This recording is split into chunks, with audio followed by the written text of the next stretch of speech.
Hello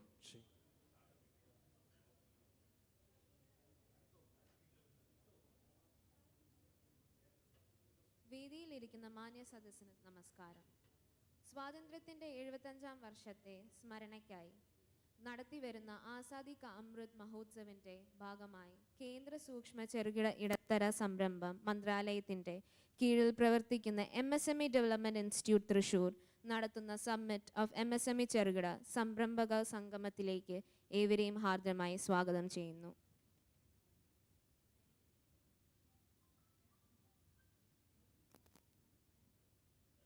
വെല്ലുവിളികൾ നിറഞ്ഞ ഈ കാലഘട്ടത്തിൽ ലോകത്തിൽ എല്ലാവർക്കും ശാന്തിയും സമാധാനവും ഉണ്ടാവുവാനായി നമുക്ക് സർവേശ്വരനോട് പ്രാർത്ഥിക്കാം. പ്രാർത്ഥനയ്ക്കായി അഞ്ജലി VSനെ വേദിയിലേക്ക് ക്ഷണിക്കുന്നു.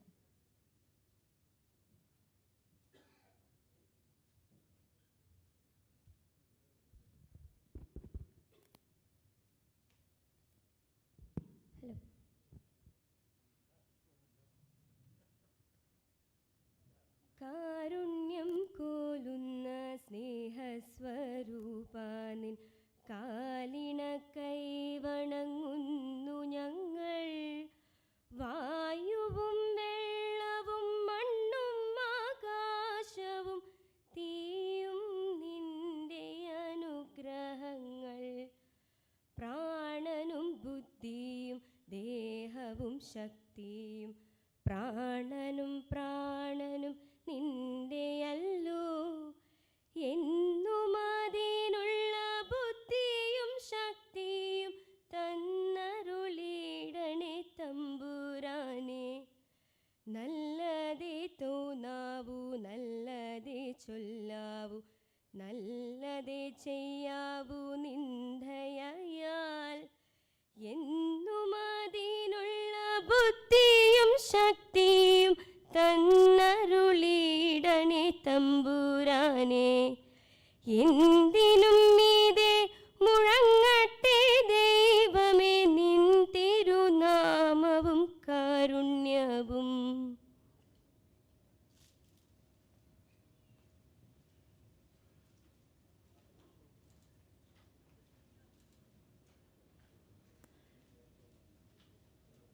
സ്വാഗത പ്രസംഗത്തിനായി Shrimati Lajitha Mol UC, assistant director MSME Thrissur അവരുകളെ വേദിയിലേക്ക് ക്ഷണിക്കുന്നു.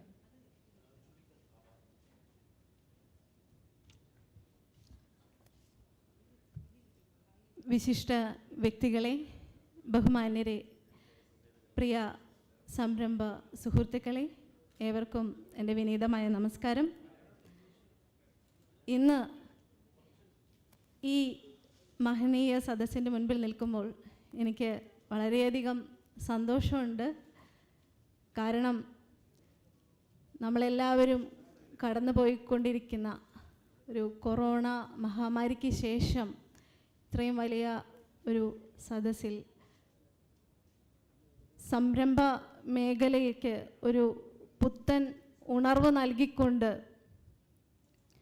ഇനി എങ്ങനെ മുന്നോട്ട് എന്നുള്ള ഒരു ചർച്ചയുടെ ഭാഗമാകാൻ, സംവദിക്കാൻ, കേരളത്തിലെ സംരംഭ മേഖലയ്ക്ക് ഒരു പുനർജീവനം നൽകുന്നതിനൊക്കെയുള്ള ഒരു ചർച്ചയുടെ ഭാഗമാകാൻ എത്തിച്ചേർന്നിട്ടുള്ള ഒരു സദസ്സിൻ്റെ മുൻപിൽ നിൽക്കുമ്പോൾ വളരെയധികം സന്തോഷമുണ്ട്.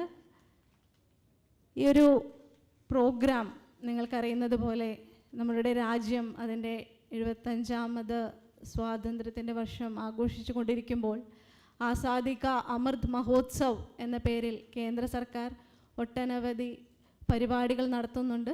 അതിൻ്റെ ഭാഗമായി ഗവൺമെൻറ് ഓഫ് ഇന്ത്യയുടെ മിനിസ്ട്രി ഓഫ് MSMEയുടെ സ്റ്റേറ്റ് ലെവൽ ഓഫീസായ MSME DI തൃശ്ശൂരും ഭാഗമാവുകയാണ് ഈ MSME സമ്മിറ്റിലൂടെ. ഈ ഒരു സമ്മിറ്റിൽ നമ്മൾ ഉദ്ദേശിക്കുന്നത് കേരളത്തിൻ്റെ നിലവിലുള്ള സംരംഭ മേഖലയുടെ സാധ്യതകളെ പറ്റിയിട്ടും അതുപോലെ തന്നെ നമുക്ക് വെല്ലുവിളികൾ എന്താണ്, എങ്ങനെ അതിനെ മറികടന്ന് മുന്നോട്ട് പോകാം എന്നതിനെ പറ്റിയിട്ടുമൊക്കെ വിദഗ്ധ വ്യക്തികളുമായിട്ട് സംസാരിക്കാനും കൂടിയാലോചനകൾ നടത്തുക എന്നുള്ളതുമൊക്കെയാണ് നമ്മളുടെ ഇന്നത്തെ ഒരു പ്രോഗ്രാമിൻ്റെ ലക്ഷ്യം. ഈ ഒരു പ്രോഗ്രാം ഉദ്ഘാടനം ചെയ്യുന്നത് നമ്മുടെ ബഹുമാന്യനായ കേരള വ്യവസായ വകുപ്പ് മന്ത്രി ശ്രീ പി രാജീവ് അവറുകളാണ്. നമ്മുടെ ഇനോഗ്രേഷൻ സെറിമണി ഷെഡ്യൂൾ ചെയ്തിട്ടുള്ളത് 12:30-നാണ്. മിനിസ്റ്റർ ഓൺലൈനായിട്ടായിരിക്കും നമ്മളോടൊപ്പം ജോയിൻ ചെയ്യുന്നത്. മിനിസ്റ്ററെ കൂടാതെ നമ്മളൊട്ടനവധി വായിച്ചിട്ടുള്ള കേട്ടിട്ടുള്ള വിശിഷ്ട വ്യക്തിത്വങ്ങൾ ഈ ഒരു പ്രോഗ്രാമിൽ നമ്മളോടൊപ്പം ഉണ്ട്. ഇപ്പോൾ തന്നെ നിങ്ങളുടെ കയ്യിലെല്ലാം പ്രോഗ്രാം ഷെഡ്യൂൾ ഉണ്ടാകും. ആ ഒരു പ്രോഗ്രാം ഷെഡ്യൂളിലൂടെ കടന്നു പോകുമ്പോൾ തന്നെ നിങ്ങൾക്ക് മനസ്സിലാകും എന്തൊക്കെ ഒരു വാസ്റ്റ് കവറേജാണ് ഈ ഒരു പ്രോഗ്രാമിൽ നമ്മൾ ഉദ്ദേശിച്ചിട്ടുള്ളത് എന്നുള്ളതും. അതുപോലെ തന്നെ നമ്മളോട് സംസാരിക്കാൻ പോകുന്നവർ അവരുടെ മേഖലകളിൽ ഏറ്റവും അഗ്രഗണ്യരായവരെ തന്നെ നമ്മുടെ ഈ ഒരു പരിപാടിയിലേക്ക് നമ്മുടെ ക്ഷണം സ്വീകരിച്ച് വന്ന് എത്തിച്ചേർന്നിട്ടുമുണ്ട്. അതെല്ലാം വളരെയധികം സന്തോഷം നൽകുന്ന ഒരു കാര്യമാണ്. ഈ ഒരു പ്രോഗ്രാം അതിൻ്റെ ഉദ്ദേശ ലക്ഷ്യത്തിൻ്റെ ഭാഗമായി നമുക്ക് തീർച്ചയായിട്ടും കേരളത്തിൻ്റെ സംരംഭ മേഖലയെ കൂടുതൽ ഉയരങ്ങളിലേക്ക് കൊണ്ടുപോകാൻ സാധിക്കണം എന്നുള്ളതാണ് നമ്മുടെ ലക്ഷ്യം. ആ ഒരു ലക്ഷ്യം ഇന്ന് നമ്മളുടെ വൈകുന്നേരം 6:30 വരെയാണ് പ്രോഗ്രാം ഷെഡ്യൂൾ ചെയ്തിട്ടുള്ളത്. ഒട്ടനവധി വിഷയങ്ങൾ നമുക്ക് സംസാരിക്കാനുണ്ട്. സമയനിഷ്ഠ പാലിച്ചുകൊണ്ട് തന്നെ മുന്നോട്ട് പോയാലാണ് നമ്മുടെ ഷെഡ്യൂൾ പ്രകാരം നമുക്കെല്ലാം ചർച്ച ചെയ്യാൻ സാധിക്കുകയുള്ളൂ. അതിന് നമ്മൾ തീർച്ചയായിട്ടും വളരെ സ്ട്രിക്റ്റായിട്ട് തന്നെ ആണ് നമുക്ക് മുന്നോട്ട് പോകേണ്ടതിൻ്റെ ആവശ്യകതയുണ്ട്. ഈ ഓരോ പ്രോഗ്രാം പാനൽ ഷെഡ്യൂൾ പോലെയാണ് നമ്മൾ ഇവിടെ പ്ലാൻ ചെയ്തിട്ടുള്ളത്. ഓരോ പാനലിലും 3-4 എക്സ്പേർട്സ് നിങ്ങളുമായിട്ട് സംവദിക്കും. അതിൽ Q&A സെഷനുണ്ട്, ഓപ്പൺ ഫോറമുണ്ട്. ഇതിനെല്ലാം പ്രോഗ്രാമിൻ്റെ വാലിഡിറ്ററി ഫങ്ഷന് ശേഷം ഒരു ഫീഡ്ബാക്ക് ഫോം കൂടെ നിങ്ങൾക്ക് തന്നിട്ടുണ്ട്, നിങ്ങളുടെ ഫോൾഡറിലുണ്ട്. ആ ഒരു ഫീഡ്ബാക്ക് ഫോമും ഈ ഒരു പ്രോഗ്രാമിൻ്റെ ഉദ്ദേശത്തെ സാധൂകരിക്കുന്നതിന് വേണ്ടിയിട്ട് ഫോം ചെയ്തിട്ടുള്ളതാണ്. കാരണം ഒരു സംരംഭകൻ എന്ന നിലയിൽ നിങ്ങൾ ഫേസ് ചെയ്യുന്ന ഇഷ്യൂസ് എന്തൊക്കെയാണ്, അതല്ലെങ്കിൽ ഇനി സംരംഭക മേഖലയെ പ്രോത്സാഹിപ്പിക്കാൻ അല്ലെങ്കിൽ പുനർജീവിപ്പിക്കാൻ നിങ്ങൾക്കുള്ള മാർഗനിർദ്ദേശങ്ങൾ എന്തൊക്കെയാണ് എന്നുള്ളത് രേഖപ്പെടുത്തുന്നതിന് വേണ്ടിയിട്ടുള്ള ഒരു ഫീഡ്ബാക്ക് ഫോമാണ് നിങ്ങൾക്ക് നൽകിയിട്ടുള്ളത്. ഈ ഒരു പ്രോഗ്രാമിൽ നമ്മുടെ ഒഫീഷ്യലായിട്ട് 10 മണിക്ക് തന്നെ നമ്മൾ സെഷൻ സ്റ്റാർട്ട് ചെയ്ത് 6:30 വരെ നിങ്ങളുടെ തീർച്ചയായിട്ടുള്ള ഒരു വലിയൊരു ഇൻവോൾവ്മെൻറ്റ് നമ്മൾ ആഗ്രഹിക്കുകയാണ്. ഈ Q&A സെഷനിലും ഒക്കെ തീർച്ചയായിട്ടും നിങ്ങളുടെ ഒരു ഇൻവോൾവ്മെൻ്റ് ആണ് ഈ നമ്മളുടെ ഒരു പ്രോഗ്രാമിനെ ലൈവായി നിർത്തുന്നുണ്ടാകുക. ഇത്രയുമാണ് നമ്മളുടെ ഈ ഒരു പ്രോഗ്രാമിനെ പറ്റിയിട്ട് ഒരു ചെറിയ ഒരു ആമുഖം എന്ന രീതിയിൽ എനിക്ക് പറഞ്ഞു വയ്ക്കാനുള്ളത്. ഇനി എനിക്ക് ഇന്നത്തെ എൻ്റെ ഒരു കടമ എന്ന് പറയുന്നത് ഒഫീഷ്യലായിട്ടൊരു സ്വാഗതം പറയുക എന്നുള്ളതാണ്. ഇന്ന് നമ്മളോടൊപ്പം ഡയസിൽ നമ്മളോട് സംസാരിക്കാൻ വേണ്ടി എത്തിച്ചേർന്നിട്ടുള്ള മഹനീയ വ്യക്തിത്വങ്ങളുണ്ട്. ആദ്യമായി എനിക്ക് പരിചയപ്പെടുത്താനുള്ളത് federal bank chairman Shri C Balagopal സാറാണ്. സാറിൻ്റെ പറ്റി നിങ്ങളെല്ലാവരും ഒട്ടനവധി ഓൺലൈൻ വെബിനാറുകൾ വഴിയുമൊക്കെ കേട്ടിട്ടുണ്ട്, സാറിൻ്റെ പുസ്തകങ്ങൾ വായിച്ചിട്ടുണ്ട്. സർ ഒരു സിവിൽ സർവൻ്റ് ആയിരുന്നിട്ട് പോലും അദ്ദേഹത്തിൻ്റെ ആ ഒരു സിവിൽ സർവീസിൽ നിന്നും രാജിവെച്ച ഒരു സംരംഭം തുടങ്ങി ലോകത്തിലെ തന്നെ അറിയപ്പെടുന്ന ഒരു സംരംഭകനായി ഇപ്പോൾ സംരംഭകർക്ക് മെൻറ്റർഷിപ്പ് നൽകിക്കൊണ്ടിരിക്കുന്ന ഒരു വിശിഷ്ട വ്യക്തിത്വമാണ്. സാറിനെ നിങ്ങളുടെ എല്ലാവരുടെയും പേരിലും MSME തൃശ്ശൂരിൻ്റെ പേരിലും ഈ ഒരു പ്രോഗ്രാമിലേക്ക് ഹാർദവമായി സ്വാഗതം ചെയ്യുന്നു. Welcome you sir to the programme. അടുത്തതായി എനിക്ക് സ്വാഗതം ആശംസിക്കാനുള്ളത് doctor George Sleeper sir, Kerala state productivity കൗൺസിലിൻ്റെ ചെയർമാനാണ്. അദ്ദേഹത്തെ നിങ്ങളുടെ എല്ലാവരുടെയും പേരിലും MSME തൃശ്ശൂരിൻ്റെ പേരിലും ഹാർദവമായിട്ട് ഈ ഒരു പ്രോഗ്രാമിലേക്ക് വെൽക്കം ചെയ്യുന്നു. Welcome you sir to the programme. ഇനി എനിക്ക് സ്വാഗതം ആശംസിക്കാനുള്ളത് ബഹുമാനപ്പെട്ട ഡോക്ടർ വി പത്മാനന്ദൻ, നമ്മുടെ ഈ ഒരു പ്രോഗ്രാമിൻ്റെ നോളജ് പാർട്ട്ണർ ഗ്രാൻഡ് തോട്ടനാണ്.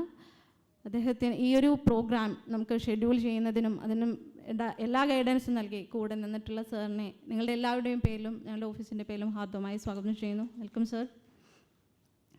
എനിക്ക് സ്വാഗതം ആശംസിക്കാനുള്ളത് Kerala state small industries association general secretary Shri K Joseph സാറിനാണ്.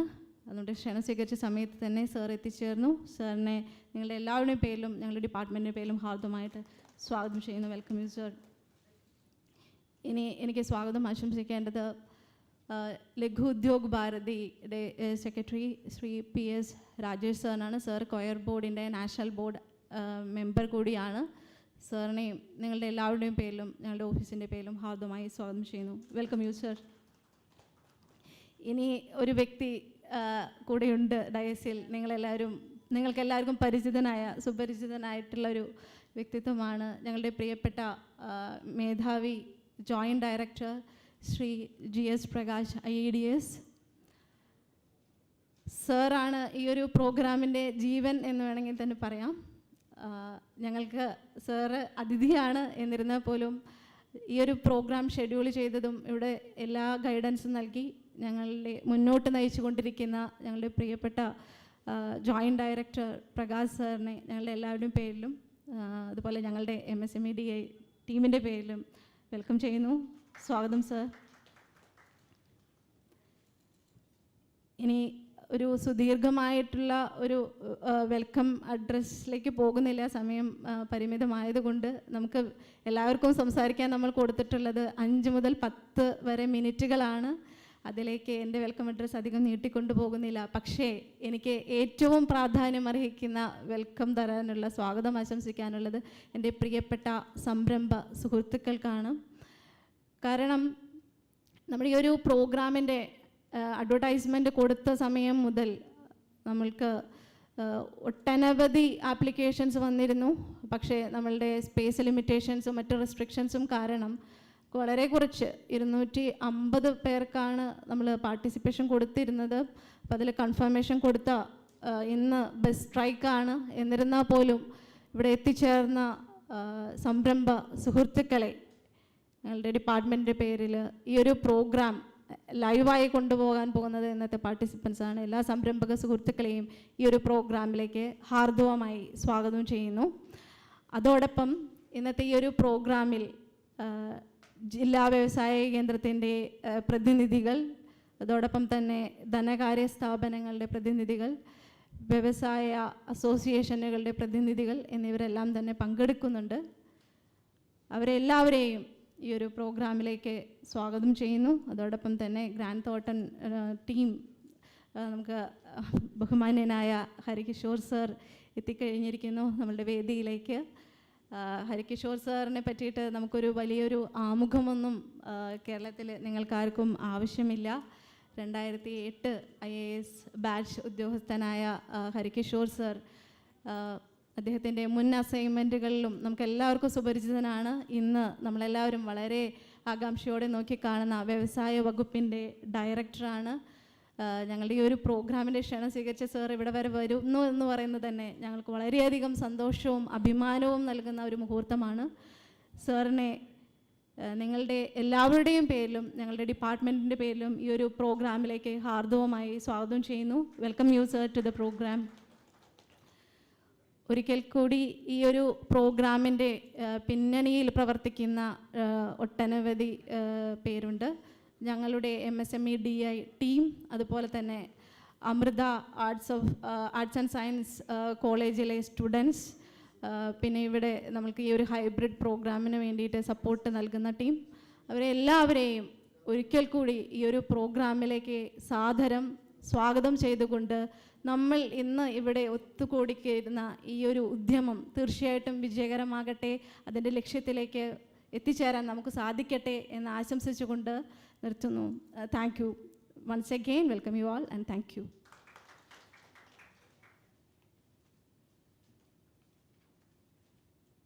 ഈ സംരംഭത്തിൻ്റെ പ്രാധാന്യത്തെക്കുറിച്ചും അതിൻ്റെ ഉദ്ദേശ ലക്ഷ്യങ്ങളെക്കുറിച്ചും വിശദീകരിക്കുന്നതിന് വേണ്ടി GS Prakash sir IDS joint director and HOD of MSME Thrissur അവരുകളെ വേദിയിലേക്ക് സ്വാഗതം ചെയ്യുന്നു.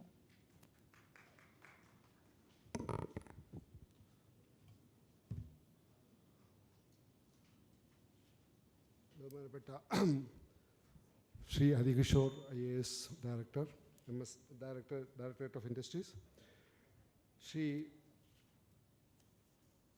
Balagopal, Chairman of Federal Bank, Shri Joseph, Kerala State Small Industry Association General Secretary, Shri Padmanand, Professor B. Padmanand from Govt, Dr. George Liba, Chairman Kerala Productivity Council, Shri P.S. Rajesh, Care Board, Member Care Board, മറ്റ് പ്രോഗ്രാമിൽ ഓൺലൈനായിട്ട് പങ്കെടുക്കുന്ന Shri doctor Saji Gopinath, vice chancellor, digital university, പ്രോഗ്രാമിൻ്റെ coordinator Shrimati Lajitha Mol, പ്രോഗ്രാമിൽ പങ്കെടുക്കുന്ന സുഹൃത്തുക്കളെ, നമ്മുടെ രാജ്യത്തിൻ്റെ 75ാം വാർഷിക ആസാദി കാ അമൃത് മഹോത്സവ് എന്ന് പറഞ്ഞ് നമ്മുടെ രാജ്യത്തൊട്ടാകെ ആഘോഷിക്കുകയാണ്. ഓരോ സെക്ടറിലും രാജ്യത്തിൽ 75 വർഷം എവിടെ എത്തി നിൽക്കുന്നു. നമ്മുടെ മുന്നോട്ടുള്ള നമ്മളുടെ ആ ഒരു മേഖലയിൽ എങ്ങനെയാണ് നമ്മൾ പോകേണ്ടത്, അതിൻ്റെ ഒരു സ്റ്റോക്ക് ടേക്കിംഗ്. ഒരുപക്ഷെ അതായിരിക്കാം ഗവൺമെൻറ് ഓഫ് ഇന്ത്യ ഉദ്ദേശിക്കുന്നത്. ഏതായാലും ഞങ്ങൾക്ക് ഇങ്ങനെ ഒരു പ്രോഗ്രാം നടത്തണമെന്നുള്ളൊരു നിർദ്ദേശം മാത്രമാണ് കിട്ടിയത്. എങ്ങനെ നടത്തണം എന്നുള്ള കൃത്യമായിട്ടുള്ള ഗൈഡ് ലൈൻസ് ഒന്നും ഉണ്ടായിരുന്നില്ല. അപ്പോൾ ഞങ്ങളൊരു പ്രോഗ്രാം ഒരു MSME സമ്മിറ്റ് എന്നുള്ള രീതിയിൽ ഈ ഇൻഡസ്ട്രിയെ നയിക്കുന്ന അല്ലെങ്കിൽ പോളിസി ഡിസിഷൻസും അല്ലെങ്കിൽ ഇംപ്ലിമെൻറ്റേഷനിലും ഉള്ള ക്യാപ്റ്റൻസ് ആയിട്ടുള്ള ആൾക്കാരെ വിളിച്ച് ഒരു സമ്മിറ്റ് നടത്താമെന്നുള്ളൊരു ഐഡിയ ആയിരുന്നു ഉണ്ടായത്. അതിൻ്റെ ഭാഗമായിട്ടാണ് ഈ പ്രോഗ്രാം ഇവിടെ ഓർഗനൈസ് ചെയ്തിരിക്കുന്നത്. നമ്മുടെ രാജ്യത്ത് ഈ പ്രോഗ്രാമിൻ്റെ നോളജ് പാർട്ട്ണർ ശ്രീ പത്മാനന്ദത്തിലുള്ള ഗ്രാൻഡ് തോട്ടൺ ആണ്. അവരാണിത് ഞങ്ങൾ ഡിസൈൻ ചെയ്യാനൊക്കെ സഹായിച്ചിട്ടുള്ളത്. നമ്മുടെ രാജ്യത്ത് ഏതാണ്ട് 6 കോടിയിൽ പരം MSMEകൾ ഉണ്ടെന്നാണ് ഈ NSSOയുടെ നാഷണൽ സാമ്പിൾ സർവേ ഓർഗനൈസേഷൻ്റെ കണക്കുകൾ പറയുന്നത്.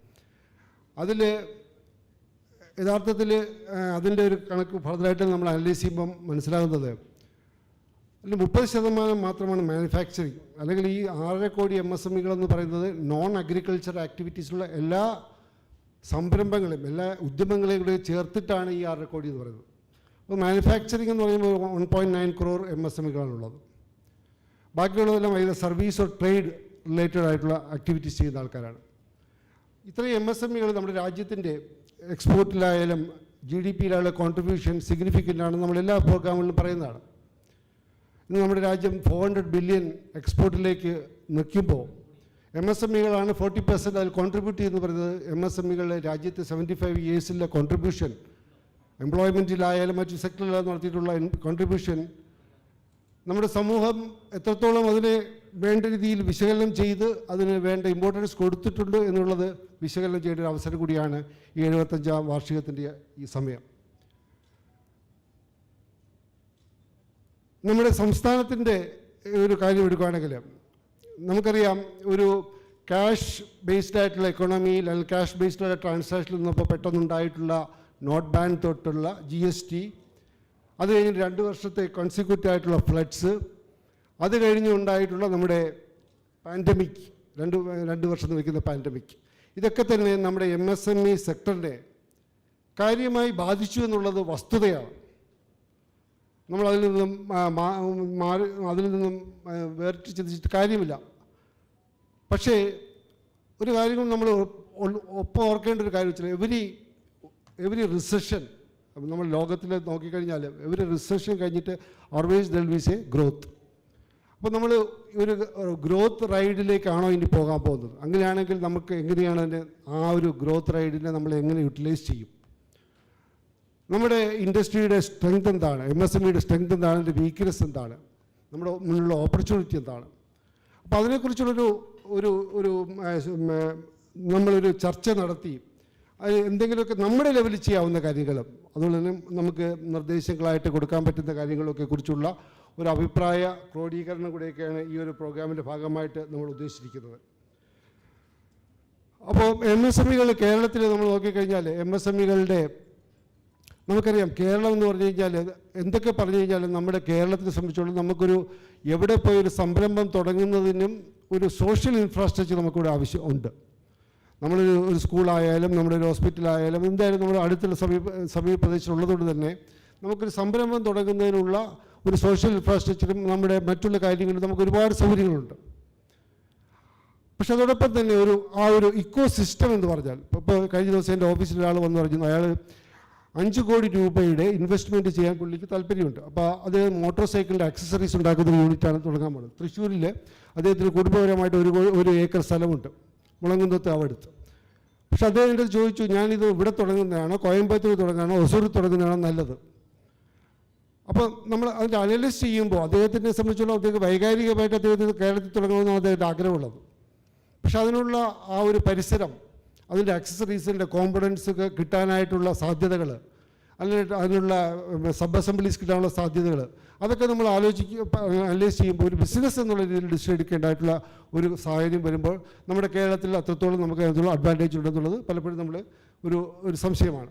അപ്പം അങ്ങനെ അതിനൊരു പ്രധാനപ്പെട്ട കാര്യം നമ്മൾ ക്രിട്ടിക്കൽ മാസ് ഓഫ് എൻ്റർപ്രൈസുകൾ ഇവിടെ ഉണ്ടായിട്ടിരിക്കുന്നു ഏതൊരു സെക്ടറിലും. അപ്പോൾ നമ്മുടെ സ്ട്രെങ്ത് ഉള്ള മേഖലകളിൽ, suppose we take some 10 areas where we can develop a core strength, നമ്മൾ ആ രീതിയിലൊരു എൻ്റർപ്രൈസ് ഡെവലപ്മെൻറ്റ് പ്ലാൻ ഉണ്ടാക്കി നമ്മുടെ ഏരിയകളിൽ സ്ട്രെങ്ത് ഉണ്ടാക്കുന്നതിനെ കുറിച്ച് നമ്മൾ ചിന്തിക്കേണ്ടിയിരിക്കുന്നു. ഈ ഇന്നത്തെ പ്രോഗ്രാം ഗവൺമെൻറ് ഓഫ് കേരളയും ഗവൺമെൻറ് ഓഫ് ഇന്ത്യയൊക്കെ തന്നെ എൻ്റർപ്രൈസ് മേഖലയിൽ പല കാര്യങ്ങളും ചെയ്യുന്നുണ്ട്. ഗവൺമെൻറ് ഓഫ് ഇന്ത്യ നമുക്കറിയാം ഈ കഴിഞ്ഞ ബഡ്ജറ്റിൽ ക്യാപിറ്റൽ ഇൻവെസ്റ്റ്മെൻറ്റിൽ 10 ലക്ഷം കോടി രൂപയോളം ക്യാപിറ്റൽ ഇൻവെസ്റ്റ്മെൻറ്റിൻ്റെ അനൗൺസ്മെൻറ്റാണ് ചെയ്തിരിക്കുന്നത്. PM ഗതിശക്തി പോലുള്ള പല പ്രോജക്റ്റുകൾ വരുന്നുണ്ട്. ഇതൊക്കെ തന്നെ എക്കണോമിയിലേക്ക് മണി പമ്പ് ചെയ്യും, ഗ്രോത്തിനെ സ്റ്റിമുലേറ്റ് ചെയ്യുമെന്നാണ് പറയുന്നത്. അപ്പോൾ തീർച്ചയായിട്ടും അത് MSME സെക്ടറിലും അതിൻ്റേതായിട്ടുള്ള ഗുണം ഉണ്ടാകും. പക്ഷെ അതോടൊപ്പം തന്നെ നമ്മളൊരു കാര്യം മനസ്സിലാക്കേണ്ടത് MSME മേഖലയ്ക്ക് ഇതിനെ ഇപ്പോൾ ഈ പ്രതിസന്ധി ഘട്ടത്തിൽ നിൽക്കുന്ന MSME മേഖലയ്ക്ക് ഇത് എത്രത്തോളം പ്രയോജനപ്പെടുത്താൻ സാധിക്കും എന്നുള്ളതാണ്. അപ്പോൾ അവിടെയാണ് നമ്മൾ അതിന് പറ്റിയിട്ടുള്ള അവർക്ക് ക്രെഡിറ്റ് വേണം. ഇപ്പോൾ MSME മേഖലയിലുള്ള ഏറ്റവും പ്രധാനപ്പെട്ട സംഗതി, പല സംരംഭങ്ങൾക്കും നിലവിലുള്ള സംരംഭങ്ങൾ അവരെ ഒരു ഗ്രോത്ത് ട്രാൻസാക്ടറിലേക്ക് കൊണ്ടുവരാനായിട്ട് ഉള്ള ഒരു പ്രോഗ്രാംസും പോളിസീസും പലപ്പോഴും നമ്മൾ പുതിയ സംരംഭങ്ങൾക്ക് വേണ്ടിയിട്ടുള്ള പല കാര്യങ്ങളും ചെയ്യുമ്പോൾ അത്രത്തോളം ഇമ്പോർട്ടൻസ് നിലവിലുള്ള സംരംഭകർക്ക് അവരെ ഒരു ഗ്രോത്തിലേക്ക് കൊണ്ടുവരാൻ, മൈക്രോയോ സ്മോളിൻ്റെ മീഡിയമോ ആക്കാനുള്ള പ്രോഗ്രാംസും പോളിസീസും നമുക്ക് വേണം. അപ്പോൾ അതിൽ ചിലപ്പോഴും ഈ ബാങ്കിങ് സെക്ടറിന് ചെയ്യാൻ പറ്റാത്ത കാര്യങ്ങൾ നമ്മൾ സപ്ലിമെൻ്ററി ആയിട്ടുള്ള സപ്പോർട്ടുകൾ, വെറുതെ വർക്കിംഗ് ക്യാപിറ്റലായാലും അല്ലെങ്കിൽ അവർക്ക് സപ്പോർട്ട് കൊടുക്കുന്ന കാര്യത്തിലായാലും അവർക്ക് മെൻ്റൽ സർവീസ് കൊടുക്കുന്നതിലും അതൊക്കെ ആവശ്യമുണ്ട്. അപ്പോൾ അതൊക്കെ നമുക്ക് ചെയ്യാനുള്ള ഒരു ആക്ഷൻ പ്ലാൻ തയ്യാറാക്കേണ്ടതുണ്ട്, അതിൻ്റെ ആവശ്യകതയുണ്ട്. അതുപോലെ തന്നെ സംരംഭങ്ങൾക്ക് ആവശ്യമായിട്ടുള്ള ഇൻഫ്രാസ്ട്രക്ചർ, ഒരു സംരംഭം തുടങ്ങുന്നതൊക്കെ എക്സ്പാൻഡ് ചെയ്യണമെങ്കിൽ ഒരു റെഡി ടു കൂപ്പേ ആയിട്ടുള്ള ഒരു സ്ഥലമോ അല്ലെങ്കിൽ ഷെഡോ ഒക്കെ ഉണ്ടെങ്കിലാണ് അയാൾക്ക് പെട്ടെന്ന് ചെയ്യാൻ സാധിക്കുന്നത്. അപ്പോൾ ആ ഒരു രീതിയിലുള്ള ഇൻഫ്രാസ്ട്രക്ചർ നമുക്ക് ഡെവലപ്പ് ചെയ്യാനുള്ള, അപ്പോൾ ഇതൊക്കെ ഗവൺമെൻറ് തലത്തിൽ കുറേ കാര്യങ്ങൾ ചെയ്യാനുണ്ട്. പക്ഷേ ഒരു എൻ്റർപ്രൈസ് എക്കോ സിസ്റ്റത്തിൽ government is only one player. നമുക്കറിയാം, ഇപ്പോൾ നമ്മുടെ സംരംഭകരുടെ ഇടയിൽ പലരും എന്ന് പറയാറുണ്ട്, അവരുടെ നെക്സ്റ്റ് ജനറേഷൻ ആൾക്കാർ അല്ലെങ്കിൽ നെക്സ്റ്റ് ജനറേഷൻ അവരുടെ കുട്ടികൾ സംരംഭ മേഖലയിൽ വരാൻ വിമുഖരാണെന്ന് പറയുന്നുണ്ട്. അപ്പോൾ നമ്മുടെ ഫാമിലി അല്ലെങ്കിൽ സോഷ്യൽ സെറ്റപ്പ്, സംരംഭത്തിനോടുള്ള സമീപനം, ഒരു ഫിനാൻഷ്യൽ മാർക്കറ്റ് തീർച്ചയായിട്ടും വേണം, ടെക്നോളജി ഉണ്ടാവണം, ഫെയിലുവറിനോടുള്ള ടോളറൻസ് ഉണ്ടാവണം, ഇങ്ങനെയുള്ള നിരവധി സംഗതികളുണ്ട്. ഇതെല്ലാം കൂടെ ഒരു ആയിട്ടുള്ള ഒരു കളക്റ്റീവായിട്ടുള്ള ഇന്നൊവേഷൻ, കൊളാബറേറ്റീവായിട്ടുള്ള ഇന്നൊവേഷനുള്ള ഒരു സിസ്റ്റം ഉണ്ടാവണം. അപ്പോൾ നിരവധി ആക്ടേഴ്സും കൂടെ ചേർന്നിട്ടാണ് ഒരു കൺഡ്യൂസീവായിട്ടുള്ള എൻ്റർപ്രൈസ് എക്കോ സിസ്റ്റം ഉണ്ടാക്കുന്നത്. അപ്പോൾ അതിൽ ഓരോരുത്തർക്കും ഓരോ പങ്ക് വയ്ക്കാറുണ്ട്. സംരംഭകരുടെ കൂട്ടായ്മകൾക്ക് ഇപ്പോൾ ഞങ്ങളുടെ ഈ പ്രോഗ്രാമിൻ്റെ ഭാഗമായിട്ട് നമ്മൾ നിരവധി സെഷൻസ് ഇവിടെ അറേഞ്ച് ചെയ്തിട്ടുണ്ട്. ഞാൻ കൂടുതൽ സമയം ഇൻട്രഡക്ഷൻ സ്പീക്സ് ഇല്ലാത്തതുകൊണ്ട് ഞാൻ എടുക്കുന്നില്ല. പക്ഷേ ഞാൻ പറയുകയാണ്, ഉച്ച കഴിഞ്ഞിട്ട് നമുക്ക് ഏതാണ്ട് ഒരു 7-8 മറ്റ് സ്റ്റേറ്റുകളിലെ എൻ്റർപ്രൈസുകളുടെ എക്സാമ്പിൾസ് നമ്മളിവിടെ അവതരിപ്പിക്കുന്നുണ്ട്. അപ്പോൾ തിരുപ്പൂർ ഇൻഡസ്ട്രിയിലെ ആൾക്കാർ invested more than 100 crore of their own, അവരുടെ തന്നെ ഇൻവെസ്റ്റ്മെൻറ്റ് അവരുടെ ഇൻഫ്രാസ്ട്രക്ചറിന് വേണ്ടി ഇൻവെസ്റ്റ് ചെയ്തിട്ടുണ്ട്. അതുപോലെ തന്നെ അവരുടെ ഒരു അസോസിയേഷൻ്റെ മെമ്പർ ലെൻഡിങ് ഇൻസ്റ്റിറ്റ്യൂട്ടിൽ പോകുമ്പം they themselves give guarantee for their members. അപ്പോൾ നമ്മുടെ സംരംഭകരുടെ കൂട്ടായ്മകൾക്ക് പലതും ചെയ്യാൻ സാധിക്കും. ഇപ്പോൾ സ്റ്റേറ്റ് ഗവൺമെൻറ് ഇൻഡസ്ട്രിയൽ പുതിയ പാർക്കിൻ്റെ പോളിസി കൊണ്ടുവന്ന് പ്രൈവറ്റ് ഇൻഡസ്ട്രിയൽ പാർക്കുകൾ കൊടുത്തിട്ടുണ്ട്. അപ്പോൾ അത്തരത്തിലും കാര്യങ്ങളിൽ സംരംഭകരുടെ അസോസിയേഷനുകൾക്കും കൂട്ടായ്മകൾക്കും പല കാര്യങ്ങളും ചെയ്യാൻ സാധിക്കും. അപ്പോൾ നമ്മുടെ ലെവലിൽ ഓരോ സ്റ്റേക്ക് ഹോൾഡറും ഇൻക്ലൂഡിങ് MSME ഡെവലപ്മെൻറ്റ് ഇൻസ്റ്റിറ്റ്യൂട്ട്, അതുപോലെ തന്നെ കേന്ദ്ര ഗവൺമെൻറ്റിൻ്റെ പദ്ധതികൾ നമുക്ക് സ്റ്റേറ്റ് ലെവലിൽ എങ്ങനെ എഫക്റ്റീവായിട്ട് ഇംപ്ലിമെൻറ്റ് ചെയ്യാം. ഇപ്പോൾ പല മിനിസ്ട്രി ഓഫ് MSME മാത്രമല്ല, മിനിസ്ട്രി ഓഫ് ഫുഡ് പ്രോസസ്സിങ്ങിൻ്റെതുണ്ട്, മിനിസ്ട്രി ഓഫ് ആയുഷിൻ്റെതുണ്ട്, അല്ലെങ്കിൽ മിനിസ്ട്രി ഓഫ് ഫാർമസ്യൂട്ടിക്കലിൻ്റെതുണ്ട്, അങ്ങനെ പല മിനിസ്ട്രികളെ സ്കീമുകളുണ്ട്. ഇതെല്ലാം സിനർജൈസ് ചെയ്തുകൊണ്ട് നമുക്ക് ഇൻഡസ്ട്രീസ് ഡിപ്പാർട്ട്മെൻറ്റിന് കൂടെ ചേർന്നിട്ട് എങ്ങനെ നമുക്കൊരു എഫക്റ്റീവായിട്ട് ഇംപ്ലിമെൻറ്റ് ചെയ്യാം, ഇതിനെക്കുറിച്ചൊക്കെ നമ്മൾ കൂടുതൽ ചിന്തിക്കേണ്ടതുണ്ട്. അതിനുള്ള കർമ്മ പരിപാടികൾ ആവിഷ്കരിക്കേണ്ടതുണ്ട്. അപ്പോൾ ഇതൊക്കെയാണ് ഈ ഒരു പ്രോഗ്രാമിൻ്റെ ഭാഗമായിട്ടുള്ള ഒരു അജണ്ട എന്ന് പറയുന്നത്. അപ്പോൾ അതിൽ ഈ ഇതിൻ്റെ എല്ലാവരും ആൻസർ ഇതിന് കിട്ടുമെന്നോ അല്ലെങ്കിൽ ഇതിനെല്ലാം നമുക്കൊരു കൃത്യമായിട്ടുള്ള ഒരു ആക്ഷൻ പ്ലാൻ ഉണ്ടാകുമെന്നോ എന്നുള്ള ഒരു നമുക്കൊരിക്കലും പ്രതീക്ഷിക്കാൻ പറ്റില്ല. പക്ഷേ let us think about all these points and let us find out what we can do from our side. This is the agenda of this program. ഈ പ്രോഗ്രാമിൽ വേണ്ടിയിട്ട് പങ്കെടുക്കുന്ന ബഹുമാനപ്പെട്ട നമ്മുടെ ഇവിടെ എത്തിച്ചേർന്നിട്ടുള്ള MSME ഇൻസ്റ്റിറ്റ്യൂട്ടിന് വേണ്ടിയിട്ട് ഞങ്ങളുടെ ക്ഷണം അനുസരിച്ചിട്ടുള്ള എത്തിയിട്ടുള്ള എല്ലാവരെയും ഞാൻ സ്വാഗതം ചെയ്യുകയാണ്. അതോടൊപ്പം തന്നെ പ്രോഗ്രാമിൻ്റെ നെക്സ്റ്റ് ഓൾറെഡി നമ്മൾ ഇപ്പോൾ ആക്ച്വലി എൻ്റെ address was supposed to be over by 10 but നമ്മൾ ലേറ്റാണ്, ഓൾറെഡി 10 മിനിറ്റ് ലേറ്റാണ്. So I conclude with these words. I wish the programme നമുക്കൊരു സംരംഭ മേഖലയിൽ, കേരളത്തിൻ്റെ സംരംഭ മേഖലയിൽ ചെറിയ ഒരു കാൽവയ്പ്പെങ്കിലും ചെയ്യാൻ ഇത് സാധിച്ചാൽ ചാരിതാർത്ഥ്യമുണ്ട്. ഇത്രയും പറഞ്ഞുകൊണ്ട് നിർത്തുന്നു. നന്ദി, നമസ്കാരം.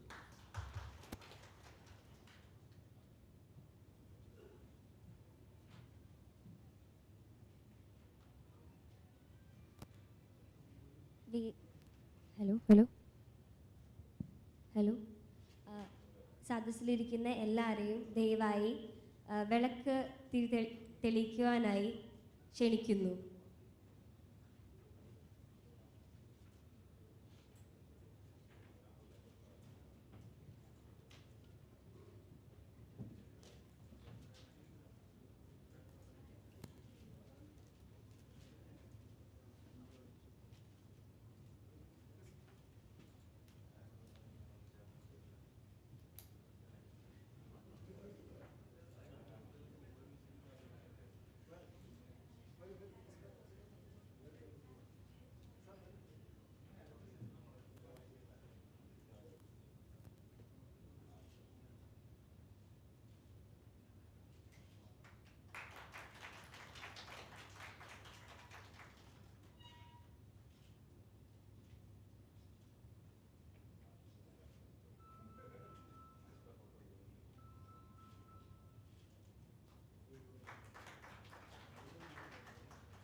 We are indeed privileged to have Shri S. Harikishore, IAS, with us. IAS officer of 2008 batch, worked as Executive Director of Kudumbashree, District Collector Pathanamthitta, Director of SC Development Department, presently working as Director of Industries and Commerce Department.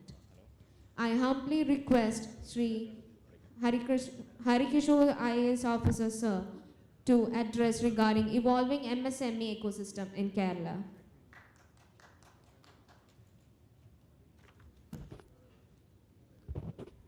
പ്രിയപ്പെട്ടവരെ, ഗവൺമെൻറ്റിൻ്റെ പോളിസിയെക്കുറിച്ചുള്ള ചെറിയൊരു presentation തയ്യാറാക്കി അവതരിപ്പിക്കാമെന്ന് വിചാരിച്ചു. 10 minute കൊണ്ട് അതായിരിക്കും എളുപ്പം എന്ന് തോന്നുന്നു.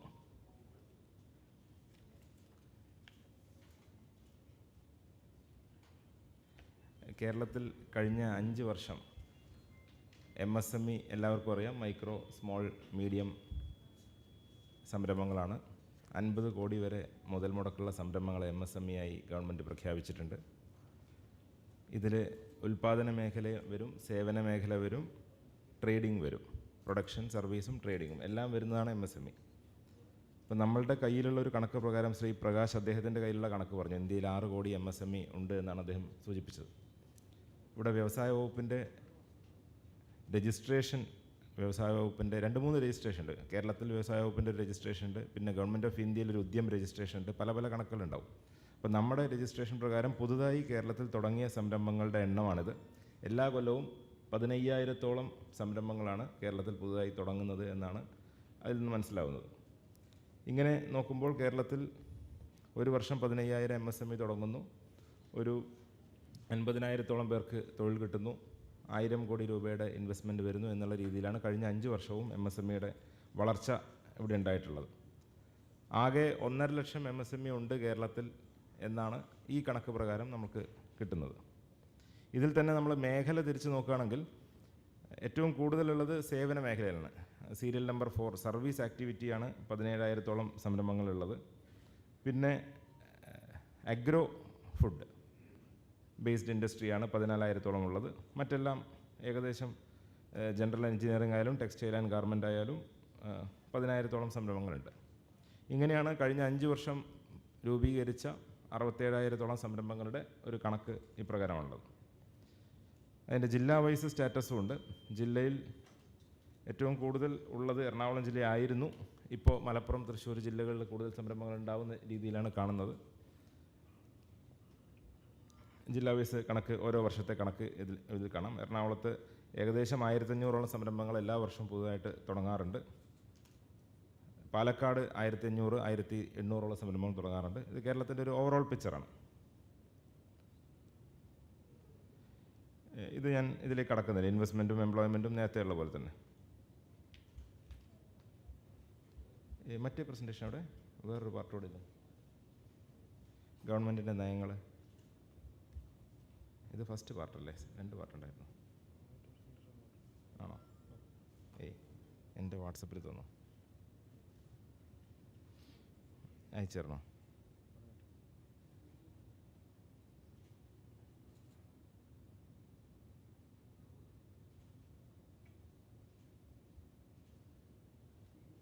ഒരു കാര്യം ചെയ്യാം,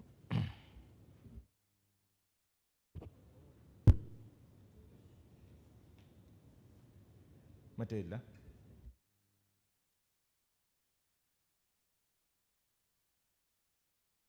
പ്രധാനമായിട്ടും പറയാൻ ഉദ്ദേശിച്ചത് കേരള സർക്കാർ MSME രൂപീകരണവുമായി ബന്ധപ്പെട്ട് ചെയ്യാൻ ഉദ്ദേശിക്കുന്ന നയങ്ങളെക്കുറിച്ചാണ്.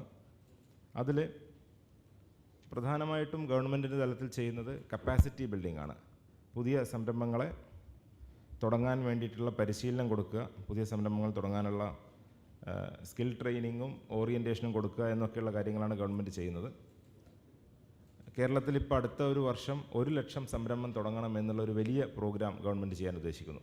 നമ്മുടെ മുഖ്യമന്ത്രി മാർച്ച് 30-ാം തീയതി തിരുവനന്തപുരത്ത് വൈകുന്നേരം 5:30 ഇത് ഉദ്ഘാടനം ചെയ്യുകയാണ്. ഞാൻ നേരത്തെ സൂചിപ്പിച്ച ഒരു വർഷം 15,000 സംരംഭം തുടങ്ങുന്നത് 2022-23 വർഷം 1 ലക്ഷം സംരംഭങ്ങൾ തുടങ്ങണം എന്നുള്ള എല്ലാ വകുപ്പുകളെയും കോർത്തിണക്കൊണ്ടൊരു വലിയ ക്യാമ്പയിൻ ഗവൺമെൻറ് ചെയ്യുകയാണ്.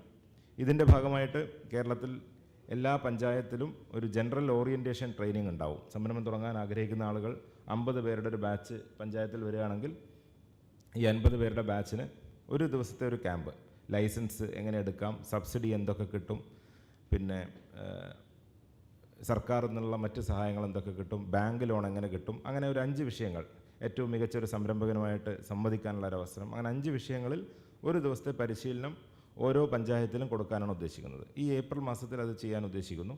അപ്പോൾ ഒരു പഞ്ചായത്തിൽ 100 പേര് വരികയാണെങ്കിൽ, 50 പേരുടെ ഒരു ബാച്ച്, 2 ബാച്ച് 100 പേര് വരികയാണെങ്കിൽ ഈ ഏപ്രിൽ മാസത്തിൽ നടക്കുന്ന ജനറൽ ഓറിയൻറ്റേഷൻ ട്രെയിനിങ്ങിൽ സംരംഭം തുടങ്ങാൻ താല്പര്യമുള്ള എല്ലാവരെയും കൊണ്ടുവരിക എന്നുള്ളതാണ് നമ്മൾ ഉദ്ദേശിക്കുന്നത്.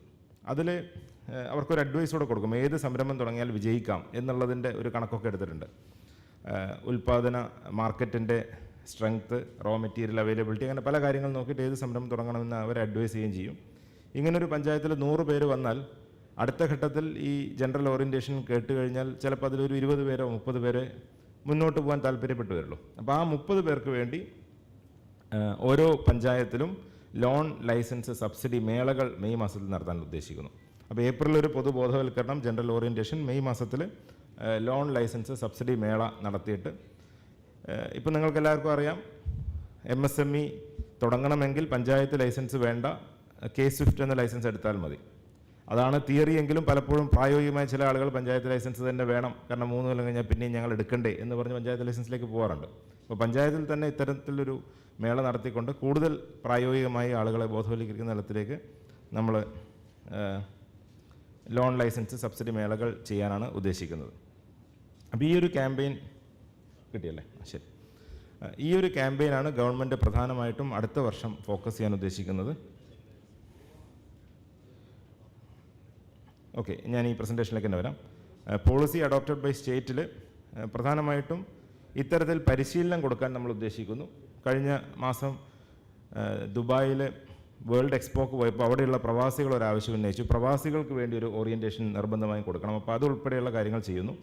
പിന്നെ ടെക്നോളജി ക്ലിനിക്ക് എന്നത് കാലഘട്ടത്തിൻ്റെ ഒരു ആവശ്യമാണെന്ന് ഗവൺമെൻറ് മനസ്സിലാക്കിയിട്ട് നിലവിലുള്ള സംരംഭകർക്ക് പുതിയ സാങ്കേതികവിദ്യ പറഞ്ഞു കൊടുക്കാനുള്ള ടെക്നോളജി ക്ലിനിക്ക് ഒരു സെമിനാറാണ്, ഒരു ഹാഫ് ഡേ സെമിനാറോ, പാക്കേജിങ്ങിലെ പുതിയ ടെക്നോളജി എന്താണ്, ഫുഡ് പ്രോസസ്സിങ്ങിലെ പുതിയ ടെക്നോളജി എന്താണ് എന്നിങ്ങനെ പറയാനുള്ളൊരു ക്ലിനിക്കുകൾ അടുത്ത വർഷം നല്ല രീതിയിൽ ചെയ്യാൻ ഉദ്ദേശിക്കുന്നു. ഈ വർഷം ഒരു 5-6 ചെയ്തിട്ടുണ്ട്.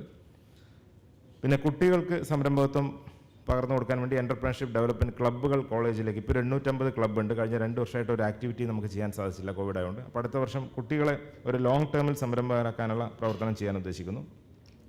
ഇതിലൊരുപക്ഷെ നിങ്ങൾക്ക് ഏറ്റവും താല്പര്യമുണ്ടാകുന്ന ഒരു മേഖലയാണ് ഇതിലെ പോയിന്റ് നമ്പർ 1. ഗവൺമെൻറ് എടുക്കാൻ ഉദ്ദേശിക്കുന്ന ഏറ്റവും പ്രധാനപ്പെട്ട ഒരു പോളിസി പ്രൈവറ്റ് വ്യവസായ പാർക്കുകൾ സ്ഥാപിക്കുക എന്നുള്ളതാണ്.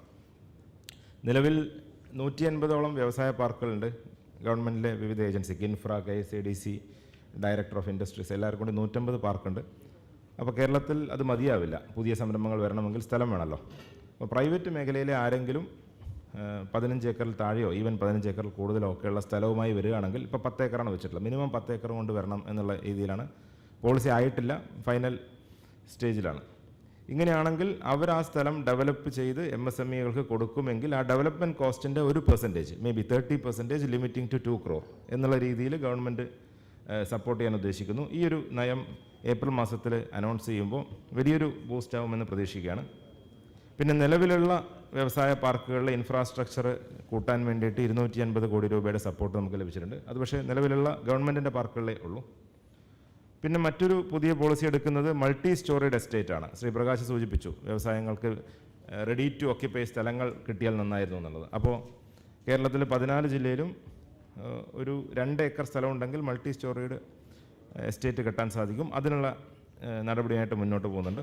പിന്നെ ധാരാളം കെട്ടിടങ്ങൾ പല സ്ഥലത്തും വെറുതെ കിടക്കുന്നുണ്ട്, അതുകൂടെ എടുത്തിട്ട് MSMEക്ക് കൊടുക്കാമെന്നുള്ള രീതിയിലൊരു നയമാണ് ഇൻഫ്രാസ്ട്രക്ചറിൽ, അടിസ്ഥാന സൗകര്യത്തിൽ ഗവൺമെൻറ് ചെയ്യാൻ ഉദ്ദേശിക്കുന്നത്. പിന്നെ ഫെസിലിറ്റേഷൻ എന്ന ഘട്ടത്തിൽ, അപ്പോൾ ഞാൻ ഗവൺമെൻറ്റിൻ്റെ കപ്പാസിറ്റി ബിൽഡിങ്ങിനെ കുറിച്ച് പറഞ്ഞു, ഇൻഫ്രാസ്ട്രക്ചറിനെ കുറിച്ച് പറഞ്ഞു. ഫെസിലിറ്റേഷൻ കൈത്താങ്ങ് കൊടുക്കുന്ന ഒരു ഘട്ടത്തിൽ ഒന്ന് സിംഗിൾ വിൻഡോ ക്ലിയറൻസ് ബോർഡുണ്ട്, K-Swift എന്ന ഒരു ലൈസൻസ് സംവിധാനമുണ്ട്. പിന്നെ കേരളത്തിലെ 59 താലൂക്കിലും വ്യവസായ ഓഫീസുണ്ട്. ആ വ്യവസായ ഓഫീസിനെ ഒരു ഫെസിലിറ്റേഷൻ കേന്ദ്രമായി മാറ്റാൻ ഉദ്ദേശിക്കുകയാണ്. ഈ 59 സ്ഥലത്തും ഒരു പ്രൊഫഷണലായിട്ടുള്ളൊരു ഉദ്യോഗസ്ഥനെ നമ്മൾ നിയമിച്ചു. ഞാനിപ്പോൾ ഒരു 11 മണിക്ക് പോയിട്ട് ആ ഉദ്യോഗസ്ഥരുടെ ഒരു പരിശീലനം നടക്കുകയാണ് അവിടെ. അപ്പോൾ ഈ 59 ഉദ്യോഗസ്ഥരെയും പരിശീലിപ്പിച്ചുകൊണ്ട് താലൂക്ക് ഓഫീസിൽ ആരെങ്കിലും വരികയാണെങ്കിൽ അവർക്ക് എന്ത് സഹായവും കൊടുക്കാൻ ഫുൾ ടൈം ഒരാൾ അങ്ങനെ ഒന്ന് തുടങ്ങാമെന്ന് വിചാരിക്കുന്നു. അപ്പോൾ അത്തരത്തിലൊരാളെ നിയമിച്ചുകൊണ്ടുള്ള ഒരു പ്രവർത്തനമാണ് ഫെസിലിറ്റേഷൻ സെൻ്റർ ആക്കുക എന്നുള്ളത്. കുറച്ച് കഴിഞ്ഞാൽ എല്ലാം ഓൺലൈനാണ്, ഓൺലൈൻ സംവിധാനത്തിലൊക്കെ നമുക്ക് വരാം. പിന്നെ മറ്റൊന്നാണ്, അതും ശ്രീ പ്രകാശ് സൂചിപ്പിച്ചു, MSME ക്ലിനിക്കുകൾ. നിലവിലുള്ള സംരംഭങ്ങൾക്ക് എന്തെങ്കിലും പ്രശ്നമുണ്ടെങ്കിൽ എന്ത് ചെയ്യും? അപ്പോൾ ഞങ്ങളതിന് ഒരു വഴി കണ്ടെത്തിയത് ഇതേപോലെയുള്ള മീറ്റിങ്ങുകളിൽ കിട്ടിയ ഫീഡ്ബാക്ക് അനുസരിച്ചിട്ടാണ്. കേരളത്തിലെ എല്ലാ ജില്ലയിലും ഒരു 10 മേഖലയിലെ എക്സ്പേർട്ടായിട്ടുള്ള ആളുകളെ എൻലിസ്റ്റ് ചെയ്യാൻ പറഞ്ഞു. അപ്പോൾ ഏതെങ്കിലും MSMEക്ക് ഇപ്പോൾ മാർക്കറ്റിംഗ് പ്രശ്നമുണ്ട്, ഫിനാൻസ് പ്രശ്നമുണ്ട്, GSTയെ കുറിച്ച് അറിയണം, എക്സ്പോർട്ടിനെ കുറിച്ച് അറിയണം, അങ്ങനെ പൊതുവെ അവർക്ക് അറിയേണ്ട കാര്യങ്ങൾ ഒരു MSME തുടങ്ങുന്ന ഒരാൾ ചോദിക്കുകയാണെങ്കിൽ ഞങ്ങൾ എംപാനൽ ചെയ്ത എക്സ്പേർട്ടുമായിട്ട് ഇവരെ ടൈപ്പ് ചെയ്യും. അതിനുള്ള പണം ഗവൺമെൻറ് കൊടുക്കുന്ന രീതിയിലൊരു സംവിധാനം നമ്മൾ കൊണ്ടുവന്നിട്ടുണ്ട്. ഇന്നലെ വൈകുന്നേരം ബഹുമാനപ്പെട്ട വ്യവസായ മന്ത്രി അതിൻ്റെ ഉദ്ഘാടനം ചെയ്തു. കേരളത്തിൽ 168 എക്സ്പേർട്ടിനെ താൽക്കാലികമായിട്ട് ഫസ്റ്റ് സ്റ്റേജിൽ എംപാനൽ ചെയ്തിട്ടുണ്ട്. കൂടുതൽ ആളുകൾ വരുന്ന മുറക്ക്, ഇത് കൂടുതൽ ഡിമാൻഡുള്ള മുറക്ക് നമുക്കതും ചെയ്യാൻ സാധിക്കും. അപ്പോൾ അങ്ങനൊരു പദ്ധതി ചെയ്തിട്ടുണ്ട്. പിന്നെ ബിൽ ഡിസ്കൗണ്ടിംഗ് ആണ് മറ്റൊരാവശ്യം MSME യൂണിറ്റുകളുടെ. അതിനിപ്പോൾ ഗവൺമെൻറ് ഓഫ് ഇന്ത്യയുടെ ഒരു അക്കൗണ്ട് അഗ്രിഗേറ്റർ എന്നൊക്കെ പറഞ്ഞ സംവിധാനമുണ്ട്, ട്രെഡ്സ്. അപ്പോൾ ട്രെഡ്സ് കേരളത്തിൽ അഡോപ്റ്റ് ചെയ്യാൻ വേണ്ടിയിട്ടുള്ള ഒരു ഓൺലൈൻ പ്ലാറ്റ്ഫോമാണ്. ആർക്ക് വേണമെങ്കിലും, ഏത് MSMEക്ക് വേണമെങ്കിലും അവർക്ക് ഒരു ബില്ല് കിട്ടിയില്ലെങ്കിൽ ട്രെഡ്സിൽ അപ്ലോഡ് ചെയ്യാം. ബന്ധപ്പെട്ട ബില്ല് തരാനുള്ള ആൾ കൂടെ അപ്ലോഡ് ചെയ്യണം, ബാങ്ക് കൂടെ അപ്ലോഡ് ചെയ്യണം. അപ്പം ബാങ്കിൽ നിന്ന് ലോണായിട്ട് ഈ ബില്ല് കിട്ടുകയും മറ്റേ തരാനുള്ള ആളിൽ നിന്നും പിന്നീട് എടുക്കുകയും ചെയ്യുന്ന സംവിധാനമാണ്. ആർക്കും ഇപ്പം ലൈവാണ്. അപ്പോൾ അത് കേരളത്തിൽ കൂടെ അഡോപ്റ്റ് ചെയ്ത് നമ്മുടെ PSUകളെയും നമ്മുടെ സർക്കാർ വകുപ്പുകളെയൊക്കെ ഇതിൽ ഓൺബോർഡ് ചെയ്ത് കഴിഞ്ഞാൽ ഗവൺമെൻറ്റിൽ നിന്ന് കിട്ടാനുള്ള ബില്ലൊക്കെ ഈസിയായി കിട്ടുന്ന രീതിയിൽ ചെയ്യാൻ ഉദ്ദേശിക്കുന്നു. പിന്നെ മാർക്കറ്റിംഗ് മറ്റൊരു മേഖലയാണ്. ഇതിൽ നമുക്ക് കൂടുതൽ എക്സ്പ്ലോർ ചെയ്യാനുണ്ട്. കാരണം ടൂറിസം വകുപ്പ് ചെയ്യുന്നത് പോലെയുള്ള കൂടുതൽ B2B, B2C മേളകൾ വ്യവസായ വകുപ്പിന് ഇനി ചെയ്യേണ്ടതായിട്ടുണ്ട്. കഴിഞ്ഞ 2 വർഷം കോവിഡ് ആയതുകൊണ്ട് നമ്മൾ അധികം ചെയ്തിട്ടില്ല. എല്ലാ ജില്ലയിലും MSME എക്സിബിഷൻ നടത്തുന്നു. സ്റ്റേറ്റ് ലെവൽ മെഷീനറി എക്സ്പോ എറണാകുളത്ത് വെച്ച് നടന്നു. പിന്നെ മെയ്ഡ് ഇൻ കേരള എന്നൊരു ബ്രാൻഡ് ഉണ്ടാക്കണോ എന്നുള്ളൊരു ആശയം ചർച്ച ചെയ്യുന്നുണ്ട്. പിന്നെ ചില പഞ്ചായത്തിലൊക്കെ ഒരു പ്രത്യേക പ്രോഡക്റ്റുകൾ, ചില പഞ്ചായത്ത് അവരുടെ ബ്രാൻഡ് ചെയ്ത അരിയൊക്കെ വിൽക്കുന്നുണ്ട്. അപ്പോൾ അങ്ങനെ താല്പര്യമുണ്ടെങ്കിൽ അതിനൊരു ഇൻസെൻറ്റീവ്, നമ്മുടെ ബൗണ്ടറി പഞ്ചായത്ത് തന്നെ ആവണമെന്നില്ല, ഒരു ലൊക്കാലിറ്റി ആവാം, അങ്ങനൊരു ആശയം വരുന്നുണ്ട്. പിന്നെ എക്സ്പോർട്ട് പ്രൊമോഷന് വേണ്ടി, എക്സ്പോർട്ട് നോളജ് ഇൻറ്റൻസീവ് ആയിട്ടുള്ളൊരു മേഖലയാണ്. കൂടുതൽ അറിവുള്ളവർക്ക് എക്സ്പോർട്ട് ചെയ്യാൻ പറ്റുള്ളൂ. അപ്പോൾ അതിന് വേണ്ടിയിട്ട് ഈ ബജറ്റിലൊരു അനൗൺസ്മെൻ്റ് ഉണ്ട്. എക്സ്പോർട്ട് പ്രൊമോട്ട് ചെയ്യാൻ താല്പര്യമുള്ള ആളുകൾക്ക് ഗവൺമെൻറ്റിൻ്റെ പരമാവധി സപ്പോർട്ട്, നോളജ് കൊടുക്കുക എന്നുള്ളൊരു സപ്പോർട്ടുണ്ട്. അതേപോലെ ലോക്കൽ മാർക്കറ്റും ഓൺലൈൻ മാർക്കറ്റിങ്ങിലേക്കും സംരംഭകരെ കൈപിടിച്ച് കൊണ്ടുവരാൻ വേണ്ടിയിട്ടുള്ള പരിശീലനം കൊടുക്കാനുള്ള പ്രോഗ്രാമുണ്ട്. പിന്നെ ഗ്രീവൻസ് റിഡ്രസലിന് 2 സിസ്റ്റമാണുള്ളത്. ഒന്നൊരു ഗ്രീവൻസ് റിഡ്രസൽ മെക്കാനിസം ഏപ്രിൽ മാസത്തോട് വരും. MSMEകളുടെ ലൈസൻസുമായി ബന്ധപ്പെട്ട് പഞ്ചായത്ത് ഉപദ്രവിക്കുന്നു അല്ലെങ്കിൽ മറ്റ് പരാതികൾ എന്നൊക്കെയുള്ള ഗ്രീവൻസ് റിഡ്രസ് ചെയ്യാനുള്ളൊരു സ്റ്റാറ്റ്യൂട്ടറി സംവിധാനമായിട്ട് അത് വരും. പിന്നെ റീജിയണൽ കൗൺസിൽ എന്നൊരു സംവിധാനം ഇപ്പോഴുണ്ട്. ഡിലേയ്ഡ് പേയ്മെൻറ്റ്സ് അഡ്രസ്സ് ചെയ്യാനൊരു ക്വാസി ജുഡീഷ്യൽ ബോഡിയാണ്. ഈ 2 സംവിധാനമാണ് ഇപ്പോൾ നിലവിലുള്ളത്. ഞാൻ ഇതിനെപ്പറ്റി സൂചിപ്പിച്ചു. 1 ലക്ഷം സംരംഭങ്ങൾ തുടങ്ങാൻ വേണ്ടിയിട്ട് നമ്മൾ ജനറൽ ഓറിയൻറ്റേഷൻ ട്രെയിനിങ്ങും ലോൺ ലൈസൻസ് മേളകളും നടത്തുന്നു. ഈ ഒരു ക്യാമ്പയിനിലൂടെ കൂടുതൽ ജനങ്ങളിലേക്ക് എത്തുക എന്നുള്ളതാണ് നമ്മുടെ ലക്ഷ്യം. നേരത്തെ ശ്രീപ്രകാശ് സൂചിപ്പിച്ച ഒരു പ്രധാനപ്പെട്ട കാര്യം, കേരളത്തിൽ ഉള്ള ഒരു വലിയ ചാലഞ്ച് സർക്കാരിൻ്റെ നയങ്ങളില്ലാത്തതോ അല്ലെങ്കിൽ പിന്നെ അത്തരത്തിൽ പുതിയ പോളിസി എടുക്കാത്തതോ അല്ല, ഈ എടുക്കുന്ന പോളിസി ജനങ്ങളിലേക്ക് എത്തുന്നില്ല എന്നുള്ളൊരു എപ്പോഴുള്ള ചാലഞ്ചാണ്. ഇപ്പോൾ ഞാൻ ഈ പറഞ്ഞ പല കാര്യങ്ങളും ഞങ്ങൾക്കറിയാമെങ്കിലും ഇവിടെ ഇരിക്കുന്ന പലർക്കും അറിയില്ല ഗവൺമെൻറ് എടുക്കുന്ന പോളിസി. രണ്ടാമത്തെ ചാലഞ്ച്, കേരളത്തിൽ വ്യവസായം തുടങ്ങുന്നത് ശരിയല്ല എന്ന് ചിന്തിക്കുന്ന ചിലപ്പോൾ തോട്ട് പ്രോസസ്സ് ഉണ്ടായേക്കാം. അപ്പോൾ അതിനെതിരെയുള്ളൊരു സോഷ്യൽ ക്യാമ്പയിന് കൂടെ നമ്മളിതിൻ്റെ ഭാഗമായിട്ട് ആരംഭിക്കുന്നു. ഇത്രയും പറഞ്ഞുകൊണ്ട് ഞാൻ എൻ്റെ വാക്കുകൾ നിർത്തുന്നു. 2 സജഷൻസേ ഉള്ളൂ. ഒന്ന്, എന്നെ ഒന്ന് പോകാൻ അനുവദിക്കണം കുറച്ച് കഴിഞ്ഞാൽ. രണ്ടാമത്തത്, ഇദ്ദേഹം സൂചിപ്പിച്ച പോലെ ഇന്ന് വൈകുന്നേരം വരെയുള്ള ഈ മീറ്റിങ്ങിൽ ഉരുത്തിരിഞ്ഞു വരുന്ന ഗവൺമെൻറ് സ്വീകരിക്കേണ്ട നയപരമായിട്ടുള്ള കാര്യങ്ങളുണ്ടെങ്കിൽ തീർച്ചയായും അത് പോളിസി ലെവൽ ഇൻ്റർവെൻഷൻ എടുക്കാനും അതിനെ പ്രോഗ്രാമായി കൺവേർട്ട് ചെയ്യാനും വ്യവസായ വകുപ്പിൻ്റെ നേതൃത്വത്തിൽ ആവശ്യമായ കാര്യങ്ങൾ ചെയ്യും എന്ന് മാത്രം സൂചിപ്പിക്കുന്നു. എല്ലാവർക്കും നന്ദി, നമസ്കാരം. Thank you, Harikishore sir. Now, I invite Professor V. Padmanand sir to talk about benchmarking and state-level comparative interventions. V. Padmanand sir is an acknowledged global expert on industrial cluster and small and medium enterprise development. He has led interventions in and related to over 25 countries. He has over 20 years of experience in cluster value chain entrepreneurship development involving an apt investment climate, policy and scheme, and in implanting cluster. He had served as a member of Planning Commission, Government of India, in several working groups related to MSME cluster. Thank you.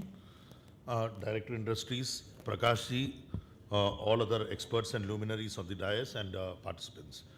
Brief ആയിട്ട് ഒരു 15 minutes ഞാൻ ഒരു introduction തരാം. ഇന്ത്യയിലെ MSME ഡെവലപ്മെൻറ്റായിട്ട് എന്തൊക്കെ നടക്കുന്നു എന്ന്. ഒന്ന് DCMSME വലിയ പ്രോഗ്രാം നടക്കുന്നുണ്ട്. ഇപ്പോൾ ഏഷ്യൻ ഡെവലപ്മെൻറ്റ് ബാങ്കിൻ്റെ സപ്പോർട്ടിൻ്റെ കൂടിയും പ്രോജക്റ്റ് നടക്കാൻ തുടങ്ങുന്നുണ്ടാവും. അതേപോലെ SIDBI small industry development bank of India nodal development institution ഇപ്പോൾ ഇന്ത്യയുടെ ഒരു 20 സ്റ്റേറ്റിൽ PMUI നടത്തുന്നുണ്ട്. അപ്പോൾ അതിൻ്റെ PMU ഞങ്ങളാണ്.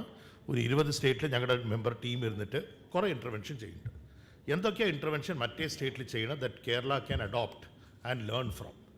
For example policy development focus ഉണ്ട്, ക്രെഡിറ്റിന് ഫോക്കസ് ഉണ്ട്, ഇൻഫ്രാസ്ട്രക്ചറിന് ഫോക്കസ് ഉണ്ട്.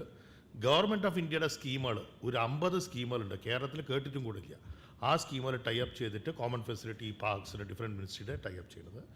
അടുത്തത് ഇൻഡസ്ട്രി അസോസിയേഷൻ. ഒരു തിരുപ്പൂർ കൊഡീസിയ കോയമ്പത്തൂർ ഡിസ്ട്രിക്ട് അസോസിയേഷൻ പോലെ ചെയ്താലേ കേരളത്തിന് ഇൻഡസ്ട്രി ഡെവലപ്പ് ആവുകയുള്ളൂ.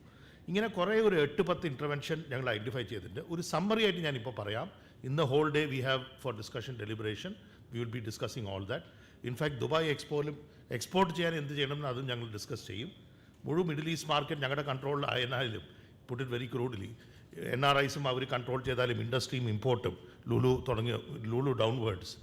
എന്നാലും ഇന്ത്യയുടെ എക്സ്പോർട്ട് ഞങ്ങളുടെ മിഡിൽ ഈസ്റ്റ് മാർക്കറ്റും 10% ഉള്ളൂ. 90% അവർ സ്പെയിനും ഇറാനും ടർക്കിയും പാകിസ്ഥാനും. സോ ഞങ്ങളുടെ ആൾക്കാർ തന്നെ ഞങ്ങളുടെ പ്രോഡക്റ്റ് ഇമ്പോർട്ട് ചെയ്യാതെ പിന്നെ മറ്റേ ആൾക്കാരെ എവിടെ ഇമ്പോർട്ട് ചെയ്യാനാണ്? So we will discuss that also in the afternoon session. ഇന്ന് ബേസിക്കലി ഞങ്ങൾ നോക്കേണ്ടത്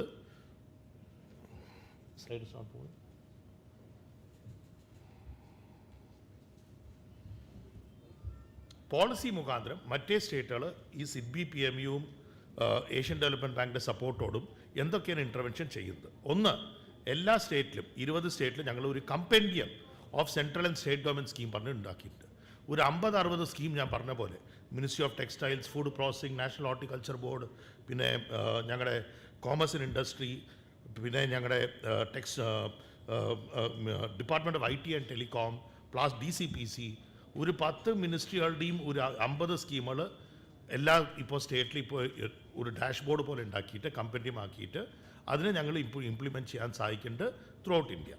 രണ്ടാമത്തത് ഉള്ളത് MSME പോളിസി പറഞ്ഞ് ഡെഡിക്കേറ്റഡ് ഒരു MSME പോളിസി പറഞ്ഞ് ഉണ്ടാക്കിയിട്ടുണ്ട്. കുറേ state Rajasthan, Andhra policy and vision based on global benchmarking. യൂറോപ്പിലുള്ള പോളിസീസും സിംഗപ്പൂരിലുള്ള പോളിസിയും നോക്കിയിട്ട് ഒരു സ്റ്റേറ്റ് ലെവൽ MSME പോളിസി പറഞ്ഞിട്ട് രൂപിച്ചിട്ടുണ്ട്. അടുത്തതുള്ളത് വിത്ത് റിഗാർഡിംഗ് ടു ODOP പറഞ്ഞ സ്കീം നിങ്ങൾ കേട്ടിട്ടുണ്ടാവും. ഫാം സെക്ടറും നോൺ ഫാം സെക്ടറും ഡെവലപ്പ് ചെയ്തിട്ട് ഇപ്പോൾ ഇംപ്ലിമെൻറ്റ് ചെയ്യുന്നുണ്ട്. പിന്നെ ഉള്ളത് state level CGTMSE. Tamil Nadu and അസാമിൽ ഒരു 100 കോടിക്ക് state level credit guarantee fund പറഞ്ഞിട്ട് ഒരു സ്കീം ഇംപ്ലിമെൻറ്റ് ചെയ്തിട്ടുണ്ട്. ഡൽഹിൻ്റെ CGTMSME എല്ലാ മൈക്രോ സ്മോൾ യൂണിറ്റ്. കേരളത്തിലും ഡയറക്റ്റ് ഇൻഡസ്ട്രി പറഞ്ഞ പോലെ ആവറേജ് ഇൻവെസ്റ്റ്മെൻറ്റ് 10 ലക്ഷം ഉള്ളൂ. അതിന് CGTMSEയുടെ ക്രെഡിറ്റ് റേറ്റിംഗ് മുതൽ ഇംപ്ലിമെൻറ്റേഷൻ വിത്ത് കഷ്ടമായിരിക്കും. അപ്പോൾ സ്റ്റേറ്റ് ലെവൽ ഒരു ക്രെഡിറ്റ് ഗ്യാരണ്ടി ഫണ്ടും ഇവോൾവ് ചെയ്തിട്ടുണ്ട്. അടുത്തതുള്ളത് ട്രെഡ് സ്കീം. ഇപ്പോൾ പ്രകാശിയും കമ്മീഷണറും ഡയറക്ടറും പറഞ്ഞ പോലെ ട്രെഡ് സ്കീമിൻ്റെ സ്റ്റേറ്റ് ഗവൺമെൻറ് കുറേ ഡിപ്പാർട്ട്മെൻറ്റ്സ് ആൻഡ് പബ്ലിക് സെക്ടർ യൂണിറ്റ്സും എലിജിബിൾ ആയിരുന്നില്ല, ഓൺ റോഡ് ആയിരുന്നില്ല, സെൻട്രൽ ഗവൺമെൻറ്റേ ഉള്ളൂ. അപ്പോൾ ഇപ്പോൾ എല്ലാ സ്റ്റേറ്റുകളും ഇപ്പോൾ state government departments and state government public sector യൂണിറ്റ്സും ഇവരുടെ കൂടെ ഇപ്പോൾ ടൈപ്പ് ആവുന്നുണ്ട്. പിന്നെ ഒരു ക്ലസ്റ്റർ ട്രാക്കർ പറഞ്ഞ ക്ലസ്റ്റർ ഡെവലപ്മെൻറ്റ് സ്കീമിൻ്റെ ഇംപ്ലിമെൻറ്റേഷനായിട്ട് നോക്കുന്നുണ്ട്. ആൻഡ് ഇപ്പോൾ നോക്കിയാൽ മഹാരാഷ്ട്ര പോലെ ഒരു സ്റ്റേറ്റ് ഓരോ കൊല്ലം ഡൽഹിയിൽ ഒരു 2000 കോടിയുടെ ഫണ്ട് ലാഭിക്കുന്നുണ്ടാവും. അത് ഇൻഡസ്ട്രിയൽ ഇൻഫ്രാസ്ട്രക്ചർ അപ്ഗ്രേഡേഷൻ സ്കീമായിരിക്കും, MSE CDP സ്കീമായിരിക്കും, സ്ഫൂർത്തി സ്കീമായിരിക്കും. പക്ഷേ കേരളത്തിൽ നോക്കിയാൽ ഒരു 50 കോടി കൂടെ വരുന്നുണ്ടാവില്ല. അതും ഒരു ഹൈ ലെവലാണ്. സോ ഇൻ ദിസ് കോണ്ടെക്സ്റ്റ് എങ്ങനെയാണ് ഇൻ്റർവെൻഷൻ ചെയ്യേണ്ടത്, എങ്ങനെയാണ് ട്വിൻഷൻ ഡിസ്കസ് ചെയ്യാം. അടുത്തത് ക്രെഡിറ്റ് ഫ്ലോ ഇംപ്രൂവ് ചെയ്യാനായിട്ട് 3 കാര്യങ്ങൾ ചെയ്തിട്ടുണ്ട്. ഒന്ന് പറഞ്ഞ പോലെ RXIL, the receivables exchange limited and TReDS സ്കീമിൻ്റെ ത്രൂ ലിങ്കേജ് ചെയ്തിട്ട് ഇപ്പോൾ പറഞ്ഞ പോലെ ആരൊക്കെ സ്റ്റേറ്റ് ഗവൺമെൻറ് പബ്ലിക് സെക്ടർ യൂണിറ്റ്സോ സ്റ്റേറ്റ് ഗവൺമെൻറ് ഡിപ്പാർട്ട്മെൻറ്റ് കൊടുക്കുന്നോ അവർക്കും ബിൽസ് ഡിസ്കൗണ്ട് ചെയ്തിട്ട് ക്രെഡിറ്റും ഫെസിലിറ്റേറ്റ് ആവും. ഡിലേഡ് പേയ്മെൻറ്റ്സിനും ഇൻസിഡൻസ് പ്രോബ്ലം ഇല്ലാണ്ട് മാനേജ് ചെയ്യാനായിട്ട് ഒരു മാർഗം കണ്ടെടുത്തിട്ടുണ്ട്. ഇത് എല്ലാ സ്റ്റേറ്റിലും ഇപ്പോൾ ഇംപ്ലിമെൻ്റ് ആയിട്ട് കേരളത്തിൽ ഇപ്പോൾ തുടങ്ങുന്നു. അടുത്തത് ഒരു ക്ലസ്റ്റർ ബേസ്ഡ് ഫൈനാൻസിങ് മോഡൽ പറഞ്ഞ് പുതിയ ഇൻസ്ട്രുമെൻറ്റ് ഇവോൾവ് ചെയ്തിട്ടുണ്ട്. ഈ ക്ലസ്റ്റർ ബേസ്ഡ് ഫൈനാൻസിങ് പറഞ്ഞാൽ ഓരോ ക്ലസ്റ്ററിനും ബാങ്കിൻ്റെ കൂടെ ടൈപ്പ് ചെയ്ത ഒരു സ്പെഷ്യൽ ഇൻസ്ട്രുമെൻറ്റ്. അതിപ്പോൾ ഞങ്ങൾ RBIൻ്റെ ടാസ്ക് ഫോഴ്സ് റെക്കമെൻഡേഷനായിട്ട് ഞങ്ങൾ കർണാടകയിൽ ചെയ്തിട്ടുണ്ട്. അതിപ്പോൾ ഇന്ത്യ ഫുള്ളായി ഇംപ്ലിമെൻറ്റ് ചെയ്യാൻ പോകുന്നു. ഒരു റോ മെറ്റീരിയൽ ബാങ്ക് 5 കോടി, ഒരു അസോസിയേഷൻ്റെ മെമ്പറിനായിട്ട് വേണ്ടിയ റോ മെറ്റീരിയൽ കൺസ്യൂമബിളും അസോസിയേഷൻ്റെ ഒരു SPV ഉണ്ടാക്കിയിട്ട് മേടിക്കുന്നു. അതിൻ്റെ കേസ് സ്റ്റഡീസൊക്കെ ഇന്ന് ഉച്ചയ്ക്ക് ഞങ്ങൾ കേൾക്കും. ട്രിച്ചി എഞ്ചിനീയറിംഗ് ക്ലസ്റ്റർ 100 കോടി റോ മെറ്റീരിയൽ ബാങ്ക്, പിന്നെ ഞങ്ങളുടെ കൃഷ്ണഗിരി പ്രിൻറ്റിംഗ് ക്ലസ്റ്ററുടെ 1 കോടി റോ മെറ്റീരിയൽ ബാങ്ക്. അപ്പോൾ പാവങ്ങളായിട്ട് 10 ലക്ഷം ചെയ്യുന്ന ആൾക്കാരും റോ മെറ്റീരിയൽ ബാങ്ക് വേണം, 100 കോടി ചെയ്യുന്നവർക്കും റോ മെറ്റീരിയൽ ബാങ്ക് വേണം. ഇൻഫാക്ട് ഞങ്ങളുടെ നിർമ്മല സീതാരാമനും പോളിസിയിൽ റോ മെറ്റീരിയലാണ് ഫോക്കസ് ചെയ്തിരിക്കുന്നത് ബഡ്ജറ്റിൽ. ഇമ്പോർട്ട് ഡ്യൂട്ടി ഒക്കെ കുറച്ചില്ലേ, ടെക്സ്റ്റൈൽസ് ലെതറിൻ്റെ ഒക്കെ ഇമ്പോർട്ട്സ് ഉള്ളത്. So this is also critical intervention. So cluster based financing instrument അത് ഞങ്ങൾ പിന്നെ ഡിസ്കസ് ചെയ്യും. Cluster based raw material bank, പിന്നെ ട്രെഡ് സ്കീമിനെ for state government through upgrade ചെയ്യാനായിട്ട്. അടുത്തത് ഞങ്ങൾ ചെയ്തത് റിവൈവൽ ഓഫ് സ്ട്രെസ്ഡ് യൂണിറ്റ്സ് പറഞ്ഞ എല്ലാ സ്റ്റേറ്റ്സും ഇവോൾവ് ചെയ്തിട്ടുണ്ട്. സ്റ്റേറ്റ് ഗവൺമെൻറ് എവിടെയൊക്കെ യൂണിറ്റുകൾ എഫക്റ്റ് ആയിട്ടുണ്ടോ കോവിഡിന്, ഒരു സെപ്പറേറ്റ് ഇൻസ്ട്രുമെൻറ്റ് പോളിസി ആയിട്ട് ഇവോൾവ് ചെയ്തിട്ടുണ്ട്. 5ാമത്തെ കാര്യം training of the line department. Director പറഞ്ഞ പോലെ ട്രെഡ് സ്കീം ആയിക്കോട്ടെ, ജെംസ് പോർട്ടൽ ആയിക്കോട്ടെ, PSB ലോൺസ് ആയിക്കോട്ടെ, ചാമ്പ്യൻസ് പോർട്ടൽ ആയിക്കോട്ടെ, അങ്ങനെ ഒരു 15 പോർട്ടൽസ് ഉണ്ട്. പക്ഷേ സത്യം പറഞ്ഞാൽ ഇന്ത്യയിൽ 1% ആൾക്കാർ കൂടെ അതിനെ ഉപയോഗിക്കാൻ അറിയില്ല. അപ്പോൾ ഗവൺമെൻറ് ആയിക്കോട്ടെ, DIC ആയിക്കോട്ടെ, MSME DIs ആയിക്കോട്ടെ, എല്ലാവർക്കും ട്രെയിനിങ് ചെയ്തിട്ട് എങ്ങനെ ഈ പോർട്ടൽ എഫക്റ്റീവ് യൂട്ടിലൈസ് ചെയ്യാൻ പറഞ്ഞിട്ട് ചെയ്യാറുണ്ട്. അടുത്തത് പറഞ്ഞ പോലെ ഇൻഫ്രാസ്ട്രക്ചർ. കേരളത്തിൽ നോക്കിയാലും MSc CDPയിൽ ഒരു 15 പ്രോജക്റ്റ് ഉണ്ട്. പക്ഷേ ഇത് ഞങ്ങൾ മഹാരാഷ്ട്ര, തമിഴ്നാട് പോയാൽ MSc CDPയിൽ തന്നെ ഒരു 50 പ്രോജക്റ്റ് ഓടിക്കൊണ്ടിരിക്കുന്നുണ്ട്. അത് പറഞ്ഞിട്ട് ഈ 2 സ്റ്റേറ്റ് ഗവൺമെൻറ് അവരുടെ മിനി ക്ലസ്റ്റർ ഡെവലപ്മെൻറ്റ് സ്കീം കൊണ്ടുവന്നിട്ടുണ്ട്. അപ്പോൾ കേരളത്തിലൊരു മിനി ക്ലസ്റ്റർ ഡെവലപ്മെൻറ്റ് സ്കീം ആയിക്കോട്ടെ, 2 കോടിയിലായിക്കോട്ടെ, 5 കോടിയിലായിക്കോട്ടെ, അവിടെയൊക്കെ 10 കോടിയാണ് മിനി ക്ലസ്റ്റർ ഡെവലപ്മെൻറ്റ് സ്കീം. അപ്പോൾ ഈ മിനി ക്ലസ്റ്റർ ഡെവലപ്മെൻറ്റ് സ്കീം ഇപ്പോൾ റീസെൻ്റായി ഞങ്ങൾ ഗുജറാത്തിലും കൊണ്ടുവന്നിട്ടുണ്ട്. ഗുജറാത്തിന് ഡൈനമിക് കമ്മീഷൻ കൊണ്ടുവന്നിട്ട് അപ്പോൾ 8 സ്റ്റേറ്റ് ഇന്ത്യയിൽ മിനി ക്ലസ്റ്റർ ഡെവലപ്മെൻറ്റ് സ്കീം അവരുടെ സ്വന്തം സ്കീമുണ്ട്. അതിൽ ഡൽഹി 50% സപ്പോർട്ടും ചെയ്യുന്നു. അപ്പോൾ ഇങ്ങനെ ഒരു മിനി ക്ലസ്റ്റർ ഡെവലപ്മെൻറ്റ് സ്കീം ചെയ്താൽ ഡൽഹിയിൽ പോകേണ്ട ആവശ്യമില്ല. ഓരോ ജില്ലയിൽ കേരളത്തിൽ 2-3 കോമൺ ഫെസിലിറ്റി സെൻറ്റർ, ഞങ്ങളുടെ ചങ്ങനാശ്ശേരി ലൂസിയിലുള്ള പോലെ ഇന്ന് ഓടും കിട്ടും കേട്ടു, അങ്ങനത്തെ തുടങ്ങിയ പോലെ ഇവിടെയും ആവാൻ സാധ്യതയുണ്ട്. അടുത്തതുള്ളത് പറഞ്ഞതുപോലെ പ്രൊക്യൂർമെൻറ്റ്. അപ്പോൾ ക്ലസ്റ്റർ ഡെവലപ്മെൻറ്റ് PMC ആയിക്കോട്ടെ, ഗവൺമെൻറ് ഓഫ് ഇന്ത്യയുടെ സ്കീംസ് ലീവറേജ് ചെയ്യാൻ, ODOP OLOP ഇവിടെ പറഞ്ഞ പോലെ അതായിക്കോട്ടെ, അല്ലെങ്കിൽ for development of infrastructure from various schemes. ഒരു 50 സ്കീം ഞങ്ങൾ ഇന്ന് വൈകുന്നേരം ഡിസ്കസ് ചെയ്യും, ഏതൊക്കെ സ്കീമിന് ഞങ്ങൾ സപ്പോർട്ട് ചെയ്യാമെന്ന്. ഇതിൽ കുറേ സ്കീമിൻ്റെ പ്രോജക്റ്റ് മാനേജ്മെൻറ്റ് ഏജൻസി ഡൽഹിയിൽ ഞങ്ങളാണ്. അപ്പോൾ we can easily facilitate as part of our development agenda. അടുത്തതുള്ളത് നോക്കുമ്പോൾ partnerships with industry associations and service providers വളരെ അത്യാവശ്യമാണ്. ഞാൻ പറഞ്ഞ പോലെ ഞങ്ങൾ കേരളത്തിൽ ഒരു ചെറിയ അസോസിയേഷൻ ആയിക്കോട്ടെ, 50 മെമ്പറായിട്ട് ഉള്ള അസോസിയേഷൻ, മൈക്രോ യൂണിറ്റ്സ്. പക്ഷേ അതേപോലെ ഈ അസോസിയേഷൻ ഒരു തിരുപ്പൂർ മോഡൽ കോൺസെപ്റ്റിൽ ഉണ്ടാവണം. അസോസിയേഷൻ റോ മെറ്റീരിയൽ ബാങ്ക് നടത്തണം, അസോസിയേഷൻ ഒരു ചിറ്റ് ഫണ്ടായിട്ട് ഒരു ക്രെഡിറ്റ് ഇൻസ്ട്രുമെൻറ്റ് നടത്തണം, അസോസിയേഷൻ ബാങ്കിൻ്റെ കൂടെ ടൈപ്പ് ചെയ്തിട്ട് മെമ്പറുടെ ലോൺ അപ്രൂവ് ചെയ്യണം, അസോസിയേഷൻ കോമൺ ഫെസിലിറ്റി സെൻറ്റർ നടത്തണം, അസോസിയേഷൻ ഈ ഒന്നായിട്ട് ചേർന്ന് marketing, common consortia base marketing ചെയ്യണം. ഇതൊക്കെയാണ് നാട്ടിൽ നല്ല അസോസിയേഷൻ ചെയ്യണത്. ഇതൊക്കെ ചെയ്താലേ ഇൻഡസ്ട്രി ജീവിക്കാൻ വഴിയുള്ളൂ. ഒരു ക്ലസ്റ്റർ മോഡൽ ഡെവലപ്പ് ആയില്ലെങ്കിൽ ഞങ്ങളുടെ പ്രകാശ്ജി പറഞ്ഞ പോലെ ഒരു ഇൻഡസ്ട്രി വന്ന് തുടങ്ങുന്നു, അതിൻ്റെ കോമ്പനൻറ്റ് കിട്ടില്ല, അതിൻ്റെ വല്ല മദർ ബോർഡോ വല്ല ക്രിട്ടിക്കൽ ഐറ്റംസ് വേണമെങ്കിൽ അത് തമിഴ്നാട് പോകണം, അല്ലെങ്കിൽ ഹരിയാന പോകണം. എങ്ങനെ ഡെവലപ്പ് ആവാൻ വഴിയില്ല. ഒരു ക്ലസ്റ്റർ ബേസ് കോൺസെപ്റ്റ് ആവണമെങ്കിൽ അസോസിയേഷൻ സ്ട്രോങ് ആവണം, അവരുടെ കപ്പാസിറ്റി ആവണം, ഒരു ക്ലസ്റ്റർ മോഡലും ഡെവലപ്പ് ആവണം. ഇതൊക്കെ ഞങ്ങൾ we will discuss as we gone through the day with success stories. ഒടുക്കത്തെ കാര്യമുള്ളത് പോളിസി പറ്റിയിട്ട്. ഇന്ത്യയിലെ ഏറ്റവും നല്ല പോളിസി പറഞ്ഞ് നോക്കുമ്പോൾ 2 സ്റ്റേറ്റാണ് നല്ലതാണ് പറയാം. ബീഹാർ നല്ല പോളിസിയാണ്, പഞ്ചാബും നമ്പർ 1 പോളിസി. അപ്പോൾ ബീഹാറും പഞ്ചാബും കുറച്ച് വ്യത്യാസമുണ്ട്, പക്ഷേ പോളിസിയിൽ നമ്പർ 1 പോളിസി പറഞ്ഞാൽ എന്താ, ഞാൻ പഞ്ചാബിൽ പോയൊരു unit, I M opening A unit in Punjab, 130% എൻ്റെ ഇൻവെസ്റ്റ്മെൻറ്റ് എനിക്ക് 5 കൊല്ലത്തിനുള്ളിൽ തിരിച്ചു കിട്ടും. ഞാൻ എത്ര പൈസ മുടക്കുന്നോ 5 കൊല്ലത്തിന് തിരിച്ചു കിട്ടും ഇൻവെസ്റ്റ്മെൻറ്റ്, ക്യാപിറ്റൽ എക്സ്പെൻഡിച്ചർ. എങ്ങനെ? സ്റ്റേറ്റ് GSTയുടെ റീഫണ്ട്, സ്റ്റേറ്റ് ഗവൺമെൻറ് GST കൊടുക്കണ്ടേ? അപ്പോൾ നിങ്ങളുടെ കമ്പനി എത്ര GST കൊടുക്കുന്നോ 5 കൊല്ലം, അത് മുഴുക്ക റീഫണ്ട് കിട്ടും, 8% ഫോർ എക്സാമ്പിൾ. അപ്പോൾ എത്ര നിങ്ങൾ ഇൻവെസ്റ്റ് ചെയ്തോ, 10 ലക്ഷം ആയിക്കോട്ടെ, 10 കോടി ആയിക്കോട്ടെ, ആ ഫണ്ട് തിരിച്ചു കിട്ടും over A period of 5 to 7 years. അപ്പോൾ 130% നിങ്ങളുടെ ഇൻവെസ്റ്റ്മെൻറ്റ് തിരിച്ച് നിങ്ങൾ പഞ്ചാബിൽ ഇൻവെസ്റ്റ് ചെയ്താൽ കിട്ടും. ബീഹാറിൽ പോയാൽ 100% കിട്ടും. കേരളത്തിൽ എത്രയാണ് അറിയില്ല, പക്ഷേ അങ്ങനത്തെ ഒരു സ്കീം കൊണ്ടുവന്നാൽ ഒരു ഫിസ്ക്കൽ ഇൻസെൻറ്റീവ് ആയി. രണ്ടാമത്തത് ഇലക്ട്രിസിറ്റി ഡ്യൂട്ടി എക്സംഷൻ, പിന്നെ exemption from stamp duty, conversion of land use exemption, and most important investment subsidy. അപ്പോൾ സ്റ്റേറ്റ് GSTയുടെ റീഇംബേഴ്സ്മെൻറ്റും ഇൻവെസ്റ്റ്മെൻറ്റ് സബ്സിഡിയും ഹയസ്റ്റ് പഞ്ചാബിലും ബീഹാറിലാണ്, 30% respectively, and GST reimbursement for 7 years, 130% of investment. So ഇങ്ങനത്തെ policy and field level implement ചെയ്താൽ കേരളത്തിലും ഒരു നമ്പർ 1 സ്റ്റേറ്റായി ഡെവലപ്പ് ചെയ്യാൻ വലിയ വിഷമമൊന്നുമില്ല. So we will be discussing all this as we go on today. Thank you.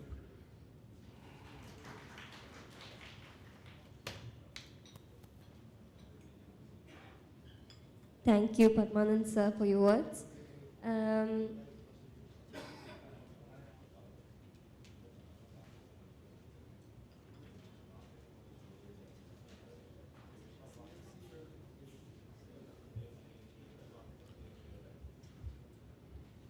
Now, I would like to invite Sri Dr. Saji Gopinath. Dr. Saji Gopinath currently heads Kerala University of Digital Sciences, Innovation and Technology as its Vice Chancellor, and he is former CEO of Kerala Startup Mission. He has served IIM Kozhikode for 17 years as Professor, Dean Development and the Academy. I am very much delighted to welcome you, sir, to give address on riding on post-pandemic growth and challenges and opportunities of MSME in Kerala. Saji Gopinath sir join ചെയ്യുന്നതിന് മുമ്പായി ഹരികിഷോർ സാറിന് പോകാൻ കുറച്ച് തിരക്കുള്ളതിനാൽ നമ്മളുടെ ഒരു പ്രോഗ്രാമിൽ പങ്കെടുത്തതിന് ഞങ്ങളുടെ ഒരു ടോക്കൺ ഓഫ് ലവ് എന്ന രീതിയിൽ ഒരു മൊമെൻറ്റോ നൽകാൻ വേണ്ടി പ്രകാശ് സാറിനെ ക്ഷണിക്കുന്നു. അത് ഏറ്റുവാങ്ങുന്നതിനായി ഹരികിഷോർ സാറിനെ സാദരം ക്ഷണിക്കുന്നു.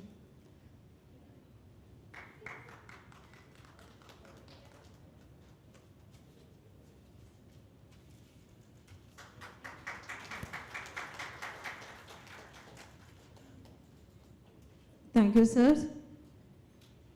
Now we are proceeding with our session by Sri Saji Gopinath sir.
സെമിനാറിൽ ഒരുപാട് കാര്യങ്ങൾ ഡിസ്കസ് ചെയ്യുമെന്നും നമ്മളെ ഒരുപാട് പ്രശ്നങ്ങൾ പരിഹരിക്കപ്പെടുമെന്ന് പ്രതീക്ഷിച്ചുകൊണ്ട് തുടങ്ങട്ടെ. ഞാൻ പറയാൻ പോകുന്നത് മറ്റൊരു സൈഡിൽ നിന്നാണ്. Shri professor Padmanand was very clear about എന്തൊക്കെയാണ് പോളിസി ഇൻസെൻറ്റീവ്സ് പല സ്റ്റേറ്റുകളും കൊടുക്കുന്നത്, അതെങ്ങനെ കേരളത്തിൽ കൊണ്ടുവരാൻ കഴിയും എന്നെല്ലാം അദ്ദേഹം പറഞ്ഞു. മറ്റൊരു സൈഡിൽ നമ്മുടെ അതായത് ഇൻഡസ്ട്രിയിൽ നിന്നും ഇൻഡസ്ട്രി അസോസിയേഷനിൽ നിന്നും എങ്ങനെ നമ്മുടെ ഈ പോസ്റ്റ് പാൻഡമിക് പീരീഡിൽ ഉണ്ടാകുന്ന ഓപ്പർച്യൂണിറ്റീസ് എത്രമാത്രം നമുക്ക് ഉപയുക്തം ആക്കാൻ കഴിയും എന്ന ചെറിയൊരു കാര്യം മാത്രമാണ് ഞാൻ പറയാൻ ഉദ്ദേശിക്കുന്നത്. നമുക്ക് എല്ലാവർക്കും അറിയാവുന്നതുപോലെ കഴിഞ്ഞ 2 കൊല്ലം നമ്മുടെ 2 കൊല്ലം മാത്രമല്ല അതിനു മുമ്പേയും ഒരു റിസഷണറി പീരീഡ് ആയിരുന്നു. വളരെയധികം മാറ്റങ്ങൾ വന്നതാണ്. നമ്മൾ വിചാരിക്കാത്ത പല മേഖലകളിലും നമുക്ക് ഇന്ന് സാങ്കേതിക വിദ്യയുടെ വലിയൊരു കുതിച്ചുകയറ്റം വന്നിട്ടുണ്ട്. അതിനോടൊപ്പം തന്നെ പല ചലഞ്ചുകളും ഉണ്ടായിരുന്നെങ്കിൽ പോലും ഇതൊരു വലിയ പാരഡൈം ഷിഫ്റ്റ് തന്നെ ഉണ്ടാക്കിയിട്ടുണ്ട്. We have actually seen there is a new world which is coming. The new normal എന്ന് നമ്മൾ പറയുന്ന ഒരു മേഖലയിലേക്ക് വന്നു. നമുക്ക് നമ്മുടെ കസ്റ്റമറുകളിലേക്ക് എത്തുവാനുള്ള പുതിയ മേഖലകൾ വന്നു. നേരത്തെ ഒരുപക്ഷെ അഡോപ്റ്റ് ചെയ്യാതിരുന്ന പല മാർഗങ്ങളും നമ്മുടെ മുമ്പിൽ തുറന്നു തന്നു. കേരളം പോലെ ഒരുപക്ഷെ നമ്മുടെ പല ഡിസഡ്വാൻറ്റേജസും, അതായത് ലാൻഡിൻ്റെ അവൈലബിലിറ്റി ആവട്ടെ, അല്ലെങ്കിൽ പൊല്യൂഷന് people who are very reluctant, not at all supportive to any industry, even have a little bit of a pollution.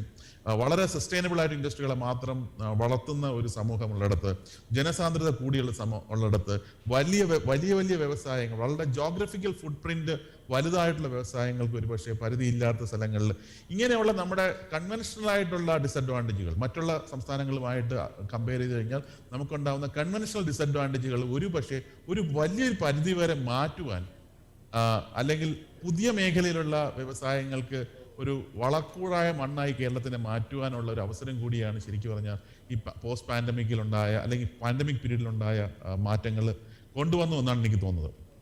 നേരത്തെ ശ്രീ ഹരികിഷോർ പറഞ്ഞു, ചിലരെങ്കിലും വിചാരിക്കാറുണ്ട് കേരളത്തിൽ ബിസിനസ്സും ഇൻഡസ്ട്രിയും വളരില്ല എന്ന് പറയുകയാണെങ്കിൽ നമ്മുടെ മുമ്പിൽ തന്നെ ശ്രീ ബാലഗോപാലിനെ പോലെ എങ്ങനെയാണ് ഒരു സാങ്കേതിക വിദ്യ ഉപയോഗിക്കുകയാണെങ്കിൽ ലോകോത്തരമായ വ്യവസായങ്ങൾ കേരളത്തിൽ തന്നെ കൊണ്ടുവരാൻ കഴിയുമെന്നതിൻ്റെ നിതാന്തമുള്ളതാണ്. അപ്പോൾ ഈ നമ്മുടെ ഒരു ഇൻഡസ്ട്രിയുടെ ഹിസ്റ്ററി പരിശോധിച്ചാൽ തന്നെ എവിടെയെല്ലാം നമ്മൾ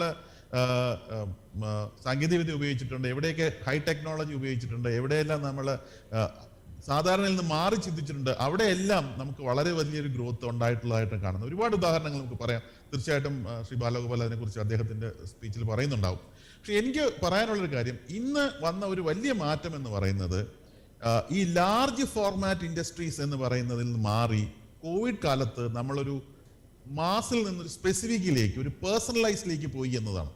നമ്മുടെ ഓരോ കാര്യങ്ങളും നമ്മൾ ആലോചിക്കുകയാണെങ്കിൽ ഈ കഴിഞ്ഞ ഇൻഡസ്ട്രിയൽ വേൾഡിൽ ഉണ്ടായിരുന്ന ഒരു mass model of industry development അല്ല ഇനി ലോകത്ത് നടക്കാൻ പോകുന്നത്. ഇവിടെ ഇന്ത്യ മാത്രമല്ല, കേരളത്തിൽ മാത്രമല്ല, ലോകത്ത് ഒരിടത്തും അങ്ങനെ ആയിരിക്കും നടക്കാൻ പോകുന്നത്. They are going to become a decentralized, distributed type of a management. That is a context in which we should actually see. ആ ഒരു കോണ്ടെക്സ്റ്റിലാണ് നമ്മുടെ MSMEക്ക് ഏറ്റവും വലിയ പ്രധാനമുള്ളത്. മാത്രവുമല്ല, മറ്റൊരു കാര്യം ശ്രീ പ്രകാശ് നേരത്തെ സൂചിപ്പിച്ചൊരു കാര്യമാണ്, ഓരോ റിസഷൻ നടക്കുമ്പോഴും അത് കഴിഞ്ഞിട്ട് ഒരു ഗ്രോത്ത് ഉണ്ടാവാറുണ്ട്. നമുക്കറിയാവുന്നത് പോലെ ഇന്ത്യയിൽ തന്നെ നടന്ന റിസഷൻസ് എടുക്കുകയാണെങ്കിൽ 2007 മുതൽ 2017 വരെയുള്ള കാലഘട്ടം പരിശോധിക്കുകയാണെങ്കിൽ വളരെയധികം കമ്പനികൾ ലൂസ് ചെയ്ത സമയത്ത് തന്നെ ഏകദേശം കുറേയേറെ കമ്പനികൾ, ഏകദേശം 27% ഓഫ് കമ്പനീസ് വളരെ ഫാസ്റ്റായിട്ട് ഗ്രോ ചെയ്യുകയുണ്ടായി. റിസഷണറി ടൈമിൽ തന്നെ എങ്ങനെയാണ് ചില കമ്പനികൾക്ക് ഗ്രോ ചെയ്യാൻ കഴിയുന്നതെന്ന് നമ്മുടെ ചുറ്റുമുള്ള കമ്പനികൾ തന്നെ കാണിച്ചു തന്നു, നമ്മുടെ ചുറ്റുമുള്ള ഇൻഡസ്ട്രീസ് തന്നെ കാണിച്ചു തന്നു. അതായത് recession or pandemic is not necessarily a place where everything will go, മറിച്ച് അത് നമ്മളെ പുതിയ കാര്യങ്ങൾ ചിന്തിക്കാനുള്ള ഒരു അവസരമായി മാറ്റുകയാണ് വേണ്ടത്. അതിനുള്ള ചില കാര്യങ്ങളാണ് എനിക്ക് തോന്നുന്നു ഞാൻ അടുത്ത ഒരു 5-10 മിനിറ്റിൽ നിങ്ങളുമായിട്ട് ഷെയർ ചെയ്യാൻ ഉദ്ദേശിക്കുന്നത്. പ്രത്യേകിച്ച് ഇതിന് കാരണം എന്ന് പറയുന്നത്, നമ്മൾ കഴിഞ്ഞ 2 പാൻഡമിക്കുകൾ എടുക്കാം. അതായത് ഇപ്പം നമ്മൾ നോക്കിക്കൊണ്ടിരിക്കുന്ന കോവിഡ് എന്നുള്ള പ്രശ്നം, 100 കൊല്ലം മുമ്പ് നടന്ന സ്പാനിഷ് ഫ്ലൂ എന്ന് പറഞ്ഞ് ഇതേപോലെ ഏകദേശം ഇതേ ലെവലിൽ തന്നെ നമുക്ക് എക്കോണമിയെ അല്ലെങ്കിൽ 3 കൊല്ലം ലോകത്തിനെ അടച്ചിടേണ്ടി വന്ന ഒരു കാലഘട്ടം 1918-21 പീരീഡിൽ ഉണ്ടായതാണത്. ഇത് രണ്ടും നോക്കുകയാണെങ്കിൽ നമുക്ക് ഏറ്റവും ഇൻട്രസ്റ്റിംഗ് ആയിട്ട് തോന്നുന്നത് രണ്ടിലെയും ഒരു പാറ്റേൺ ഓഫ് ഗ്രോത്ത് വളരെ സിമിലർ ആണ്. ഇത് നമുക്ക് സ്റ്റാറ്റിസ്റ്റിക്കലായിട്ട് പ്രൂവ് ചെയ്യാം, അല്ലാതെ തന്നെ ഒരു ഫിഗറേറ്റീവ് ആയിട്ട് നോക്കിക്കഴിഞ്ഞാൽ ഇത് സെയിം ആണ്. പക്ഷെ വാട്ട് ഈസ് മോർ ഇമ്പോർട്ടൻറ്റ് എന്നുള്ളത്, ഈ സമയത്ത് കഴിയുമ്പോൾ ഉണ്ടാവുന്ന ഒരു ഗ്രോത്ത് എന്ന് പറയുന്നത് വളരെ വളരെ വലുതാണ്. ഇന്ന് നമ്മൾ കാണുന്നത് അതേ ചലഞ്ചാണ്. ലോകത്തിന്റെ പല ഭാഗങ്ങളിലും ഇന്ന് what they call as A revenge spending which is happening, revenge travel which is happening, revenge tourism which is happening. ഈ കഴിഞ്ഞ 2 കൊല്ലം അടച്ചിട്ടിരുന്ന ആൾക്കാർ അവരുടെ സ്പെൻഡിങ് പവറുകൾ സ്പെൻഡ് ചെയ്യുന്നു. ഒരുപക്ഷെ യുക്രൈൻ പോലെയുള്ള ഒരു വാർ അതിനെ കുറച്ച് ഡാമ്പൻ ചെയ്തിട്ടുണ്ടാവാം. പക്ഷെ അത് മാറ്റി നിർത്തിയാൽ ഒരു വലിയൊരു spending and demand which is happening across the world, and that is going to happen further in the next few years. അടുത്ത ഒരു 3-4 കൊല്ലങ്ങളിൽ നമ്മൾ ഏത് മേഖലയിലാണോ ആ മേഖലയിലെല്ലാം ഒരു വലിയ ഒരു ഡിമാൻഡ് ഇൻക്രീസ് ഉണ്ടാവും എന്നതാണ് നമ്മൾ ഏത് പഠനങ്ങളും കാണിക്കുന്നത്. പക്ഷേ അതോടൊപ്പം തന്നെ നമുക്ക് മനസ്സിലാക്കേണ്ട ഒരു കാര്യം, as a human being we are not really good in managing prosperity. നമുക്ക് ഗുഡ് പ്രോബ്ലംസ് സോൾവ് ചെയ്യുന്നതിനേക്കാളും ബാഡ് പ്രോബ്ലംസ് സോൾവ് ചെയ്യുന്നതാണ് കൂടുതൽ അറിയാവുന്നത്. നമുക്ക് ബിസിനസ് കൂടുമ്പോൾ അല്ലെങ്കിൽ ഡിമാൻഡ് കൂടുമ്പോൾ അത് മാച്ച് ചെയ്യുക എന്ന് പറയുന്നത് പലപ്പോഴും നമ്മൾ കണ്ടിട്ടുള്ളത് ഇൻഡസ്ട്രീസ് ഫെയിൽ ചെയ്യുന്നതായിട്ടാണ്. ഇതാണ് നമ്മുടെ മുമ്പിലുള്ള ഒരു ചലഞ്ച്. അതായത് ഒരു സൈഡിൽ നമുക്ക് ഡിമാൻഡ് കൂടുമ്പോൾ മറ്റൊരു സൈഡിൽ there is A huge shortage of supply which is happening. നിങ്ങൾക്ക് പലർക്കും അറിയാം, ഒരുപക്ഷെ ഇലക്ട്രോണിക് മേഖലയിലോ ചിപ്പ് വർക്ക് ചെയ്യുന്നവർക്കാണെങ്കിൽ ഇന്ന് നമുക്ക് ഷോർട്ടേജ് ഓഫ് ചിപ്സ് ഉണ്ട്, അല്ലെങ്കിൽ ഷോർട്ടേജ് ഓഫ് ഇലക്ട്രോണിക് ഐറ്റംസ് ഉണ്ട്. മറ്റു പല മേഖലകളിലും ഷോർട്ടേജ് ഓഫ് ഐറ്റംസ് വരുന്നു. ഇതിന് കാരണം റിസഷൻ ടൈമിൽ ഡിമാൻഡ് കുറഞ്ഞതോടൊപ്പം തന്നെ ലോകത്തെ പല ഭാഗങ്ങളിലുമുള്ള production almost screech to a halt, 0 ആയി. അവിടെ നിന്ന് അവരെ റീവാമ്പ് ചെയ്ത് എടുക്കുക എന്ന് പറയുന്നത് ഒരു വലിയൊരു ചലഞ്ചാണ്. ഗ്ലോബൽ മാനുഫാക്ചറിങ് ഔട്ട്പുട്ട് നോക്കുകയാണെങ്കിൽ അത് വളരെയധികം നെഗറ്റീവിലേക്ക് പോയ ഒരു കാലഘട്ടമാണ് നമ്മൾ നേരത്തെ കണ്ടത്. ഈ ഒരു കാലഘട്ടത്തിൽ നിന്ന് പെട്ടെന്ന് ഒരു ഡിമാൻഡ് വരുമ്പോൾ ഉണ്ടാവാൻ പോകുന്ന ഒരു ചലഞ്ച് എന്ന് പറയുന്നത്, ആരാണോ അതിനെ മാപ്പ് ചെയ്ത് ഇന്നോവേറ്റ് ചെയ്ത് അതിനെ മീറ്റ് ചെയ്യുന്നത്, അങ്ങനെയുള്ള ഓർഗനൈസേഷൻസ് ആയിരിക്കും അത് സക്സസ്ഫുൾ ആവുക. ഈ issue of demand and supply ആയിരിക്കും ഇനി അടുത്ത കുറച്ചു കാലങ്ങളിൽ നമ്മൾ കാണാൻ കഴിയുന്നത്. We will see some inflationary pressures. We will also see a increase of demand. At the same time, we will also have supply changes. Delays ഉണ്ടാവാം, പ്രൈസിന്റെ ഇൻക്രീസ് ഉണ്ടാവാം, അതോടൊപ്പം തന്നെ ഒരു സോഷ്യൽ പോയിന്റ് ഓഫ് വ്യൂല് ഒരു ഇൻഇക്വാലിറ്റിയുടെ ഇൻക്രീസ് ഉണ്ടാവും. അത് ഞാൻ ഇവിടെ ഡിസ്കസ് ചെയ്യുന്നില്ല. പക്ഷെ ഈ രണ്ട് കാര്യങ്ങളും മനസ്സിൽ വച്ചുകൊണ്ട് വേണം നമ്മൾ അടുത്ത മേഖലയിലേക്ക് പോകേണ്ടത് എന്നാണ് നമ്മൾ ആലോചിക്കേണ്ടത്. ഒരു ഓപ്പർച്യൂണിറ്റി മാത്രമല്ല, this is also going to create challenges for us. ആ ചലഞ്ച് എന്ന് പറയുന്നത് it's a good problems to solve. അതായത് നമുക്ക് ഡിമാൻഡ് വരുന്നു, പക്ഷെ നമുക്ക് കൊടുക്കാനുള്ള കേപ്പബിലിറ്റി ഇല്ല, അല്ലെങ്കിൽ സമയത്ത് കൊടുക്കാൻ കഴിയുന്നില്ല, അതിനുവേണ്ടിയുള്ള റിസോഴ്സസ് ഇല്ല. അത് ഗ്ലോബൽ മാത്രമല്ല, ഈവൻ നാഷണൽ ലെവലിൽ പോലും ഇതേപോലെയുള്ള ഓപ്പർച്യൂണിറ്റീസ് നമ്മുടെ മുമ്പിൽ. ഇന്നത്തെ ഡിസ്കഷനിനെ കുറിച്ച് കൂടുതൽ ഡീറ്റെയിൽ പറയുമെന്നാണ് എനിക്ക് തോന്നുന്നത്. അപ്പൊ അങ്ങനെ ഒരു ഇതോടൊപ്പം തന്നെ there is a change in customer expectations also which is happening. So this is a point in which I think we should really look at how do we ride this the growth wave per se. ഇത് ഒരു പക്ഷേ 2 കൊല്ലം മുമ്പ് 5 കൊല്ലം മുമ്പേ നമ്മൾ ആലോചിച്ച മോഡലിൽ നമ്മൾ ഇനി ബിസിനസ് ചെയ്യുകയാണെങ്കിൽ നമുക്ക് ഇതിനെ കവേർഡ് ചെയ്യാൻ കഴിയില്ല, അല്ലെങ്കിൽ ഈ ഓപ്പർച്യൂണിറ്റിയെ എൻകാഷ് ചെയ്യാൻ കഴിയില്ല എന്നത് ഒരു പക്ഷേ വാസ്തവമായ കാര്യമാണ്. അതാണ് നമ്മൾ ആലോചിക്കേണ്ട, മാറേണ്ട കാര്യം. ഇതിനെക്കുറിച്ച് പല ഡീറ്റെയിൽസ് നേരത്തെയുള്ള അവർ പറഞ്ഞിരുന്നു. അപ്പം 2 questions we need to ask. How do we address this? ഇത് അഡ്രസ് ചെയ്യുന്നതിന് 2 കാര്യമുണ്ട്. ഒന്ന്, ഇങ്ങനെ ഒരു ഓപ്പർച്യൂണിറ്റീസ് നമ്മുടെ സ്പേസ് നമ്മുടെ മുമ്പിൽ വരുമ്പോൾ അത് നമുക്ക് സർവൈവലിന് വേണ്ടിയിട്ട് നമ്മൾ എന്ത് ചെയ്യണം, എങ്ങനെ നമ്മൾ ഒരു ഇൻഫ്ലേഷണറി സിറ്റുവേഷനിൽ എങ്ങനെ നമുക്ക് പ്രൊഡക്റ്റ് അല്ലെങ്കിൽ സർവീസ് ഒരു അഫോർഡബിൾ ആയിട്ട് ലെവലിൽ കൊടുക്കാൻ കഴിയണം. Same time how do we actually grow and makes use of this opportunities. ഇത് രണ്ടുമായിരിക്കണം ആസ് ഇൻഡസ്ട്രി അസോസിയേഷൻ നമ്മുടെ പ്രയോറിറ്റീസ് എന്ന് പറയുന്നത്. വളരെയധികം ഡീറ്റെയിൽ ആയിട്ട് അതിനെക്കുറിച്ച് ചർച്ച ചെയ്യാൻ നമുക്കിവിടെ സമയമില്ല. പക്ഷെ ഒരു 4 പോയിന്റുകൾ മാത്രം ഞാൻ പറഞ്ഞുകൊണ്ട് അവസാനിപ്പിക്കാം. 4 പോയിന്റുകളാണ് ഇവിടെ റിലവൻ്റ് ആയിട്ടുള്ളത്. ഒന്ന്, there is a need for us to look at a cost restructuring. And how do we do that? We'll see. We also really require some financial discipline and innovation over there. നമുക്ക് growth enhance ചെയ്യാൻ വേണ്ടിയിട്ടുള്ള, top line enhance ചെയ്യാൻ വേണ്ടിയിട്ടുള്ള മാർഗങ്ങൾ നമ്മൾ കൂടുതലായിട്ട് adopt ചെയ്യേണ്ട ആവശ്യം. And finally, and this has been told already by Professor Premanand also, that there is a time that we need to really look at collaboration and look at innovative solutions into our product and services. So how do we do that? നമ്മൾ പലപ്പോഴും ഒരു cost റീസ്ട്രക്ചറിങ്ങിനെ കുറിച്ച് നോക്കുമ്പോൾ നമ്മൾ എപ്പോഴും നോക്കുന്നത് ഈ product cost കുറയ്ക്കുക അല്ലെങ്കിൽ അതിനു വേണ്ടിയുള്ളൊരു കാര്യമാണ്. പക്ഷെ ഇതിനിടയിൽ കുറേയേറെ കോസ്റ്റുകളുണ്ട്, കുറേയേറെ നോൺ വാല്യൂ ആഡിങ് ആയിട്ടുള്ള കോസ്റ്റുകളുണ്ട്. അത് എങ്ങനെ അഡോപ്റ്റ് ചെയ്യാൻ പറ്റും? അത് കുറയ്ക്കണമെങ്കിൽ പലപ്പോഴും നമുക്ക് നമ്മുടേതായ മെത്തേഡ്സ് നമുക്ക് ഉപയോഗിക്കാം, സാങ്കേതിക വിദ്യ ഉപയോഗിക്കാം. For example, travel is A cost. എല്ലായിടത്തും ട്രാവൽ ചെയ്യേണ്ട ആവശ്യമില്ല. നമുക്ക് ട്രാവലിംഗ് ഒരുപക്ഷെ ഇലക്ട്രോണിക് മീൻസ് വഴിയാക്കാം. ഇതൊരു ചെറിയൊരു എക്സാമ്പിളാണ്. നമ്മൾ കാണാത്ത അല്ലെങ്കിൽ നമ്മൾ സാധാരണഗതിയിൽ ഒരു പാൻഡമിക്കിന് മുമ്പ് എങ്ങനെയായിരുന്നു ഉപയോഗിച്ചിരുന്നത് അതേ മേഖലയിൽ നിന്ന് മാറി പാൻഡമിക് കൊണ്ടുവന്നുള്ള അവസരങ്ങളെയും കൂടെ ഉപയോഗിച്ചുകൊണ്ട് നമുക്ക് കോസ്റ്റ് കുറയ്ക്കാൻ കഴിയണം. Optimisation of through operational excellence. Non value adding കോസ്റ്റുകൾ നമ്മൾ പലതും ചെയ്യാറുണ്ട്. ആ നോൺ വാല്യൂ ആഡിങ് കോസ്റ്റുകൾ ഇനിയത്തെ ഒരു ഫ്യൂച്ചറിൽ അത് ആവശ്യമുണ്ടോ? ഇതെല്ലാം വളരെ ഡീറ്റെയിൽ ആയിട്ട് ഓരോ പ്രൊഡക്റ്റും എടുത്ത് നമ്മൾ പറയേണ്ട ആവശ്യമാണ്. Supply chain management will be another interesting aspect. In all these things, there is a need for innovation operations. Innovations in operation എന്ന് പറഞ്ഞു കഴിഞ്ഞാൽ അത് കോടിക്കണക്കിന് രൂപയുള്ള കമ്പനികളിൽ മാത്രമല്ല, വളരെ ചെറിയ കമ്പനികളിൽ പോലും നമുക്ക് ചെയ്യാൻ കഴിയും. അതോടൊപ്പം തന്നെ ഒരുപാട് പാർട്ട്നേഴ്സ് ഇന്ന് വന്നിട്ടുണ്ട്. ഇപ്പോൾ ഒരു റീറ്റെയിൽ മേഖല എടുക്കുകയാണെങ്കിൽ ഉഡാൻ എന്ന് പറഞ്ഞിട്ടൊരു കമ്പനി നമ്മുടെ വീടുകളിൽ അല്ലെങ്കിൽ നമ്മുടെ കടകളിൽ തന്നെ എല്ലാ പ്രൊഡക്റ്റുകളും ലോ കോസ്റ്റിൽ കൊണ്ടുവരുന്ന ഒരു B2B സപ്ലയർ വന്നിട്ടുണ്ട്. ഇങ്ങനെയുള്ള സ്റ്റാർട്ടപ്പുകൾ നമ്മുടെ മുമ്പിലുണ്ട്. ഇവയെ നമ്മൾ അഡോപ്റ്റ് ചെയ്യാനും എങ്ങനെ നമ്മുടെ കോസ്റ്റ് കുറയ്ക്കാൻ അവ ഉപയോഗിക്കണം എന്ന കാര്യം കൂടി നോക്കേണ്ട ആവശ്യം. മറ്റൊരു മേഖല, ഒരുപക്ഷെ നമ്മൾ നോക്കാത്ത ഒരു മേഖല എന്ന് പറയുന്നത് ഫിനാൻഷ്യൽ ഡിസിപ്ലിൻ. പലപ്പോഴും ഫിനാൻഷ്യൽ ഡിസിപ്ലിനെ കുറിച്ച് പറയുമ്പോൾ നമ്മളൊരു പ്രോഫിറ്റ് ആൻഡ് ലോസ് അക്കൗണ്ടാണ് നമ്മൾ ഫോക്കസ് ചെയ്യുന്നത്.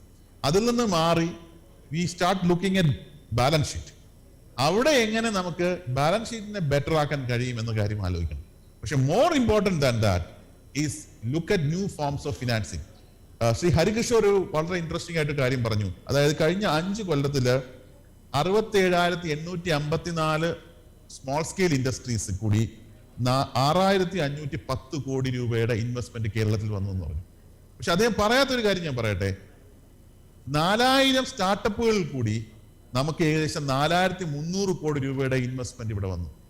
അത് ഏറ്റവും ഇൻട്രസ്റ്റിംഗ് ആയിട്ടുള്ള കാര്യം, ഈ 4,300 കോടി രൂപയും ഇൻവെസ്റ്റ് ചെയ്തത് ഇത് തുടങ്ങിയവരല്ല, മറ്റുള്ളവരാണ് ഇൻവെസ്റ്റ് ചെയ്തത്. അതായത് പുറത്തുനിന്നുള്ളവര് ഈ കമ്പനികളിൽ ഇൻവെസ്റ്റ് ചെയ്തതാണ്.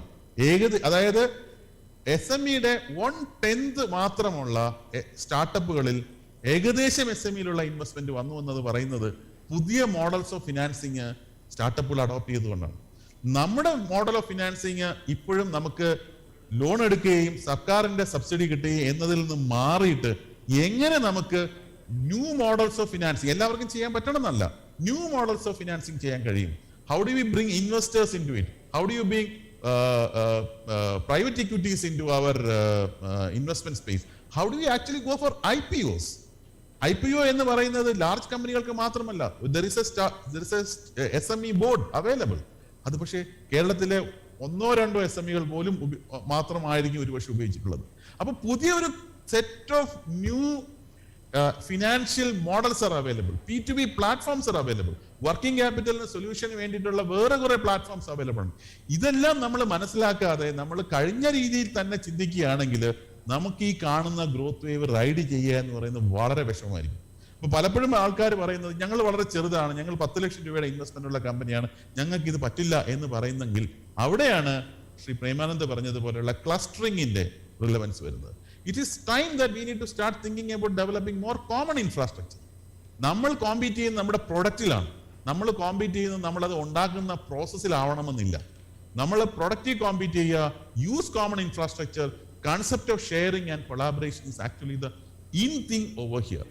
ഈ ഒരു പോയിന്റ് അസോസിയേഷനുകൾ, പ്രത്യേകിച്ച് പ്രൈവറ്റ് IT പാർക്കുകൾ വരുന്ന ഒരു മേഖലയിൽ ഇതിനെക്കുറിച്ച് സീരിയസ് ആയിട്ട് ആലോചിക്കേണ്ട ഒരു ആവശ്യമാണ്. രണ്ടാമത്തെ ഒരു കാര്യം, നമ്മുടെ പ്രൊഡക്റ്റുകൾ പലപ്പോഴും നമ്മൾ ചെയ്യുന്നത് നേരത്തെ ഉള്ള മാർക്കറ്റുകൾ, നമ്മുടെ കോമ്പറ്റീറ്റർ എവിടെയാണോ ചെയ്യുന്നത് അവിടെ തന്നെ ചെയ്യുന്നതാണ്. കേരളത്തിൽ തന്നെ വളരെ നല്ലൊരു ഉദാഹരണമുണ്ട്, കോഴിക്കോടുള്ള ഫുട്വെയർ ക്ലസ്റ്റർ. എങ്ങനെയാണ് കോഴിക്കോട് ഫുട്വെയർ ക്ലസ്റ്റർ ഗ്രോ ചെയ്തത്? അതുവരെ ഉള്ളവർ നോക്കിക്കൊണ്ടിരുന്നത് കോഴിക്കോട് മാർക്കറ്റ് മാത്രമായിരുന്നു. കോഴിക്കോടുള്ള കമ്പനികൾ കോഴിക്കോടിന് പുറത്ത് ആലോചിച്ച് തുടങ്ങിയപ്പോൾ ലോക മാർക്കറ്റാണ്, അല്ലെങ്കിൽ ഇന്ത്യയിലെ മറ്റു ഭാഗങ്ങളിലെ മാർക്കറ്റ് ഉണ്ടെന്നും അവയെ നമുക്ക് കൊളാബറേറ്റ് ചെയ്ത് ചെയ്യാൻ കഴിയുമെന്നുള്ളപ്പോഴാണ് ഫുട്വെയർ ക്ലസ്റ്റർ വളരെയധികം വളർന്നത്.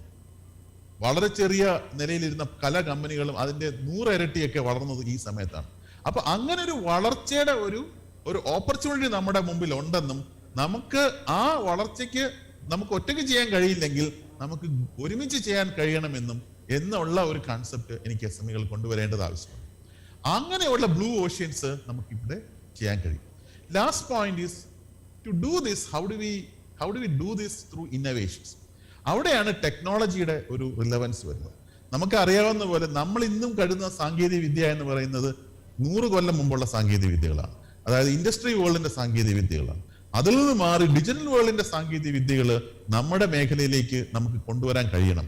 ഇതൊരു പക്ഷേ നമുക്ക് സ്വയം കൊണ്ടുവരാൻ കഴിഞ്ഞില്ല എന്നുണ്ടെങ്കിൽ അതിനു വേണ്ടിയിട്ടാണ് linkage with startups and technology companies is going to be very relevant. Startup മിഷനും മറ്റു പല ഏജൻസികളും ഇപ്പോൾ അതിനുവേണ്ടി ചെയ്യുന്നുണ്ട്. എങ്ങനെയാണ് സ്റ്റാർട്ടപ്പുകളുടെ പ്രൊഡക്റ്റുകൾ SME പ്രൊഡക്റ്റുകളുമായിട്ട് കമ്പൈൻ ചെയ്ത് എങ്ങനെ SMEക്ക് നെക്സ്റ്റ് വേവ് ഓഫ് ഗ്രോത്തിലേക്ക് കൊണ്ടുപോകാൻ കഴിയും? ഇവർ കോമ്പീറ്റ് ചെയ്യുന്ന എൻറ്റിറ്റീസ് അല്ല, ഇവർ കൊളാബറേറ്റ് ചെയ്യാൻ പറ്റുന്ന എൻറ്റിറ്റീസ് ആണ് എന്നുള്ളൊരു മേഖലയിലേക്ക് നമ്മൾ കൊണ്ടുവരികയാണ്. 3 options for that. You can adopt a new business, you can adapt existing new world solutions to enhance your business. ഇത് രണ്ടുമില്ലെങ്കിൽ നമ്മളൊരു ന്യൂ സ്റ്റാർട്ടപ്സിലേക്ക് ഒരു വെഞ്ചറായിട്ട് തന്നെ ഇൻവെസ്റ്റ് ചെയ്യാം. വളരെ സിമ്പിൾ മോഡൽസ് മുതൽ വളരെ കോംപ്ലക്സ് ബിസിനസ് മോഡൽസ് വരെ നമുക്ക് ടെക്നോളജി ബിസിനസ്സുകൾ കൊണ്ടുവരാൻ കഴിയും. ഞാൻ നേരത്തെ പറഞ്ഞ പോലെ കേരളത്തിലെ സക്സസ്ഫുൾ ആയിട്ടുള്ള സ്റ്റോറികൾ എടുക്കുകയാണെങ്കിൽ അത് തെർമോ പെൻപോൾ ആവട്ടെ, അല്ലെങ്കിൽ കീറ്റെക്സ് ആവട്ടെ, അല്ലെങ്കിൽ ഇത് സ്പൈസ് എക്സ്ട്രാക്റ്റിലുള്ള കമ്പനികളാവട്ടെ, ഇവരെല്ലാവരും നല്ല സാങ്കേതിക വിദ്യകൾ ഉപയോഗിച്ച് ലോകോത്തരമായ കമ്പനികൾ ഉണ്ടാക്കിയവരുണ്ട്. അങ്ങനെയുള്ള സാങ്കേതിക വിദ്യകൾ നമുക്ക് എങ്ങനെ കൊണ്ടുവരാൻ കഴിയുമെന്നും എങ്ങനെ അടുത്ത ലെവലിലേക്ക് നമുക്ക് ഗ്രോ ചെയ്യാൻ കഴിയുമെന്ന് നമ്മൾ ആലോചിക്കേണ്ട ആവശ്യമാണ്. പ്രത്യേകിച്ച് നാലാം ഇൻഡസ്ട്രി റെവല്യൂഷൻ പ്രൊഡക്റ്റിലും പ്രോസസ്സിലും വളരെയധികം പുതിയ മാറ്റങ്ങൾ കൊണ്ടുവരാനുള്ള സാങ്കേതിക വിദ്യ വളരെ ചീപ്പർ ആൻഡ് ഈസി ആയിട്ട് അഫോർഡബിൾ ആയിട്ട് നമ്മുടെ മുമ്പിലുണ്ട്, പ്രത്യേകിച്ച് ഒരു പോസ്റ്റ് പാൻഡമിക് വേൾഡ്. അത് അഡോപ്റ്റ് ചെയ്യാൻ ഒരു പക്ഷേ ടെക്നോളജി ക്ലിനിക് എന്ന് നേരത്തെ ശ്രീ ഹരികിഷോർ പറഞ്ഞ ഇൻഫ്രാസ്ട്രക്ചർ ഇതിന് സഹായിക്കുന്നതായിരിക്കും. And finally, we can also start looking at how do we use startup products which are available, combine with our products to come out with the next wave of growth as such. So, ഇങ്ങനെയുള്ള ഒരു leveraging the ecosystem and use government as a support mechanism. അതായത് government എന്നുള്ളത് primary mechanism ആവാതെ government പോളിസീസും ഗവൺമെന്റിന്റെ support സിസ്റ്റംസിനെയും ഒരു support mechanism ആയിട്ട് എടുത്ത് നമ്മുടെ അസോസിയേഷനുകളും നമ്മുടെ ചുറ്റും നടക്കുന്ന ടെക്നോളജി ഡെവലപ്മെന്റുകളും നമ്മുടെ മുമ്പിലുള്ള ഓപ്പർച്യൂണിറ്റീസും ഒരുമിച്ച് കൊണ്ടുവരികയാണെങ്കിൽ തീർച്ചയായിട്ടും we will actually can show to the world that there can be a new model where small industries can actually make the big difference into the world to come. So let me close by saying that COVID എന്ന് പറയുന്നത് ഒരു വലിയ equaliser ആയിരുന്നു. അത് large കമ്പനിയും small കമ്പനിയും ഒരുപോലെ ഒരേ മേഖലയിലേക്ക് കൊണ്ടുവരികയാണ് ചെയ്തത്. എല്ലാവരെയും ഒരൊറ്റ സ്റ്റാർട്ടിംഗ് പോയിന്റിൽ കൊണ്ടുവന്നു. ഇനി നമുക്ക് ആരാണോ ഫാസ്റ്റ് ആയിട്ട് ഓടുന്നത് അവരായിരിക്കും they will actually win the prize. അങ്ങനെ ഓടാൻ, അതായത് കഴിഞ്ഞ റിസഷനിൽ കുറേയേറെ കമ്പനികൾ ലോ ആയി പോയപ്പോൾ കുറേയേറെ കമ്പനികൾ ആ റിസഷൻ ഓപ്പർച്യൂണിറ്റി ആയിട്ട് മാറ്റിയുണ്ടായി. അങ്ങനത്തെ ഒരു വളരെ ഫാസ്റ്റ് ആയിട്ട് ഓടാൻ നമുക്ക് തയ്യാറാണോ എന്നതാണ് നമ്മൾ ആലോചിക്കേണ്ടത്. അതിനു വേണ്ടിയിട്ട് we need to actually start questioning our basic philosophy and approaches and start looking at whether our mindset is really growth oriented or not. ആ ഒരുപക്ഷെ നിങ്ങൾക്ക് പറയാം, എനിക്കൊരു വളരെ ലോസ് ആണ്, എനിക്ക് ബാങ്കിൽ നിന്ന് ഫിനാൻസ് കിട്ടുന്നില്ല, ഇങ്ങനെ ഒരു വലിയൊരു സെറ്റ് ഓഫ് പ്രോബ്ലംസ് നമ്മുടെ മുമ്പിൽ ഉണ്ടാവാം. തീർച്ചയായിട്ടും അത് നേരത്തെ ശ്രീ പ്രകാശ് പറയുകയും ചെയ്തു. പക്ഷെ അതിൽ പലതിനും നമുക്ക് ഇന്നോവേറ്റീവായിട്ട് സൊല്യൂഷൻ കൊണ്ടുവരാൻ കഴിയുമെന്നതാണ് വാസ്തവം. അങ്ങനെ കൊണ്ടുവരുമ്പോഴാണ് പൊളോ കോവിലോ പറഞ്ഞതുപോലെ നമ്മുടെ മുമ്പിൽ വന്ന ഈ Storm was not came to disrupt our life, but it came to clear our path, to create a new wave of resurgence for the industries of Kerala. And I believe that ഈ MSME summit അങ്ങനെ ഒരു റിസർജൻസിന് വേണ്ടിയിട്ടുള്ള ഇൻപുട്ടുകൾ നമുക്ക് ഈ ഒരു whole ഡേയിൽ തരുമെന്നും ഇതിൽ കൂടി ഒരുപാട് പുതിയ സംരംഭങ്ങൾ അല്ലെങ്കിൽ ഇന്നത്തെ സംരംഭങ്ങൾ വളരെ ഫാസ്റ്റ് ആയിട്ട് ഡെവലപ്പ് ചെയ്യുമെന്നും നമ്മുടെ മുമ്പിൽ വരുന്ന പുതിയ ഓപ്പർച്യൂണിറ്റീസ് ഉപയോഗിക്കാൻ അവർ കഴിയുമെന്നും വിശ്വസിക്കുന്നു. അതിനു വേണ്ടിയിട്ടുള്ള എല്ലാ ഉദ്യമങ്ങളും ഉണ്ടാവുമെന്ന് പ്രതീക്ഷിച്ചുകൊണ്ട് നിർത്തുന്നു. Thank you very much for inviting me for the seminar. Wish the seminar all the very best. Thank you. Thank you so much, sir, for your words.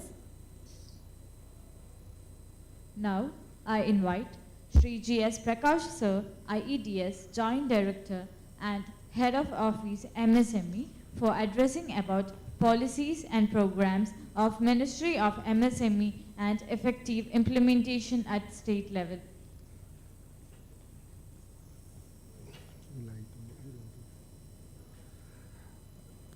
Thank you. Doctor Saji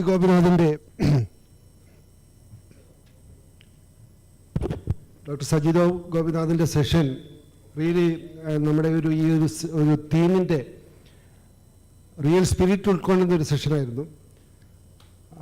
അത് തന്നെയാണ് നമ്മൾ ഉദ്ദേശിച്ചത്. ഈ ഒരു സബ്മിറ്റിൻ്റെ ഭാഗമായിട്ടുള്ള ഒരു തോട്ട് പ്രോസസ്സ്, നമുക്ക് എങ്ങനെ വരുന്ന ഓപ്പർച്യൂണിറ്റികളെ നമുക്ക് എങ്ങനെ യൂട്ടിലൈസ് ചെയ്യാം.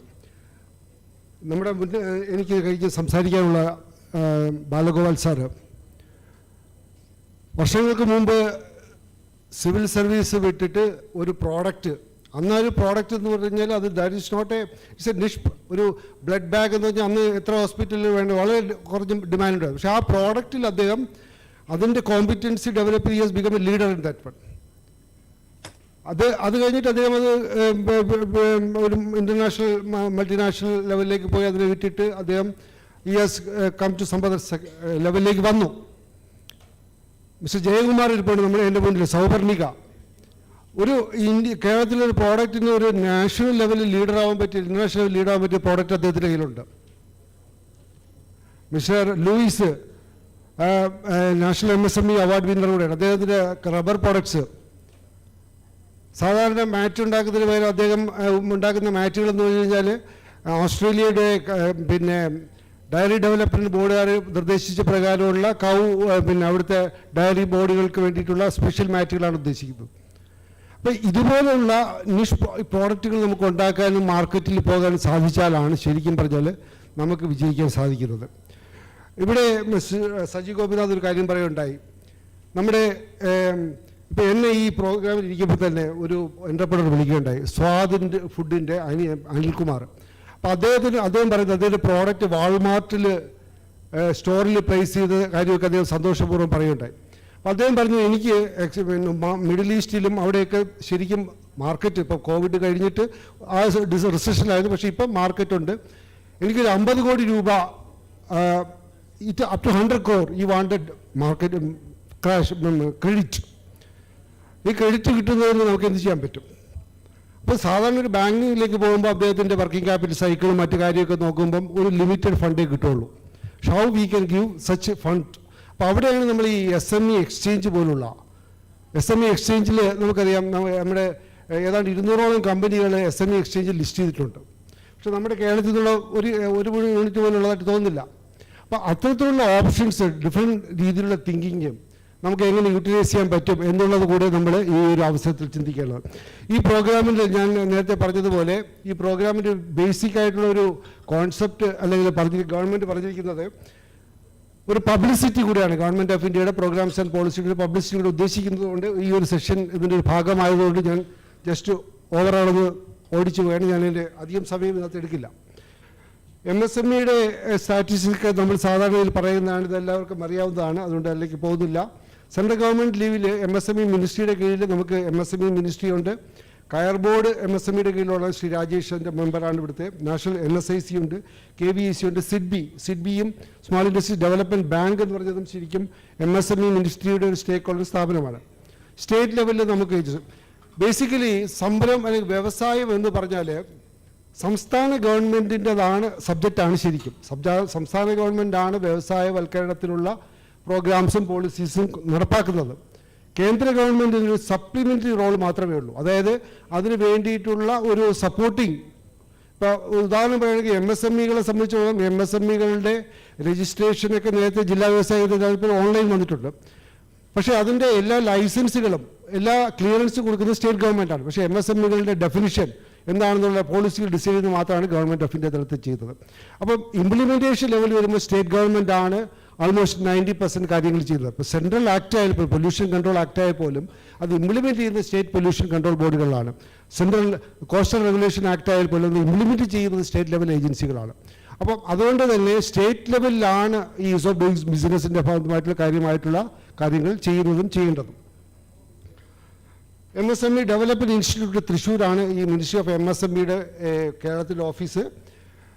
MSMEയുടെ മിനിസ്ട്രിയുടെ ഭാഗമായിട്ട് ടൂൾ റൂംസ് അല്ലെങ്കിൽ ടെക്നോളജി സെൻറ്റേഴ്സ് 18ഓളം ടെക്നോളജി സെൻറ്റേഴ്സ് പ്രവർത്തിക്കുന്നുണ്ട്.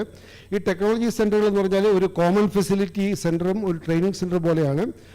കഴിഞ്ഞ വർഷം അവരുടെ കമ്പൈൻ ടേൺ ഓവർ 200 കോടി രൂപയാണ്. ഇതുപോലൊരു ടെക്നോളജി സെൻറ്റർ നമ്മുടെ അങ്കമാലിയിൽ 125 കോടി രൂപയുടെ ടെക്നോളജി സെൻറ്റർ സെറ്റപ്പ് ചെയ്യുന്നുണ്ട്. ഉച്ച കഴിഞ്ഞ് അതിൻ്റെ DGM ഈ അങ്കമാലി സെൻറ്ററിൻ്റെ ബിൽഡിംഗ് പണി നടന്നുകൊണ്ടിരിക്കുകയാണ്, അതിൻ്റെ ആൾ പങ്കെടുക്കുന്നുണ്ട്.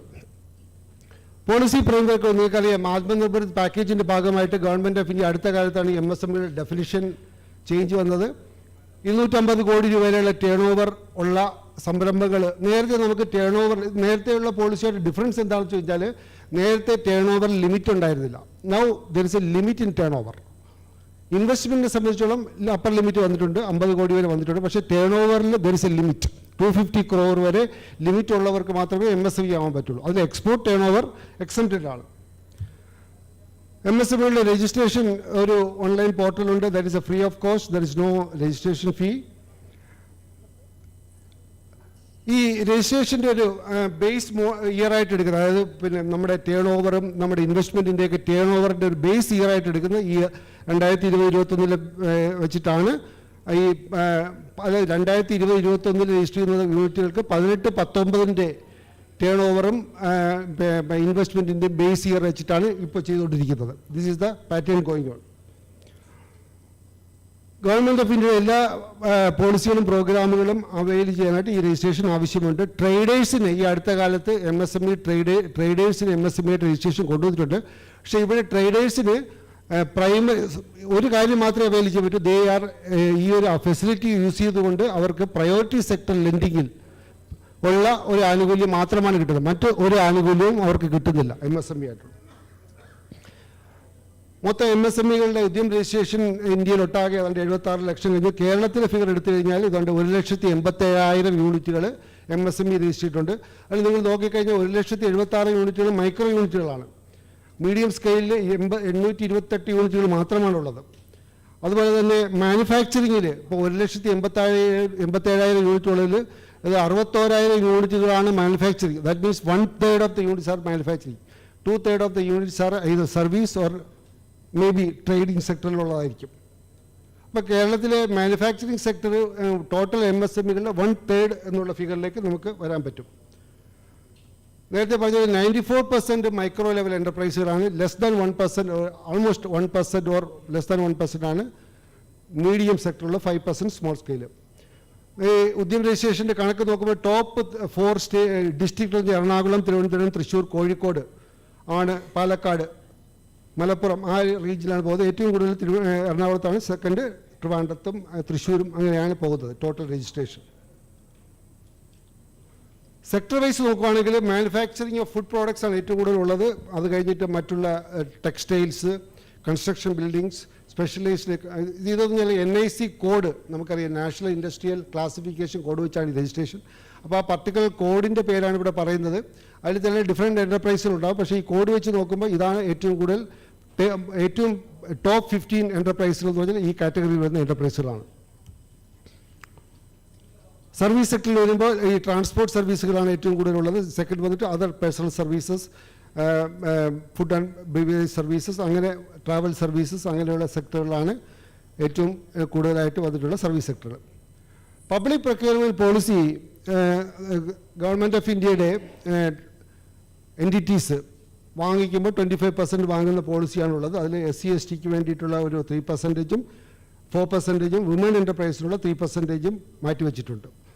ഈ ഒരു ഇതിൽ ഒരു ചലഞ്ച് എന്ന് പറഞ്ഞാൽ ഇന്ത്യയിലെ ഒട്ടാകെ കഴിഞ്ഞ വർഷം ഏതാണ്ട് 1,37,000 കോടി രൂപയുടെ പ്രൊക്യൂർമെൻറ്റ് 1,10,000 കോടി രൂപയുടെ പ്രൊക്യൂർമെൻറ്റ് നടത്തിയിട്ടുണ്ട്.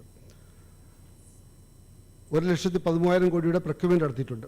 അപ്പോൾ അതിൽ MSE എന്നുള്ള പ്രൊക്യൂർമെൻറ്റ് 37,000 ആണ്. അതിൽ SC ST ബേസ്ഡ് ആയിട്ടുള്ള ഈ പറഞ്ഞ പെർസെൻറ്റേജിൽ 4% ആണെങ്കിലും 0.7% മാത്രമേ PSUസിന് വാങ്ങിക്കാൻ പറ്റുള്ളൂ. വിമൻ എൻ്റർപ്രൈസിന് അഗെയിൻ 3% ഉണ്ടെങ്കിലും 0.79%, 895 crore മാത്രമേ വാങ്ങിക്കും. That means they are not able to achieve the target. ആ ടാർഗറ്റ് അവർക്ക് അച്ചീവ് ചെയ്യാൻ സാധിക്കുന്നില്ല. അപ്പോൾ SC ST ബേസ്ഡുള്ള എൻ്റർപ്രൈസുകൾക്കും വിമൻ എൻ്റർപ്രൈസുകൾക്കും ഒരു മാർക്കറ്റ് അവിടെ ഉണ്ടെന്നുള്ളതാണ് ഒരുപക്ഷെ ഈ ഡേറ്റ സൂചിപ്പിക്കുന്നത്. Preference to make in India പോളിസിയുടെ ഭാഗമായിട്ട് ഒരു preference in make in India കൊണ്ടുവന്നിട്ടുണ്ട്. അതായത് ലോക്കൽ സപ്ലയർ, അതായത് 50% ലോക്കൽ കണ്ടന്റ് ഉള്ള പ്രോഡക്റ്റുകൾക്ക് പർച്ചേസിൽ ഗവൺമെൻറ് പർച്ചേസിൽ പ്രിഫറൻസ് കൊടുക്കുന്നുണ്ട്. ഗവൺമെൻറ് ഈ ഒരു മാർക്കറ്റിൽ ഇപ്പം നമ്മൾ നോക്കിക്കഴിഞ്ഞാൽ കഴിഞ്ഞ വർഷം മൊത്തം വാങ്ങിക്കുന്ന 59,000 കോടി രൂപയുടെ 56,000 കോടി രൂപയുടെ procurement. What is the value? I think, 2,13,000 crore value of items Jammu വഴി വാങ്ങുന്നുണ്ട് ഗവൺമെൻറ് ഡിപ്പാർട്ട്മെൻറ്റ്. പക്ഷേ കേരളത്തിൽ നിന്ന് ഏതാണ്ട് റഫിൽ 300 crore താഴെയുള്ള വാല്യൂ ആണ് ഇതിനകത്തുള്ളത്. അപ്പോൾ 2 ലക്ഷത്തിൽ കൂടുതൽ രൂപയുടെ പ്രൊക്യൂർമെൻറ്റ് ജമ്മു വഴി നടത്തുമ്പോൾ കേരളത്തിലെ MSMEകളുടെ contribution is just 300 crore. So നമുക്കൊരു വലിയ മാർക്കറ്റ്, ജമ്മു വഴിയുള്ള മാർക്കറ്റിനുള്ള സാധ്യതകൾ ആണ് ഇത് കാണിക്കുന്നത്. ട്രേഡ്സ് പ്ലാറ്റ്ഫോമിനെ കുറിച്ച് ഒരു ഉച്ചകഴിഞ്ഞ സെഷനാണ് ഞാൻ കിടക്കുന്നില്ല. നേരത്തെ പറഞ്ഞ ബിൽ ഡിസ്കൗണ്ടിങ്ങിൻ്റെ പ്ലാറ്റ്ഫോമാണ്. ഒരു സെഷൻ ട്രേഡ്സിൻ്റെ ഒരു സെഷൻ തന്നെ ഉച്ചകഴിഞ്ഞുണ്ട്. നമ്മൾ കേരളത്തിലെ എല്ലാ PSUകളിലും കേരള ഗവൺമെൻറ്റിൻ്റെ അണ്ടർടേക്കിങ്സിലും ഈ ട്രേഡ്സിൻ്റെ കീഴിൽ കൊണ്ടുവരണമെന്ന് ചീഫ് സെക്രട്ടറിക്ക് ഞങ്ങൾ കത്തെഴുതിയിട്ടുണ്ടായിരുന്നു. അതിൻ്റെ ഭാഗമായിട്ട് അവരത് ആക്ഷൻ ഇനിഷ്യേറ്റ് ചെയ്തിട്ടുണ്ടെന്നാണ് അറിയാൻ സാധിച്ചിട്ടുള്ളത്. ട്രെഡ്സ് വഴി നടത്തിയിട്ടുള്ള ട്രാൻസാക്ഷൻ്റെ കണക്കാണിത്. ഒരു വർഷം നടക്കുന്നതിൽ 11,000 കോടി രൂപയുടെ ട്രാൻസാക്ഷൻ ട്രെഡ്സ് വഴി കഴിഞ്ഞ വർഷം നടത്തിയിട്ടുള്ളതായി കണക്കുകൾ പറയുന്നത്. ദാറ്റ് മീൻസ് അത്രയും ബിൽ ഡിസ്കൗണ്ട് ചെയ്തിട്ടുണ്ട്. ഡിലേഡ് പേയ്മെൻറ്റിനുള്ള ഒരു ഫെസിലിറ്റേഷൻ കൗൺസിൽ ഫംഗ്ഷൻ അത് അത്രത്തോളം എഫക്റ്റീവാണെന്ന് ഞാൻ പറയുന്നില്ല. പക്ഷേ അതിൽ നമുക്കൊരു ചാനലാണ് നമ്മുടെ ഡിലേഡ് പേയ്മെൻറ്റിനുള്ള ആപ്ലിക്കേഷൻസ് പ്രോസസ്സ് ചെയ്യാനായിട്ട്. അതിൻ്റെ ഫിഗറുകളാണ് ഇവിടെ കൊടുത്തിരിക്കുന്നത്. അതിലേക്ക് കൂടുതൽ ഡീറ്റെയിൽസിൽ പോകുന്നത് കേരളത്തിലെ MSME ഫെസിലിറ്റേഷൻ കൗൺസിലിൻ്റെ കീഴിൽ ഏതാണ്ട് 574 കേസുകൾ ഡിസ്പോസ് ചെയ്തിട്ടാണ് കണക്ക് പറയുന്നത്. അതിൽ സ്റ്റില്ലായിട്ട് 230 കേസുകൾ ഇപ്പോഴും ലൈവായിട്ടാണ് കാണിക്കുന്നത്. അതിനകത്തൊരു ടൈം ഫാസ്റ്റായിട്ട് ചെയ്യാനുള്ള ഒരു പ്രശ്നമുണ്ട്. അതിൻ്റെ ഭാഗമായിട്ട് സ്റ്റേറ്റ് ഗവൺമെൻറ് അതായത് ഒരു ഫെസിലിറ്റേഷൻ കൗൺസിലാണ് ഇപ്പോൾ ഉള്ളത്. അതിനെ ഒന്നിൽ കൂടുതൽ ഫെസിലിറ്റേഷൻ കൗൺസിൽ ഫംഗ്ഷൻ ചെയ്യുന്നതിനെക്കുറിച്ച് ആലോചിക്കുന്നുണ്ട് എന്നുള്ളതാണ് അറിഞ്ഞിട്ടുള്ളത്.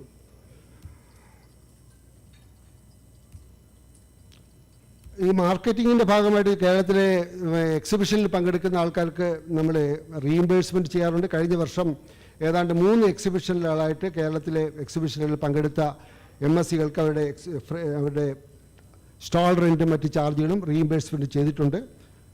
ഈ 3 എക്സിബിഷനുകളാണത്. Agro food exhibition, machinery expo and the Manarcad agri fest, അങ്ങനെ 3 എക്സിബിഷനുകൾ. MSME institute also participated in this. International cooperation scheme ഇപ്പോഴും അവൈലബിൾ ആണ്. MSMEകൾക്ക് അവരുടെ ഡെലിഗേറ്റ്സിന് ഇൻ്റർനാഷണൽ ഈവൻറ്റുകളിൽ പോകാനും പാർട്ടിസിപ്പേറ്റ് ചെയ്യാനുള്ള അവസരം ഈ ഒരു സ്കീമിലൂടെ അവൈലബിൾ ആണ്. ഈ അടുത്ത കാലത്ത് ഗവൺമെൻറ് അനൗൺസ് ചെയ്തിട്ടുള്ള ഒരു സ്കീമാണ് MSME ഇന്നൊവേഷൻ സ്കീം എന്നുള്ളത്.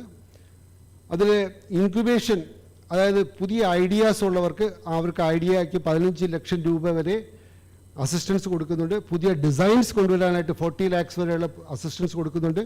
ഇൻ്റലക്ച്വൽ പ്രോപ്പർട്ടി ഭാഗമായിട്ട് പേറ്റൻറ്റ്, ഇൻ്റർനാഷണൽ പേറ്റൻറ്റ്, ഡൊമസ്റ്റിക് പേറ്റൻറ്റേയും റീഇംബേഴ്സ്മെൻറ്റ്, ട്രേഡ് മാർക്കിൻ്റെ റീഇംബേഴ്സ്മെൻറ്റ് കൊടുക്കുന്നുണ്ട്. ഇൻ്റർനാഷണൽ പേറ്റൻറ്റ് 5 ലക്ഷം രൂപയും ഡൊമസ്റ്റിക് പേറ്റൻറ്റ് 2 ലക്ഷം രൂപയും റീഇംബേഴ്സ്മെൻറ്റ് കൊടുക്കുന്നുണ്ട്.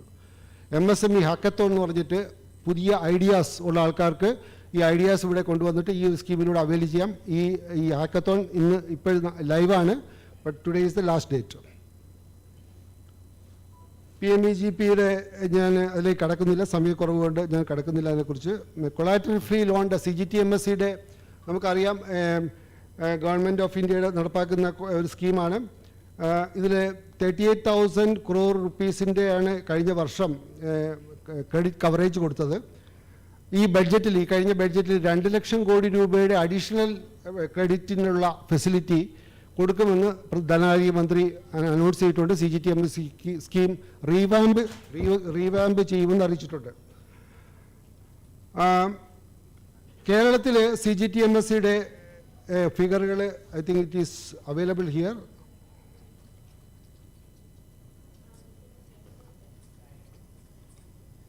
ഐ തിങ്ക് കേരളത്തിൻ്റെ ഫിഗർ അവൈലബിൾ അല്ല. എമർജൻസി ക്രെഡിറ്റ് ലൈൻ ഗ്യാരണ്ടി സ്കീമിൻ്റെ നമുക്കറിയാം കോവിഡ് വന്നപ്പോൾ അനൗൺസ്മെൻറ്റ് ചെയ്താണ് 20% up to 40% വരെ MSMEകൾക്ക് അഡീഷണൽ ക്രെഡിറ്റ് കൊടുക്കാൻ വേണ്ടി അനൗൺസ് ചെയ്ത സ്കീമാണ് ഈ emergency credit line guarantee scheme. ഈ സ്കീമിൽ ഇപ്പോൾ ഈ ലാസ്റ്റ് ബഡ്ജറ്റിൽ 50,000 കോടി രൂപയുടെ കൊടുത്തിട്ട് 5 ലക്ഷം കോടി രൂപയായിട്ട് ബഡ്ജറ്റ് കൂട്ടിയിട്ടുണ്ട്. അതുകൂടാതെ മാർച്ച് 31 2023 വരെ സ്കീം എക്സ്റ്റെൻഡ് ചെയ്തിട്ടുണ്ട്. കേരളത്തിൽ ഏതാണ്ട് 1,17,000 യൂണിറ്റുകൾക്ക് ഏതാണ്ട് 6,000 കോടി രൂപ ഡിസ്ബേഴ്സ് ചെയ്തിട്ടുണ്ട്. ഇതിനകത്ത് 6,000 crore rupees ഡിസ്ബേഴ്സ് ചെയ്തിട്ടുണ്ട്. 1,17,000 യൂണിറ്റുകൾക്ക് MSMEകൾക്ക് ഈ എമർജൻസി ക്രെഡിറ്റ് ലൈൻ ഗ്യാരണ്ടിയുടെ ഫിഗറുകൾ കൊടുത്തിട്ടുണ്ട്. SLBCയുടെ ഫിഗറാണ്. ഈ സ്ട്രെസ്ഡ് അക്കൗണ്ടുകൾക്കുള്ള ഒരു സ്കീമാണ് ഈ ഒരു സബോർഡിനേറ്റ് ഡെപ്റ്റ് സ്കീം എന്ന് പറഞ്ഞാൽ. NPA അല്ലെങ്കിൽ സ്ട്രെസ്ഡ് അക്കൗണ്ടുകൾക്കുള്ള ഒരു റീസ്ട്രക്ചറിംഗ് സ്കീം. പക്ഷേ ഈ സ്കീം ഫീൽഡിൽ വളരെ കാര്യമായ പ്രതികരണം ഉണ്ടാക്കിയിട്ടില്ല. ആക്ച്വലി ഇതൊരു അതിൻ്റെ സ്കീമിൻ്റെ സ്ട്രിഞ്ചൻ്റ് ആയിട്ടുള്ള ഗൈഡ് ലൈൻസ് കൊണ്ടായിരിക്കാം. അതിന് 2018 സ്റ്റാൻഡേർഡ് അസറ്റ് ആയിരിക്കണം, പിന്നെ കണ്ടിന്യൂസ് ഓപ്പറേഷനിലായിരിക്കണം എന്നുള്ളതാണ് സ്കീമിൻ്റെ. പക്ഷെ അതുകൊണ്ട് തന്നെ എലിജിബിൾ യൂണിറ്റുകൾ വളരെ കുറവാണ്. അതുപോലെ 15% ഓഫ് ദ സ്റ്റേക്കാണ് അതിൻ്റെ 15% ഓഫ് പ്രൊമോട്ടേഴ്സ് സ്റ്റേക്കാണ് പേഴ്സണൽ ലോണായിട്ട് കൊടുക്കുന്നത്. അതുകൊണ്ടൊക്കെ തന്നെ ഈ സ്കീം വളരെ കാര്യമായ ചലനം ഉണ്ടാക്കിയിട്ടില്ല. റീസെൻ്റായിട്ട് ഗവൺമെൻറ് ഓഫ് ഇന്ത്യ കൊണ്ടുവന്നിട്ടുള്ള ഒരു ഇൻ്റഗ്രേറ്റഡ് ഓംബുഡ്സ്മാൻ എന്നുള്ളത് കൊണ്ടിട്ടുണ്ട്, RBIയുടെ ഇൻ്റഗ്രേറ്റഡ് ഓംബുഡ്സ്മാൻ.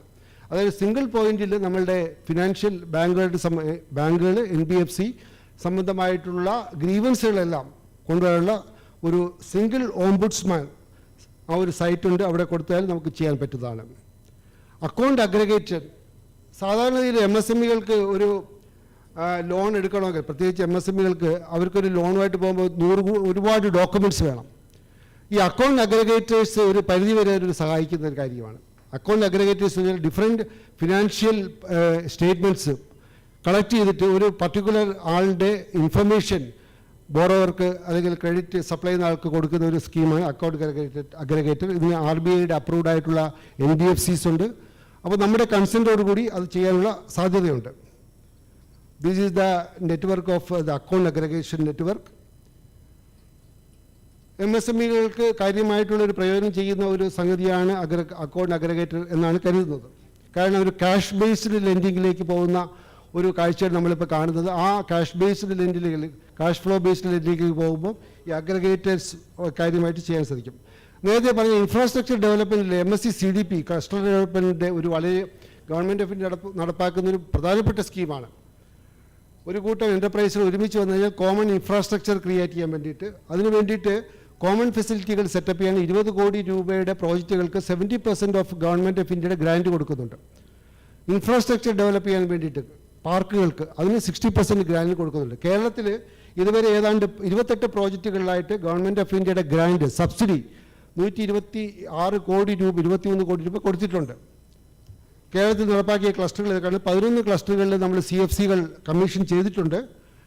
ഈ ആൾറെഡി കമ്മീഷൻഡ് CFCകളാണ്. ഇപ്പോൾ 5 പ്രോജക്റ്റുകൾ ഇപ്പോൾ CFCകൾ പ്രോജക്റ്റ് നടപ്പാക്കിക്കൊണ്ടിരിക്കുകയാണ്. ഇൻഫ്രാസ്ട്രക്ചറിലാണെങ്കിൽ 8 ഇൻഫ്രാസ്ട്രക്ചർ പ്രോജക്റ്റുകൾ കംപ്ലീറ്റ് ചെയ്തിട്ടുണ്ട്. 4 പ്രോജക്റ്റുകൾ ഓൺഗോയിങ് ആണ്. ഈ അടുത്ത കാലത്ത് നമ്മുടെ എറണാകുളത്ത് സ്റ്റീൽ ഫർണിച്ചർ ക്ലസ്റ്ററിൻ്റെ ബിൽഡിങ്ങിൻ്റെ ഇനാഗുറേഷൻ തറക്കല്ലിടൽ ബഹുമാനപ്പെട്ട ഇൻഡസ്ട്രീസ് മിനിസ്റ്ററും കേന്ദ്ര ഇൻഡസ്ട്രീസ് മിനിസ്റ്റർ MSME മിനിസ്റ്റർ സഹമന്ത്രിയുടെ സാന്നിധ്യത്തിൽ നടത്തുകയുണ്ടായി.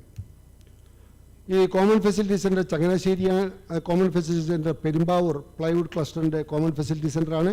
റൈസ് മിൽ ക്ലസ്റ്ററിൻ്റെ കോമൺ ഫെസിലിറ്റി സെൻ്ററാണ് കാലടിയിലുള്ള.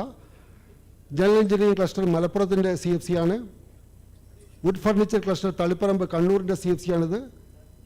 തൃശ്ശൂരിൽ കോമൺ CFC ഫർണിച്ചർ ക്ലസ്റ്റർ ചൊവ്വൂരിൻ്റെ CFC ആണ്. ഈ മുദ്ര ലോൺ സ്റ്റാൻഡപ്പ് ഇന്ത്യയിലേക്ക് ഞാൻ കടക്കുന്നില്ല, because we don't have time for it. ഈ പലപ്പോഴും ഈ PSB 59 മിനിറ്റ്സ് ലോണിനെ കുറിച്ചൊക്കെ പറയുമ്പോൾ നമ്മുടെ സംരംഭകർ ഇത് എത്രത്തോളം കിട്ടുന്നുണ്ടെന്നുള്ള സംശയങ്ങൾ ഉന്നയിക്കാറുണ്ട്.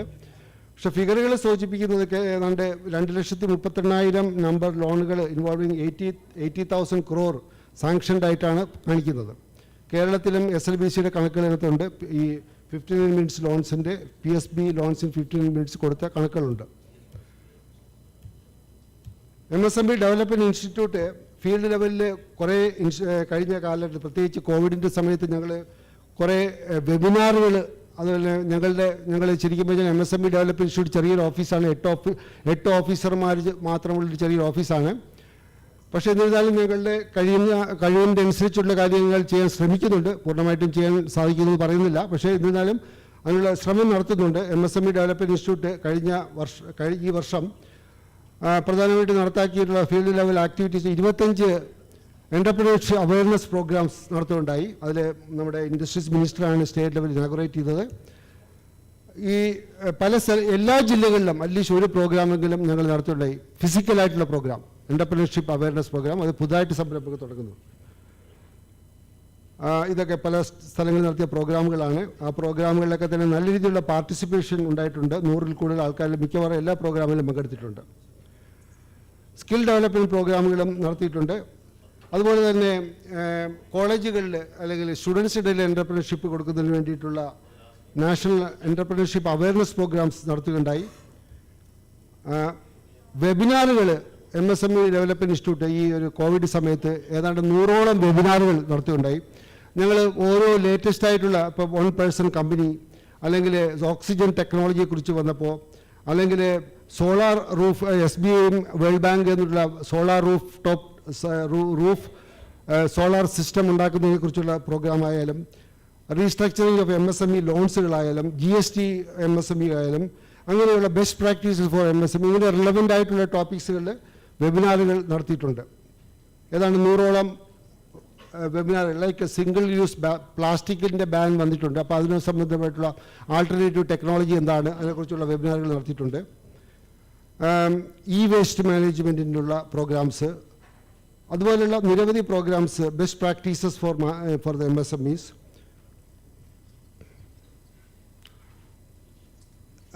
MSME ഇൻസ്റ്റിറ്റ്യൂട്ട് ഡിസ്ട്രിക്ട് ഇൻഡസ്ട്രിയൽ സർവേകൾ, പൊട്ടൻഷ്യൽ സർവേകൾ ഒരു ഡിസ്ട്രിക്റ്റിൻ്റെ, പ്രത്യേകിച്ച് ആസ്പിറേഷണൽ ഡിസ്ട്രിക്റ്റായുള്ള വയനാടിൻ്റെ ഒരു സർവേ നടത്തി ഡിസ്ട്രിക്ട് കളക്ടർക്ക് എൻ്റെ റിപ്പോർട്ട് സമർപ്പിച്ചിരുന്നു. അതോടുകൂടാതെ MSME ഇൻസ്റ്റിറ്റ്യൂട്ട് നിങ്ങളുടെ ഓഫീസിൽ വരുന്നവർക്കുള്ള കൺസൾട്ടൻസിയും സപ്പോർട്ടുകളും കൊടുക്കാറുണ്ട്.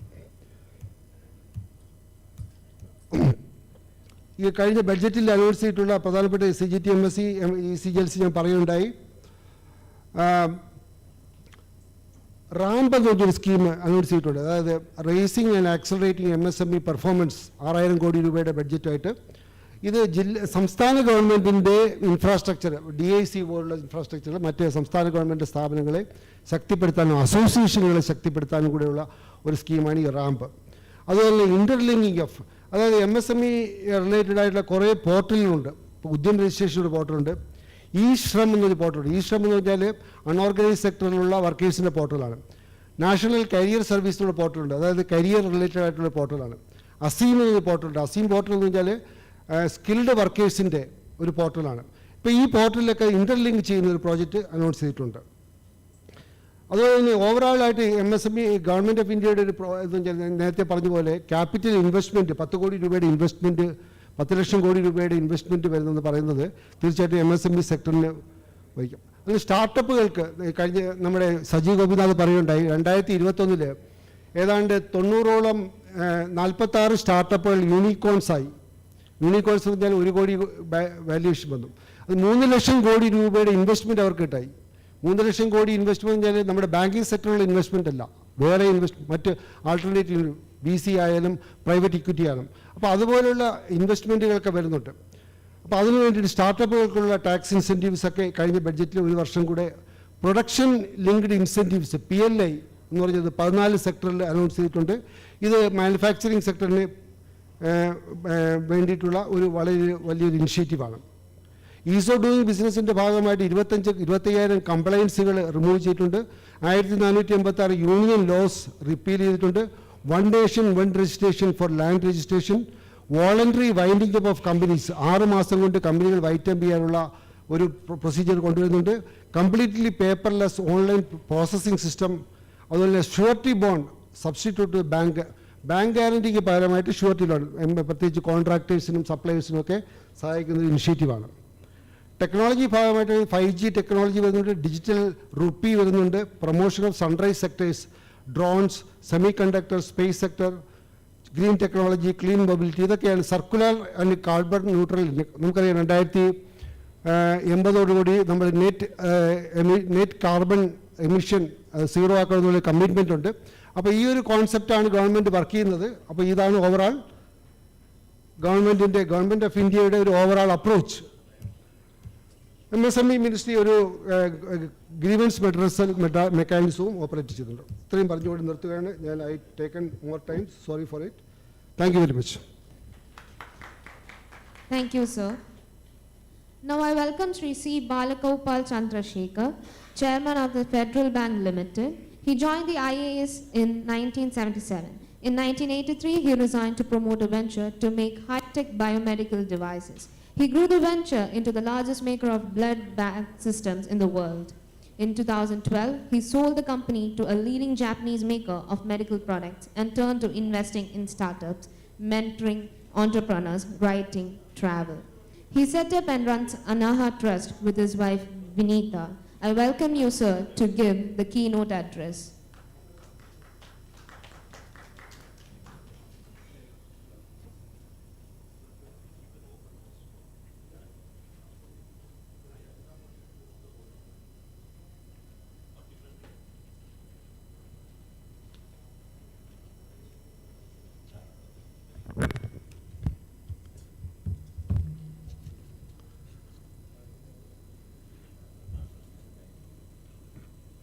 വേദിയിലിരിക്കുന്ന എല്ലാ വിശിഷ്ടാതിഥികൾക്കും ഇവിടെ എത്തിച്ചേർന്നിട്ടുള്ള എല്ലാ മാന്യ വ്യക്തികൾക്കും എൻ്റെ നമസ്കാരം.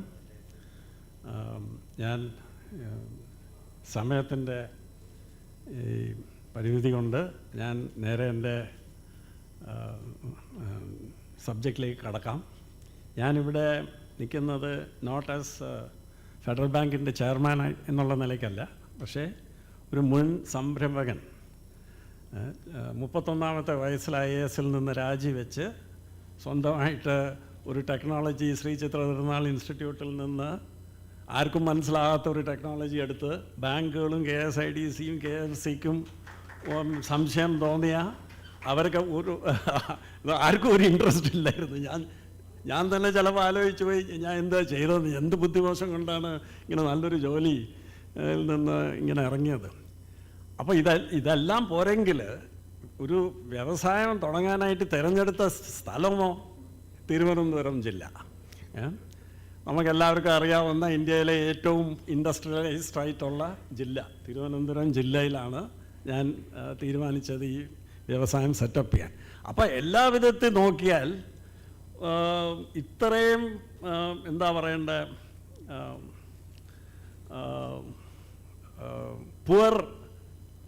പുവർ പ്രോസ്പെക്ട്സ് ഉള്ള, അതായത് വിജയത്തിന് യാതൊരു സാധ്യതയും ഇല്ല എന്ന് എൻ്റെ ബെസ്റ്റ് വെൽവിഷർ പോലും പറഞ്ഞേനെ. അപ്പം എന്താ പറയുക, അന്ന് ഞാൻ തുടങ്ങിയത് 25-30 വർഷം മുമ്പ്. അന്ന് അത് കഴിഞ്ഞിട്ടൊരു 20 വർഷം നമ്മൾ ഫാസ്റ്റ് ഫോർവേഡ് ചെയ്താൽ ഞാൻ അവിടുന്ന് ആ കമ്പനി വിറ്റ് നല്ല ലോകത്ത് തന്നെയുള്ള ലീഡേഴ്സായിട്ടുള്ള ഒരു ജാപ്പനീസ് വ്യവസായത്തിന് അത് വിറ്റ് ഇന്ന് അവർക്ക് ലോകത്ത് ഈ ഫീൽഡിൽ തന്നെ 5 ഫാക്ടറീസ് ഉള്ളതിൽ ഏറ്റവും പ്രൊഡക്റ്റീവ് ആയിട്ടുള്ള ഫാക്ടറി 58 രാജ്യങ്ങളിലേക്ക് അവരുടെ പ്രോഡക്ട്സ് കയറ്റുമതി ചെയ്ത് അയക്കുന്നത് തിരുവനന്തപുരത്തെ ആ ഫാക്ടറിയാണ്. ചൈനയിലെ ഫാക്ടറിയും വലിയ മാനുഫാക്ചറിങ്ങിൽ ഭീമന്മാരായിട്ടുള്ള ചൈനയൊക്കെ പിന്നിലാക്കിക്കൊണ്ട് നന്നായിട്ട് പ്രവർത്തിക്കുന്ന 1400 പേര് ജോലി ചെയ്യുന്ന 4 ട്രേഡ് യൂണിയൻസ് പ്രവർത്തിക്കുന്ന ഫാക്ടറി ഭംഗിയായിട്ട് വർക്ക് ചെയ്യുന്നു. ഇതുവരെ ഒരു ദിവസം ഒരു ഷിഫ്റ്റ് പോലും അവരുടെ ഒരു എന്താ പറയുക ജോലി തടസ്സമോ പ്രശ്നങ്ങളില്ലെന്നല്ല, പ്രശ്നങ്ങൾ ഇഷ്ടംപോലെ ഉണ്ട്. അതുകൊണ്ടല്ലേ DLO ഒക്കെ ഉള്ളത്. നമ്മൾ പ്രശ്നങ്ങളുള്ളപ്പം സിവിലൈസ്ഡായിട്ട് DLO ഓഫീസിൽ ചെന്ന് നമ്മൾക്ക് എന്താ പറയുക പരസ്പരം സംസാരിച്ച് തീർക്കാൻ പറ്റാത്ത പ്രശ്നങ്ങളാണെങ്കിൽ ചർച്ച ചെയ്യാനായിട്ട് അതിനുള്ള ഒരു മാർഗമുണ്ട്. ആൻഡ് ആക്ച്വലി നമ്മൾ പല കാര്യങ്ങളും കേരളത്തിൻ്റെ സ്ട്രെങ്ത്സ് ആയിട്ട് നമ്മൾ വിശേഷിപ്പിക്കാത്ത പല കാര്യങ്ങളും ഞാൻ സ്ട്രെങ്ത്സ് ആയിട്ടാണ് കാണുന്നത്. ഇതുമാതിരിയുള്ള ഒരു ഡിസ്പ്യൂട്ട് റെസൊല്യൂഷൻ മെക്കാനിസം ഇന്ത്യയിൽ വേറെ ഒരു സംസ്ഥാനത്തുമില്ല. ഇത്രയും ഈ ഫീൽഡിൽ നല്ല കോമ്പറ്റൻ്റ് ആയിട്ടുള്ള DLOമാരും ഒക്കെ ഈ ചെറുകിട വ്യവസായങ്ങൾ എസ്പെഷ്യലി MSMEs എസ്പെഷ്യലി ഈ തീരെ ചെറുതായിട്ടുള്ള വ്യവസായങ്ങൾക്ക് ആവശ്യമുള്ള ഒരു ഘടകം എന്ന് പറയുന്നത് ഈ ഡിസ്പ്യൂട്ട് റെസൊല്യൂഷൻ മെക്കാനിസം. ഡിസ്പ്യൂട്ട് എപ്പോഴും ഉണ്ടാവും, ഡിസ്പ്യൂട്ട് ഉണ്ടാവാൻ പാടില്ല. ഡിസ്പ്യൂട്ട് ഉണ്ടായാൽ ഞാൻ ഉടനെ ഇവിടുന്ന് വിട്ടിട്ട് ഞാൻ തെലങ്കാനയിൽ എൻ്റെ വ്യവസായം കൊണ്ടുപോകുന്നൊക്കെ ഇങ്ങനെ ഓരോരുത്തർ ഇങ്ങനെ ഭീഷണിപ്പെടുത്തുമ്പം അങ്ങനെയല്ല നമ്മൾ ഈ കാര്യങ്ങൾ എന്താ പറയുന്നത് പ്രശ്നങ്ങൾ നേരിടേണ്ടത്. നമ്മൾ പ്രശ്നങ്ങൾ നേരിടണം. ഫസ്റ്റ് പ്രശ്നങ്ങളുണ്ടാവും. പ്രശ്നങ്ങളില്ലാത്ത ഒരു ലോകത്തൊരു സ്ഥലവുമില്ല. ചിലപ്പോൾ നോർത്ത് കൊറിയ വല്ലതും കാണുമായിരിക്കും, വേറെ ഒരു പ്രശ്നവുമില്ല. ആരെങ്കിലും അവർ തുറന്ന് അവർ വെടിവെച്ച് കൊല്ലുക എന്തെങ്കിലും ചെയ്യുന്ന അല്ലാതെ ബാക്കിയുള്ളിടത്തൊക്കെ അമേരിക്ക ഉൾപ്പെടെ പ്രശ്നങ്ങൾ എപ്പോഴും ഉണ്ടാവും. നമ്മളത് ഫേസ് ചെയ്യണം. കേരളത്തിലെ ഒരുപാട് കാര്യങ്ങൾ പറയാനുണ്ട്, പക്ഷേ ഞാൻ ഒരു ആസ്പെക്റ്റ് മാത്രം സൂചിപ്പിക്കാം. നമ്മളെ ഇവിടെ അതായത് വ്യവസായികൾ എന്നുള്ള നിലയ്ക്ക്, സംരംഭകർ എന്നുള്ള നിലയ്ക്ക് സർക്കാർ ഡിപ്പാർട്ട്മെൻറ്റുകൾ ഈ വ്യവസായങ്ങളെ പ്രോത്സാഹിപ്പിക്കാനായിട്ടുള്ള നിൽക്കുന്ന ആ വിഭാഗങ്ങൾ എല്ലാവരും കാണുന്നത് കേരളത്തിലെ സംബന്ധിച്ചിടത്തോളം വലിയൊരു പ്രശ്നം എന്താണ്? ഹൈ വേജസ് അല്ലേ? Wages R high. എന്ത് ചെയ്യാനാ? അൺഫോർച്ചുനേറ്റ്ലി മോസ്റ്റ് ചർച്ചകളിൽ നിന്ന് ഞാൻ മനസ്സിലാക്കുന്ന അവരെല്ലാവരും പറയത്തില്ലെങ്കിലും മനസ്സിലുള്ള എന്താണെന്ന് പറഞ്ഞാൽ വേജസ് കുറച്ചാൽ പ്രശ്നങ്ങളൊന്നുമില്ല. അപ്പോൾ ഇതിൻ്റെ ഉള്ള സൊല്യൂഷൻ, ഹൈ വേജസിനുള്ള സൊല്യൂഷൻ എന്താണ്? വേജസ് കുറയ്ക്കുക. ഇക്കണോമിക്സിൽ ഇംഗ്ലീഷിലൊരു വാചകമുണ്ട്. ഇക്കണോമിക്സിൽ iron law of wages. Only thing which is not affected by the law of gravitation is wages. What goes up will not come down.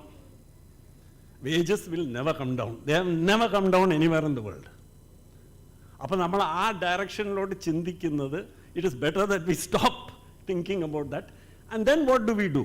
നമ്മൾ ചെയ്യേണ്ടത്, we have to think about ഒരു high wage environment. അത് എങ്ങനെയാണ് high wages വന്നത്, എന്തുകൊണ്ടാണ് വന്നത്, അതിനെപ്പറ്റി that's a very interesting subject. പക്ഷേ അതിൽ ഇവിടെ ഞാൻ പറയാൻ പോകുന്ന കാര്യത്തിന് പ്രസക്തിയില്ല. അതിപ്പോൾ ഒരു ഫാക്ട് ഓഫ് ലൈഫാണ് അല്ലേ, ഹൈ വേജസ് ആണ്. ഈ ഹൈ വേജ് എൻവയറൺമെൻറ്റിൽ ആലോചിച്ച് നോക്കണം. ഇപ്പോൾ I'm just describing not just my company. ഞാൻ പ്രീവിയസ്ലി എന്തെങ്കിലും ഉദാഹരണം എടുത്ത് പറയുമ്പം ഒരു പരാതി ഞാൻ പലതവണ കേട്ടത്, ബാലഗോപാലിൻ്റെ വ്യവസായം ചിലപ്പം എങ്ങനെയോ ഊപ്പർവാലയുടെ കൃപ കൊണ്ട് ഒക്കെ എങ്ങനെയോ ഒക്കെ സർവൈവ് ചെയ്ത് കാണും. പക്ഷേ അങ്ങനെയൊന്നും അല്ല നമ്മൾ സാധാരണക്കാരുടെ വ്യവസായം. അപ്പം ഞാൻ ഇത് പഠിക്കാൻ തുടങ്ങി. ഈ എൻ്റെ വ്യവസായത്തിൻ്റെ കൂട്ട് ചെറിയ തോതിൽ തുടങ്ങി വെച്ച് നല്ല കേരളത്തിൽ വിജയകരമായിട്ട് നടത്തി വരുന്ന വ്യവസായങ്ങൾ വേറെ ഉണ്ടോ, മോഡേൺ ആയിട്ടുള്ള വ്യവസായങ്ങൾ? അപ്പം ഞാൻ നോക്കിയപ്പം there were many such industries, ഒന്നോ രണ്ടോ അല്ല. അപ്പം ഞാനിപ്പോൾ എൻ്റെ 4ാമത്തെ ബുക്ക് ആക്ച്വലി അതിൻ്റെ വിഷയം ഈ മോഡേൺ മാനുഫാക്ചറിങ് സെക്ടർ, അതായത് ഞാൻ IT എടുത്തിട്ടില്ല, ടൂറിസം എടുത്തിട്ടില്ല, ട്രേഡിംഗ് സെക്ടറിൽ ലുലു മോൾ പോലെ ഒന്നും എടുത്തിട്ടില്ല. ഇതെല്ലാം വലിയ സക്സസ് സ്റ്റോറീസാണ് കേരളത്തിൻ്റെ. ഞാൻ എടുത്തിരിക്കുന്ന ഓൺലി മാനുഫാക്ചറിങ് ഫാക്ടറീസ്, ഇൻഡസ്ട്രീസ് മാത്രം.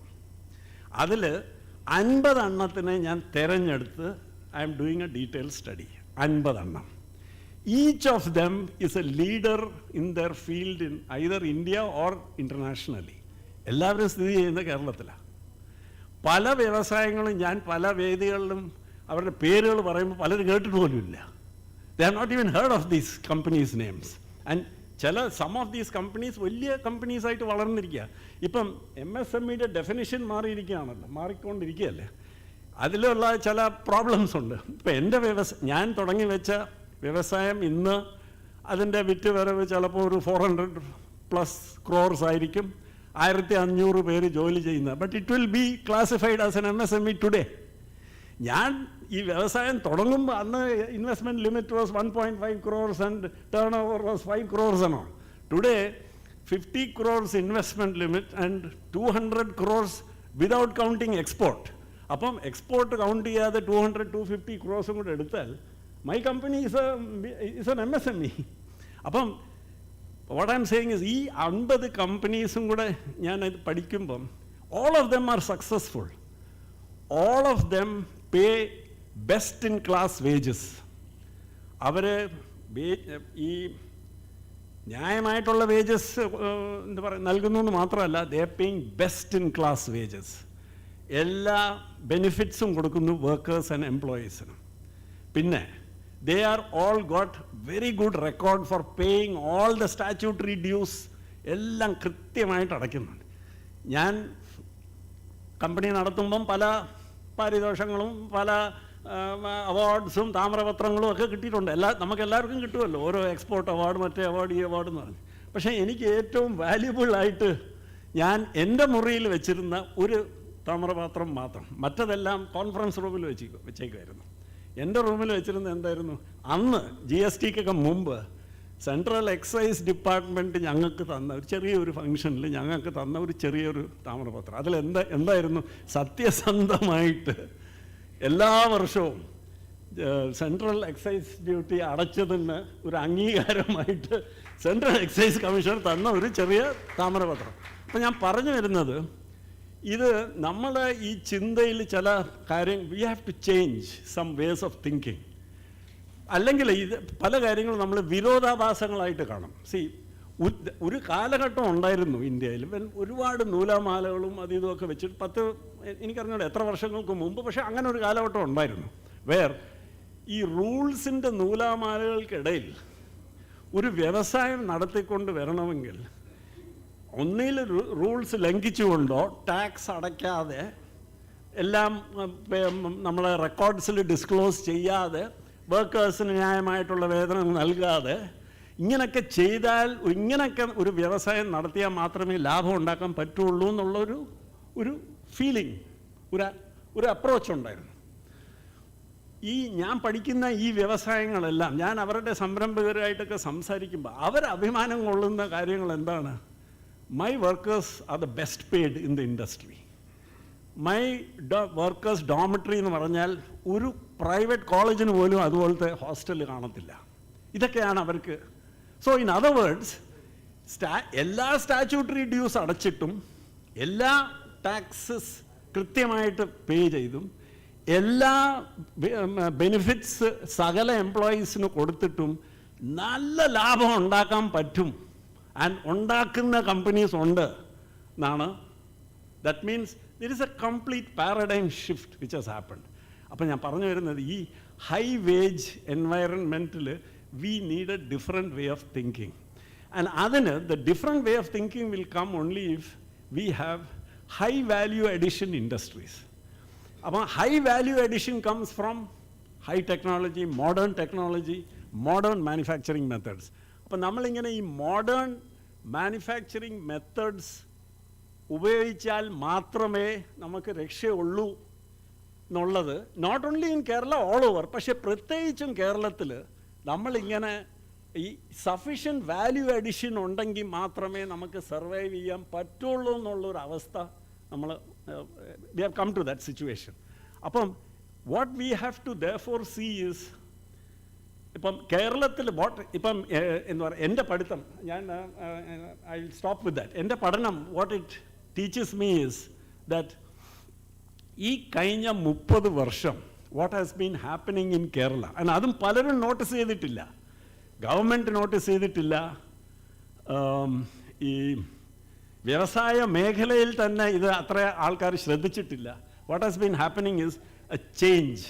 ആൻഡ് ആ ചേഞ്ച് എന്ന് പറഞ്ഞാൽ ഒരു change of manufacturing sector in Kerala from a traditional manufacturing sector to a value added modern manufacturing sector. അതിൻ്റെ ഉദാഹരണങ്ങൾ എന്ന് പറഞ്ഞാൽ എൻ്റെ കമ്പനി ടെറുമോ പെൻപോൾ, പിന്നെ PK സ്റ്റീൽസ്, പിന്നെ സിന്തൈറ്റ്, പിന്നെ പ്ലാന്റ് ലിപ്പിഡ്സ്, വജ്ര റബ്ബേഴ്സ്, SFO, ഇന്ത്യയിലെ top leading electronics hardware exporter ആണെന്ന് ആരാണെന്ന് പറഞ്ഞാൽ നമ്മൾ തമിഴ്നാട്ടിലോ ബാംഗ്ലൂരിലോ അവിടെയൊക്കെ പോയി അന്വേഷിക്കും അല്ലേ. പക്ഷേ കാക്കനാട് ഉള്ള SFO ടെക്നോളജീസിനെ പറ്റി ആരും ആലോചിക്കില്ല. That is the biggest exporter of high value electronic products from India. Hardware, not software. അപ്പം ഇതുപോലെ there are 50 companies which I am right now studying, and there will be 50 more which I am not aware of, I am sure. ഇന്ന് തന്നെ അവാർഡീസിൻ്റെ ലിസ്റ്റിൽ 1-2 companies ഞാനൊരു not ചെയ്തു, because I am going to add that to my list. I had previously not heard of that list. അപ്പോൾ what has happened in Kerala, ഈ കഴിഞ്ഞ 30 വർഷം what has happened in Kerala is ഒരു structural transformation of manufacturing industry has happened. ഇന്ന് നമ്മൾ സിന്തൈറ്റ് എന്ന് കാണുന്ന ഈ ഫ്ലേവേഴ്സ് ആൻഡ് എസൻസസിൻ്റെ ഭീമൻ 2000 കോടി രൂപ ടേൺ ഓവറും ചൈനയിൽ വരെ ഫാക്ടറീസ് ഉള്ള ഈ it was started by CV Jacob with 5 lakhs investment as a startup. അത് എത്ര പേർക്കറിയാം? 5 ലക്ഷം രൂപയുടെ ഇൻവെസ്റ്റ്മെൻറ്റ് വെച്ചിട്ട് ചെറിയ ഒരു സ്റ്റാർട്ടപ്പ് കമ്പനി ആയിട്ട് തുടങ്ങിയതാണ് Synthite. Okay, PK steels today Forbes and Bloomberg ലോകത്ത് തന്നെ ടോപ്പ് 8 സ്റ്റീൽ കാസ്റ്റിംഗ് കമ്പനീസിൽ വിശേഷിക്കുന്ന ഇന്ത്യയിൽ നിന്ന് ഒരൊറ്റ സ്റ്റീൽ കാസ്റ്റിംഗ് കമ്പനിയേ ഉള്ളൂ, അത് PK സ്റ്റീൽസ് ആണ്. PK സ്റ്റീൽസ് എന്തായിരുന്നു? ഒരു ഫ്ലവർ മെർച്ചൻ്റായ PK അഹമ്മദ് പോയി ടേക്ക് ഓവർ ചെയ്ത ഒരു സിക്കായിട്ട് അടച്ചുപൂട്ടി കിടന്ന ഒരു സ്റ്റീൽ റീറോളിംഗ് മിൽ, ചെറിയ സ്റ്റീൽ റീറോളിംഗ് മിൽ, അത് ഏറ്റെടുത്ത് അദ്ദേഹത്തിന് സ്റ്റീലുമായിട്ട് യാതൊരു ബന്ധവുമില്ല. Somebody told him to take it over, he took it over. ഇപ്പം ഫാസ്റ്റ് ഫോർവേഡ് ചെയ്താൽ it is one of the world's top speciality steel casting companies. അപ്പോൾ ഇതുപോലെ we have to reinvent ourselves. നമ്മൾ high value adding, high technology ഉപയോഗിച്ചുകൊണ്ടുള്ള അതിന് പറ്റിയ സംസ്ഥാനമാണ് കേരളം. അങ്ങനത്തെ ഉള്ള വ്യവസായങ്ങൾക്ക് പോയാൽ നമുക്ക് ഏത് സംസ്ഥാനം മാത്രമല്ല ഏത് റീജിയനെ വെല്ലുവിളിക്കാനായിട്ടുള്ള ശേഷി ഇവിടെ ഉണ്ട്. പ്രത്യേകതകൾ ഇവിടെ ഉണ്ട്. നേരത്തെ നമ്മൾ വിശേഷിപ്പിച്ചിരുന്ന വീക്ക്നെസ്സസ് എല്ലാം കേരളത്തിൻ്റെ സ്ട്രെങ്ത്സ് ആയിട്ട് മാറും. ഇത്രയും പറഞ്ഞുകൊണ്ട് ഞാൻ എൻ്റെ വാക്കുകൾ നിർത്തുന്നു.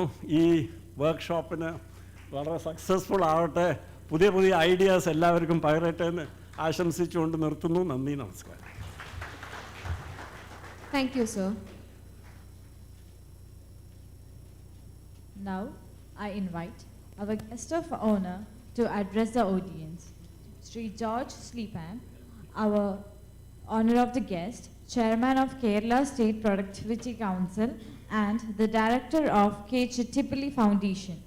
He was previously associated with 5 companies: Fertilizers and Chemical Travancore Limited, Govt Industries Limited, FACT RCF Building Product Limited, Govt Electromech Limited, the Fertilizer Association of India.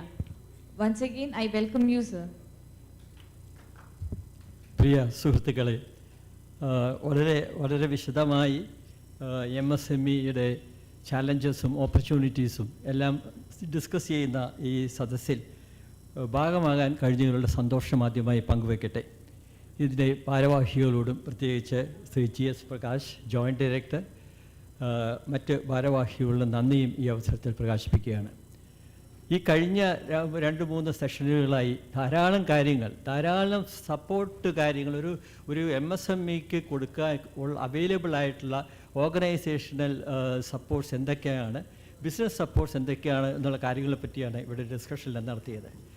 ആ ഒരു കാര്യം അതുകൊണ്ട് അതിനെപ്പറ്റി ഇനി കൂടുതൽ പറയണമെന്ന് ഞാൻ ആഗ്രഹിക്കുന്നില്ല. ഇവിടെ ഇതിന് എനിക്ക് മുമ്പ് സംസാരിച്ച ഏറ്റവും ആരാധ്യനായ ശ്രീ ബാലഗോപാൽ സാർ ഇവിടെ സംസാരിച്ചു. അദ്ദേഹം സംസാരിച്ചത് അദ്ദേഹം സൂചിപ്പിച്ചതുപോലെ തന്നെ ഫെഡറൽ ബാങ്കിൻ്റെ ചെയർമാൻ എന്ന നിലയിലല്ല സംസാരിച്ചത്, ഒരു ട്രൂ എൻട്രപ്രണർ എന്ന രീതിയിലാണ് സംസാരിച്ചത്.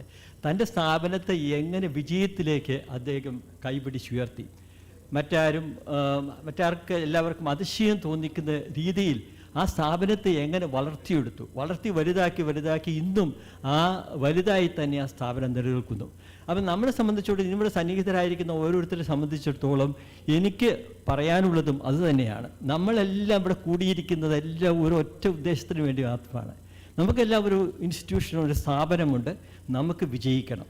നമ്മൾ വിജയിക്കണമെങ്കിൽ നമ്മുടെ സ്ഥാപനം വിജയിക്കണം. നമ്മുടെ സ്ഥാപനം എങ്ങനെ വിജയത്തിലേക്ക് നമ്മുടെ സ്ഥാപനത്തെ ഉയർത്തുവാനായിട്ട് സാധിക്കും.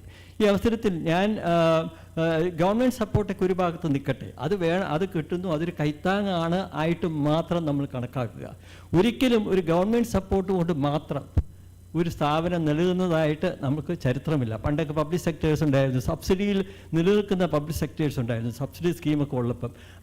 ആ കമ്പനികളൊന്നും ഇന്ന് ഉണ്ടോ, പലതും അപ്രത്യക്ഷമായിക്കൊണ്ടിരിക്കുകയാണ്. അപ്പോൾ ഞാനിവിടെ സൂചിപ്പിച്ചത് there are many factors that contribute to the success of an enterprise. ഈ ഫാക്ടേഴ്സ് എന്തൊക്കെയാണെന്ന് നമ്മൾ നോക്കി ആ ഫാക്ടേഴ്സ് നമ്മൾ കുറച്ച് ശ്രദ്ധിച്ച് അത് വളർത്തിയെടുക്കാൻ നമുക്ക് സാധിച്ചു കഴിഞ്ഞാൽ തീർച്ചയായിട്ടും നമുക്ക് സക്സസ് കൈവരിക്കാനായിട്ട് സാധിക്കും. ഞാൻ ഈ അവസരത്തിൽ നിങ്ങളുടെ സമയക്കുറവുകൊണ്ട് ഞാൻ ഒരു കഴിഞ്ഞ വളരെ റീസെൻ്റ് ആയിട്ടുള്ള ഒരു സർവേ ബാംഗ്ലൂർ നടന്നു. ഒരു 250ഓളം MSMEയുടെ ഒരു സർവേയാണ് നടത്തിയത്. അവരിൽ നിന്ന് എന്താണ് അവരെയെല്ലാം വിജയത്തിലേക്ക് നയിച്ചത് എന്നുള്ള ഒരു കാരണങ്ങൾ അവർ കണ്ടുപിടിക്കാൻ നോക്കി. എന്തൊക്കെ ഫാക്ടേഴ്സാണ് നിങ്ങളെ ഒരു വിജയിക്കുന്ന സംരംഭമായി മാറ്റാനായിട്ട് സഹായിച്ചത്? അപ്പോൾ അതിൽ നിന്ന് ഉരുത്തിരിഞ്ഞ 3-4 ഫാക്ടേഴ്സ് ഉണ്ട്. ഒന്ന്, നമ്മളെല്ലാം പറയുന്ന പോലെ ബിസിനസ് എൻവയൺമെൻറ്റ്. ആ ബിസിനസ് തുടങ്ങിയ എൻവയൺമെൻറ്റ്, ഇത് എക്കോസിസ്റ്റം നമ്മളിവിടെ ഡിസ്കസ് ചെയ്തത്, that is one of the factors. രണ്ടാമതൊരു കാര്യം അവർ പറഞ്ഞ ബിസിനസ് സപ്പോർട്ട്. ഗവൺമെൻറ് ആയാലും ഫിനാൻസ് സപ്പോർട്ടാണെങ്കിലും സബ്സിഡി സപ്പോർട്ടാണെങ്കിലും സ്കീംസ് ആയാലും ഇങ്ങനെ ഗവൺമെൻറ് തരുന്ന സപ്പോർട്ട്, അതും ഒരു മേജർ ഫാക്ടർ തന്നെയാണ്. മൂന്നാമത്തെ അവർ പറഞ്ഞു the technological environment, the social environment, legal environment, ഇങ്ങനെയുള്ള കാര്യങ്ങളെല്ലാം. നാലാമത്തെ ഒരു കാര്യം പറഞ്ഞത് ദ ഓൺട്രപ്രണർ. ഈ ഓൺട്രപ്രണർ എങ്ങനത്തെയുള്ള വ്യക്തിയായിരുന്നു, അയാളുടെ ലക്ഷ്യം എന്തായിരുന്നു? അത് അഞ്ചാമത്തെ ഒരു കാര്യം എന്ന് വെച്ചാൽ അത് internal factors of that organisation. ആ ഓർഗനൈസേഷൻ്റെ ഇൻറ്റേർണൽ ഫാക്ടേഴ്സ് നമ്മളിവിടെ ഡിസ്കസ് ചെയ്യുന്നതിലും ഭൂരിഭാഗവും എക്സ്റ്റേണൽ ഫാക്ടേഴ്സാണ്. അത് മാറി ചിന്തിച്ച് ഇവിടെ സംസാരിച്ചത് എനിക്ക് തോന്നുന്നു ബാലഗോപാൽ സാറും പിന്നെ കുറച്ച് നമ്മുടെ സജി ഗോപിനാഥും ഇവിടെ സംസാരിച്ചപ്പോൾ പറഞ്ഞു, നമ്മൾ ഒരു support factors are all external to the business environment. അതുണ്ടെങ്കിൽ നമ്മളെ സഹായിക്കാൻ പറ്റിയേക്കാം. പക്ഷേ there are certain internal factors that give us the internal strength to carry on with our business and make it a success. What are these internal factors? അപ്പോൾ ഞാൻ ഈ ആദ്യത്തെ പറഞ്ഞതെല്ലാം the business environment, the business support that you get, all other ecosystem that is available are all external to your business. If you look at it as an individual unit, the internal factors, the most important one is the entrepreneur himself. നമ്മുടെ entrepreneur എത്രമാത്രം പാഷനേറ്റാണ്. ഇവിടെ sir സൂചിപ്പിച്ചു, Balagopal sir പറഞ്ഞു, ഒരു IAS കാരൻ എന്തിനാണ് IAS സുഖമായിട്ട് ഇരുന്നാൽ മതിയായിരുന്നു, എന്തിനാണ് ഒരു ഓൺട്രപ്രണറായി ബുദ്ധിമുട്ടില്ല സഹിക്കാൻ വന്നത്. That is a passion he is about what he is planning to offer, the product or service എന്തായാലും how passionate you are with your products or services. അതിനെ റീപ്ലേസ് ചെയ്യാനായിട്ട് വേറെ ഒന്നുമില്ല. Then how your determination to make it a success, and your own ability for risk taking, your own ability to foresee things and equip yourself to meet those challenges. ഇങ്ങനെയുള്ള personal attributes are important. We need to have it. That is one of the important success factors of business. The other set of factors, which again is internal to your organization, how your organizational support systems support you to achieve those objectives. Your processes, your systems, your other human resources, all that, അവരെങ്ങനെ നിങ്ങളെ support ചെയ്യുന്നു. അപ്പം നമ്മൾ if you look at the external factors and the internal factors can play a very big role to make you success. Internal factors ഇല്ലാതെ external support കൊണ്ട് മാത്രം ഏതെങ്കിലും ഒരു MSME ഒരു സ്ഥാപനം നിലനിന്നായിട്ട് നമുക്ക് പറയാൻ പറ്റില്ല. അപ്പം equally well when government is doing all that is possible, that is all providing you some support, but then what are you going to do yourself to equip you to meet the challenges in the external environment and make yourself as a successful enterprise? ഈ ഒരു കോണ്ടെക്സ്റ്റിലാണ് നമ്മളെല്ലാവരും നമുക്കറിയാവുന്നതുപോലെ there are 3 forces that is acting on an organization. പല TVs ഉണ്ട്, ഈ ഒരു particular TV തിരഞ്ഞെടുക്കുന്നത് എന്തിനാണ്? So there should be something specific in that, something new in your product. So we should always look at creating that new value, additional value for the customer. The third force which is affecting all organizations is change. All of us said post-pandemic change-നെ പറ്റിയും the opportunities that will be coming, Dr. Saji Gopinath ഇവിടെ വിശദീകരിച്ചു. അപ്പോൾ change എന്ന് പറയുന്നത് നമ്മൾ unprecedented ചേഞ്ചാണ്. നമ്മളിപ്പോൾ പറയുന്നത് ഇപ്പോഴത്തെ എൻവയൺമെൻറ്റിൽ പറയുന്നത് എന്താണ്? വി യൂസ് എ ബൂക്ക വേൾഡ് എന്ന് നിങ്ങളെല്ലാം നമ്മളൊക്കെ പറയുമല്ലോ.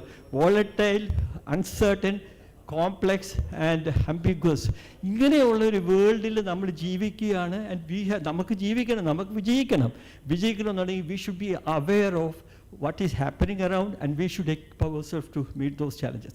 ഇന്ന് സക്സസ് ആയിട്ട് ഇവിടെ ഇന്നിരിക്കുന്ന എല്ലാ സ്ഥാപനങ്ങളും ഇന്നത്തെ ഈ കസ്റ്റമറുടെ റിക്വയർമെൻറ്റും ഇന്നത്തെ കോമ്പറ്റീഷൻ്റെ ചലഞ്ചും ഇന്നത്തെ ചേഞ്ചിൻ്റെ ചലഞ്ചും മീറ്റ് ചെയ്ത് വിജയം വരിച്ചവരാണ് എന്നുള്ള യാതൊരു സംശയവുമില്ല. പക്ഷെ ഒരു കാര്യം നമ്മളെല്ലാം ഓർക്കണം, today's success is not a determinant of tomorrow's success. പണ്ട് സക്സസ് ആയിരുന്ന പല കമ്പനികളും ഇന്ന് നമ്മുടെ സീലിൽ തന്നെ ഇല്ല. അപ്പോൾ ഇന്ന് സക്സസ് ആയതുകൊണ്ട് by default you will not become successful in future. So what will you do to become successful in future? ഞാൻ കൂടുതൽ ദീർഘിക്കുകയാണ്, പക്ഷേ ഒരു ചെറിയ കാര്യം മാത്രം നിങ്ങളുടെ ചിന്തയിലേക്ക് വെക്കാനായിട്ട് ഞാൻ ആഗ്രഹിക്കുകയാണ്. ഇപ്പം നിങ്ങൾ വിജയ് ഗോവിന്ദരാജൻ എന്ന് പറഞ്ഞ ഒരു വലിയ സ്ട്രാറ്റജിസ്റ്റ്, ലോക പ്രശസ്തനായ സ്ട്രാറ്റജിക് മാനേജ്മെൻ്റ് ഒരു ഗുരു എന്ന് തന്നെ വേണമെങ്കിൽ നമ്മൾ പറയാം. അദ്ദേഹം പല കമ്പനികളിലും കൺസൾട്ടൻസി നടത്തിയിട്ടുണ്ട്, hundreds and hundreds of companies അവിടെ എല്ലാം നടത്തിയിട്ട് he asked the people, how are you equipping yourself to meet the challenges of future which you do not know. After 10 years what is going to happen to your products or services, your company? അതിനു വേണ്ടിയിട്ട് നിങ്ങൾ ഇന്ന് എങ്ങനെ തയ്യാറെടുക്കുമെന്ന് ചോദിച്ചാൽ അവർക്കൊന്നുമില്ല. See, our company is doing extremely well and we have good people, good systems. നമ്മൾ തീർച്ചയായിട്ടും ഇത് അങ്ങ് ക്യാരി ഓൺ ചെയ്തിട്ട് അടുത്ത കൊല്ലവും നമ്മൾ അല്ലെങ്കിൽ അതിനടുത്ത കൊല്ലവും ഞങ്ങൾ സക്സസ് തന്നെയായിരിക്കും. പക്ഷേ അതിന് അദ്ദേഹം ഒരു ചെറിയൊരു സൊല്യൂഷൻ പറഞ്ഞു കൊടുത്തു നിങ്ങൾക്ക്. അതിനാണ് 3 boxes സൊല്യൂഷൻ. നിങ്ങൾ ആ നെറ്റിൽ നോക്കിക്കഴിഞ്ഞാൽ 3 boxes സൊല്യൂഷൻ എന്ന് പറഞ്ഞ് വിജയ് ഗോവിന്ദരാജനെ കാണും. He's written A book on ഉള്ളത്. ഈ 3 boxes he says you list down all that projects you are taking up now. നിങ്ങളുടെ സ്ഥാപനത്തിൽ നിങ്ങൾ ചെയ്തുകൊണ്ടിരിക്കുന്ന എല്ലാ പ്രോജക്ട്സും ആക്ടിവിറ്റീസും ഒന്ന് ലിസ്റ്റ് ഡൗൺ ചെയ്യുക. എന്നിട്ട് ലിസ്റ്റ് ഡൗൺ ചെയ്തിട്ട് ചിലപ്പോൾ അത് കോസ്റ്റ് റിഡക്ഷനുള്ള പ്രോജക്റ്റ് ആയിരിക്കാം, സർവീസ് ക്വാളിറ്റി ഇമ്പ്രൂവ് ചെയ്യണമായിരിക്കാം, ക്വാളിറ്റി ഇമ്പ്രൂവ് ചെയ്യാനായിരിക്കാം, സർവീസ് ഡെലിവറി ടൈം കുറയ്ക്കാനുള്ളതായിരിക്കാം. ഇതെല്ലാം ലിസ്റ്റ് ചെയ്തിട്ട് 3 ബോക്സസ് നിങ്ങളുടെ മുമ്പിലുണ്ട്. Box 1, box 2, box 3. ഈ ബോക്സ് 1 എന്ന് പറയുന്നതിൽ എന്താണെന്ന് വെച്ചാൽ what all things you are doing to improve your performance, improve your quality in the present system. നിങ്ങളുടെ വിൽപ്പന വർദ്ധിപ്പിക്കാനോ നിങ്ങളുടെ പ്രോഡക്റ്റ് കൂടുതൽ സ്വീകാര്യമാക്കാൻ വേണ്ടി ചെയ്യുന്ന എല്ലാ പ്രവർത്തനങ്ങളും, ആ പ്രോജക്ട്സ് എല്ലാം കൂടെ ആ ലിസ്റ്റ് ചെയ്ത് എല്ലാം കൂടെ ബോക്സ് 1-ലിടുക. So box 1 is what you are doing at present, how you are managing your present. And that is the reason, if you are managing your present well, you are successful now. പക്ഷേ there are 2 other boxes, box 2 and box 3. ഈ ലിസ്റ്റിൽ നിന്ന് ഈ box 2 എന്ന് പറയുന്നത് which are the things you are going to abandon selectively in the years to come to equip your company to become successful in future. ഇന്ന് ചെയ്യുന്ന ഇവിടെ sir സൂചിപ്പിച്ചപ്പോൾ പറഞ്ഞു you should be value adding, you should have the best technology available. നമ്മൾ old technology തുടങ്ങിയ ഒരു സ്ഥാപനമാണ്. ആ സ്ഥാപനം നമ്മൾ പുതിയ ടെക്നോളജി ഉണ്ടെന്ന് പറഞ്ഞ് ഇത് മാറ്റിയാൽ കുറേ നഷ്ടം വരും. ആ പുതിയ ടെക്നോളജി അപ്പോൾ പിന്നെ ആവാൻ തീരുമാനിച്ച് when everyone comes out with the new system and new products, we will not be anywhere. So what is the right time for you to abandon some of the things you are doing now? അങ്ങനെയുള്ളത് നിങ്ങൾ think ചെയ്യണം. അത് അങ്ങനെ എന്തെങ്കിലും projects നിങ്ങളുടെ ഉണ്ടെങ്കിൽ അത് നിങ്ങൾ 2ാമത്തെ ബോക്സിലിടുക. 3ാമത്തെ box what is said, if you are thinking of your future, if you have a dream about your company, how it will look like after 10 years, 10 കൊല്ലം കഴിയുമ്പോൾ എൻ്റെ സ്ഥാപനം ഇങ്ങനെയായിരിക്കും. ഇപ്പോൾ സാറ് ഇവിടെ പലവർ സാർ സൂചിപ്പിച്ചോണ്ട് 10 കൊല്ലം കഴിഞ്ഞപ്പോൾ it is become a very big establish, very big organisation. നിങ്ങൾക്ക് അങ്ങനെ ഒരു സ്വപ്നമുണ്ടെങ്കിൽ ആ സ്വപ്നം സാക്ഷാത്കരിക്കാൻ വേണ്ടി നിങ്ങൾ ഇന്ന് ചെയ്യുന്ന പ്രവർത്തനങ്ങൾ, ആ പ്രോജക്ട്സ് എല്ലാം ഇതിൽ ബന്ധപ്പെട്ടിട്ടുണ്ടെങ്കിൽ അത് 3ാമത്തെ ബോക്സിലിടുക. And he asked this to almost all the entrepreneurs, and he finds that almost all the projects are in box 1 only. 2 and 3 there is nothing. Very rarely ചിലർക്ക് മാത്രം 1-2 പ്രോജക്ട്സ് അവിടെ ഇവിടെ കിടപ്പുണ്ട്, ബാക്കി എല്ലാം വന്ന. We told him, and we all think that if you are doing something which goes into managing the present, we believe that it is strategy. We are doing extremely well. He is corrected. It is not the right way of looking at it. ഇവിടെ ഒരു growth mind സെറ്റും change of mind സെറ്റും transformation എന്നൊക്കെ ഇവിടെ വളരെ എല്ലാവരും സംസാരിച്ചു. അപ്പോൾ what I would like to say is that look at your projects, find out how much of your time, how much of your energy you are investing on managing the present. At the same time, you should also look at how much of your time, energy you are using for managing the future. If you are not doing enough time or resources for managing the future, it's going to be difficult for you to face the future. I don't want to take any more of your time. Thank you very much once again for this opportunity, and wish the summit all success.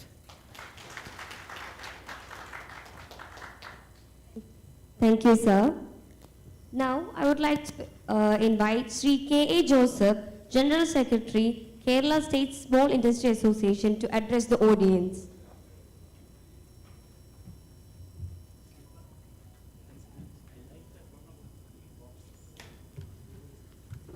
വേദിയിലും സദസ്സിലിരിക്കുന്ന മാന്യ വ്യക്തികളെ, വ്യവസായ സുഹൃത്തുക്കളെ, വ്യവസായ കുലപതിയും മെന്ററുമായ Balagopal sir ഒരു സംരംഭകൻ്റെ കാര്യങ്ങളെപ്പറ്റി നിങ്ങൾക്ക് വിശദീകരിച്ചു തന്നു.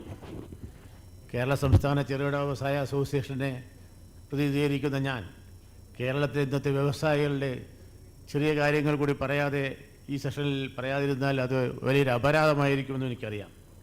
കേരള ഗവൺമെൻറ് നമുക്ക് അട്രാക്റ്റീവ് പോളിസികളെല്ലാം അനൗൺസ് ചെയ്യുന്നുണ്ട്. വളരെ നല്ല പോളിസികളാണ്, കാര്യങ്ങളെല്ലാം ശരി. പക്ഷേ ഇവിടുത്തെ കാര്യങ്ങൾ ഇംപ്ലിമെൻ്റ് ചെയ്യുന്നത് ഒച്ചിഴയുന്നത് പോലെയാണ് കാര്യങ്ങൾ. ഇന്ന് നമ്മുടെ ഡയറക്ടർ കൂടെ പറഞ്ഞു ഞങ്ങൾ പ്രൈവറ്റ് ഇൻഡസ്ട്രിയൽ എസ്റ്റേറ്റിനെ പറ്റി ചിന്തിക്കുകയാണെന്ന്. 2015 ഉദിച്ച ഒരു കാര്യം 8 വർഷമായിട്ട് പോലും കേരളത്തിൽ ഇംപ്ലിമെൻ്റ് ചെയ്യാൻ സാധിച്ചിട്ടില്ല.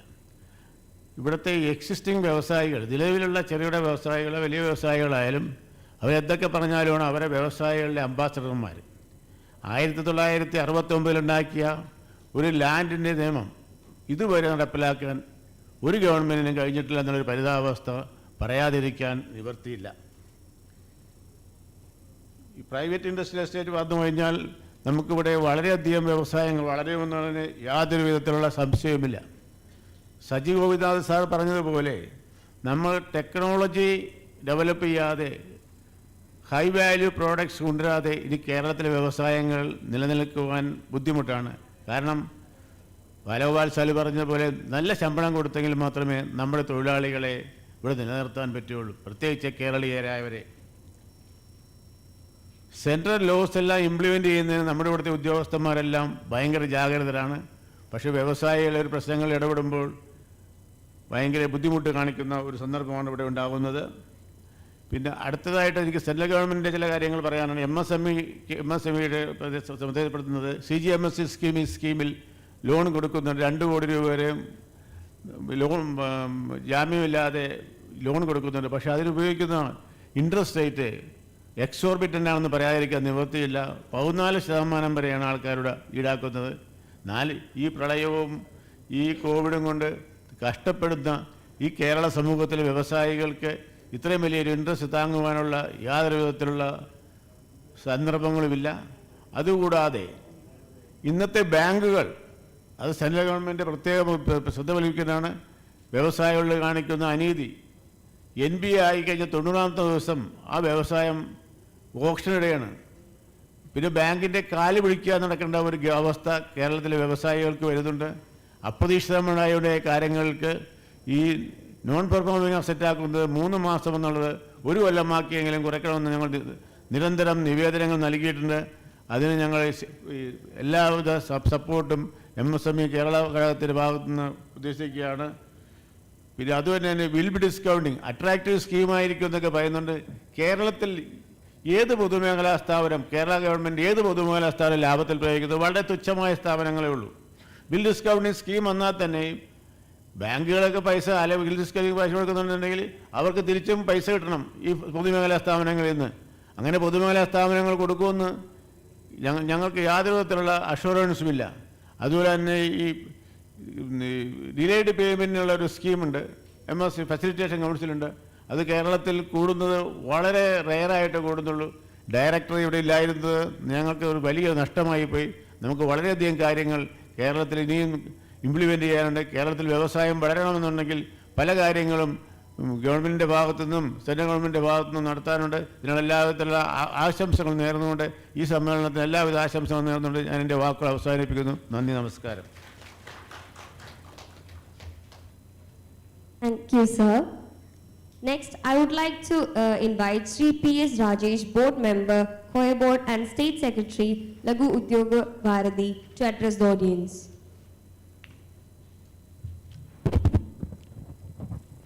വേദിയിലും സദസ്സിലുമുള്ള വിശിഷ്ട വ്യക്തിത്വങ്ങളെ,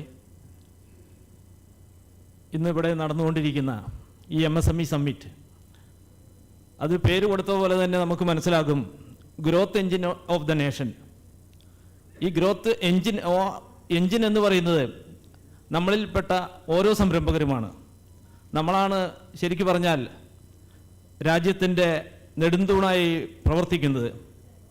പക്ഷേ എന്നിരുന്നാലും ചില കാര്യങ്ങൾ നമുക്ക് പറയാതിരിക്കാൻ പറ്റില്ല. ഒരു സംരംഭം തുടങ്ങാൻ 1 ദിവസം കൊണ്ട് ലൈസൻസ് കിട്ടുന്ന നാട്ടിൽ 15 ദിവസം എടുത്താണ് നമുക്കൊരു കറണ്ട് അക്കൗണ്ട് ഒപ്പിക്കാൻ പറ്റുന്നത്. അത് നമ്മുടെ ഒരു വീഴ്ചയായിട്ട് തന്നെ നമ്മൾ കാണണം.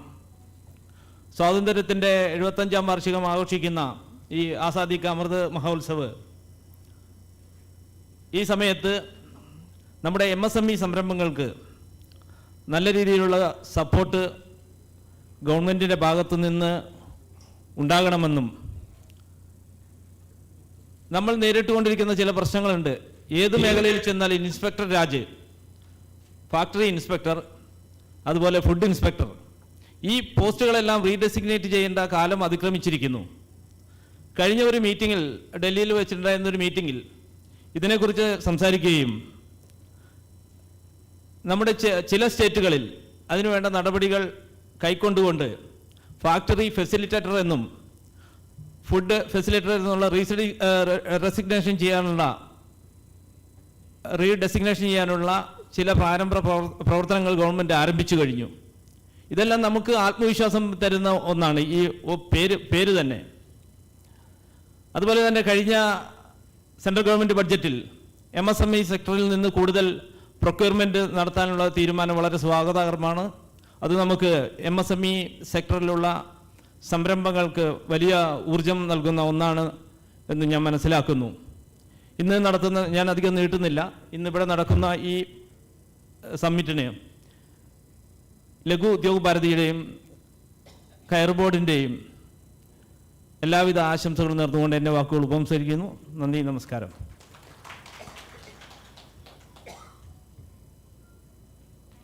Hello. Thank you, sir. Now we are moving on to the open forum Q&A section. I would like to invite Professor Padmanand sir and GS Prakash sir to coordinate the same.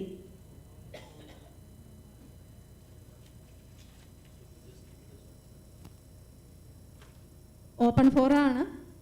Questions ഉണ്ടെങ്കിൽ specific questions ഏത് സ്പീക്കർക്കാണ് address ചെയ്യാനുള്ളതെന്ന് ചോദിച്ച് പറയുകയാണെങ്കിൽ നമുക്ക് പെട്ടെന്ന് നമുക്കൊരു 10 മിനിറ്റ്സിൻ്റെ Q&Aയിലേക്ക് പോകാം.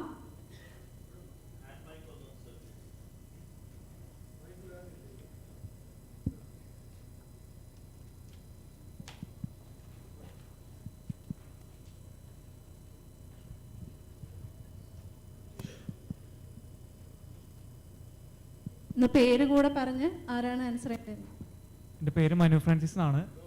എൻ്റെ ചോദ്യം പ്രൊഫസർ പത്മാനന്ദ സാറിനോടാണ്. സാർ ഒരുപാട് പോർട്ടൽസ് ഉണ്ടെന്ന് പറഞ്ഞു നമുക്ക് അവൈലബിൾ ആയിട്ട്. അപ്പോൾ ഇതിൻ്റെ ഡീറ്റെയിൽസ് നമുക്ക് കറക്റ്റായിട്ട് എവിടെ നിന്നാണ് ലഭിക്കുക?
സാർ ഷലയാസ്, എൻ്റെ പേര് ജോബിയം ജോൺസൺ, പെരുമ്പാവൂരാണ്, എറണാകുളം ജില്ല.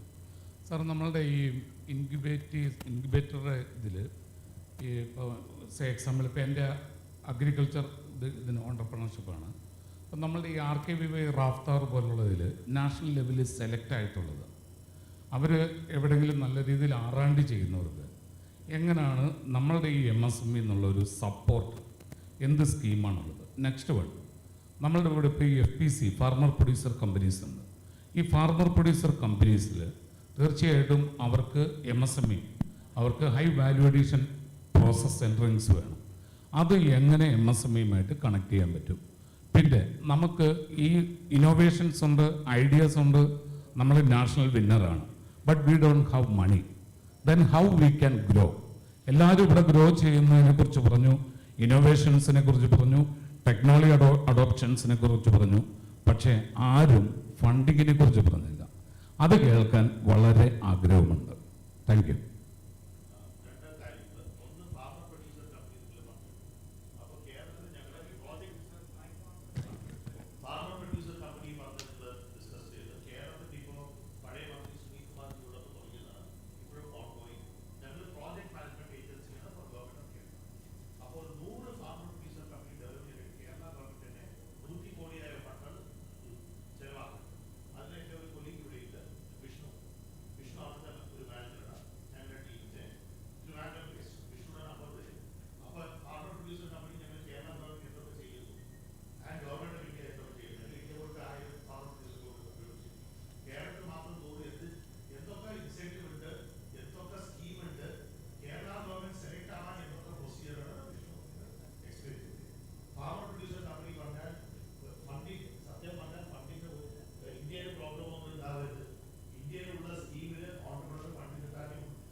സാറേ, ഞാനിപ്പോൾ ഫാർമർ പ്രൊഡ്യൂസർ കമ്പനീസിൻ്റെ കേരളത്തിലിപ്പം നമ്മളുടെ 90-20 യൂണിയൻ ബഡ്ജറ്റിന് ബേസ് ചെയ്തിട്ട് 10,000 farmer producer organisations all over India അതിനെ ബേസ് ചെയ്തിട്ട് രാജസ്ഥാനിലും മഹാരാഷ്ട്രയിലും എല്ലാം തന്നെ മോർ ദാൻ 300-600 ആയി. കേരളത്തിൽ ഇപ്പോഴാണ് 50 എക്സിസ്റ്റിംഗ് സ്ട്രെങ്ത് ചെയ്യുന്നതും 50 പുതിയതും. I am pretty ashamed with you that the selection criteria and they are getting 60.5 lakhs for the back end hand holding for the 3 years. Then what is the criteria for the selections? These are, I am not blaming with anyone. I am not blaming with it. And what is the, എന്താ ഇപ്പം നമ്മൾ innovations എന്ന് പറഞ്ഞു, farmer producer companies ഇവിടെ register ചെയ്യുന്നത് ഇവർ എങ്ങനെ sustain ചെയ്യുമെന്നുള്ള ഒരു പ്രീ ഫീസിബിലിറ്റി സ്റ്റഡി പോലും ഇല്ല. I'm leaving that. ഞാനിപ്പോൾ ചെയ്യുന്നത് ഓൾ കേരള ബേസ് ആയിട്ട് ഇന്നോവേറ്റീവ് ആയിട്ടുള്ള ടീമിനെ വെച്ചിട്ട് farmer producer company, I'm not looking for any funding right now. If my company is being well, ആ ഒരു ഇതാണ് ഞാൻ ഉദ്ദേശിച്ചത്.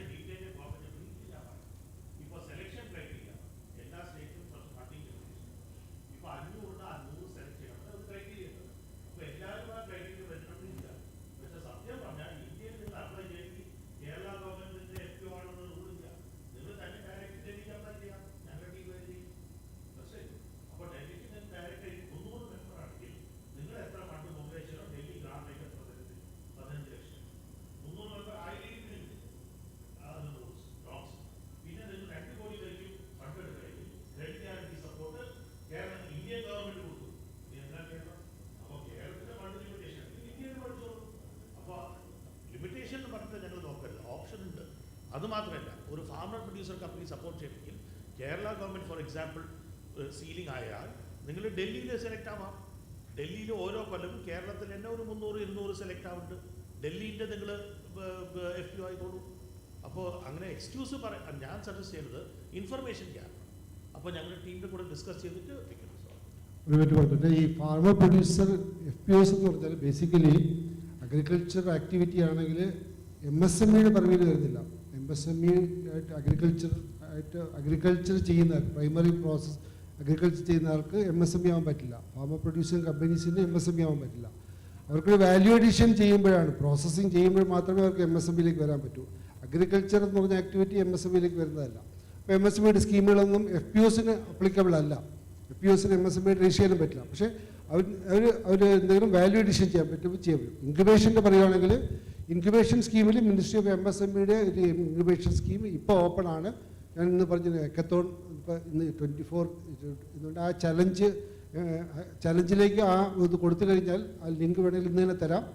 യു ക്യാൻ പ്ലേസ് ദ ആ ഒരു ഇഷ്യൂ യുവർ ഐഡിയ അല്ലെങ്കിൽ കിട്ടി കഴിഞ്ഞാൽ you may get the selected. അവരുടെ സെലക്ഷൻ പ്രോസസ്സിൽ വന്നു കഴിഞ്ഞാൽ you may get up to 15 lakhs കിട്ടാൻ സാധ്യതയുണ്ട്. പക്ഷേ ഇൻക്യുബേഷൻ്റെ ഐഡിയാസിന് വേണ്ടിയിട്ട് DST department of science and ടെക്നോളജിയുടെ സ്കീമുകളൊക്കെ ഉണ്ട്.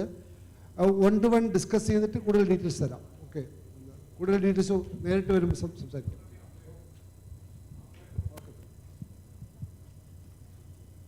നമസ്കാരം.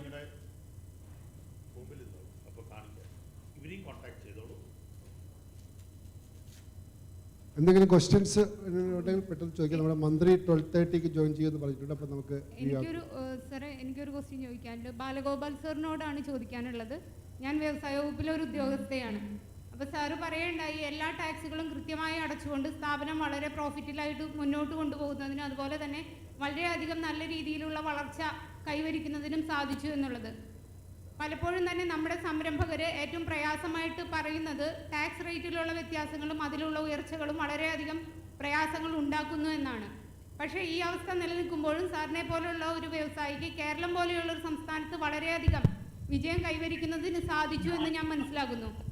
അപ്പോൾ നമ്മുടെ പുതിയ ന്യൂജൻ സംരംഭകർക്ക് സാറിൻ്റെ ഏത് സ്ട്രാറ്റജി ആയിരിക്കും സ്വീകരിച്ചു കഴിഞ്ഞാൽ ഇത്തരത്തിൽ വളരെ ഉത്തരവാദിത്ത ബോധമുള്ള സംരംഭങ്ങൾ ആരംഭിക്കുന്നതിന് സഹായിക്കുക എന്നുള്ള രീതിയിലുള്ള ഒരു അഡ്വൈസ് തന്നാൽ വളരെ നന്നായിരുന്നു. എൻ്റെ അഡ്വൈസ് ഞാൻ നേരത്തെ പറഞ്ഞ അതേ ലൈൻസിലായിരിക്കും. ഞാനിപ്പം പല സ്റ്റാർട്ടപ്പുകളെ മെൻറ്റർ ചെയ്യുന്നുണ്ട്. പലരും പല കാര്യങ്ങൾ കൊണ്ട് എനിക്ക് ആ ഫീൽഡുമായിട്ട് വലിയ ബന്ധമില്ലെങ്കിൽ അവരെൻ്റെ അഡ്വൈസും സജഷൻസും വരാറുണ്ട്. അവരുടെ അടുത്തൊക്കെ ഞാൻ ഫസ്റ്റ് മീറ്റിങ്ങിൽ തന്നെ പറയുന്ന ഒരു കാര്യം ഇസ് ദാറ്റ്, ആദ്യമേ ഞാൻ പറയുന്നത് all statutory dues please pay attention to them. അത് ആ തുടക്കത്തിൽ തന്നെ പ്ലീസ് സീ ദാറ്റ് അതിലൊരു വിട്ടുവീഴ്ചയും വരാൻ പാടില്ല. അപ്പോൾ അത് ഇറ്റ് ഈസ് സ്റ്റാറ്റ്യൂട്ടറി ഡ്യൂസിൻ്റെ problem is these are legal matters and പലതിലും there is no choice, there is no അതിന് ഇളവുകൾക്കുള്ള വ്യവസ്ഥകളൊക്കെ വളരെ കുറവാണ്. അപ്പോൾ അത് ആദ്യമേ തന്നെ നമ്മുടെ ബിസിനസ് മോഡലിൽ തന്നെ, നമ്മുടെ ബിസിനസ് അപ്രോച്ചിൽ, ബിസിനസ് പ്രോസസ്സസിൽ ഈ സ്റ്റാറ്റ്യൂട്ടറി ഡ്യൂസും ഇതൊക്കെ നമ്മളൊരു പ്രാധാന്യം കൊടുത്തുകൊണ്ട് പ്രവർത്തിക്കാൻ തുടങ്ങിയാൽ അതനുസരിച്ചായിരിക്കും നമ്മുടെ ഓർഗനൈസേഷൻ എത്ര ചെറുതായാലും 2-3 പേരുണ്ടെങ്കിലും ആ ഒരു മറ്റേ സ്ഥാപനത്തിൻ്റെ ഉള്ളിലുള്ള ഈ സ്റ്റാറ്റ്യൂട്ടറി ഡ്യൂസും കംപ്ലയൻസസിനെ പറ്റിയുള്ള കാഴ്ചപ്പാട് തന്നെ വ്യത്യസ്തമായിരിക്കും. നേരെ മറിച്ച് ഇത് അത്ര ഇമ്പോർട്ടൻ്റ് അല്ല, നമുക്ക് ബിസിനസ് ആദ്യം ഒന്ന് ശരിയാക്കി എടുക്കാം, ഇതൊക്കെ പിന്നെ നമുക്ക് നോക്കാം, നമ്മുടെ ചാർട്ടേഡ് അക്കൗണ്ടൻറ്റോ വക്കീലിൻ്റെ അടുത്ത് നമ്മൾ പറയാം, അത് എന്തെങ്കിലും സമയം മേടിക്കാം. ആ കാലമൊക്കെ മാറി. ഇനിയും യു കനോട്ട് ഡു ദാറ്റ്. അപ്പോൾ ഇതിൻ്റെ ഉള്ള പ്രോബ്ലം ഈസ് അൺഫോർച്ചുനേറ്റ്ലി എസ്പെഷ്യലി ഈ പ്രോവിഡൻറ്റ് ഫണ്ടും റിലേറ്റഡ് ആയിട്ടുള്ള മാറ്റേഴ്സൊക്കെ ആണെങ്കിൽ അത് വല്ലാത്ത നൂലാമാലകളാണ്. If you get into default once, അതിൽ നിന്ന് ഊരാൻ വളരെ പ്രയാസമുള്ള കാര്യങ്ങളാണ്. അത് നിങ്ങൾക്ക് പലർക്കും അനുഭവിച്ച് കാണും, ഞാനും അനുഭവിച്ചിട്ടുള്ള. അപ്പോൾ അതുകൊണ്ട് this is one bit of advice which I give them. There is no formula, unfortunately, for success. അത് എന്തായാലും അതിലൊരു കാര്യം കൂടെ ഞാൻ പറയുകയാണ്. എൻ്റെ കൂടെ ഫോർ എക്സാമ്പിൾ KSIDCന്നും KFCന്നും ആ കാലഘട്ടത്തിൽ ആ ഒരു 6 മാസം കാലയളവിൽ 15, 20, 25 പേരായിരിക്കും ഞങ്ങൾ ലോണിന് പോയത്. അവരെയൊക്കെ ഞാൻ ആ KSIDCയുടെ വെയിറ്റിംഗ് റൂമിലൊക്കെ വെച്ച് കാണുമായിരുന്നു. അങ്ങനെ ഞങ്ങൾ സുഹൃത്തുക്കളായി. അവിടെ കുറേ മണിക്കൂറുകളോളം അവിടെ വെയിറ്റ് ചെയ്യുക, ചിലവഴിച്ചതുകൊണ്ട് നമ്മൾ ഫ്രണ്ട്. ആ പലരിൽ ആ 10-15 പേരിൽ രക്ഷപ്പെട്ടത് ഞാനും വേറെ ഒരാൾ മാത്രമാണ്. അപ്പോൾ ഇത് കേരളത്തിൻ്റെ കേരളത്തിൻ്റെ ഒരു പ്രത്യേക പ്രതിഭാസമല്ല. ഈ വ്യവസായങ്ങളുടെ സർവൈവൽ തന്നെ അത് ആഗോളതലത്തിലോ ബാക്കിയുള്ള സംസ്ഥാനങ്ങളിലെ കണക്കുകളൊക്കെ വെച്ച് നമ്മൾ നോക്കിയാൽ വളരെ ചെറിയൊരു ശതമാനമാണ് which at the end of 1 year ഇപ്പം ഇന്ന് അപ്ലൈ ചെയ്ത് ഇന്ന് ലോൺ സാങ്ഷൻ കിട്ടുന്ന 10 കമ്പനീസിൽ നിന്ന് 1 വർഷം കഴിഞ്ഞിട്ട് എത്ര എണ്ണം ആർ സ്റ്റിൽ വർക്കിംഗ് എന്ന് നോക്കിക്കഴിഞ്ഞാൽ വളരെ കുറച്ചേ കാണത്തുള്ളൂ. അപ്പം ദിസ് ഇസ് ഒരു ആഗോള പ്രതിഭാസമാണ്. അപ്പം ഈ survival rate of businesses is A very troublesome problem. കേരളത്തിൽ മാത്രമല്ല. അപ്പം പക്ഷേ നമ്മൾ ഓരോരുത്തരും സംരംഭകർ നമ്മൾ വിശ്വസിക്കുന്നത് എന്താണ്, എൻ്റെ വ്യവസായം എന്തായാലും വിജയിക്കാൻ പോവാണ്, ബാക്കിയുള്ള ഞാൻ ആ ശതമാനക്കണക്കിൽ എൻ്റെ വ്യവസായം പെടില്ല എന്നുള്ള ഒരു ഉറച്ച വിശ്വാസം ഉള്ളതുകൊണ്ടല്ല നമ്മൾ മുന്നോട്ട് പോകുന്നത്. അപ്പം ഞാൻ പിന്നെ തിരിച്ചു വരുന്നത് to the other thing. My advice is in the beginning ഈ സ്റ്റാറ്റ്യൂട്ടറി ഡ്യൂസും ഇങ്ങനത്തെ ഉള്ള പേയ്മെൻറ്റ്സ് ഒരു സെക്കൻഡ് പ്രയോറിറ്റി കൊടുക്കാതെ അതിന് ഹയസ്റ്റ് പ്രയോറിറ്റി കൊടുത്തുകൊണ്ട് ഒരു ബിസിനസ് അപ്രോച്ച് എടുക്കണം എന്നാണ് എൻ്റെ my request to you all. Thank you sir. Good afternoon sir. Sorry, excuse me, നമ്മളുടെ മിനിസ്റ്റർ ലൈനിൽ വെയിറ്റ് ചെയ്യാണ് ഒഫീഷ്യൽ ഇനോഗ്രേഷൻ ഫംഗ്ഷന് വേണ്ടിയിട്ട്. സോ ഫർദർ ക്വസ്റ്റ്യൻസ് നമുക്ക് മിനിസ്റ്ററുടെ അഡ്രസ്സിന് ശേഷം ചോദിക്കാവുന്നതാണ്. ഒന്ന് ക്ഷമിക്കണം. നമ്മളുടെ ഇനോഗ്രേഷൻ സെറിമണിയിലേക്ക് കടക്കുകയാണ്. ആദ്യമായിട്ട് നമ്മളുടെ joint director general of foreign trade Shri Harilal sir ഇവിടെ വന്നിട്ടുണ്ട്. സാറിനെ ഞാൻ ഡയസിലേക്ക് ക്ഷണിക്കുന്നു. അതോടൊപ്പം മിനിസ്റ്ററെ വെൽക്കം ചെയ്തുകൊണ്ട് സംസാരിക്കാൻ ഞങ്ങളുടെ ബഹുമാനപ്പെട്ട joint director Shri GS Prakash സാറിനെ ക്ഷണിക്കുന്നു.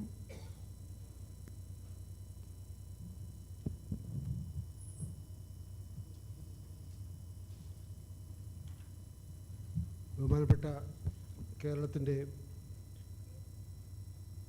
വ്യവസായ നിയമ കയർ വകുപ്പ് മന്ത്രി ശ്രീ P. രാജീവ് അവർകൾ, വേദിയിരിക്കുന്ന മറ്റ് വിശിഷ്ട വ്യക്തികളെ, ഞാൻ നമ്മുടെ ബഹുമാനപ്പെട്ട മന്ത്രിയുടെ ശ്രദ്ധയിലേക്ക് നമ്മുടെ ഇന്നത്തെ ഈ ഒരു പ്രോഗ്രാമിൻ്റെ ഒരു ബ്രീഫ് അദ്ദേഹത്തിന് വേണ്ടി അറിയിക്കുകയാണ്.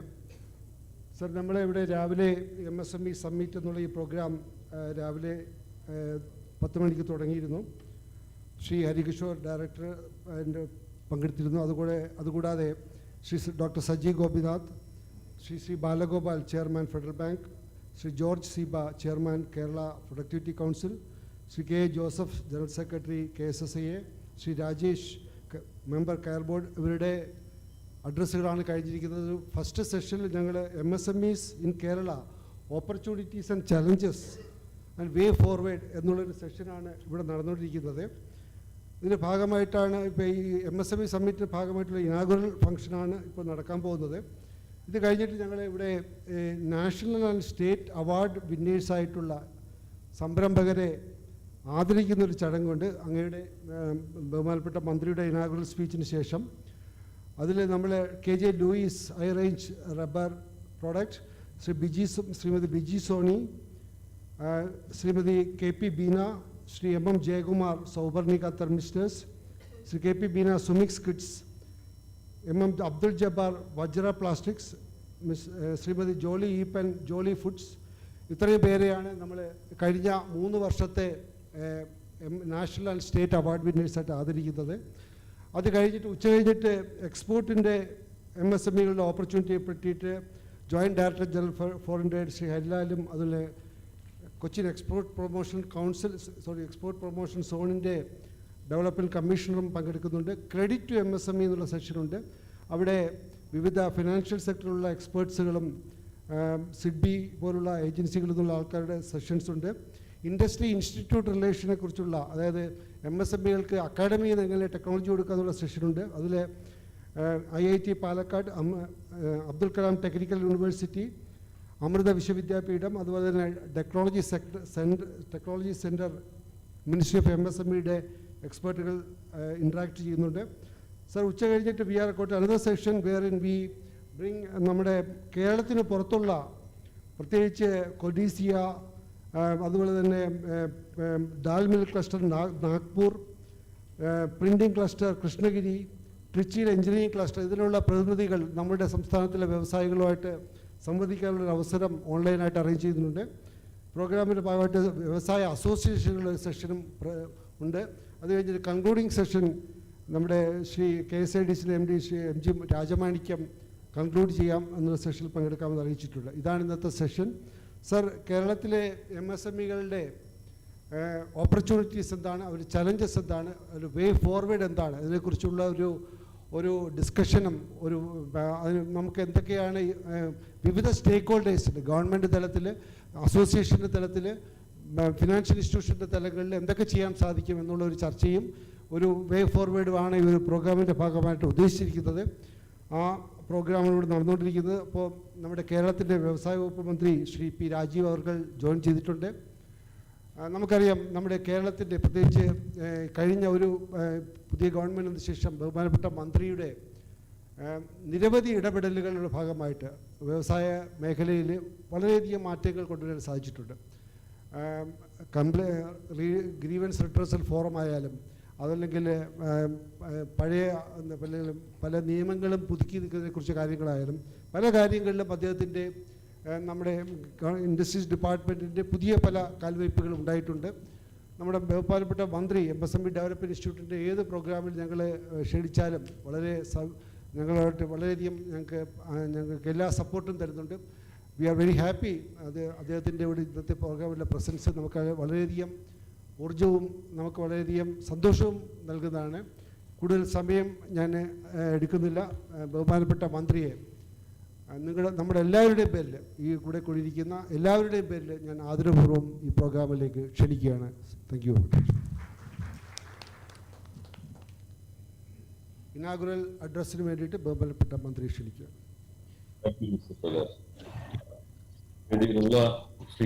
Shri Balagopal, chairman Federal Bank, വിശിഷ്ട വ്യക്തികൾ, ഈ പങ്കെടുക്കുന്ന പ്രിയപ്പെട്ട സുഹൃത്തുക്കൾ, കേന്ദ്ര ഗവൺമെന്റിന്റെ MSME മിനിസ്ട്രിക്ക് കീഴിലുള്ള തൃശ്ശൂരിലെ ഡെവലപ്മെന്റ് ഇൻസ്റ്റിറ്റ്യൂട്ട് വളരെ സുദീർഘമായ രൂപത്തിലാണ് പ്രവർത്തിച്ചുകൊണ്ടിരിക്കുന്നത്. ഇതിന്റെ ചുമതല വഹിക്കുന്ന ശ്രീ പ്രകാശ് കേരളത്തിലെ MSMEകളുടെ പ്രവർത്തനങ്ങൾക്ക് ആവശ്യമായിട്ടുള്ള പിന്തുണ നൽകുന്നത് നല്ല പങ്ക് വഹിക്കുന്നുണ്ട്. അതിന് ഇൻസ്റ്റിറ്റ്യൂട്ടിനെയും അദ്ദേഹത്തിനോട് ആദ്യം തന്നെ ഞാൻ ഗവൺമെന്റിന് വേണ്ടി നന്ദി രേഖപ്പെടുത്തുന്നു. പരിപാടി വ്യത്യസ്ത തലങ്ങളിലാണ് ഇവിടെ സൂചിപ്പിക്കുകയുണ്ടായി. അവാർഡിന് അർഹരായവർക്കുള്ള ആദരവുണ്ട്. ഒപ്പം തന്നെ വിവിധ സെഷനുകളിലൂടെ MSMEകൾക്ക് ആവശ്യമായിട്ടുള്ള പിന്തുണ നൽകാനുള്ള ക്രമീകരണം ഇവിടെ അവാർഡിന് അർഹരായിട്ടുള്ള സംസ്ഥാനത്തിന് വേണ്ടി കേരള ഗവൺമെന്റിന് വേണ്ടി അഭിനന്ദിക്കുകയാണ്. അവർക്ക് അതൊരു അംഗീകാരവും മറ്റുള്ളവർക്ക് അതൊരു പ്രചോദനവുമായി തീരുമെന്നാണ് പ്രതീക്ഷിക്കുന്നത്. എനിക്ക് വായിച്ച കൂട്ടത്തിൽ ആദ്യം റബ്ബർ ഇൻഡസ്ട്രിക്കാണ് ഒരു അവാർഡെന്ന് ഞാൻ കൊടുക്കുകയുണ്ടായി. ഇന്ന് പരിപാടിക്ക് ശേഷം വൈകുന്നേരം ഞങ്ങൾ കോട്ടയത്ത് റബ്ബർ മേഖലയിലെ വിവിധ കമ്പനികളുമായിട്ട് ആശയവിനിമയം നടത്തും. വെള്ളൂരിൽ സംസ്ഥാന ഗവൺമെന്റ് പുതുതായി ആരംഭിക്കാൻ പോകുന്ന കേരള റബ്ബർ ലിമിറ്റഡ് എന്ന എങ്ങനെയായിരിക്കണം എന്നത് സംബന്ധിച്ചുള്ള സർക്കാരിന്റെ കാഴ്ചപ്പാടും എങ്ങനെയൊക്കെ ആകാം എന്നതിനെ സംബന്ധിച്ചുള്ള സ്റ്റേക്ക് ഹോൾഡേഴ്സിന്റെ അഭിപ്രായം അവിടെ അവതരിപ്പിക്കുന്നതിനും കേൾക്കുന്നതിനുമാണ് ഇന്നത്തെ പരിപാടി സംഘടിപ്പിച്ചിട്ടുള്ളത്. കേരളത്തിൽ റബ്ബർ മേഖലയിൽ കൂടുതൽ മൂല്യവർദ്ധനവിന് ഈ സംവിധാനം സഹായകരമാകുന്നതാണ്. ഇവിടെ MSMEകൾ ആരംഭിക്കുമ്പോഴുള്ള ചില ബുദ്ധിമുട്ടുകൾ അതിൽ നിന്ന് എത്രമാത്രം മറികടന്ന് മുന്നോട്ട് വരാൻ കഴിയും എന്നതിനെ കുറിച്ചൊക്കെ അനുഭവസമ്പന്നരായിട്ടുള്ള വ്യക്തിത്വങ്ങൾ പരാമർശിച്ചിട്ടുണ്ട്. കേരളം MSMEകൾക്ക് വളർച്ചയ്ക്ക് ആവശ്യമായ നല്ല ഒരു എക്കോസിസ്റ്റം ഇപ്പോൾ ഡെവലപ്പ് ചെയ്തുകൊണ്ടിരിക്കുന്നു. അതായത് മുന്നേറിയിട്ടുണ്ട്. കഴിഞ്ഞ 5 വർഷത്തിലാണ് കേരളത്തിൽ ഇതേവരെയുള്ള MSMEകളുടെ 48% ആരംഭിച്ചിട്ടുണ്ട്. ഈ കോവിഡ് കാലഘട്ടത്തിൽ 12,000 MSMEകൾ കേരളത്തിൽ രജിസ്റ്റർ ചെയ്ത് പ്രവർത്തനം ആരംഭിച്ചു. ഈ ഗവൺമെന്റ് വന്നതിന് ശേഷം. എന്നാൽ അതുകൊണ്ട് ഞങ്ങൾ തൃപ്തരല്ല. 1 ലക്ഷം സംരംഭങ്ങൾ ഉൾപ്പെടെയുള്ള 1 ലക്ഷം സംരംഭങ്ങൾ 2022-23 വർഷം ആരംഭിക്കുക എന്ന ലക്ഷ്യം ഉയർത്തിക്കൊണ്ട് സംരംഭക വർഷം പ്രഖ്യാപിച്ചു. ബജറ്റിൽ ബഹുമാനായ ധനകാര്യമന്ത്രി അത് പ്രഖ്യാപിച്ചിരുന്നു. അടുത്ത ബുധനാഴ്ച കേരളത്തിൽ ആദരണീയനായ മുഖ്യമന്ത്രി ഇത് സംബന്ധിച്ചുള്ള വിശദമായ പദ്ധതികളുടെ പ്രഖ്യാപനവും മന്ത്രിമാരെല്ലാം ഉൾപ്പെടുത്തിയിട്ടുണ്ട്. വ്യവസായ വകുപ്പ് മാത്രം പുതിയതല്ല, അതുമായി ബന്ധപ്പെട്ട് വിവിധ തലങ്ങളിലുള്ള യോഗങ്ങൾ എല്ലാ വകുപ്പുകളും ചേർന്നുള്ള ഉത്സവമാണ്. എല്ലാവരും ഒന്നിച്ചാണ് ഇറങ്ങുന്നത്. പ്രധാനം തദ്ദേശ സ്വയംഭരണ വകുപ്പും സഹകരണ വകുപ്പാണ് എന്നതുകൊണ്ട് മുഖ്യമന്ത്രിയുടെ സാന്നിധ്യത്തിൽ തന്നെ വ്യവസായ വകുപ്പുമാരായ പല തദ്ദേശ സ്വയംഭരണ വകുപ്പിന്റെയും സഹകരണ വകുപ്പിന്റെയും മന്ത്രിമാരും പ്രധാനപ്പെട്ട ദേശീയ ലെവലിലുള്ള യോഗം ചേരുകയുണ്ടായി. അതിനുശേഷം കൃഷിമന്ത്രി, ഫിഷറീസ്, അനിമൽ ഹസ്ബൻഡറി, ടൂറിസം, തൊഴിൽ ഈ വകുപ്പ് മന്ത്രിമാരുമായിട്ടും വകുപ്പ് സെക്രട്ടറിമാരുമായിട്ടും യോഗം ചേരുകയുണ്ടായി. കേരളത്തിലെ PSUകൾക്ക് എങ്ങനെ സഹായിക്കാൻ കഴിയും MSMEകളെ എന്ന് ചർച്ച ചെയ്യുന്നതിന് വേണ്ടി PSU മേധാവികളുടെ യോഗം ചേരുകയുണ്ടായി. സെൻട്രൽ PSU അതുപോലെ തന്നെ റിസർച്ച് ഇൻസ്റ്റിറ്റ്യൂട്ടുകൾ അവരുടെ പ്രോജക്ട്, അവരുടെ കണ്ടുപിടുത്തങ്ങൾ കമേഴ്ഷ്യൽ പ്രൊഡക്ഷനിലേക്ക് പോകുന്നതിന് എങ്ങനെ സഹായിക്കാൻ കഴിയും. കേരളത്തിലെ ട്രേഡ് യൂണിയനുകളുടെ പ്രധാനപ്പെട്ട ഭാഗമായിട്ട് ഈ ഒറ്റ അജണ്ട വെച്ചുകൊണ്ട് 19 ലക്ഷം എങ്ങനെ വിജയിപ്പിക്കാൻ കഴിയും. അവരുടെ ഒരു കാര്യം മുന്നോട്ട് വെച്ച് ഇതിന് നിൽക്കുന്ന കാലഘട്ടം ജസ്റ്റേഷൻ പീരീഡിനകത്ത് ആവശ്യങ്ങളൊന്നും മുൻനിർത്തിക്കൊണ്ട് തടസ്സങ്ങൾ ഉണ്ടാക്കാൻ പാടില്ല എന്ന് നേതാക്കന്മാർ തന്നെ മുന്നോട്ട് വെച്ചു എന്നുള്ളത് വളരെ സന്തോഷകരം. ഇതിനെ തുടർന്ന് SMEC യോഗത്തിൽ മന്ത്രി എന്ന നിലയിൽ ഞാൻ തന്നെ അങ്ങോട്ട് ആവശ്യപ്പെട്ട് പങ്കെടുത്തിട്ടുണ്ട്. ബാങ്കുകളുടെ സമീപനം വളരെ ഗൗരവമേറിയതാണ്. കേരളത്തിൽ നമ്മുടെ ഒരു സ്ഥിതി എന്ന് വെച്ചാൽ ബാങ്കുകളുടെ പിന്തുണയുടെ കാര്യത്തിൽ മറ്റു സംസ്ഥാനങ്ങളെ അപേക്ഷിച്ച് നമ്മൾ നേരെ പുറകിലാണ്. നോക്കുകയാണെങ്കിൽ 2000 ഏറ്റവും ലേറ്റസ്റ്റ് റിസർവ് ബാങ്കിന്റെ കണക്ക് പ്രകാരം കേരളത്തിലെ CD റേഷ്യോ എന്നുള്ളത് 62.3% മാത്രമാണ്. 101% തമിഴ്നാട്, 131% ആന്ധ്രാപ്രദേശ്. തെലങ്കാനയ്ക്ക് കഴിഞ്ഞ വർഷം 103. ബാങ്കുകളിൽ നിന്ന് വേണ്ടത്ര വായ്പ നമുക്ക് കിട്ടുന്നില്ല. SMBC യോഗത്തിൽ തന്നെ ഞാൻ അവതരിപ്പിക്കും. നമുക്ക് സ്വന്തമായൊരു SPT ഉണ്ടായി നമ്മുടെ നിന്ന് അവകാശപ്പെടാവുന്ന ഘടനയുള്ള ബാങ്കായിരുന്നു. അത് പിന്നെ SBIയുടെ CD റേഷ്യോ ഇതിനേക്കാൾ താഴെയാണ്. ഇതിന്റെ ശരാശരിയേക്കാൾ താഴെയാണ് കേരളം നിൽക്കുന്നത്. എന്നാൽ അതിനേക്കാളും ഇപ്പോ 64.8 എന്നും 62.3 എന്നുള്ളതാണ് കേരളത്തിൻ്റെത്. All India 71.7. ഓൾ ഇന്ത്യക്ക് താഴെ കേരളം നിൽക്കുമ്പോൾ അതിൽ തന്നെ നമ്മുടെ ബാങ്ക് SBI പുറകിലാണ്.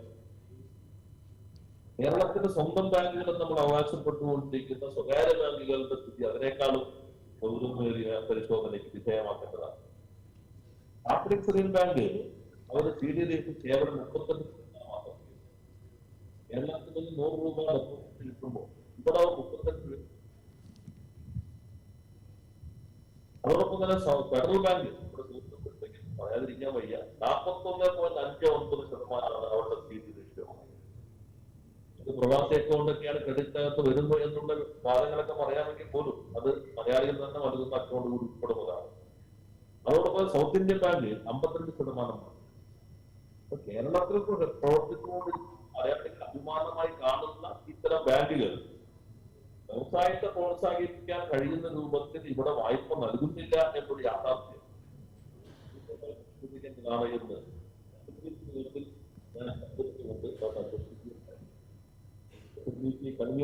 കാനറ ബാങ്ക് അവർ നല്ല രീതിയിൽ ഇപ്പോൾ മാറ്റം വന്നിട്ട് 100% അവരെത്തിക്കാൻ പറ്റും. അതും മറ്റു ബാങ്കിലെ പ്രധാനപ്പെട്ട ആളുകളും ഈ പ്രശ്നം അഡ്രസ് ചെയ്യുന്നതാണ്. ഇൻഡസ്ട്രികളിൽ വേണ്ടത്ര ശരിയായി വരുന്നില്ല എന്നത് ഒരു ഭാഗം പറയപ്പെട്ടായിരുന്നു. നിങ്ങൾ പറയണമെന്ന് നോക്കുമ്പോൾ ആരുടെ തലങ്ങളിൽ ഉദ്യോഗസ്ഥന്മാരുടെ സമീപനം ചില പ്രശ്നങ്ങൾ പറയുന്നുണ്ട്. അതുപോലെ തന്നെ ബാങ്കുകളിലും ഉദ്യോഗസ്ഥന്മാരുടെ സമീപനം ചെറുകിട സൂക്ഷ്മ ഇടത്തരം ാണെന്ന പരാതി ഉയർന്നു വരുന്നുണ്ട്. ഉദ്യോഗസ്ഥ വലിയ മാറ്റത്തിന് ഞങ്ങൾ ശ്രമിക്കുന്നുണ്ട്. നേരത്തെ ഇവിടെ ഈ പ്രകാശ് സൂചിപ്പിച്ച സ്റ്റാറ്റ്യൂട്ടറി ഗ്രീവൻസ് സെന്റർ മെക്കാനിസം നിയമം വന്നു, ചട്ടം ഇപ്പോ 2 ദിവസം അംഗീകരിച്ച് നൽകിയിട്ടുണ്ട്. അതിൽ സോഫ്റ്റ്വെയർ വികസിപ്പിച്ച് ഏപ്രിൽ മാസത്തിൽ അത് പൂർണ്ണമായും ഓൺലൈനോടുകൂടി ഏത് പരാതി വ്യവസായം നടത്തുന്നതിനോ ആരംഭിക്കുന്നതിനുള്ള സേവനങ്ങളെ സംബന്ധിച്ച് ഏത് പരാതി തീർച്ചു കൽപ്പിക്കുക, അതിന്മേൽ എടുക്കുന്ന തീരുമാനം ഏത് വകുപ്പിന് ഉദ്യോഗസ്ഥരാണെങ്കിലും അതിന്റെ 15 ദിവസത്തിനകം നടപ്പിലാക്കാനും വ്യവസ്ഥ ചെയ്യുന്നതാണ്. അവരകത്ത് വീഴ്ച വരുത്തിയാൽ ഓരോ ദിവസത്തിനും 250 രൂപ വെച്ച് 10,000 രൂപ വരെ ഫൈൻ ഈടാക്കാൻ ഒരുക്കിയിട്ടുണ്ട്. ഒപ്പം തന്നെ ഡിപ്പാർട്ട്മെന്റ് ഒരു ആക്ഷൻ ശുപാർശ ചെയ്യാൻ അധികാര സംവിധാനം.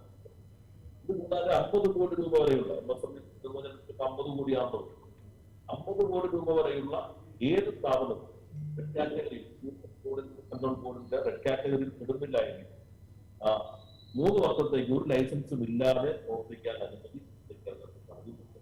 അതിനുശേഷം 6 മാസത്തിനുള്ളിൽ കേരളത്തിൽ നിലവിലുള്ള നിയമങ്ങൾ അതിനകത്ത് സിംപ്ലിഫൈ ചെയ്യുന്നതിന് ഞങ്ങളുടെ കമ്മീഷൻ വച്ചിരുന്നു. അവിടെ വളരെ ദീർഘമായ പ്രവർത്തനം നടത്തി. അത് ചർച്ച ചെയ്യുന്നതിന് വേണ്ടി ബഹുമാനപ്പെട്ട മുഖ്യമന്ത്രി അടുത്ത ദിവസം ബന്ധപ്പെട്ട എല്ലാ മന്ത്രിമാരുടെയും സെക്രട്ടറിമാരുടെയും യോഗം ചെയ്യുന്നുണ്ട്. അവരനുസരിച്ച് ആവശ്യമായ മാറ്റങ്ങൾ അവർ കണ്ടെത്തി. ഇതുകൂടാതെ ഇന്നലെ ഞങ്ങൾ പുതിയൊന്ന് ലോഞ്ച് ചെയ്യുകയുണ്ടായി. MSME ക്ലിനിക് എന്നുള്ളതാണ്. അത് 168 പേര് എല്ലാ ജില്ലകളിൽ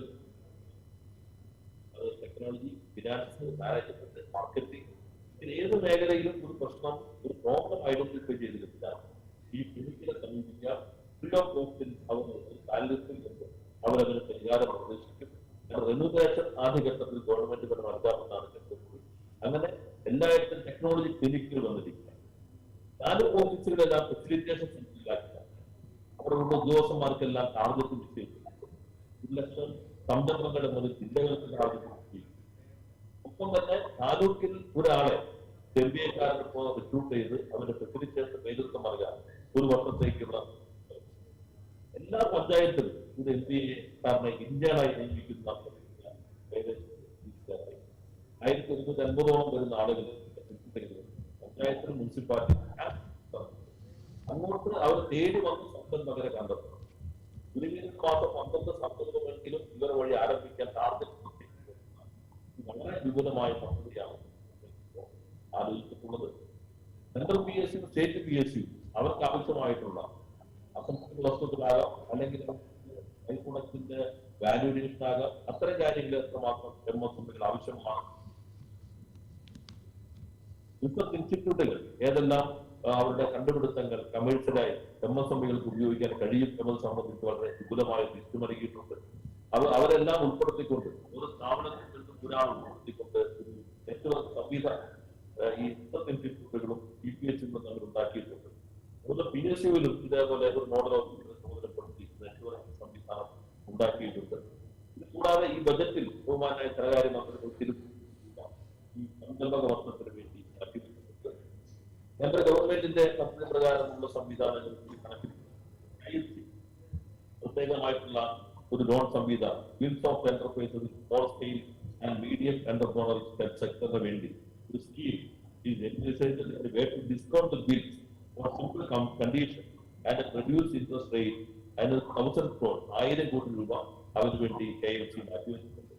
അതോടൊപ്പം തന്നെ virtual working capital loan scheme for small and business enterprises 500 കോടി രൂപ അതിനു വേണ്ടി മാറ്റിവെച്ചിട്ടുണ്ട്.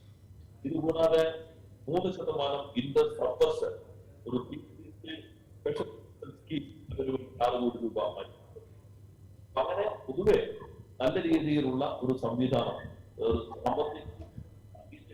നിയമപരവുമായിട്ടുള്ള പിന്തുണയും ഒരു ഹാൻഡ് ഹോൾഡ് സർവീസും ഉറപ്പു നൽകാനാണ് സംസ്ഥാന സർക്കാർ ശ്രമിച്ചുകൊണ്ടിരിക്കുന്നത്. ഇത് കൂടാതെ മിക്കവാറും അടുത്ത ഈ മാസം അവസാനത്തോടുകൂടി തന്നെ സ്വകാര്യ വ്യവസായ പാർക്കുകളുടെ പ്രഖ്യാപനവും നടത്താൻ കഴിയുമെന്നാണ്. അതോടുകൂടി സ്വകാര്യ സംരംഭകർക്ക് നേരിട്ട് പാർക്കുകൾ ആരംഭിക്കാം. അവർക്ക് പശ്ചാത്തല സൗകര്യ വികസനത്തിന് ആവശ്യമായിട്ടുള്ള ഇൻസെന്റീവ്സ് ഗവൺമെന്റ് നൽകുന്നതായിരിക്കും. ബോർഡ് അവിടെ ഏർപ്പെടുത്തുന്നതായിരിക്കും. അതും നല്ല രീതിയിൽ മാറ്റം ഉണ്ടാക്കാൻ കഴിയുമെന്ന് പ്രതീക്ഷിക്കുന്നു. ഇത്തരം പ്രവർത്തനങ്ങളിലെല്ലാം കേന്ദ്ര ഗവൺമെന്റിന്റെ ഈ ഡെവലപ്മെന്റ് ഇൻസ്റ്റിറ്റ്യൂട്ട് നല്ല രീതിയിൽ അവരുടെ ക്ലസ്റ്റർ സംവിധാനം വൈകുന്നുണ്ട് എന്ന് ഞാൻ കഴിഞ്ഞ ദിവസം നിങ്ങളും കൂടി ഇരുന്ന് റിവ്യൂ കൂടി നടത്തണം എന്ന് മന്ത്രിതലത്തിൽ റിവ്യൂ വേണമെന്ന് ഞങ്ങൾ ഇപ്പോൾ കണ്ടിട്ടുണ്ട്. അതോടൊപ്പം തന്നെ ചെറിയ ചെറിയ ക്ലസ്റ്ററുകൾ ഞങ്ങളുടെ മുന്നിൽ ആരംഭിക്കണമെന്നാണ് നിശ്ചയിച്ചിട്ടുള്ളത്. PFCകളും അതുപോലുള്ള സൗകര്യങ്ങളും ഒരുക്കി കൊടുക്കാൻ അതുവഴി കഴിയുമെന്ന് സർക്കാർ പ്രതീക്ഷിക്കുന്നു. ഇതുമായി ബന്ധപ്പെട്ട് നബാർഡിന്റെ ചെയർമാനുമായി കഴിഞ്ഞ ദിവസം ഞാൻ ചർച്ച ചെയ്യുകയുണ്ടായി. അവർക്ക് ഈ ഇൻഫ്രാസ്ട്രക്ചർ ഡെവലപ്മെന്റ് റൂറൽ മേഖലയിൽ അവരുടെ പിന്തുണയും നൽകുന്ന കാര്യത്തിൽ വളരെ പോസിറ്റീവായ സമീപനമാണ്. കാർഡിനൽ വില്ലേജ് ഇൻഡസ്ട്രീസ് ഇന്ന് നമുക്ക് ആരംഭിക്കുന്നത് അവിടെ പ്രത്യേക മേഖലയിൽ ഹാൻഡ്ലൂം മേഖലയിൽ ഉള്ള വലിയ മാറ്റങ്ങൾ ചെറിയ ചെറിയ സംരംഭങ്ങൾ തുടങ്ങുന്നതിനുള്ള വലിയ ശ്രമം സർക്കാർ നടത്തുന്നു. ഒപ്പം തന്നെ മാർക്കറ്റിംഗിൽ ഒരു കേരള ബ്രാൻഡ് അത് ശക്തിപ്പെടുത്താനാണ് ഞാൻ ഉദ്ദേശിക്കുന്നത്. ഇവിടെ ഉത്പാദിപ്പിക്കുന്ന വെളിച്ചെണ്ണ ആദ്യം വെളിച്ചെണ്ണയാണ് ഫസ്റ്റായി എടുക്കാൻ തീരുമാനിച്ചിട്ടുണ്ട്. അവിടെ കേരള ബ്രാൻഡ് നൽകുക, സേഫ് ടു ഈറ്റ് എന്നുള്ള ഒരു ബ്രാൻഡ് സർട്ടിഫിക്കറ്റ് ഒരു പരിശോധന ക്വാളിറ്റി ലാബ് ഉണ്ടായിരിക്കും. കഴിയുന്ന ഉൽപ്പന്നങ്ങൾ ആ സർട്ടിഫിക്കറ്റ് നൽകിയ വിപണി മൂല്യം വർദ്ധിക്കുന്നതാണ്. അതോടൊപ്പം തന്നെ ജോഗ്രഫിക്കൽ ഇൻഡെക്സ് ഉള്ള ഉൽപ്പന്നങ്ങൾ പ്രൊമോട്ട് ചെയ്യാൻ പ്രത്യേക സംവിധാനമുണ്ട്. ഓൺലൈൻ മാർക്കറ്റിംഗിന് വേണ്ടിയുള്ള വലിയ ശ്രമം അവസാന ഘട്ടത്തിലാണ്. ഡിജിറ്റൽ യൂണിവേഴ്സിറ്റി അതിനാവശ്യമായ പ്രവർത്തനങ്ങൾക്ക് നേതൃത്വം നൽകിക്കൊണ്ടിരിക്കുന്നുണ്ട്. ഇതെല്ലാം കൂടി വരുമ്പോൾ നല്ല മാറ്റം ഉണ്ടാകും. സ്ഥിരം പ്രദർശനത്തിന് സംവിധാനം വേണമെന്ന് MSME സംഘടനകൾ അതുപോലെ നമ്മുടെ small scale industries association CIA FICCI ഇവരെല്ലാവരും ആവശ്യപ്പെടുന്നുണ്ട്. അത് ഞങ്ങളിപ്പോ കാക്കനാട് ഈ 8 മാസത്തിനുള്ളിൽ തറക്കൽ നിർമ്മാണ പ്രവർത്തനം തുടക്കമിട്ടു. ഒരു 18 മാസം കൊണ്ട് അതിന്റെ പ്രവർത്തനം പൂർത്തീകരിക്കാൻ കഴിയുമെന്നാണ് പ്രതീക്ഷിക്കുന്നത്. അങ്ങനെ വലിയൊരു മാറ്റത്തോടുകൂടി പോസിറ്റീവായ എക്കോസിസ്റ്റം ഡെവലപ്പ് ചെയ്ത സർക്കാർ ശ്രമിക്കുന്നു. അതെല്ലാം ഇവിടെ സന്നിഹിതരായിട്ടുള്ള MSMEയുടെ സംരംഭകരായ ആളുകൾ ഉപയോഗിക്കണം. നിങ്ങൾ എല്ലാവരും കേരളത്തിന്റെ ബ്രാൻഡ് അംബാസഡർമാരായി ഈ സന്ദേശം എല്ലാവരിലേക്കും എത്തിക്കാം. നാട്ടിൽ നിങ്ങൾക്ക് സംരംഭകരാകാം എന്ന ഒരു കാഴ്ചപ്പാട് പൊതുസമൂഹം ആയിക്കണമെന്ന് അഭ്യർത്ഥിക്കുന്നു. നിങ്ങൾ സംരംഭം നാടിന്റെ അഭിമാനം എന്നതാണ് സർക്കാർ മുദ്രാവാക്യം. അതിനോടൊപ്പം അണിചേർന്ന് അഭ്യർത്ഥിക്കാൻ ഈ സന്ദർഭം വിനിയോഗിച്ചുകൊണ്ട് ഈ സമ്മിറ്റിന്റെ ഉദ്ഘാടനം നിർവഹിച്ച അറിയിച്ച് വാക്കുകൾ അവസാനിപ്പിക്കുന്നു. എന്നാണ്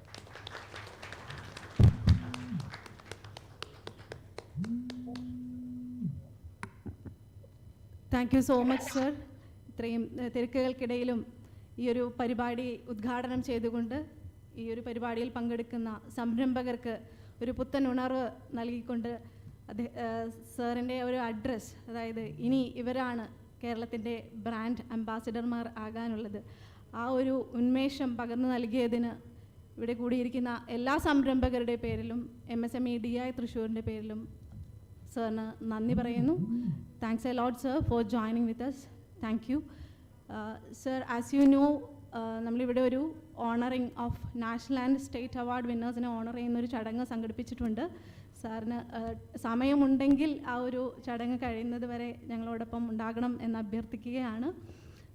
ഈ ഒരു ചടങ്ങിൻ്റെ കോർഡിനേഷന് വേണ്ടിയിട്ട് Shri Martin P Chacko, assistant director MSME DI തൃശ്ശൂരിനെ ക്ഷണിച്ചുകൊള്ളുന്നു സർ, പ്ലീസ്. പ്രസന്റ് ചെയ്യാവുന്ന രൂപത്തിൽ സാങ്കേതിക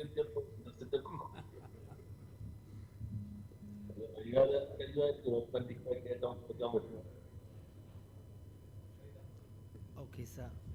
Okay, thank you. Now, after meeting,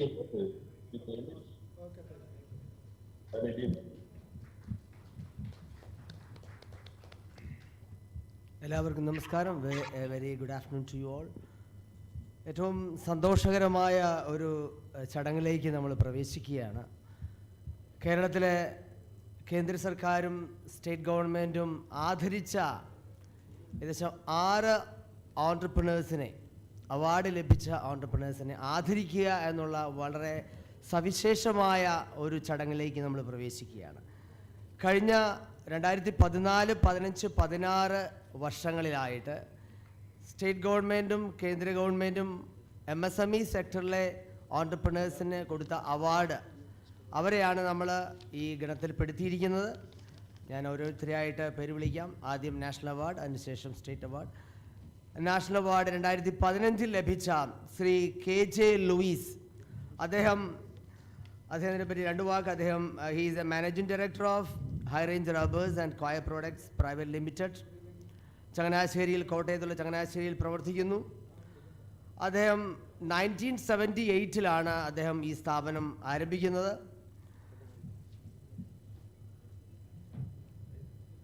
അദ്ദേഹത്തിനെ ആദരിക്കാനായിട്ട് Shri Balagopal sir CMD Federal ബാങ്കിനെ ഞാൻ ക്ഷണിക്കുന്നു. അദ്ദേഹത്തിനെ സ്റ്റേജിലേക്ക് ക്ഷണിക്കുകയാണ് ശ്രീ KJ ലൂയിസ് സാർ.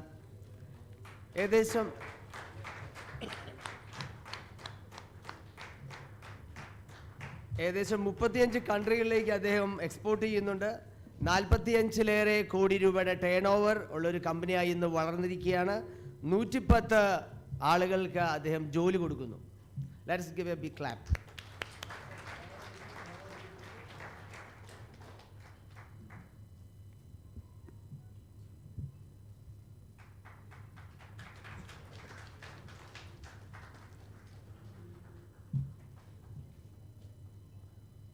അദ്ദേഹത്തിന് ലഭിച്ച award national award for outstanding export performance in MSME category for rubber moulded products, first award.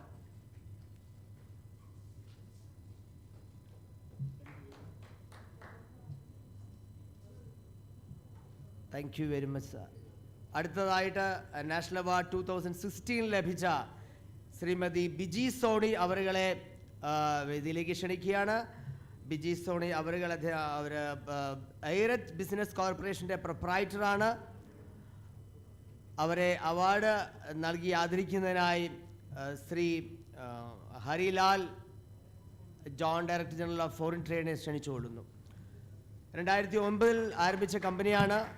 Vishwas എന്ന ബ്രാൻഡിൽ പ്രോഡക്റ്റുകൾ എക്സ്പോർട്ട് ചെയ്യുന്നു. Spices and spice products, frozen fruits, Canada, USA and majority of European countries they are exporting.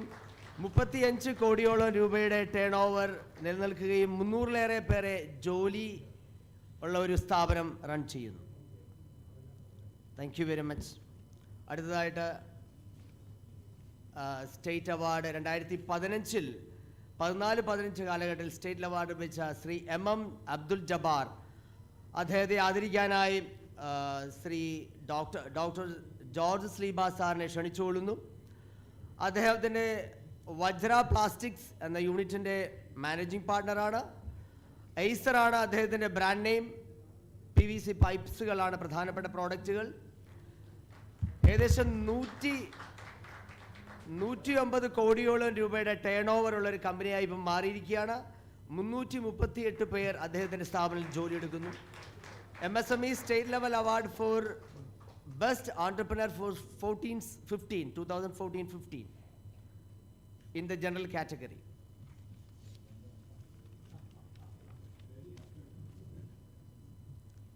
അടുത്തതായിട്ട് സ്റ്റേറ്റിൻ്റെ 2015-16 കാലഘട്ടത്തിൽ state award ലഭിച്ച Shri MM Jayakumar, അദ്ദേഹത്തെ വേദിയിലേക്ക് ക്ഷണിക്കുകയാണ്. അദ്ദേഹത്തിന് ലഭിച്ച award MSME state level award for best entrepreneur first runner up Shri KA Joseph സാറിനെ ക്ഷണിക്കുന്നു അദ്ദേഹത്തിനെ ആദരിക്കാനായി.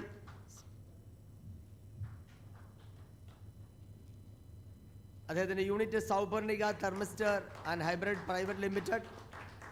NTC തെർമിസ്റ്റർ ആണ് അദ്ദേഹത്തിൻ്റെ പ്രോഡക്റ്റുകൾ. ഏകദേശം 3 കോടി രൂപയോളം എക്സ്പോർട്ട് വർഷത്തിൽ ചെയ്യുന്നു.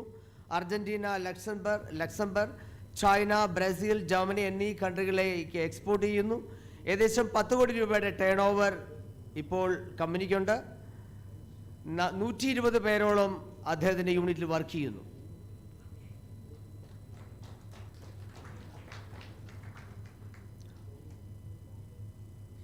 അടുത്തതായി നമ്മുടെ ശ്രീമതി ജോളി ഈപ്പൻ മാഡത്തെ ആദരിക്കാനായി Shri Rajesh, national board member of coir ബോർഡിനെ ക്ഷണിച്ചുകൊള്ളുന്നു. ശ്രീ ജോളി ഈപ്പൻ്റെ company Jolly food products, Thomsons bakers എന്ന രീതിയിൽ 2006 തുടങ്ങിയ യൂണിറ്റുകളാണ്. ബേക്കറി പ്രോഡക്ട്സുകളാണ്. ഏകദേശം 40 കോടി രൂപയോളം ടേൺ ഓവറിൽ ഇന്ന് കമ്പനി നിലനിൽക്കുകയാണ്. 700ഓളം ജോലി ചെയ്യുന്ന ജോലിക്കാർ ആ കമ്പനിയിലുണ്ട്. മാഡത്തിന് ലഭിച്ച award MSME state level award for best woman entrepreneur for 2015-16. അടുത്ത ഒരു അവാർഡ് സ്വീകരിക്കാനായിട്ട് ആൾ എത്തിക്കൊണ്ടിരിക്കുകയാണ്. അവർ ഇതുവരെ നമ്മുടെ വെന്യൂവിൽ എത്തിയിട്ടില്ല. Shrimati KP Beena, we will have to wait. I think we may give it later on.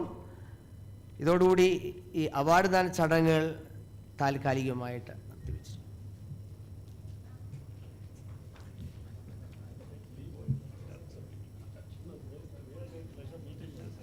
Thank you very much.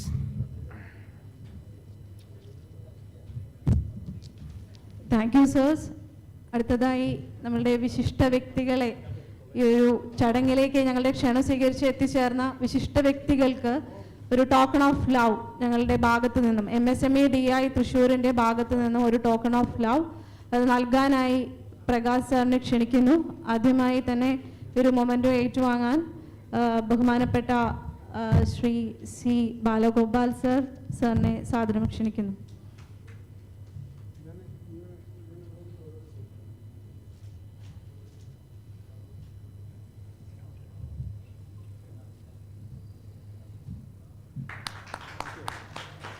Thank you sir.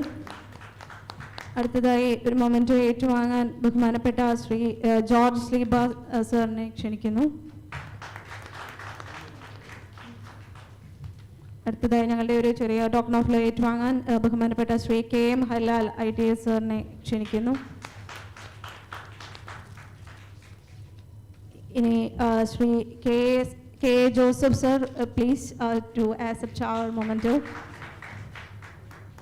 അടുത്തതായി memento ഏറ്റുവാങ്ങുന്നതിനായി ബഹുമാനപ്പെട്ട PS Rajesh സാറിനെ ക്ഷണിക്കുന്നു. ഇനി ഈ ഒരു മൊമെൻറ്റോ ഏറ്റുവാങ്ങാനുള്ളത് ഞങ്ങളുടെ ഈ ഒരു പ്രോഗ്രാമിൻ്റെ പ്രധാന ഭാഗമായിട്ടുള്ള ശ്രീ പ്രൊഫസർ V പത്മാനന്ദ് സാറാണ്. സാറിനെ സാദരം ക്ഷണിക്കുന്നു.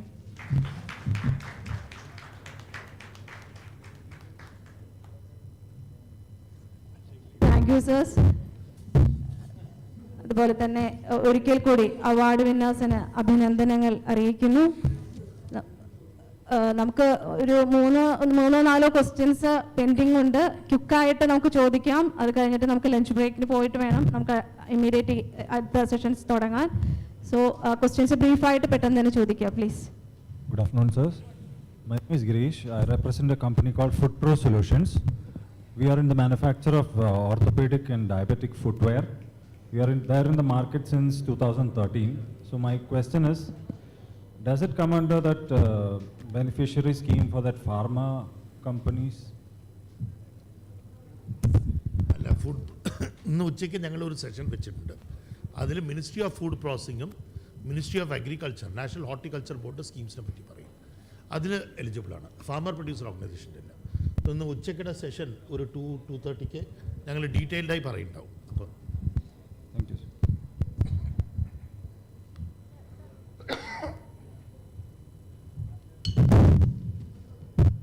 Anybody more questions?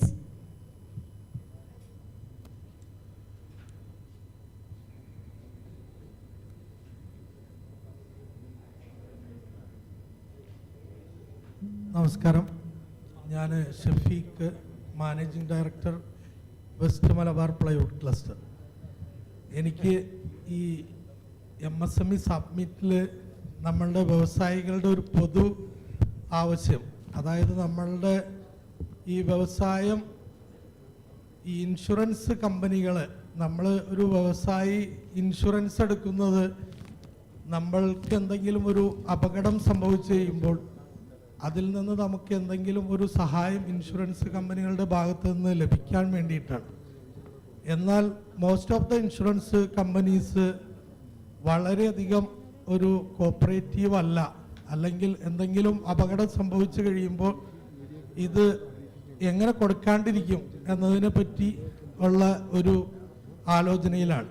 അപ്പോൾ ഈ MSME ഈ മിനിസ്ട്രി തലത്തിൽ തന്നെ ഇൻഷുറൻസ് കമ്പനികളോട് ഒരു നിർദ്ദേശം, അല്ലെങ്കിൽ ആ ഇൻഷുറൻസ് കമ്പനികൾക്ക് ഒരു കടിഞ്ഞാണിടണം എന്ന ഒരു അഭ്യർത്ഥന ഈ നമ്മളുടെ MSME DI Thrissur ministry of MSMEക്ക് നൽകണം എന്നൊരു അഭ്യർത്ഥനയാണ്. ഞാനിത് വളരെ വിഷമത്തോടു കൂടി പറയാൻ കാരണം, കഴിഞ്ഞ വർഷം മാർച്ച് 31 ഉണ്ടായ ഒരു ഫയർ ആക്സിഡൻറ്റിൽ എൻ്റെ ഒരു സ്ഥാപനം പൂർണ്ണമായും കത്തി നശിച്ചു. ഏകദേശം 1 വർഷമായിട്ടും ഇൻഷുറൻസ് പരിരക്ഷ ലഭിച്ചിട്ടില്ല. അതുകൊണ്ടാണ്, മറ്റുള്ള വ്യവസായികൾ കൂടി അറിയാൻ വേണ്ടിയിട്ടാണ് ഞാനിതോടെ പറയാൻ കാരണം. നമ്മുടെ ജോയിൻറ്റ് ഡയറക്ടർ പ്രകാശ് സാറിനും പത്മാനൻ സാറിനും ഒക്കെ അറിയാവുന്ന സംഭവമാണ്. എന്നാലും MSME തലത്തിൽ ഒരു ഇടപെടൽ നടത്തിയിട്ട് പോലും പരിഹരിക്കാൻ പറ്റാത്ത പ്രശ്നമാണ്. അപ്പോൾ അത് മിനിസ്ട്രി തലത്തിൽ ഈ ഇൻഷുറൻസ് കമ്പനികൾക്ക് ഒരു കടിഞ്ഞാണിട്ടാൽ മാത്രമാണ് അതിനെന്തെങ്കിലും ഒരു പ്രതിവിധി ഉണ്ടാവുകയുള്ളൂ. അത് ഞാൻ എൻ്റെ ഒരു റിക്വസ്റ്റായിട്ട് ഇവിടെ അവതരിപ്പിക്കാം. ഇത് ഞാൻ സജസ്റ്റ് ചെയ്യുന്നത് ഡിലേഡ് പേയ്മെൻറ്റ് റിഡ്രസൽ സെൽ പോലെ സ്റ്റേറ്റ് ഗവൺമെൻറ് ഇപ്പോൾ ഉണ്ടാക്കാൻ പ്ലാൻ ചെയ്യുന്ന പോലെ ഇൻഷുറൻസ് ക്ലെയിം, ബിക്കോസ് ഷഫീഖ് ഭായിൻ്റെ ഇൻഷുറൻസ് ക്ലെയിം എല്ലാവർക്കും അറിഞ്ഞ സ്ഥിതിയാണ്. എന്താണ്, ഞാൻ കൂടുതൽ വിസ്തരിക്കില്ല. Obviously it is an error whatever. Anyway, അങ്ങനെ 100 യൂണിറ്റുകൾ നാളെ ഇൻഷുറൻസ് ക്ലെയിം ചെയ്യാൻ പോകുമ്പോൾ എലിജിബിൾ തന്നെ ആവില്ലാണ് മനസ്സിലാവുന്നത്. സോ അങ്ങനത്തെ ഒരു സ്ഥിതി ആവാണ്ടിരിക്കാൻ ഒരു സെപ്പറേറ്റ് ഒരു സെൽ തന്നെ ഡിലേഡ് പേയ്മെൻറ്റ്സ് പോലെ സ്റ്റേറ്റ് ഗവൺമെൻറ് ഒന്ന് ഫോം ചെയ്തിട്ട് എങ്ങനെ ഇഷ്യൂസ് ഉണ്ടെങ്കിൽ state government should take it up പറഞ്ഞ് ചെയ്യാൻ ഒരു സാധ്യതയുണ്ട്. ഈ ഷഫീഖിൻ്റെ ഇഷ്യൂ വന്ന് നമ്മൾ ഇൻഷുറൻസ് കമ്പനിയായിട്ട് ടേക്കപ്പ് ചെയ്തു. ഇൻഷുറൻസ് കമ്പനിക്ക് അവരുടേതായ പോളിസികളുണ്ട്. അപ്പോൾ പക്ഷേ എനിക്കൊരു കാര്യം പറയാം, നമ്മൾ ഈ ഫ്ലഡ്സൊക്കെ വന്നപ്പോൾ ഒരു കാലത്ത് നമ്മൾ വിചാരിച്ചു ഈ ഇൻഷുറൻസ് ഒന്നും നമുക്ക് ആവശ്യമുള്ള സംഗതി എല്ലാം വെച്ചു. ഫ്ലഡ്സൊക്കെ വന്നപ്പോൾ എത്ര കമ്പനികളാണ്, പെരുമ്പാവൂരൊക്കെ സൈഡിലൊക്കെ ഉള്ള എത്ര കമ്പനികൾ അഫക്റ്റഡായി. അപ്പോൾ പ്രോപ്പർ ഇൻഷുറൻസ് എന്ന് പറഞ്ഞാൽ വളരെ നമുക്ക് ഷുഡ് ബി സീരിയസ് ആയിട്ട് ചിന്തിക്കേണ്ട ഒരു കാര്യമാണ്. കാരണം നമുക്ക് 2 ഫ്ലഡ്സ് വന്നപ്പോൾ നമ്മൾ പഠിച്ചു. കാരണം നമ്മുടെ കയ്യിൽ എല്ലാ കാര്യങ്ങളും ഇറ്റ് ഇസ് നോട്ട് ഔട്ട്, നമ്മുടെ കൺട്രോളിൽ പുറത്തുള്ള കുറേ കാര്യങ്ങളുണ്ട്. അപ്പം തീർച്ചയായിട്ടും ഫ്ലഡ്സ് ഫയർ പോലുള്ള കാര്യങ്ങൾ വരുമ്പോൾ ഇൻഷുറൻസ്, നമ്മുടെ പ്രോപ്പറായിട്ടുള്ള ഇൻഷുറൻസ് എന്നുള്ളത് വളരെ ഈ ഒരു ഇഷ്യൂ ബന്ധപ്പെടുത്തി പറയുമല്ല, പൊതുവായിട്ട് പറഞ്ഞാണ്. ഈ പറഞ്ഞ ഒരു ഡിലേ, ഇദ്ദേഹത്തിൻ്റെ കാര്യത്തിൽ ഡിലേ അല്ലെങ്കിൽ ഇൻഷുറൻസ് കമ്പനിയുടെ എന്ന് വെച്ചാൽ നമുക്ക് അപ്പോൾ ഇൻഷുറൻസ് റെഗുലേറ്ററി അതോറിറ്റിയോ അങ്ങനെ ഏതെങ്കിലും അതോറിറ്റിക്ക് മാത്രമാണ് ഇപ്പോൾ ഇൻ്റർവ്യൂ ചെയ്യാൻ പറ്റുന്നത്. ഇനി we have taken up the issue, will further follow up with you. സാറേ, എൻ്റെ പേര് അബ്ദുൽ ജബ്ബാർ. ഞാൻ ഓൾറെഡി PVC പൈപ്പ് മാനുഫാക്ചറാണ്. പക്ഷേ നമ്മളിപ്പോൾ ഗവൺമെൻറ് പർച്ചേസ് മാനുവലിലായിക്കോട്ടെ MSMEയുടെ ഇതിലെല്ലാം നമുക്ക് പ്രിഫറൻസ് ഉണ്ട്, പ്രൈസിലായിക്കോട്ടെ മറ്റേതിലായിക്കോട്ടെ. പക്ഷേ കുഴപ്പമെന്ന് വെച്ചാൽ സാധാരണ ഗവൺമെൻറ് അല്ല പ്രോഡക്റ്റ് വാങ്ങിക്കുന്നത്, കോൺട്രാക്ടേഴ്സാണ്. കോൺട്രാക്ടേഴ്സ് വാങ്ങിക്കുമ്പോൾ സ്വാഭാവികമായിട്ടും അത് പുറത്തുള്ള സ്ഥലത്തേക്ക് പോകുന്നു. കേരളത്തിൽ കിട്ടുന്നില്ല, കേരളത്തിലെ ഉപഭോക്താക്കൾക്ക് ഒന്നും കിട്ടുന്നില്ല. അവരെല്ലാം സുപ്രീം പോലത്തെ വലിയ ബിഗ് ജെയിൻസാണ്, അവരെല്ലാം പർച്ചേസ് വളരെ കൂടുതലാണ്. അപ്പോൾ അവർക്ക് കോമ്പറ്റ് ചെയ്യാൻ പറ്റും. പക്ഷേ ഞങ്ങൾക്ക് ഇതേമാതിരി പ്രൈസ് പ്രിഫറൻസ് കിട്ടാത്തതുകൊണ്ട് അത് ഞങ്ങൾ ക്ലസ്റ്ററൊക്കെ ഞങ്ങൾ ആലോചിച്ചാണ്, MSME ആയിട്ട് ആലോചിച്ചാണ്. പക്ഷേ പർച്ചേസിന് ഒരിക്കലും ക്ലസ്റ്ററിൻ്റെ ഈ MSME എന്നൊന്നും ആ ക്ലസ്റ്ററിൻ്റെ ഇത് യാതൊരു ആനുകൂല്യങ്ങളും എനിക്ക് കിട്ടുന്നില്ല. അപ്പോൾ അതൊരു ബുദ്ധിമുട്ടായിട്ട് കാണുന്നുണ്ട്. പല കമ്പനികളെ സംബന്ധിച്ചും ഈ പ്രൈസിൽ കോമ്പറ്റ് ചെയ്യാൻ പറ്റുന്നില്ല. അതൊരു ഭയങ്കര ബുദ്ധിമുട്ടായിട്ട്, കാരണം എല്ലാവരും നിലനിൽപ്പിൻ്റെ ഭാഗമായിട്ട് നിൽക്കുകയാണ്.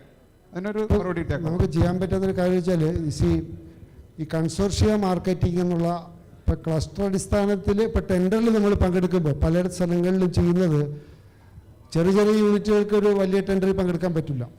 അപ്പോൾ അവർ കൺസോർഷ്യ ബേസിൽ ടെൻഡറിൽ പങ്കെടുക്കും. NSICയുടെ നാഷണൽ സ്മോൾ ഇൻഡസ്ട്രി കോർപ്പറേഷൻ പോലുള്ള ഏജൻസികൾ സഹായിക്കുന്നുണ്ട്. പക്ഷേ ഈ പർട്ടിക്കുലർ ഇഷ്യൂ നമ്മുടെ ഈ പൈപ്പിൻ്റെ PVCയുടെ ഇഷ്യൂ എന്ന് പറഞ്ഞാൽ നമുക്കറിയാം, അത് മറ്റേ സ്പെസിഫിക്കേഷൻ്റെ ഇഷ്യൂസും ഉണ്ടല്ലോ, മറ്റേ ലെഡിൻ്റെ ഇഷ്യൂസും ഉണ്ട്. അത് നമുക്ക് സെപ്പറേറ്റ് ഡിസ്കസ് ചെയ്യാം, ഒന്ന് നേരിട്ടൊന്ന് ഡിസ്കസ് ചെയ്യാം. ഒരു ചെറിയൊരു ബ്രേക്ക്. നമ്മുടെ മറ്റൊരു അവാർഡ് വിന്നറായ ശ്രീമതി KP ബീന ഇപ്പോൾ എത്തിച്ചേർന്നിട്ടുണ്ട്. KP ബീനയെ ആദരിക്കുന്നതിനായിട്ട് ഞാൻ വേദിയിലേക്ക് ക്ഷണിക്കുകയാണ്. KP Beena MSME state level award for the best entrepreneur for 15-16 first അവാർഡാണ് കിട്ടിയത്. മാഡത്തിൻ്റെ സുബിക്സ് അപ്പാരൽ LLP എന്ന യൂണിറ്റാണ്. ബേബി വിയേഴ്സ് ആണ് പ്രധാനപ്പെട്ട പ്രോഡക്റ്റുകൾ. മാഡത്തിനെ സ്റ്റേജിലേക്ക് ക്ഷണിക്കുന്നു. മാഡത്തിനെ പൊന്നാട അണിച്ച് ആദരിക്കാനായി GS പ്രകാശ് സാറിനെ ക്ഷണിക്കുന്നു. Okay, excuse me, I invite GS Prakash സാറിനെയും V പത്മാനന്ദൻ സാറിനെയും ഒരേപോലെ ക്ഷണിക്കുന്നു, പൊന്നാടയും ഉപഹാരവും നൽകി ആദരിക്കാനായി. മാഡത്തിന് actually she's having a unit having 12 crores of rupees turnover per annum. Baby VS ആണ് പ്രധാനപ്പെട്ട ഉൽപ്പന്നങ്ങൾ. 400-ലേറെ ജോലിക്കാർ ജോലി ചെയ്യുന്നൊരു സ്ഥാപനമാണ്.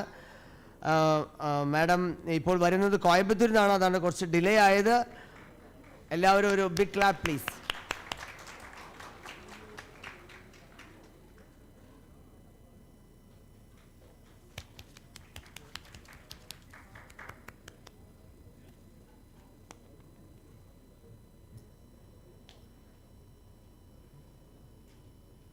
Hello?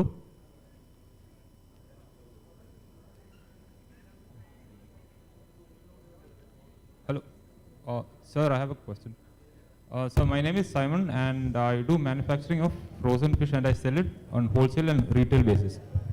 So my question is, when you have a startup and when you approach banks for all these mudra loans which are collateral free, basically you can see that the interest rate of collateral free loans are higher than collateral loans, and you have to pay. Let's take for a loan of 10 lakhs, you have to pay an insurance of 15,000. So that's like 1.5%. So end of the day, you have to, your cost is much higher.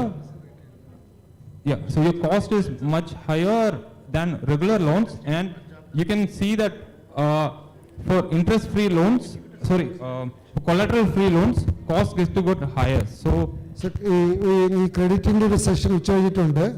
Specific ആയിട്ട് ബാങ്കിൻ്റെ ആൾക്കാർ വരുന്നുണ്ട്. If you can we can discuss this. Thank you. നമുക്ക് session break ചെയ്യേണ്ട സമയമായി. ഒരിക്കൽ കൂടി ഈ ഒരു ഇനോഗ്രേഷൻ ഫംഗ്ഷനിൽ നമ്മുടെ സദസ്സിലുള്ള എല്ലാ മഹനീയ വ്യക്തികൾക്കും അതുപോലെ അവാർഡ് നേടിയ എല്ലാവർക്കും നന്ദി പറയുകയാണ് ഈ ഒരു ഇനോഗ്രേഷൻ്റെ ഫംഗ്ഷൻ്റെ ഭാഗമായതിന്. അതുപോലെ തന്നെ ഈ ഒരു സെഷൻ ഇൻട്രാക്റ്റീവായി വെച്ചതിന് പാർട്ടിസിപ്പൻസിനും നന്ദി പറയുന്നു. നമ്മുടെ ലഞ്ച് ബ്രേക്കാണ്. ലഞ്ച് ഇവിടെ തൊട്ടടുത്ത റൂമിൽ അറേഞ്ച് ചെയ്തിട്ടുണ്ട്. ഇമ്മീഡിയറ്റ്ലി ആഫ്റ്റർ ദ ലഞ്ച് നമ്മൾ 2 മണിക്ക് തന്നെ സെഷൻ ആരംഭിക്കും. ഇനി നമുക്ക് ഈ ഒരു ലഞ്ചിൻ്റെ മുന്നോടിയായിട്ട് മീഡിയയുമായിട്ടൊരു ഇൻട്രാക്ഷൻ ഉണ്ട്. So I request all the media persons to come forward and occupy the front row seats so that we can have an interaction. ഒരു ക്വിക്ക് ഇൻട്രാക്ഷന് ശേഷം മീഡിയയ്ക്കും അതുപോലെ തന്നെ ഡിഗ്നിറ്ററീസിനും ലഞ്ച് ബോർഡ് റൂമിലാണ് അറേഞ്ച് ചെയ്തിട്ടുള്ളത്, 2nd ഫ്ലോറിൽ. അവിടെ ലഞ്ചിന് ജോയിൻ ചെയ്യാൻ വേണ്ടിയിട്ട് ഡിഗ്നിറ്ററീസിനെയും മറ്റ് അവാർഡ് വിന്നേഴ്സിനെയും ഇൻവൈറ്റ് ചെയ്യാണ്. So participants can join for the lunch now. So Thank you. We are breaking now. I request all the media persons to please come forward. Media representatives. മീഡിയയുടെ അവർ മാത്രം ഇരുന്നാൽ മതി, ബാക്കിയുള്ളവർക്ക് ലഞ്ച് ചെയ്യാം. നമ്മുടെ എല്ലാവർക്കും അവിടെ പോയി ജോയിൻ ചെയ്യാം. ബോർഡ് റൂമിൽ ലഞ്ച് കൊണ്ടിട്ട് പോകാം.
ലഞ്ച്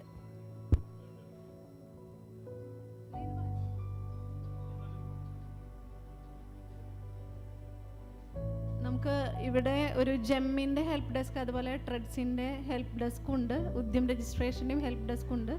അപ്പോൾ ഭക്ഷണം കഴിച്ച് കഴിഞ്ഞവർക്ക് വേണമെങ്കിൽ നിങ്ങൾക്ക് ജെം, അതുപോലെ ഉദ്യം രജിസ്ട്രേഷൻ, ട്രെഡ്സ് എന്നിവയുമായിട്ട് ബന്ധപ്പെട്ട് എന്തെങ്കിലും സംശയങ്ങളുണ്ടെങ്കിൽ ആ ഡെസ്കുമായിട്ട് ബന്ധപ്പെടാവുന്നതാണ്, സംസാരിക്കാവുന്നതാണ്. Thank you.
Good afternoon. എല്ലാവരും ലഞ്ച് കഴിച്ച് കഴിഞ്ഞിട്ടുണ്ടാവുമെന്ന് പ്രതീക്ഷിക്കുന്നു. വിത്തിൻ 5 minutes നമ്മളുടെ ലഞ്ചിന് ശേഷമുള്ള സെഷൻസ് തുടങ്ങും. അതുകൊണ്ട് എല്ലാവരോടും റിക്വസ്റ്റ് ചെയ്യുകയാണ്, ഫുഡ് കഴിച്ചവരെല്ലാവരും തന്നെ എത്രയും പെട്ടെന്ന് സീറ്റിലേക്ക് വന്നിരിക്കണം എന്ന് റിക്വസ്റ്റ് ചെയ്യുന്നു. നമ്മുടെ ഫാക്കൽറ്റീസ്, നമ്മുടെ എക്സ്പേർട്സ് എല്ലാവരും എത്തിയിട്ടുണ്ട്. So please occupy your seats.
Hello.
നമസ്കാരം. പുറത്ത് ഭക്ഷണം കഴിച്ച് വെയിറ്റ് ചെയ്യുന്നവർ അകത്തേക്ക് കയറിയിരിക്കാൻ റിക്വസ്റ്റ് ചെയ്യാണ്.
Good afternoon. ഇനി നമ്മൾ വെയിറ്റ് ചെയ്ത് സമയം കളയുന്നില്ല. സൈഡിലിരിക്കുന്നവർ എത്രയും പെട്ടെന്ന് സീറ്റിലിരിക്കും എന്ന് പ്രതീക്ഷിക്കുന്നു. സോ നമ്മൾ ഇന്നത്തെ പ്രോഗ്രാമിൻ്റെ ഏറ്റവും പ്രധാനപ്പെട്ട സെഷനുകളിലേക്ക് കടക്കുകയാണ്.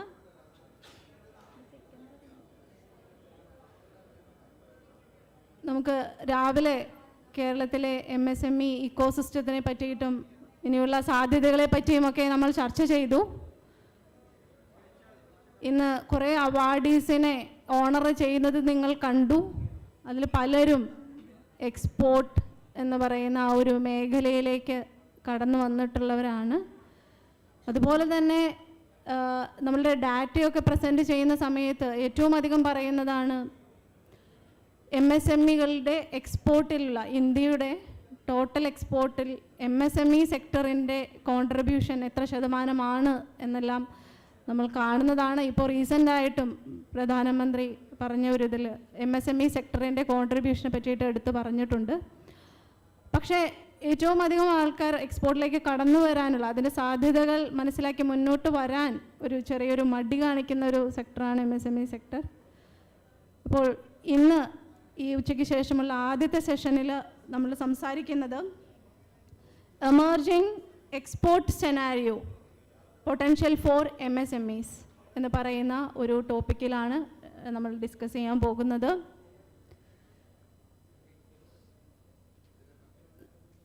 ഇന്ന് ഈ ഒരു പ്രോഗ്രാമിൽ നമ്മളോട് സംസാരിക്കുന്നത് ബഹുമാനപ്പെട്ട joint director general of foreign trade Shri KM Harilal ITS, അതുപോലെ തന്നെ കൊച്ചിൻ സ്പെഷ്യൽ എക്കണോമിക് സോണിൻ്റെ deputy development commissioner Shri Boney Prasad Rao sir. ഈ ഒരു സെഷൻ മോഡറേറ്റ് ചെയ്യുന്നതിന് വേണ്ടി നമ്മളോടൊപ്പം പ്രൊഫസർ ശ്രീ പത്മാനന്ദ് സർ ഉണ്ട്. ആദ്യമായി തന്നെ ബഹുമാന്യനായ Shri KM Harilal സാറിനെയും and I request Sri Boni Prasad Rao sir to occupy the seat on the dais for the panel discussion.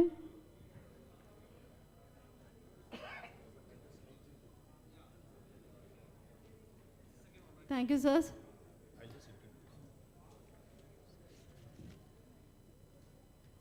It will be very good if you can, no, if someone is talking, please go outside and discuss. Otherwise, we can proceed with the discussion. Please, please.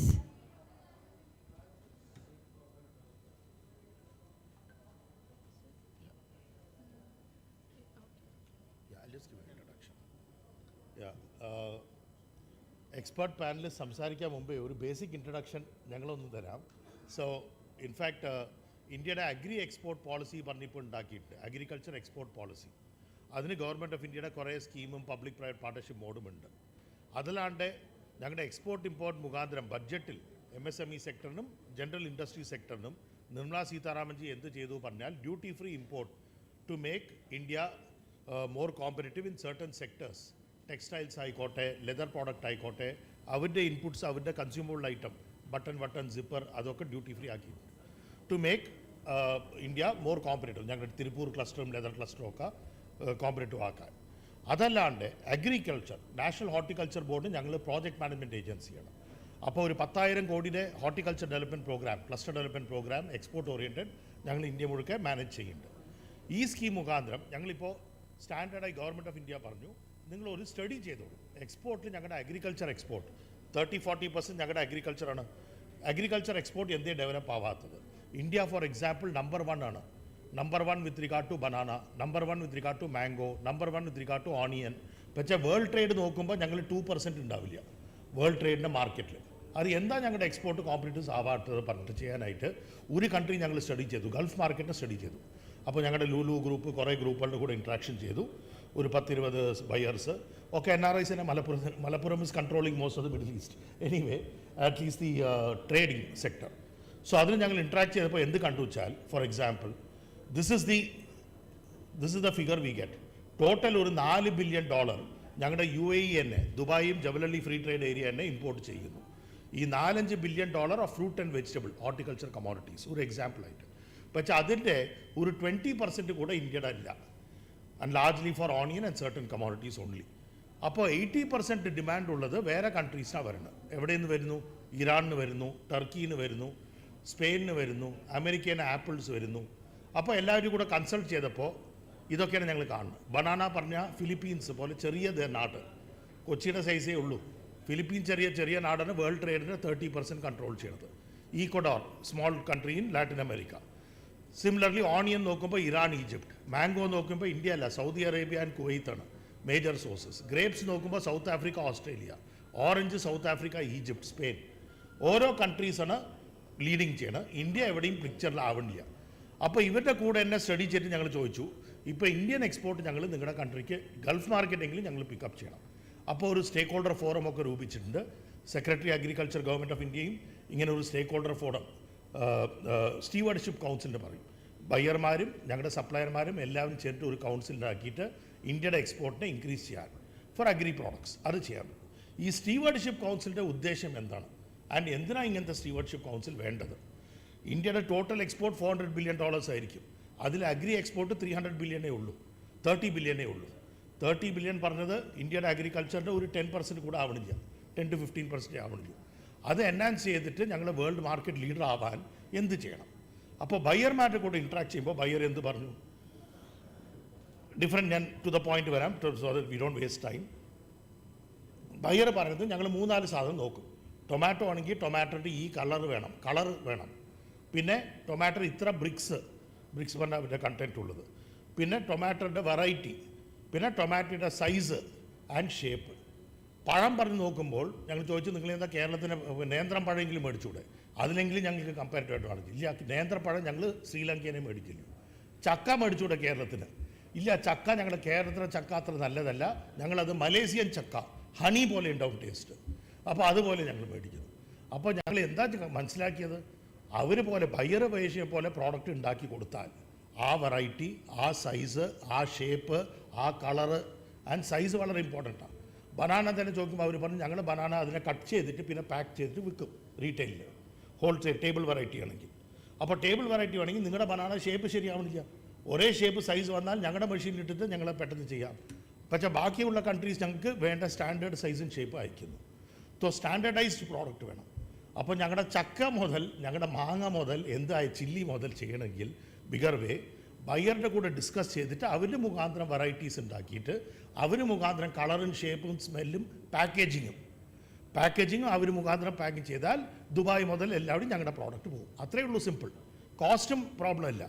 Because കുറേ commodity, agriculture commodity ഞങ്ങൾക്ക് seasonal advantage ഉണ്ട്. Seasonal advantage എന്താ പറഞ്ഞാൽ, 2 മാസം സ്പെയിനിന് കിട്ടും തക്കാളി, ബാക്കി 4 മാസം ഇന്ത്യനെ മേടിക്കണ്ടു, ഇന്ത്യയെ സപ്ലൈ ചെയ്യണ്ടു. അപ്പോൾ ഇപ്പോൾ കുറേ ദുബായിലുള്ള NRIs, ലൂലു ഗ്രൂപ്പ് അല്ല കൂടെ അവരും അല്ലാണ്ട് ഇപ്പോൾ ഇന്ത്യയിൽ പോളി ഹൗസ് പറഞ്ഞ് ചെയ്യുന്നുണ്ട്. പോളി ഹൗസ് പറഞ്ഞാൽ എന്താ? ഗ്രീൻ ഹൗസ് പറഞ്ഞ് കേട്ടിട്ടില്ലേ? ഓഫ് സീസണിൽ ടൊമാറ്റോ ചെയ്യും, ഓഫ് സീസണിൽ കുക്കുംബർ ചെയ്യും. ഓഫ് സീസണിൽ കുക്കുംബർ, ടൊമാറ്റോ, കോളിഫ്ലവർ ചെയ്തിട്ട് ഇത് ഗുണം എന്താ? അപ്പോൾ ടൊമാറ്റോ തന്നെ 10 രൂപ കിലോ പറഞ്ഞത് 100 രൂപ കിലോ ആവും 4-5 മാസത്തെ പീരിയഡിൽ തന്നെ. അപ്പോൾ 100 രൂപ കിലോ ഉള്ള ടൈമിൽ അവർ ടൊമാറ്റോ ഉണ്ടാക്കിയിട്ട് എക്സ്പോർട്ട് ചെയ്യും. അപ്പോൾ ഇതുവരെയും ബാക്ക്വേർഡ് ഇൻറ്റഗ്രേഷൻ പറഞ്ഞിട്ട് ഞങ്ങളുടെ NRIs തുടങ്ങി കഴിഞ്ഞു. കേരളത്തിൽ തന്നെ, ബാംഗ്ലൂരിൽ തന്നെ, മഹാരാഷ്ട്രയിൽ തന്നെ ഞങ്ങൾ അവർ സഹായിക്കുന്നുണ്ട്. അപ്പോൾ ഇത് നിങ്ങൾ ചെയ്യാം. ഇവിടുത്തുള്ള ഓൺട്രപ്രണേഴ്സ് ബയ്യറുടെ കൂടെ ഇൻട്രാക്ട് ചെയ്തിട്ട് അവർക്ക് വേണ്ടിയ കമോഡിറ്റി ചെയ്താൽ ഞങ്ങളുടെ എക്സ്പോർട്ട് ആവും. അല്ലാണ്ട് ഇവിടെ ഞങ്ങൾ ചെയ്തിട്ട് എക്സ്പോർട്ട് എന്താ ആവില്ല പറഞ്ഞിട്ട് കാര്യം നടക്കില്ല. So this is the broad theme. But all the ഞങ്ങളുടെ എക്സ്പേർട്ട് ഇൻപുട്സ് ഒന്ന് കേൾക്കാൻ we invite them to invite DGFT first ഒന്ന് ഇൻപുട്സ് ഒന്ന് തരാൻ. DGFT പറഞ്ഞത് നിങ്ങൾക്ക് അറിയും, നോഡൽ ഏജൻസിയാണ്, director general for foreign trade, both for export and import. So അവരുടെ ഇൻപുട്സ് വെച്ചിട്ട് how to increase Kerala's exports ഒരു ഇൻപുട്ട് തന്നാൽ വളരെ നന്നായിരിക്കും. Thank you very much.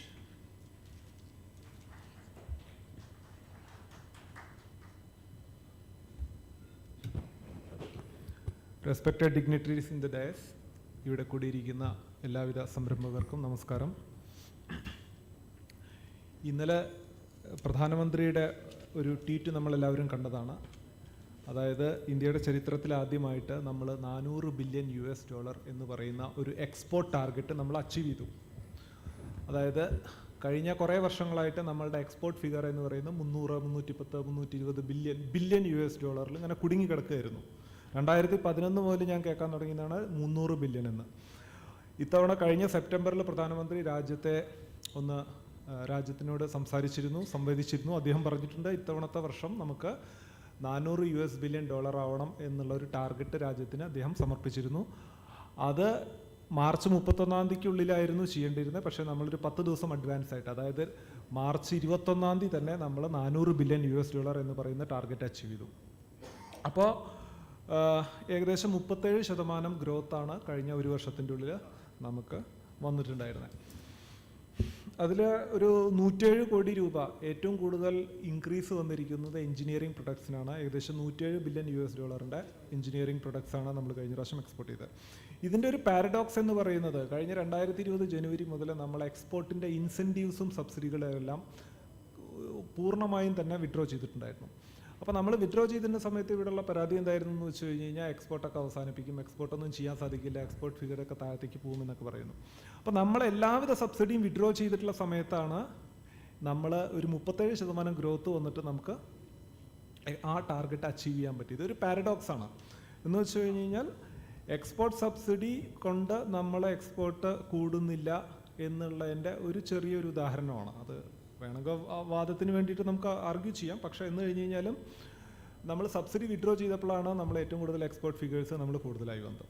Subsidy എന്ന് പറയുന്ന MEAs എന്ന് പറയുന്ന സ്കീംസ്. ഓക്കെ, അപ്പോൾ സബ്സിഡി വിഡ്രോ ചെയ്തിട്ടുണ്ടെങ്കിൽ പണ്ട് നമ്മുടെ സബ്സിഡി സ്കീമുകൾ എന്തായിരുന്നു? എക്സ്പോർട്ട് ലിങ്ക്ഡ് ഇൻസെൻറ്റീവ്സ് ആയിരുന്നു. എന്ന് വെച്ച് കഴിഞ്ഞാൽ നിങ്ങൾ ഇത്ര എക്സ്പോർട്ട് ചെയ്യുന്നു, അതിനനുസരിച്ച് നിങ്ങൾ സബ്സിഡി തരുന്നു, അങ്ങനത്തെ സ്കീമായിരുന്നു.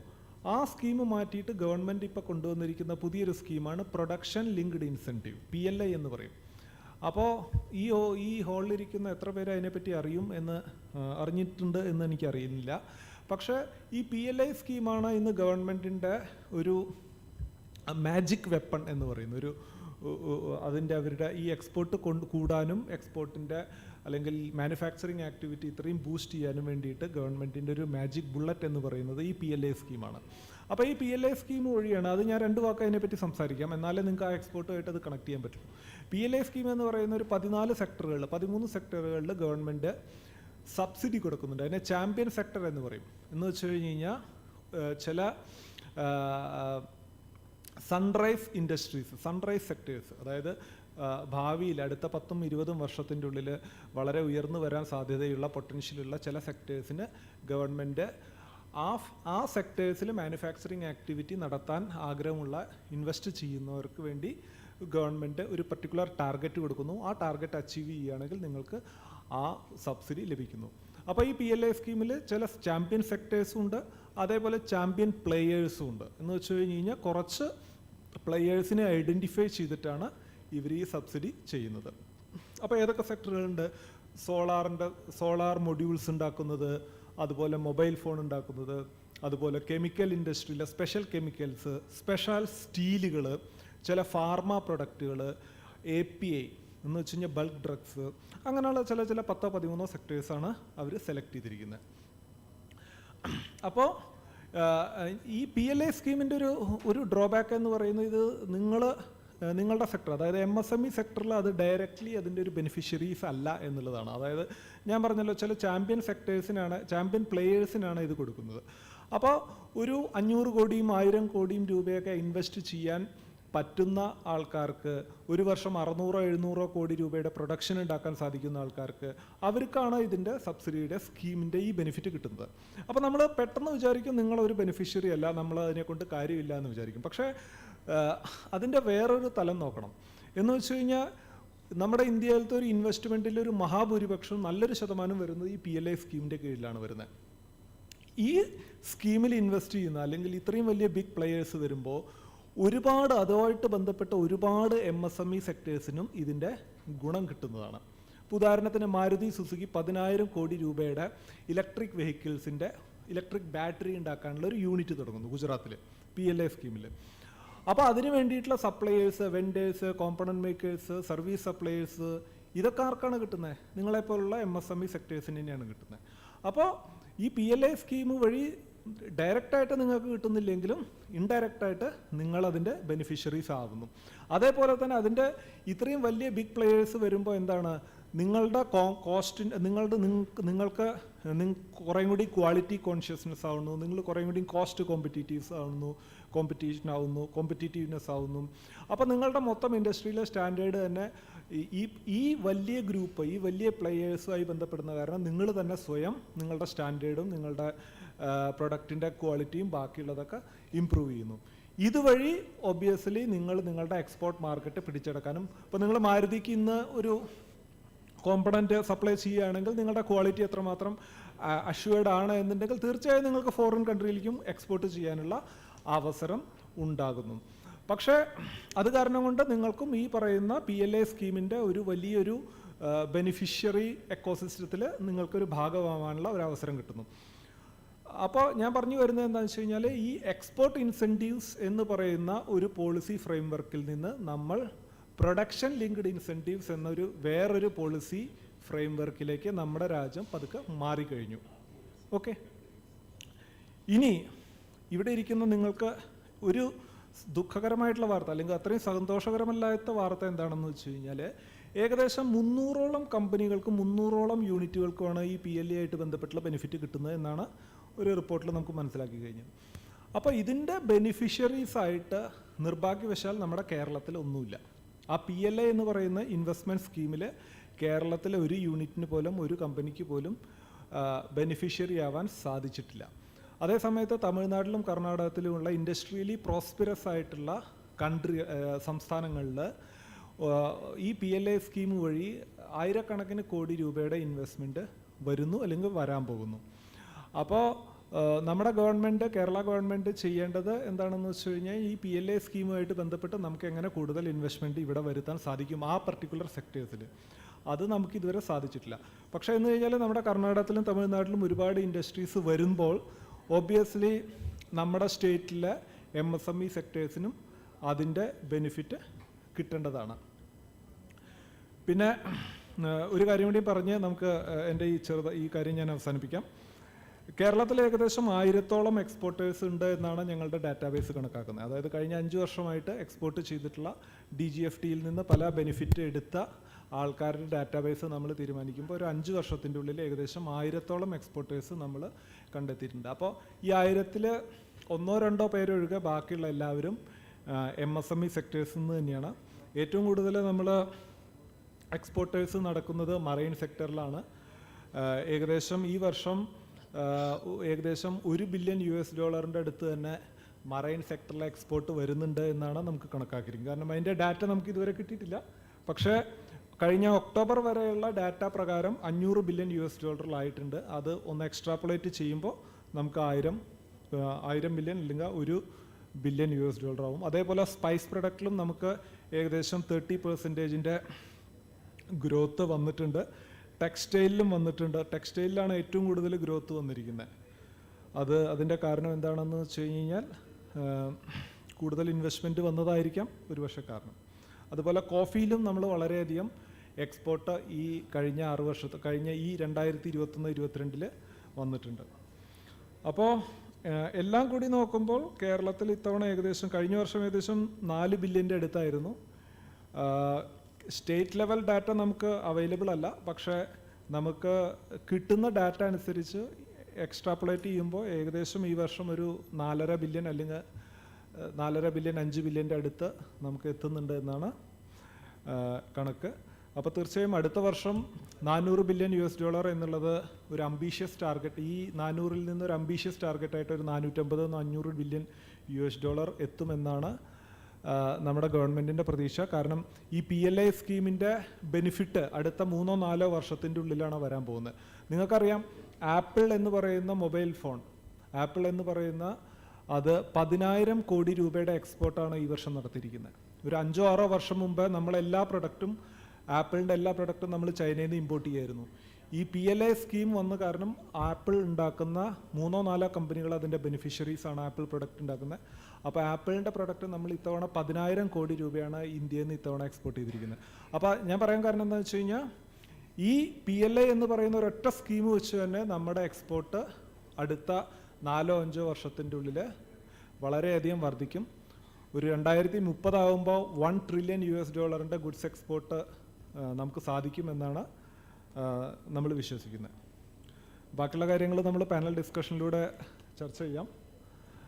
ഇത്രമാത്രമേ എനിക്ക് പറയാനുള്ളൂ. Thank you very much.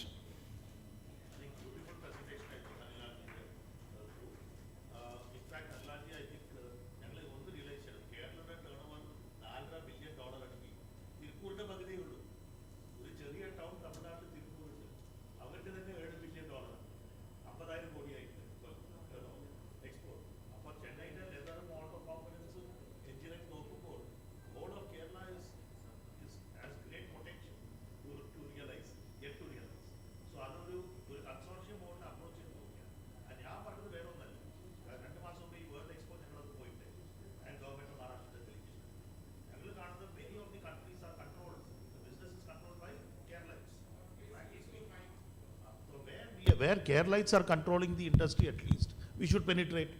ഇപ്പോൾ ഞങ്ങളുടെ ആൾക്കാർ എന്നെ കൺവിൻസ് ചെയ്യാൻ പറ്റില്ല പറഞ്ഞാൽ പിന്നെ എങ്ങനെയാണ് മറ്റേവർ? അപ്പോൾ മിഡിൽ ഈസ്റ്റാണ് ഞങ്ങൾ നോക്കിയപ്പോൾ UAE, gateway to Europe, gateway to whole middle east, 5 കൺട്രീസിൻ്റെ അവിടെ നിന്ന് നോക്കുമ്പോൾ 10% ഇന്ത്യൻ പ്രോഡക്ട്സ് ഉള്ളൂ, mainly because of quality and compliance and conformance. അപ്പോൾ അവരുടെ കൂടെ ഇൻട്രാക്ട് ചെയ്തിട്ട് then we prepare the products and then market, അത്രേ ചെയ്യാനുള്ളൂ. സോ ഈ ഫോക്കസ്ഡ് മാർക്കറ്റ് ലെഡ് എക്സ്പോർട്ട് ചെയ്താൽ we can also grow fast. Now next session, we are running out of time. We have Boni Prasad Raoji from Cochin SEZ. SEZ ഇപ്പോൾ latest complaint അടുത്ത സെഷനിൽ കാണും, മനോഹർ ഭോജ്വാനി. പുള്ളി നാഗ്പൂരിൻ്റെ ഗഡ്കരിജിയുടെ SEZ-ഉം അതിൻ്റെ പ്രസിഡൻ്റാണ്. SEZ-ൻ്റെ ബെനിഫിറ്റ് ഒന്നുമില്ല. ഇപ്പോൾ ലേറ്റസ്റ്റ് കംപ്ലയിൻറ്റ് എന്താ വെച്ചാൽ SEZ we expected so many benefits and then moved into them. അപ്പോൾ ഈ ടാക്സിൻ്റെ ബെനിഫിറ്റ് ഇല്ല, global, because wherever you are now, if you are exporter, you don't have to pay the you get advanced license മുമ്പേ ആയിരുന്നു, excise ഡ്യൂട്ടിയോ വാറ്റിൻ്റെ benefit ഉണ്ട്. അപ്പോൾ SEZ ഉള്ളതുകൊണ്ട് എന്താ ഗുണം? അങ്ങനെ ഒരു പ്രശ്നമായിട്ടുണ്ട്. അതിന് ഒന്ന് റാവുജി പറഞ്ഞാൽ എക്ലാബ് ചെയ്താൽ നന്നായിരിക്കും.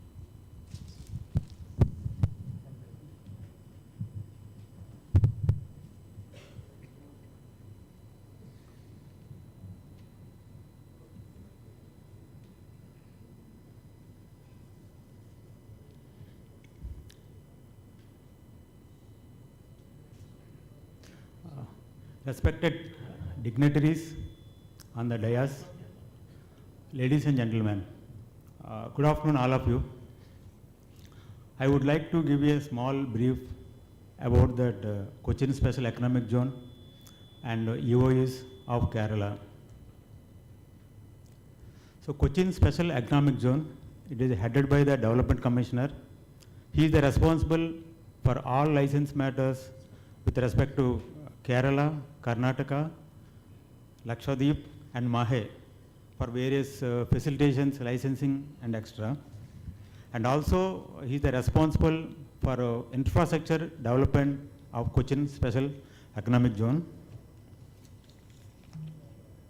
So basically the main objective of the SEZ is to attract the investments from the foreign investors as well as domestic investors, and to earn the foreign exchange and to generate the employment.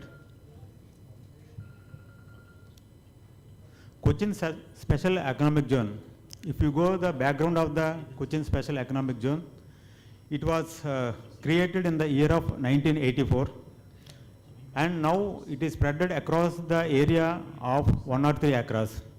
Presently, the Cochin Special Economic Zone is having around 104 units of various sectors, from manufacturing of gloves to the electronic components. And as on December 2021, the total exports from the Cochin Special Economic Zone is about 2,770 crores, whereas the employment generation is 14,508, which including 4,943 women. So with respect to the sector-wise exports, with respect to financial year 2021-22, by comparison with the 2020-21, and we can see the percentage change in the exports from the 2021-22 over 2021.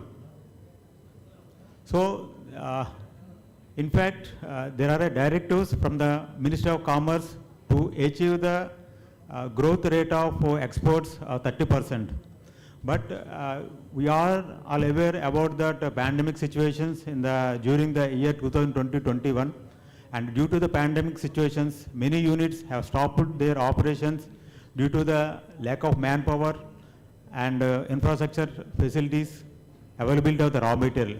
But notwithstanding these are all the issues, the Cochin Special Economic Zone units, they have achieved the export growth of, overall growth of 15.46%. So coming to the infrastructure facilities having with respect to the Cochin Special Economic Zone, we have a built-up area of 78,806 square meters. Out of this, there are as of now total 26,000 built-up space is available for the entrepreneurs who are interested to set up a unit inside the zone. And we have the power distribution license, dedicated power distribution license approved by the KSERC of 111 kV dedicated substation with a capacity of 25 megavolt amperes. And in addition to that, other infrastructure facilities like water treatment plant, incinerator, common effluent treatment plant, biogas plant, warehouses. So you can see this is the new standard design factory building. Recently we have constructed with the investment of 66 crores. And now the actioning is under process through MSTE. And this is the multi-stored building of 13 floors, and each floor has been divided into 4 modules. Each module having the area of 25,000 square feet. So now we are offering the rate for 1 square feet at the rate of 35 rupees per square feet. So it is a reasonable rate, and if you compare to other SEZs in the domestic area also, it is very reasonable. And in fact, we are providing the benefits for startup units who are willing to start the business as a startups. So we are giving the discount rate of the rent up to 25% as per the existing guidelines and procedures of Government of Kerala and Government of India. So coming to the EOUs, with respect to export oriented units in Kerala, there are total 90 plus EOUs are there. So out of which we have been identified 54 EOUs of various sectors fall under the category of MSME. So we can see the performance of the EOUs from 2018-19, 19-20 and 20-21. There is an incremental growth in the percentage of the export growth of EOUs. And challenges. What are the challenges faced by the SEZ units and EOUs? In fact, in the last 2 months, I have been interacting with the various units, plastics, agro, rubber, and electronics. And during the interacting, I have asked them what are the issues, challenges they are facing, how to overcome the challenges to boost up the exports. So main issues, and accordingly I have identified the common challenges faced by the SEZ units and the EOUs. The first thing is there is a sunset clause from income tax benefits. We all know that there was a income tax benefits availed for the SEZ units and EOUs. It was there till June 2020. Thereafter, government has withdrawn these facilities. And other thing is, as told by DGFTs are also the same thing he has mentioned, that is no export incentives. There was a export incentives for manufacturing units, that is called MEIS, Mercantile Incentive Scheme, Export Incentive Scheme for manufacturing units. Now that has been withdrawn and replaced with the RODTEP. So, however, the RODTEP replaced by MEIS, but it is not extended to the SEZ EOUs and units. And another concern from the exporters is that there is a lack of availability of the containers. There is shortage of containers. So most of that units, SEZ units and EOUs, they are exporting their goods to the European countries through the container, And after the stuffing, they are exporting from that Cochin Port Trust. It is from IGTVL port. It is one of the SEZ port-based SEZ. So while exporting, they are facing the difficulties to get the containers within the time. After obtaining the containing, there are a lot of documentation and stuffing. After that, there is a transit time approximately that's 90 to 120 days to reach the container to the customer's destination. So after then only they will get that payment for the goods which are manufactured against their demand. So in this case, what they are facing, that they are not getting that payments within the time due to the lack of delays, and it is affected for their capital investment and their working capital. And idling of capacity. So many units, no unit will not have the export orders throughout the year. There is some season or some point of time the unit is idling. This is called idling capacity. So during the idling capacity, the units, they cannot manufacture their product to sell into domestic marketing. So this is another concern of the export and SEZ units, EOUs. For example, for textile units, this is a seasonal business. So whenever they are having the order with respect to various seasons, so in the specific seasons, they may not get the orders. In that time, they cannot be able to sell the products to the domestic market due to the existing procedures and rules. And the scope of diversification. So this is another concern. So any SEZ unit, they are having the some procedure to go for diversification. But whereas for EOUs, they cannot go for diversification as per the existing rules and procedures. For example, in Karnataka, there is SEZ, there is aeronautical SEZ for manufacturing of the aircraft components. They started the manufacturing of the ventilators for medical things. So, being a manufacturing of aerospace component, they diversified to manufacturing the medical components. But in case of EOUs, they cannot go for the diversification because of the present existing procedures and all. So the measures to improve the performance of MSMEs for export competitiveness, we should ensure the higher investment in advanced technology and R&D, usage of digital and technology-enabled platform, transfer of technology, investments in human resources, improved access and reduced infrastructure gaps. And we should focus on implementing the new age technologies by better awareness, adopting best practices, change in foreign trade policy and SEZ rules, developing indigenous technology. So finally, there is a lot of changes are required for changing the policies of SEZs in the foreign trade policy. And in fact, Finance Minister during the budget session also has informed changes going to happen, and it will be implemented by September. Hopefully, we are expecting the changes in the SEZs and EOUs for export units to boost the exports. And I am very thankful to giving the opportunity to me to share my views with respect to exports of SEZ and EOUs on behalf of CSEZ office.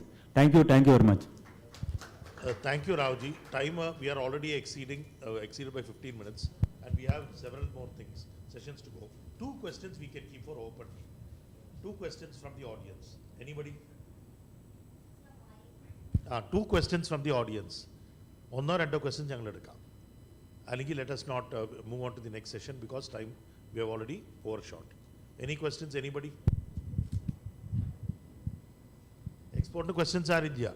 Exporter are in here. Fine. Okay, so we let us close for things. In summary, please.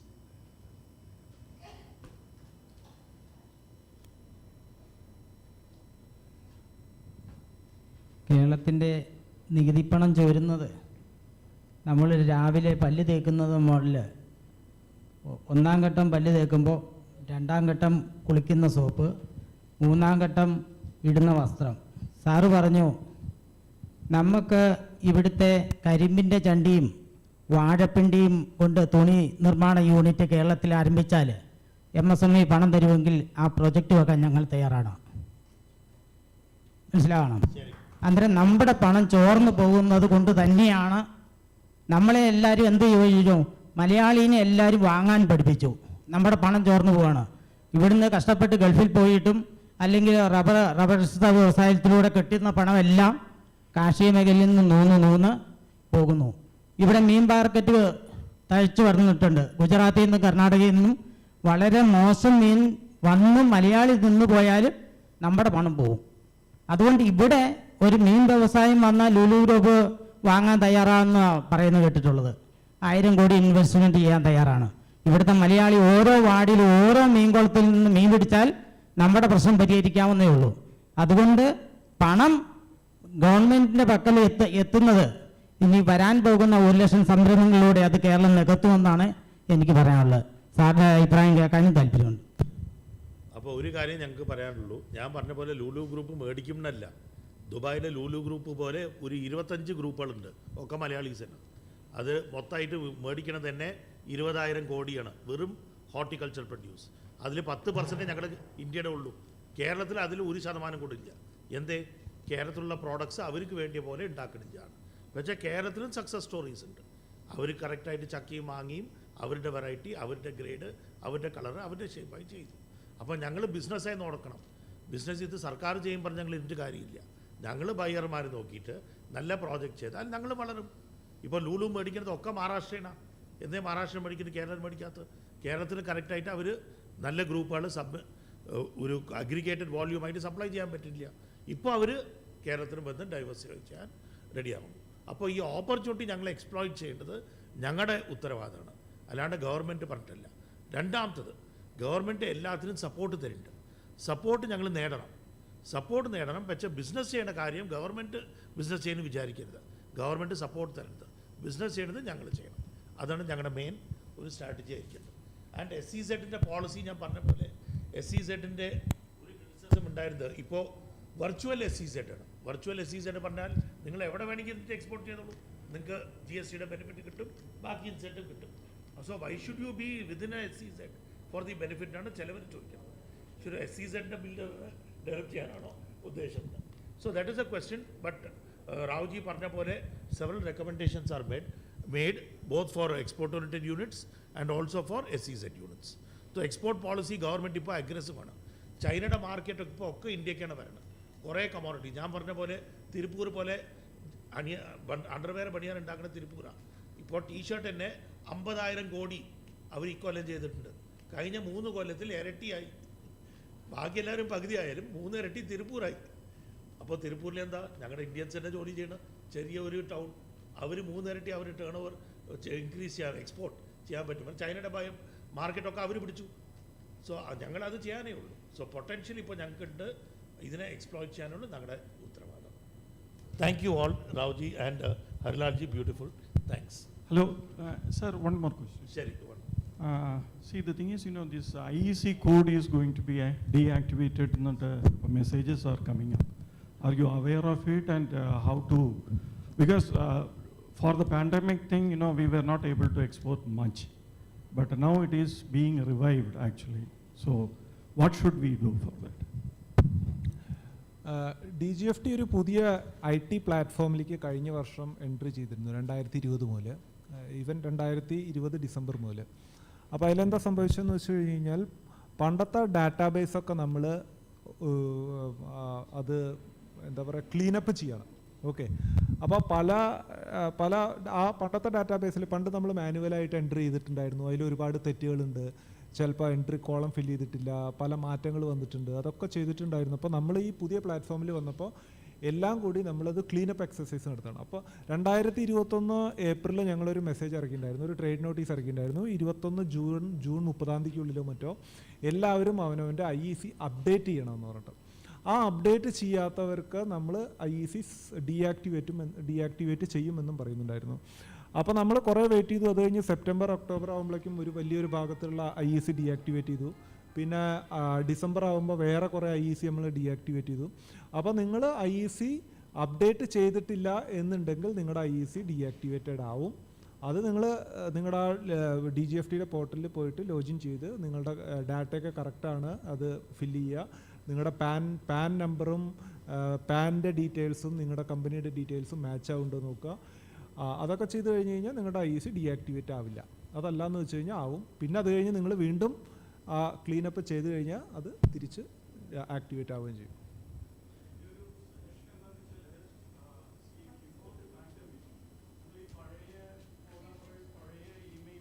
അത് ഈ കൊടുത്തിരിക്കുന്നത്.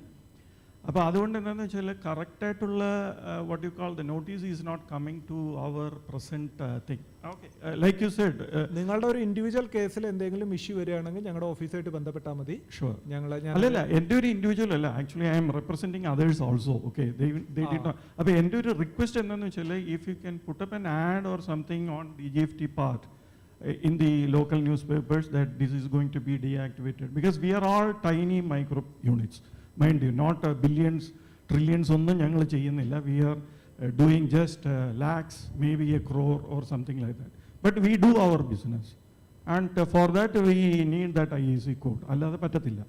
So what happens is, for others, you know, there are consultants, other people are there, they charge exorbitantly for all these kind of things. But ഞങ്ങളെ സംബന്ധിച്ചോളം eventually we can very well go to, because we are all what you call IT, we know very well about all those kind of things. But in fact, I would like to tell you that even നിങ്ങളുടെ പോർട്ടലിൽ പോയാൽ പോലും we are not able to update the latest things. So kindly look into it, kindly please. Thank you. So thank you everybody.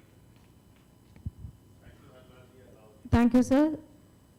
നമ്മളുടെ ഈ ഒരു സെഷനിലെ ഭാഗമായതിന് ഹർലാൽ സാറിനും അതുപോലെ ബോണി പ്രസാദ് സാറിനും നന്ദി പറയുന്നു. അതോടൊപ്പം ഒരു ചെറിയൊരു ടോക്കൺ ഓഫ് ലവ് പ്രസൻറ്റ് ചെയ്യാൻ വേണ്ടിയിട്ട് ബഹുമാനപ്പെട്ട പ്രകാശ് സാറിനെ ക്ഷണിക്കുന്നു. ആദ്യമായി തന്നെ ഹർലാൽ സാറിന് ഈ ഒരു മൊമെൻറ്റോ നൽകാൻ റിക്വസ്റ്റ് ചെയ്യുന്നു.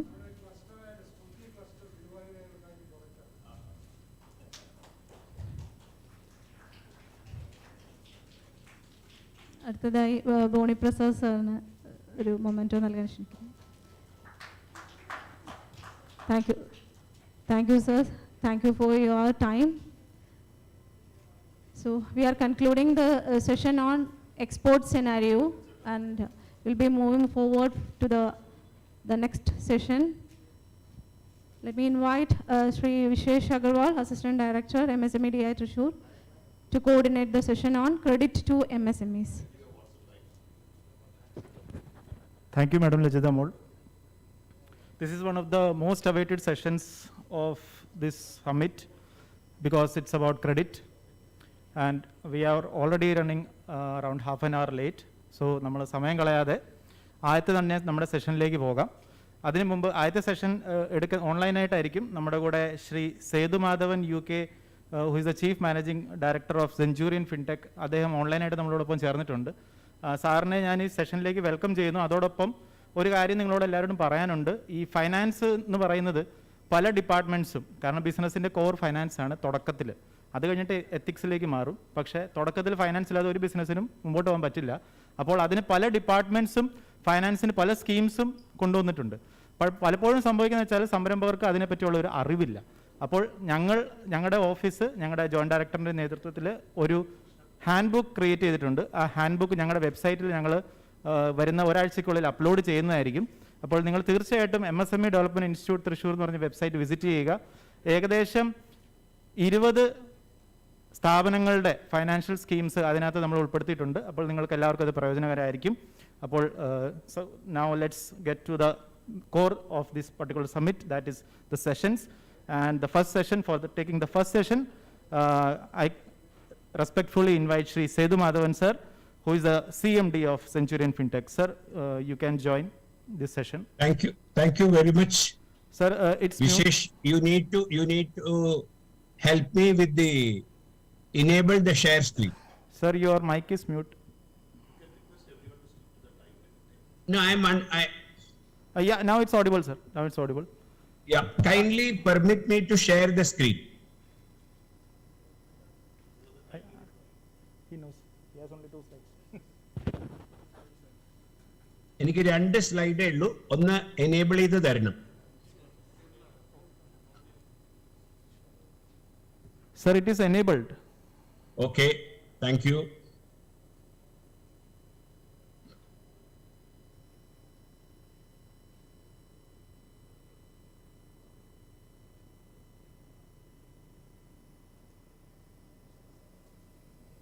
Yes, sir, we are able to see it.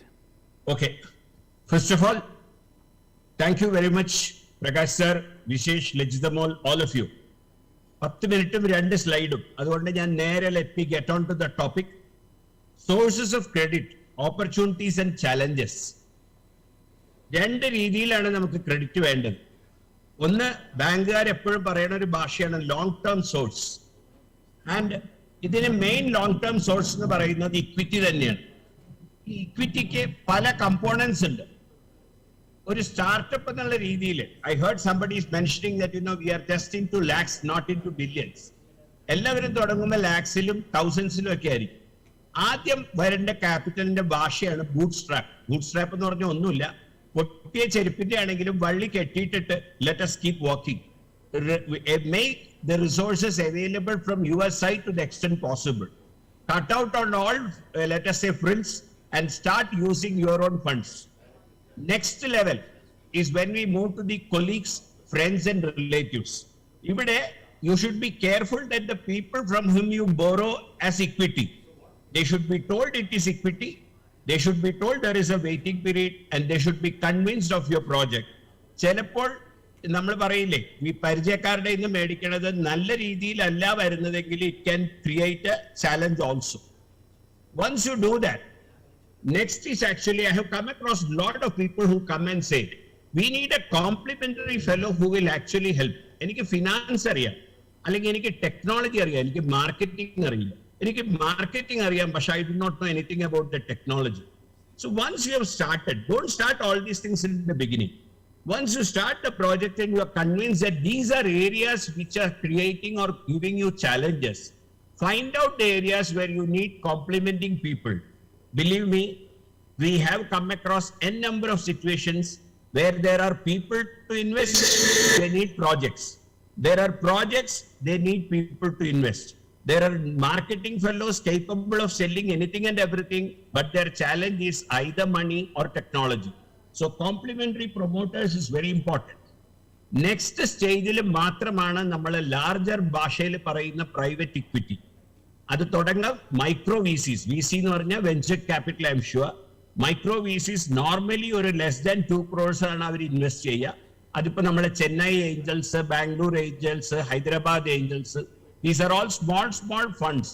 നല്ല കോൺസെപ്റ്റ് ഉള്ള സ്റ്റാർട്ടപ്സ്, അത് MSME ഉള്ളത് തന്നെ. ഞാൻ പറയുന്നത് ടെക്നോളജി മാത്രമല്ല, bio life sciences, then MSMEs, അങ്ങനെയുള്ള പല ഏരിയയിൽ service sectors, it's all available. Micro VCs normally 2 കോടിയിൽ താഴെ അവർ ഇൻവെസ്റ്റ് ചെയ്യുള്ളൂ. കാരണം അവരുടെ ഒബ്ജക്റ്റീവ് മൾട്ടിപ്പിൾ കമ്പനീസിൽ പാർട്ടിസിപ്പേറ്റ് ചെയ്യാൻ. Mini VCs essentially are a slightly larger term. They go from 2 to 20 crores also. That is the next level. പക്ഷെ നേരെ നമ്മൾ മിനി VCsലേക്ക് പോയി കഴിഞ്ഞിട്ടുണ്ടെങ്കിൽ it may not work out. You may have to sometimes, unless you have a clear plan, go through the micro VC route. Then of course, as you require, ഞങ്ങൾ കേരളത്തിൽ തന്നെ വളരെയധികം കോർപ്പറേറ്റ്സും സ്റ്റാർട്ടപ്സും ആയിട്ട് ഡീൽ ചെയ്യുന്നുണ്ട്. ആദ്യത്തെ 50 ലക്ഷം രൂപ കിട്ടാൻ വളരെയധികം കഷ്ടപ്പെട്ട ഒരു പ്രൊമോട്ടർ ഉണ്ട്. ഇന്ന് അദ്ദേഹം ചാലഞ്ച് ചെയ്യുന്നത് 100 മുതൽ 150 കോടി വരെയാണ്. Sorry, 100 to 150 crores is what they are looking at. So you know what is the level at which things are growing. അതിനാണ് നമ്മളെ series A, B, C, it goes up. ഇതിന്റെ ചാലഞ്ചസ് എന്താണ്? കോസ്റ്റ്. എസെൻഷ്യലി കോസ്റ്റ് എന്ന് പറയുന്നത് equity ആയതുകൊണ്ട് 0% ആണെന്ന് വിചാരിക്കാം. ഒരു വിധത്തിൽ ശരിയാണ്, ഡെറ്റ് അല്ല, അതുകൊണ്ട് നമുക്ക് അവിടെ ഒരു കോസ്റ്റ് ഇല്ല. പക്ഷെ ആ കോസ്റ്റിന് പകരമായിട്ട് വരുന്ന ചില സംഗതികളാണ് percentage of stake which you are forced to give. If you are starting right in the beginning, going for partnering with others for equity, you may have to shell out a much larger percentage of your company. പല കേസുകളിലും we have seen customer thinks I need around 5 crores. I will give 10% of my company or equity and then get that. Once the valuation gets done, ഇത് തീരുമാനിക്കുന്നത് നമ്മളല്ല. ഈ private equity player വന്നു കഴിഞ്ഞാൽ അവരുടെ വാല്യുവേഷനാണ്, they will go by their valuation. At that point of time, they may ask for a stake. I'm sure some of you would have been seeing Shark Tank എന്നൊക്കെ പറഞ്ഞിട്ട് നമ്മളുടെ ചാനലുകളിൽ പലതും കാണുന്നുണ്ട്. സോണി ലൈവിലെല്ലാം റെഗുലർ ആയിട്ട് വരുന്നതാണ്. അത് കുറച്ചൊരു അതിശയോക്തി ഉണ്ടെങ്കിലും ഒരു പരിധിവരെ അത് ശരിയാണ്. നമ്മൾ 10% ഇക്വിറ്റി എന്ന് പറയും, ഷെയർ കൊടുക്കാന്ന് പറയും. അവർ ചിലപ്പോൾ ചോദിക്കുന്നത് 40-ഉം 50-ഉം ഒക്കെ ആവാം. കൺട്രോൾ. വരുന്ന ആൾക്കാർ നിങ്ങൾക്ക് നോളജ് വാല്യൂ ആഡ് ചെയ്യാൻ സാധിക്കുമോ? കാരണം if they are taking a 25% equity and all, and especially if it is a private equity investor who is an institutional investor, you can be rest assured they will have a say in everything. അപ്പൊ ചിലപ്പോൾ ഒരു creative ആയിട്ട് നടത്തേണ്ട ഒരു യൂണിറ്റിനകത്ത് creativity can get upset, but not all. നേരെ മറിച്ച് ഒരു റുട്ടീൻ ഓപ്പറേഷണൽ ഫംഗ്ഷൻ ആണ്, ഒരു ടിപ്പിക്കൽ മാനുഫാക്ചറിങ് ഫംഗ്ഷൻ ആണ്, where processes are more important. That control may be of help to you. Benefits and headaches, I think I have already covered. ഒന്ന്, നമുക്ക് ആവശ്യത്തിന് പണം കിട്ടും. തലവേദന നമ്മളുടെ കയ്യിൽ മാത്രമല്ല, നമ്മൾ പലരോടും ആൻസറബിൾ ആണ്. അതിപ്പോ ഒരു കടം വാങ്ങിയാലും we are answerable. If it is equity, you should be prepared for it. അപ്പോൾ you cannot have a situation, I will take your money but I won't answer you. That you should not. It should be there. Let's now move on to the next part, which is right, of course, last but not the least, is the cost-effective listing options. കേരളത്തിൽ നിന്നുള്ള ചില units, MSME units വരെ BSCയിലും NSCയിലും MSMEയുടെ കമ്പനികൾക്ക് പണ്ടത് over the counter എന്ന് പറഞ്ഞിട്ടായിരുന്നു. ഇപ്പൊ MSME listing platforms ഉണ്ട്. ആ listing പ്ലാറ്റ്ഫോംസിൽ നിങ്ങൾ പ്രോഫിറ്റബിൾ ആവണമെന്നില്ല, പക്ഷേ you should be working and functional for last 2 years. Net worth, നമ്മളുടെ നെറ്റ്വർത്ത് നെഗറ്റീവ് ആവരുത്, ഇറോഡ് ആവരുത്. Net worth should be positive. And if there is a scope and if you are doing well, you can actually get listed in these MSME platforms. One advantage is avada varunna oru set investors und, if they see and they inquire and they know about you, they will definitely be willing to invest more in this. This is very cost effective listing options. Let me now quickly move on to the debt. Medium to short term. ഇവിടെ ഏറ്റവും medium to short term സംബന്ധിച്ച് long term എന്നൊക്കെ പറയുന്നത് ഇപ്പോൾ തീരെ ഇല്ല. വളരെ rare ആയിട്ടുള്ള ചില ലാർജ് സ്കെയിൽ ഇൻസ്റ്റിറ്റ്യൂഷൻസ് മാത്രമാണ് 10 കൊല്ലത്തേക്കൊക്കെ നോർമൽ ഒരു ലോൺ കൊടുക്കാൻ സാധ്യതയുള്ളൂ. അല്ലെങ്കിൽ അതുപോലെയുള്ള ഇൻഫ്രാസ്ട്രക്ചറൽ പ്രോജക്ട്സ് ആയിരിക്കണം. ലാസൻ ആൻഡ് ടൂബ്രോനോ അല്ലെങ്കിൽ ഒരു എയർടെലിനോ അല്ലെങ്കിൽ വലിയ റിലയൻസിന്റെ ജിയോനോ അങ്ങനെയുള്ളവർക്ക് മാത്രമേ you are thinking of A 10 years plus loan. The normal housing loans are there. I'm talking of purely from an MSME sector. ഏറ്റവും ഇമ്പോർട്ടൻ്റ് ആര് ലോൺ കിട്ടാൻ എളുപ്പമായിരിക്കും, പക്ഷേ you should be very careful on selecting the funding organisation.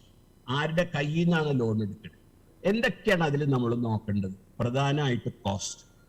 ഇന്നൊരു loan sanction ചെയ്യുമ്പോൾ processing charge എന്ന് പറയുന്ന ഒരു ഫാക്ടർ ഉണ്ട്. അതായത് ആ ലോൺ സാങ്ഷൻ ചെയ്യുമ്പോൾ അത് 5000 രൂപ മുതൽ 50 ലക്ഷം രൂപ വരെ ചാർജ് ചെയ്യുന്നുണ്ട്. ഈ ചാർജ് ചെയ്യുന്നത് എല്ലാം directly proportional to the quantum of loan ആവണം എന്ന് നിർബന്ധമില്ല. സെയിം ഒരു 1 crore loan can be sanction for 50,000 rupees. It can also be sanctioned for 5 lakh rupees. That is also happening today in the market. You should be very careful. So when you talk to a banker or a funder, it could be a non-banking finance company also, please check about these terminology. എന്താണ് processing charge? എന്താണ് ഈ processing charge എന്ന് പറഞ്ഞാൽ നിങ്ങൾ കൊടുക്കുന്ന പേപ്പറുകൾ നിങ്ങളുടെ project evaluate ചെയ്ത് ലോൺ തരുന്നതിന് വരുന്ന ആ പ്രോസസ് ചെയ്യാനുള്ള ചാർജസ് ആണ്. Then comes other charges. Other charges പല രീതിയിലുള്ളതുണ്ട്. ഇൻട്രസ്റ്റ് ഈസ് ദ സ്മോൾ ഒരു കമ്പോണന്റ് മാത്രമാണ്. ഒരു ലെറ്റർ ഓഫ് ക്രെഡിറ്റ് ഓപ്പൺ ചെയ്യാനുണ്ടെങ്കിൽ LCയുടെ ചാർജസ്, അതേപോലെ തന്നെ ബാങ്ക് ഗ്യാരണ്ടി വേണമെങ്കിൽ ബാങ്ക് ഗ്യാരണ്ടിയുടെ ചാർജസ്, നിങ്ങൾക്ക് ഒരു ചെക്ക് പർച്ചേസ് വേണമെങ്കിൽ അതിന്റെ ചാർജസ്. ഇതിനെക്കാട്ടിലൊക്കെ കഴിഞ്ഞ 2 കൊല്ലമായിട്ട് ഏറ്റവും പ്രസക്തവും വളരെയധികം ബുദ്ധിമുട്ടുണ്ടാക്കുന്ന ഒരു സംഗതിയാണ് ബാങ്കുകാര്. Of course they are also going through their own challenges. Pre closure charges എന്ന് പറഞ്ഞൊരു സാധനം സാങ്ഷൻ ലെറ്ററിൽ അടിച്ചു തരും. ഒറിജിനൽ സാങ്ഷൻ ലെറ്ററിൽ ഇല്ലെങ്കിലും ഓരോ കൊല്ലം കഴിഞ്ഞിട്ട് അവർ തരുന്ന റിന്യൂവൽ ലെറ്ററിൽ ഇപ്പൊ ഇതൊരു സ്ഥിരം ഫീച്ചറും ഒരു സ്ഥിരം എന്താ പറയുന്ന അഭിനേതാവുമായിട്ട് മാറുകയാണ്. എന്താ പറയുന്നത്, നിങ്ങളുടെ കമ്പനി അല്ലെങ്കിൽ നിങ്ങളുടെ ഓർഗനൈസേഷൻ നല്ല രീതിയിൽ നടക്കുകയും നിങ്ങൾ ഒരു പക്ഷെ ഇപ്പൊ നിങ്ങൾ എടുത്തിരിക്കുന്ന ബാങ്കിൽ 12% ആയിരിക്കും പലിശ കൊടുക്കണേ. വേറൊരു നല്ല ബാങ്ക് അല്ലെങ്കിൽ വേറൊരു ബാങ്ക് വന്നിട്ട് പറയാണ് നിങ്ങളെ അറിയാം, നിങ്ങളുടെ പെർഫോമൻസ് നല്ലതാണ്, we will take you over at 7% or 8%. ഇന്ന് കേരളത്തിലെ ബാങ്കുകൾ 6% മുതൽ അപ്വേർഡ് MSMEക്കും അഗ്രിക്കും എല്ലാം ലോൺ കൊടുക്കുന്നുണ്ട്. That is the interest rate. Interest rate differential is anything from 6 to 12%. ഇനി ഇതിന് കൂടുതൽ കൊടുക്കുന്ന ആൾക്കാരില്ല, ഉണ്ട്, ഇല്ലാന്ന് ഞാൻ പറയണ്ട. പക്ഷെ അപ്പൊ അങ്ങനെയുള്ള സ്ഥലത്തേക്ക് മാറിപ്പോവാതിരിക്കാനായിട്ട് ഒരു പ്രീ ക്ലോഷർ ചാർജസ്, അതായത് 12% ഉള്ള ലോൺ വേറൊരു ബാങ്കിലേക്ക് 7% പോവുകയാണെങ്കിൽ ഈ ക്ലോസ് ചെയ്യണവർക്ക് പ്രീ ക്ലോഷർ ചാർജസ് കൊടുക്കണം. അതും ലക്ഷങ്ങളായിട്ട് ചാർജ് ചെയ്യണം. ഇതൊക്കെ ശ്രദ്ധിക്കണം നമ്മൾ ലോൺ എടുക്കുന്നതിന് മുമ്പ്. ഇൻട്രസ്റ്റ് റേറ്റ്സ് ഞാൻ പറയണ്ട, എല്ലാവർക്കും അറിയാം. ഫ്ലോട്ടിംഗ് റേറ്റും ഉണ്ട്, ഫിക്സഡ് റേറ്റും ഉണ്ട്. എന്താണ് ഫ്ലോട്ടിംഗ്? നമ്മളുടെ റിസർവ് ബാങ്ക് ഓഫ് ഇന്ത്യ 3 മാസത്തിൽ ഒരിക്കൽ പബ്ലിഷ് ചെയ്യുന്നതാണ് റെപ്പോ, അല്ലെങ്കിൽ റിസർവ് റെപ്പോ എന്ന്, റിവേഴ്സ് റെപ്പോ എന്ന് പറയുന്നത്. ഇതിനെ ബെഞ്ച്മാർക്ക് ചെയ്തിട്ട് ഓരോ ബാങ്കും ബെഞ്ച്മാർക്ക് ലിങ്ക്ഡ് ഇൻട്രസ്റ്റ് റേറ്റ്സ് ഉണ്ടാക്കി. ഇത് ഫ്ലോട്ടിംഗ് ആണ്. RBI റേറ്റ്സ് മാറുന്നതനുസരിച്ചിട്ട് കൂടുമ്പോൾ നമ്മളുടെ പലിശ കൂടും, അത് കുറയുമ്പോൾ അത് കുറയുകയും ചെയ്യണം. ഇത് കറക്റ്റായിട്ട് നമ്മൾ ശ്രദ്ധിക്കണം. അല്ലെങ്കിൽ RBI പേപ്പറിൽ വായിക്കും, TV-യിൽ കേൾക്കും, RBI ഗവർണർ 0.5% കുറച്ചു എന്ന്. നമ്മളുടെ ലോൺ ഇൻട്രസ്റ്റ് റേറ്റ് കുറയണുണ്ടോ എന്ന് നോക്കണം. കുറയണില്ലെങ്കിൽ if you are on a floating rate or a benchmark link rate, ഒരു കടലാസ് എടുത്തിട്ട് ഒരു എഴുതി അങ്ങ് കൊടുക്കണം. And get it reduced. Fixed rate, you know the terminology is fixed. അവിടെ സാധാരണഗതിയിൽ ഒരു ഫിക്സഡ് റേറ്റ് ഫിക്സ് ചെയ്യുന്നത് ഒരു പീരീഡിനാണ്. ആ പീരീഡുമായിട്ടായിരിക്കും ലിങ്ക് ചെയ്യുക, അല്ലാണ്ട് ജീവിതകാലം മുഴുവൻ ഒരു ഫിക്സഡ് റേറ്റ് ഉണ്ടാവില്ല. So be clear as to whether you are taking a floating rate loan or a fixed rate loan. Penal interest, ഇതൊരു വല്ലാത്തൊരു സംഗതിയാണ്. പീനൽ ഇൻട്രസ്റ്റ് പലതിനും വരാം. സ്റ്റോക്ക് സ്റ്റേറ്റ്മെന്റ് 5-ാം തീയതി കൊടുക്കണം, ഞാൻ കൊടുത്തപ്പോൾ 6-ാം തീയതി ആയി. പീനൽ ഇൻട്രസ്റ്റ് വരാം. ഇൻട്രസ്റ്റ് സർവീസ് ചെയ്യണം, ഒരു ദിവസം വൈകി വരാം. ഇൻസ്റ്റാൾമെന്റ് ഒരു ദിവസം വൈകി വരാം. പല കാരണങ്ങൾ കൊണ്ട് ടൈം നമ്മളുടെ ബാലൻസ് ഷീറ്റ്, P&L, ഇതുപോലെയുള്ള സബ്മിഷൻ ഓഫ് സ്റ്റേറ്റ്മെന്റ്സ് ഡിലേ ചെയ്താലും പീനൽ ഇൻട്രസ്റ്റ് വരാം. അപ്പോൾ U should be careful. Sanction letter വായിച്ചു നോക്കാതെ ഒപ്പിടരുത്. അത് വായിച്ചു നോക്കി സംശയങ്ങൾ ഉണ്ടെങ്കിൽ എത്ര ട്രിവിയൽ ആണെങ്കിലും ചോദിച്ച് അർത്ഥം മനസ്സിലാക്കുക. അറിഞ്ഞിട്ട് കൊടുക്കുമ്പോൾ വിഷമം ഉണ്ടാവില്ലല്ലോ, അല്ലെങ്കിൽ നമ്മൾ അബദ്ധത്തിലാവും. ഫാക്ടറിംഗ് ഫെസിലിറ്റീസ് ഫോർ റിസീവബിൾസ്, ഇപ്പൊ നമ്മൾക്ക് സൺട്രി ഡെറ്റേഴ്സ് എന്ന് പറയുന്നു. നമ്മൾ വിറ്റ സാധനങ്ങൾ ചിലപ്പോൾ 90 days, 120 days, 60 daysനൊക്കെ ആയിരിക്കും നമ്മളുടെ ടേംസ്. അതാണ് റിസീവബിൾ. നമ്മൾ ആ റിസീവബിളിന് ഫാക്ടറിംഗ് ഫെസിലിറ്റീസ് ഉണ്ട്. അതിൽ പ്രശസ്തമായ ഒന്നാണ് ട്രെഡ്സ്. ഇതെല്ലാം സിംപ്ലിഫൈഡ് ആയിട്ടുള്ള പ്രോസസ്സസ് ആണ്. ആ പ്രോസസ്സ് നമ്മൾ പ്ലാറ്റ്ഫോമിൽ നമ്മളുടെ കമ്പനി അല്ലെങ്കിൽ ഓർഗനൈസേഷൻ ഫേം രജിസ്റ്റർ ചെയ്യുകയും കറക്റ്റായിട്ട് നമ്മൾ മെക്കാനിസം ഫോളോ ചെയ്യുകയാണെങ്കിൽ നമുക്ക് factoring of services is easily possible. ഇവിടെ എല്ലാ റേറ്റിന്റെ അഡ്വാൻറ്റേജും നിങ്ങൾക്ക് കിട്ടും. ടേം ലോൺസ് ഞാൻ പറയേണ്ട ആവശ്യമില്ല, എന്താണ് ടേം ലോൺ എന്ന് എല്ലാവർക്കും അറിയാം. അവിടെ ശ്രദ്ധിക്കേണ്ടത് bank versus term lending institutions, NBFC, KSIDC, KFC, SIDB. These are all term lending institutions largely. Of course, they do give composite loans also. So when you check with a bank or a term lending institution, see what is it. For example, I know for certain there are some loans which KFC offers at quite attractive rates. NBFCs also offer a lot of loans. ഉദാഹരണത്തിന് business loan എന്ന് പറഞ്ഞിട്ടൊരു concept HDFC limited അടക്കം പലരും കൊടുക്കുന്നുണ്ട്. അവിടെ എന്താന്ന് വെച്ച് കഴിഞ്ഞാൽ പേപ്പറും പ്രാരാബ്ദങ്ങളും എല്ലാം കുറവായിരിക്കും. പക്ഷെ നമ്മൾക്കത് ഡ്രോപ്പ് ഡൗൺ OD എന്ന് ഒരു കറണ്ട് അക്കൗണ്ടിന്റെ യൂസേജ് പോലെയും ചെയ്യാൻ പറ്റും. So these are options available. I'm just giving you, I'm not saying this is good or that is good. It all depends upon your requirement, need, at the same time the cost. Long-term lease is another option. നമ്മൾ വീട് സ്വന്തം പണിത് താമസിക്കുകയും വാടകയ്ക്ക് താമസിക്കുകയും ചെയ്യുന്ന പോലെ തന്നെയാണ്. എനിക്കിപ്പോ ഒരു മെഷീനറി വേണം, ഒരു സ്കാൻ മെഷീൻ ആയിരിക്കാം, അല്ലെങ്കിൽ ഒരു ലാർജ് സ്കെയിൽ മെഷീനറി എക്വിപ്മെന്റ് വേണം. Manufacturer is very reputed. ഇപ്പൊ മിക്കവാറും നമ്മൾ കാണുന്ന ഹോസ്പിറ്റൽസുകളിലൊക്കെ നോക്കുകയാണെങ്കിൽ അവിടെ ലാസിക്കിന്റെ ലൈസർ വലിയ വലിയ മെഷീൻസ് ഉണ്ടാവും. ഇത് പലതും ഇവർ കാശ് കൊടുത്ത് മേടിച്ചിട്ടുള്ളതാവണമെന്നില്ല. These are all on long term leases. They will come and supply it with you. They collect the interest plus installment, and the repayment sometimes happens over long periods of time also. So long-term lease is an option where you don't want to. നമ്മൾ ആദ്യം തന്നെ കുറെ കാശ് അവിടെ കൊണ്ടുപോയി കൊടുക്കാൻ നമ്മൾക്കില്ല. അതിന്റെ ഏറ്റവും സിമ്പിൾ എക്സാമ്പിളാണ് ഞാൻ പറഞ്ഞത്. ഒരു വീട് വാങ്ങുന്നതും ഒരു വീട് വാടകയ്ക്ക് എടുക്കുന്നു. this is something as an option. Last few more items I will touch upon. Sethumadhanji, sorry, time korchu short avundu. I'll finish it off in please. 2 lines, sir. Yeah, sure. Grants and subsidies, you know what it is. State government, central government, there are offers under. Noki edukanam so that you get the benefit out of it. Constitution and its significance. ഈ ഗ്രാന്റിനും സബ്സിഡീസിനും പോകുമ്പോൾ limited liability, partnership, പ്രൊപ്രൈറ്റർഷിപ്പിനൊക്കെ ഒരു challenge ഉണ്ട്. Whereas അവിടെ വരുമ്പോൾ private limited companies have an advantage. അതല്ല ഇതൊന്നും ഉദ്ദേശിക്കണില്ലെങ്കിൽ if don't unnecessarily complicate and start a limited company. Last but not the least, compliance is the key. ബിസിനസ്സുകാരെ ഞങ്ങളോട് പറയുന്ന ഒരു സംഭവമുണ്ട്, ഞങ്ങൾക്ക് ബിസിനസ് ചെയ്യാൻ സമയം കിട്ടുന്നില്ല. ഈ റിട്ടേൺസ് സബ്മിഷനും കംപ്ലയൻസും ആണ്.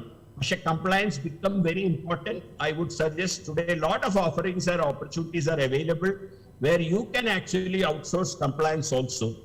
Please, wish you all the best for the function, for all the participants. Thank you very much, and that's it, sir. Thank you very much sir. വളരെ കുറച്ച് സമയം ഉണ്ടായിരുന്നുള്ളൂ. ഒരുമാതിരി ഇവിടെ വന്നിരിക്കുന്ന എല്ലാ നമ്മളുടെ സ്പീക്കേഴ്സിനും വളരെ കുറച്ച് സമയമുള്ളൂ.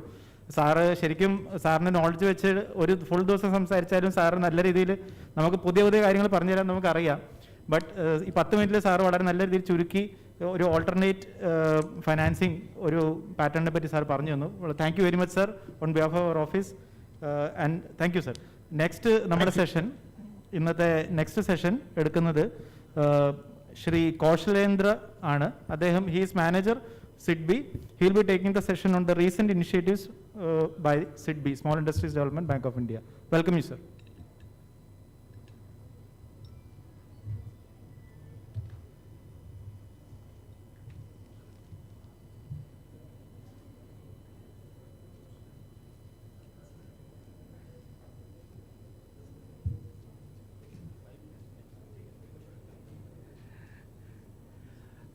Okay, good afternoon all.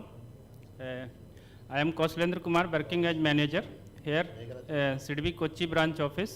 Our office is in Kallur Kadvantra Road.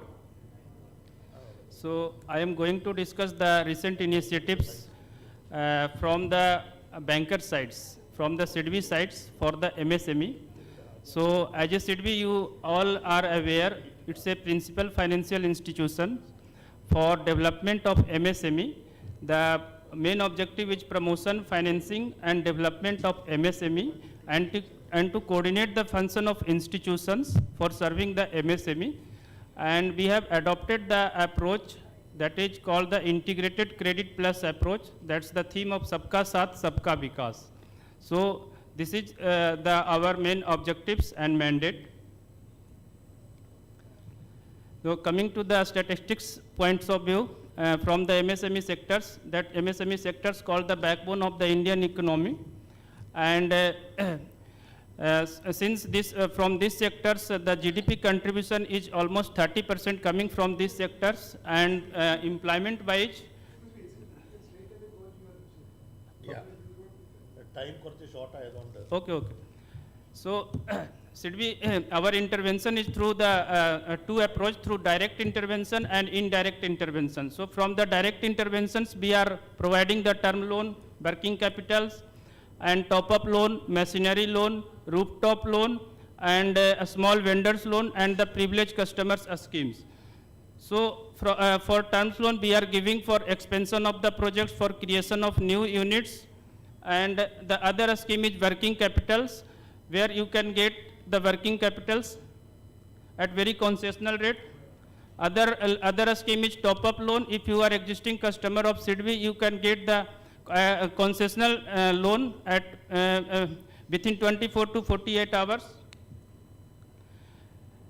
One is very specific scheme. This is equipment finance scheme. That is the scheme name is Speed and Speed Plus, where customer is getting up to 100% of the machinery cost at very concessional rate of interest, say example 8 to 9%. Other scheme is rooftop solar scheme. If you are having a plan to install a rooftop, you will get a concessional rate, concessional loan.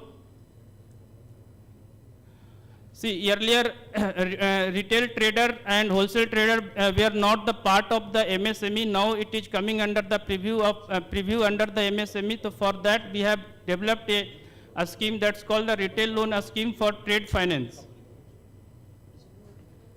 One more scheme is there that is called the privileged customer scheme. If you are existing customer of SIDBI and if you are having excellent track records, then you will get directly within 24 to 48 hours, you will get the 20% to 40% of your sales amount in the form of term loan without any project.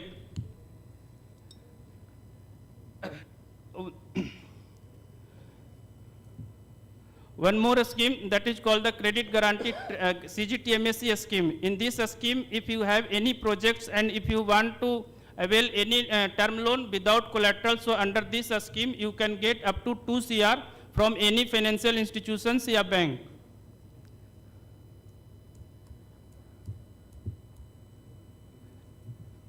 One more scheme is there that is called the Pradhan Mantri Mudra Yojana. Under this scheme you will get up to 10 lakh rupees under the Mudra scheme.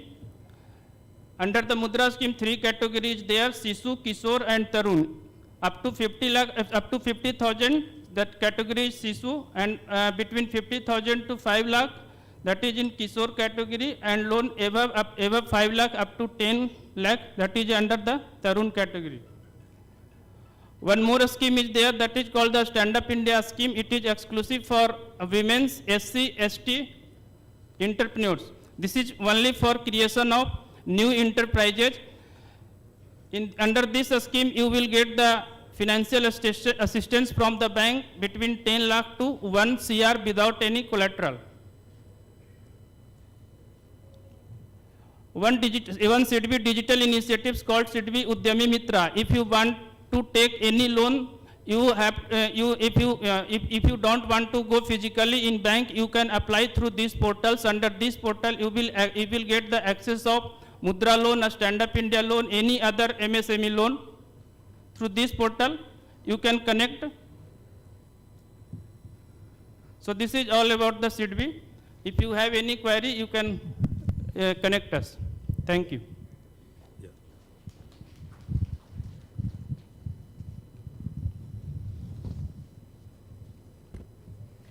Thank you very much, sir.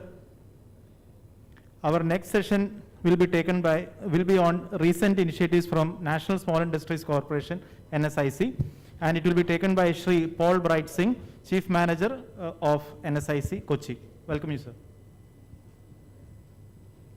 Excuse me, we scheme the old things NSIC, SIDBI, most of the entrepreneurs may be knowing. So what is the recent initiatives?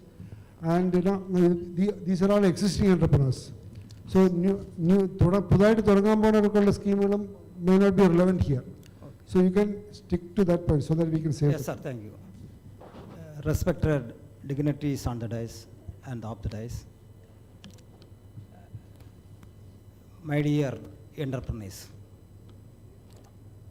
a warm wishes to you all.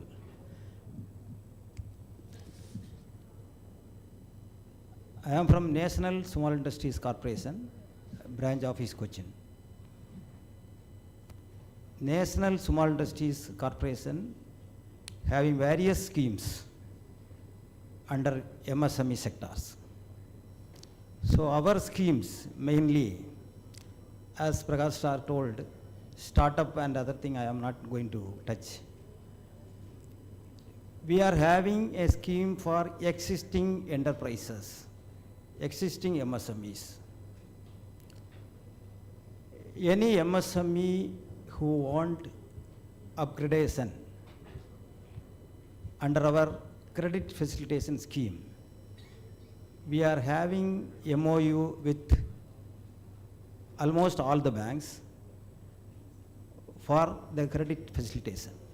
What we are doing is, we are doing a support service. We are forwarding any proposal of MSME for credit. We will forward those proposals to the banks which are having MOU with us. So the initial loan is concerned, we are forwarding the loan for our tie-up banks. That is called credit specialization. And we are having a raw material distribution scheme and raw material support scheme for the existing MSMEs. Raw material distribution means the base raw materials, steel, aluminium, copper. Like that raw material, any MSME want, we will directly distribute them. Since we are having a MOU with manufacturers, we are having MOU with the SAIL, we are having MOU with NALCO, we are having MOU with the cement, Dalmia, Chettinad, like that cement factories. We are having MOU with the HSL, Hindalco. So any of the MSME wanted raw materials, they can approach us, we can distribute, because it should be a bulk one. Secondly, we are having a raw material assistance scheme. Suppose the MSME wanted raw material assistance, we are giving a short-term credit up to 180 days. This raw material assistance schemes, the MSME can choose their own supplier and they can avail the raw material through us, which we have having MOU with the manufacturer. So this raw material assistance scheme is a short-term credit loan scheme, and this will be backed by bank guarantee. Security is bank guarantee. So this is the second scheme. And third scheme, we are having a scheme, MSMEmart.com, that is, it's like a B2B marketing. So any of the MSME, they want to display their products, they can utilize the MSMEmart.com site, and they can utilize for a period of 1 month on free of cost, and then on this payment of cost of 6,000 rupees. So this is the MSME who want have a lead and want to sell the product, want to have, because this site is all over world, it is coming. That's why they can have a foreign traders, and they can touch with them, and they can deal the business with others. Other than that, and we are having a registration scheme, and after the Udayam registration and after completion of 1 year, the MSME can register with us. That is called a single point registration scheme. If a MSME registered with us, they can have the benefit of EMD exemption, then price preference, then tender form free of cost, and other exemption available under the schemes. So any MSME registered with us, they can have the exemptions, and moreover, any of the MSME wanted to participate any tender, say bulk tender, the value more tender, they can approach us for participating tender under our tender marketing scheme. We are having a tender marketing scheme. There, any of the MSME, they are not having a turnover, more turnover. They are capable to do the things. They can participate our tender marketing through government tenders, for government tenders. These are the short schemes we are having. Other scheme, MSMEDA, all government organizations are having. This is NSIC having a special schemes. And anybody, any MSME wanted to avail this scheme, they can approach us. They can note my number, mobile number also.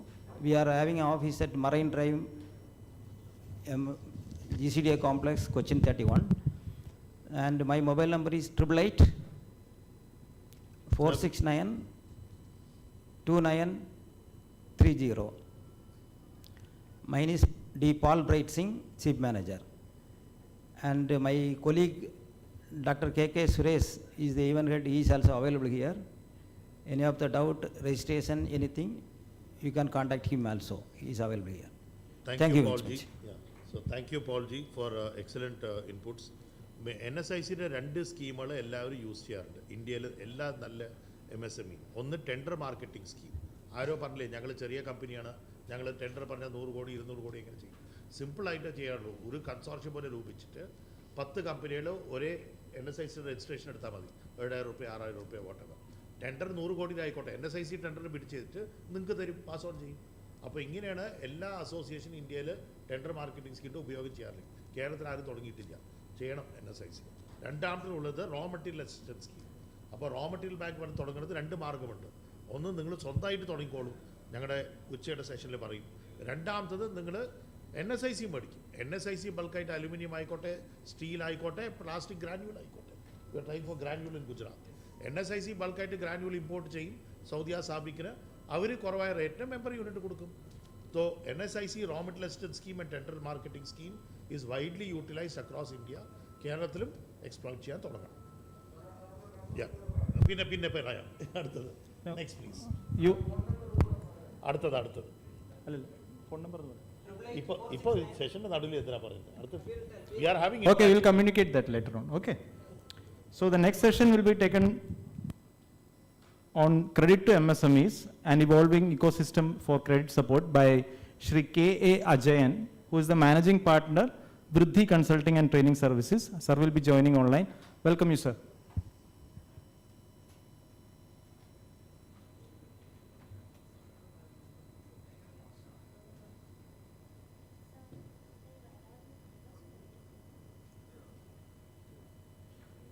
Thank you very much for inviting me for this very prestigious program, and it's an opportunity for me to understand so many things, the issues being discussed here.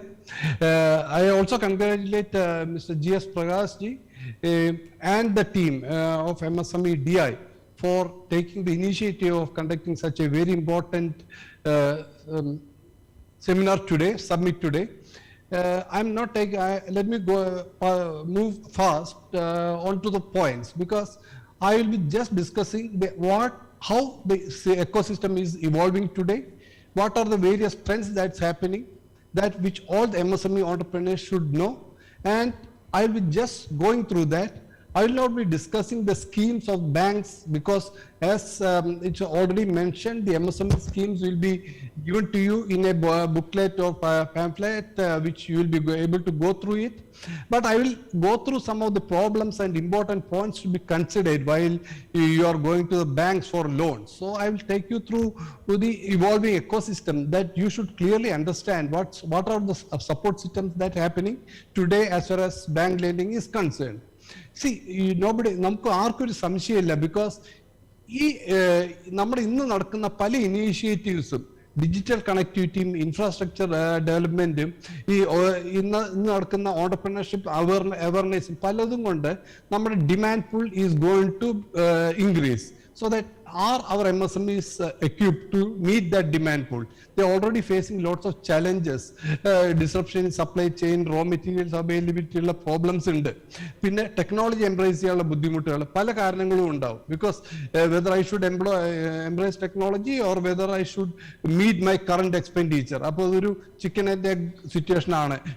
Technology embrace ചെയ്തില്ലെങ്കിൽ എനിക്ക് grow ചെയ്യാൻ പറ്റില്ല, അല്ല finance കിട്ടണം, അത് ചെയ്തില്ലെങ്കിൽ എനിക്ക് technology embrace ചെയ്യാൻ പറ്റില്ല. So that's another situation. അപ്പോൾ നമുക്ക് MSMEക്ക് നല്ലൊരു ഫ്യൂച്ചർ ഉണ്ട്.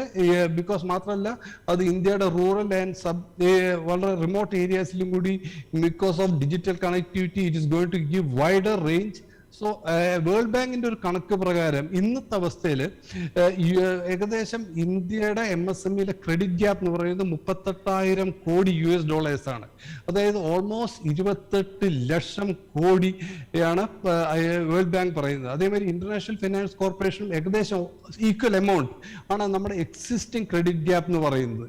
ഈ ക്രെഡിറ്റ് ഗ്യാപ്പിനെ അധികം ഇമ്പാക്ട് ചെയ്യുന്നത് 95% ഇത് ഇമ്പാക്ട് ചെയ്യപ്പെടുന്നത് നമ്മുടെ micro and small enterprises, which forms a major portion of our MSME and which is the nerve centre and which is going to be the most നമ്മുടെ ഗ്രോത്തിനെ സപ്പോർട്ട് ചെയ്യാൻ പോകുന്ന ഒരു സെഗ്മെന്റ് ആണ്. So this segment is mostly affected. അപ്പോൾ നമുക്കറിയാം credit is going to be a very important aspect, and as we grow this demand may further grow. അപ്പോൾ ഇന്നത്തെ ഒരു അവസ്ഥയിൽ ട്രഡീഷണലി അവർ പറയുന്നത് നമ്മളിപ്പോഴും പഴയ മണി ലെൻഡിങ്ങിലൊക്കെ പോകുന്നു എന്നാണ്. അങ്ങനെ ഇരുന്നാലും let me say there are the specific problems are availability of credit, timely credit, adequate credit, cost of credit.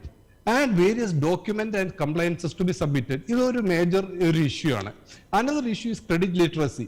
Credit literacy പറയുന്നത് information on source, access of schemes, എന്തൊക്കെ സ്കീം ഏതൊക്കെ ബാങ്കുകളിലുണ്ട്, ഏതൊക്കെ ഏജൻസികളിലുണ്ട്, ഏതാണ് നല്ലത്, ഇത് കിട്ടാനുള്ള ഒരു that is forming part 1 of credit literacy according to me. പിന്നെ വേറൊന്ന് മാനേജ്മെന്റ് ഓഫ് ക്രെഡിറ്റ്. ഈ ക്രെഡിറ്റ് കിട്ടിയാൽ തന്നെ അതെങ്ങനെ മാനേജ് ചെയ്യണം, പൈസ കുറെ കിട്ടി അത് ഉപയോഗിക്കുക, അത് എങ്ങനെയൊക്കെ ഉപയോഗിച്ചു, എങ്ങനെ തീർന്നു പോയി എന്നറിയില്ല, എങ്ങനെ വർക്കിംഗ് ക്യാപിറ്റൽ നിങ്ങളുടെ സൈക്കിൾ എങ്ങനെ മാനേജ് ചെയ്യണം, വർക്കിംഗ് ക്യാപിറ്റൽ കോമ്പണൻസ് എങ്ങനെ മാനേജ് ചെയ്യണം, ക്യാഷ് ഫ്ലോ മാനേജ്മെന്റ്, ഇതൊരു മേജർ ഒരു ഇഷ്യൂ ആണ്. പിന്നെ MSME ഫേസ് ചെയ്യുന്നത് ലിക്വിഡിറ്റി ക്രഞ്ച്. എന്തുകൊണ്ടെന്ന് വെച്ചാൽ എസ്പെഷ്യലി മൈക്രോ യൂണിറ്റ്സ്, മാത്രമല്ല റിക്കവറി, റിസീവബിൾസിന്റെ റിക്കവറി മേജർ ഒരു ഇഷ്യൂ ആണ്. അതിനൊരു സ്ട്രിഞ്ചന്റ് ലോസ് ഇല്ല റിക്കവറി ഡിഫോൾട്ട് ചെയ്തവരെ പെട്ടെന്ന് മേടിക്കാൻ. പുവർ മാനേജ്മെന്റ് ഓഫ് ഫൈനാൻസ്, ഞാൻ നേരത്തെ പറഞ്ഞ മാതിരി നമ്മുടെ ഫിനാൻസ് എന്ന് പറയുന്നത് വെറും ബുക്ക് കീപ്പിംഗ് മാത്രമല്ല, നമ്മുടെ ക്യാഷ് ഫ്ലോ മാനേജ് ചെയ്യുക, നമ്മുടെ വർക്കിംഗ് ക്യാപിറ്റൽ കോമ്പണൻസ് പ്രോപ്പറായി മാനേജ് ചെയ്യുക. This is another important major issue. പിന്നെ നമുക്കുള്ള ചെറിയ യൂണിറ്റുകൾക്കുള്ള another issue is a poor credit history. അതും നമ്മൾ നമുക്ക് ഇന്ന് പലർക്കും ലോൺ കിട്ടാനും ബാങ്കുകൾക്ക് ഒരു ഡിസിഷൻ എടുക്കാനും ബുദ്ധിമുട്ടായി നിൽക്കുന്നത് ഈ കുറച്ച് സംഗതികളാണ്. അപ്പോൾ ഇതിൻ്റെ ഇപ്പൊ നടക്കുന്ന കുറെ കാര്യങ്ങൾ, ടെക്നോളജി കൊണ്ട് വന്നിരിക്കുന്ന കുറെ കാര്യങ്ങൾ പലതും ഡിസ്കസ് ചെയ്തെന്നുണ്ടെങ്കിലും ഞാൻ just I will go through it. ഒന്ന്, account aggregator. This is totally going to change. നിങ്ങളുടെ ഒരു ബാങ്കിൽ പോയ കുറെ ഇൻഫർമേഷൻ കൊടുക്കേണ്ടത് പല ദിക്കിലേക്ക് ഓടി നടന്ന് കളക്ട് ചെയ്യുന്നതിന് പകരം these account aggregators can do it if you give permission. Already 8 banks have joined this, which is Axis Bank, ICICI, HDFC, നമ്മുടെ ഫെഡറൽ ബാങ്ക് അടക്കം 8 ബാങ്കുകൾ ഇതിന്റെ ബെനിഫിറ്റ്സ് എടുക്കാൻ ഓൾറെഡി they are there.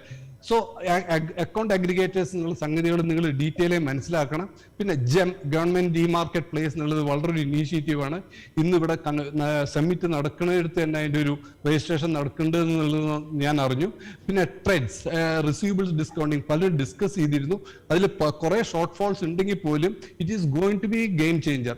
വരും കൊല്ലങ്ങളിൽ ഇത് കുറേയും കൂടി ഇൻസ്റ്റിറ്റ്യൂഷൻസിലേക്കും ലോവർ ലെവലിലേക്കും ബിൽസ് റിസീവബിൾസ് ഡിസ്കൗണ്ട് ചെയ്യാവുന്ന ഒരു നല്ലൊരു ടൂളായി മാറും. അതുകൊണ്ട് നമ്മൾ മനസ്സിലാക്കേണ്ടത് എന്താ വെച്ചാൽ നമ്മൾ ഈ മൂവ് ചെയ്യുമ്പോൾ നമ്മൾ ടെക്നോളജിയോട് വളരെയധികം അഡാപ്റ്റ് ചെയ്യാൻ നമ്മൾ പഠിച്ചേ പറ്റൂ. മനസ്സിലായില്ലേ? ഈ ട്രെഡ്സ് 2 കാര്യങ്ങളാണ് നമ്മൾ സേവ് ചെയ്യുന്ന. ഒന്ന് ക്യാഷ് റിസീവബിൾസിന്റെ മാനേജ്മെന്റ്, പിന്നെ ക്രെഡിറ്റ് റിസ്കിന്റെ elimination. So it's a very another important thing. പിന്നെ MSME ലെൻഡിങ്ങിന്റെ കുറേയും കൂടി ഈസി ആക്കാൻ വേണ്ടി റെഗുലേറ്റർ RBI പോലും റെഗുലേറ്ററി സാൻഡ് ബോക്സ് ഇനീഷ്യേറ്റീവ്സ് കൊണ്ടുവരുന്നുണ്ട്. About the schemes, payment mechanisms, ഇങ്ങനത്തെ കുറേ സ്കീംസ് വരുന്നുണ്ട്. You should follow it. നിങ്ങൾ അതിനെ മനസ്സിലാക്കിക്കൊണ്ടിരിക്കണം. പിന്നെ വേറൊരു സംഗതി സബോർഡിനേറ്റ് ഡെറ്റ് ഫൈനാൻസിങ്. അതിൻ്റെതായുള്ള കുറെ ലിമിറ്റേഷൻസ് ഉണ്ടെങ്കിൽ പോലും it is A great initiative. അത് കുറച്ചും കൂടി റിഫൈൻ ചെയ്ത് MSME സെഗ്മെന്റിന്, എസ്പെഷ്യലി മൈക്രോ സെഗ്മെന്റിന് യൂസ്ഫുൾ ആവുന്ന ഒരു ഇനീഷ്യേറ്റീവ് ആണ്. This is another thing. Another great change that is now happening is digital lending platforms.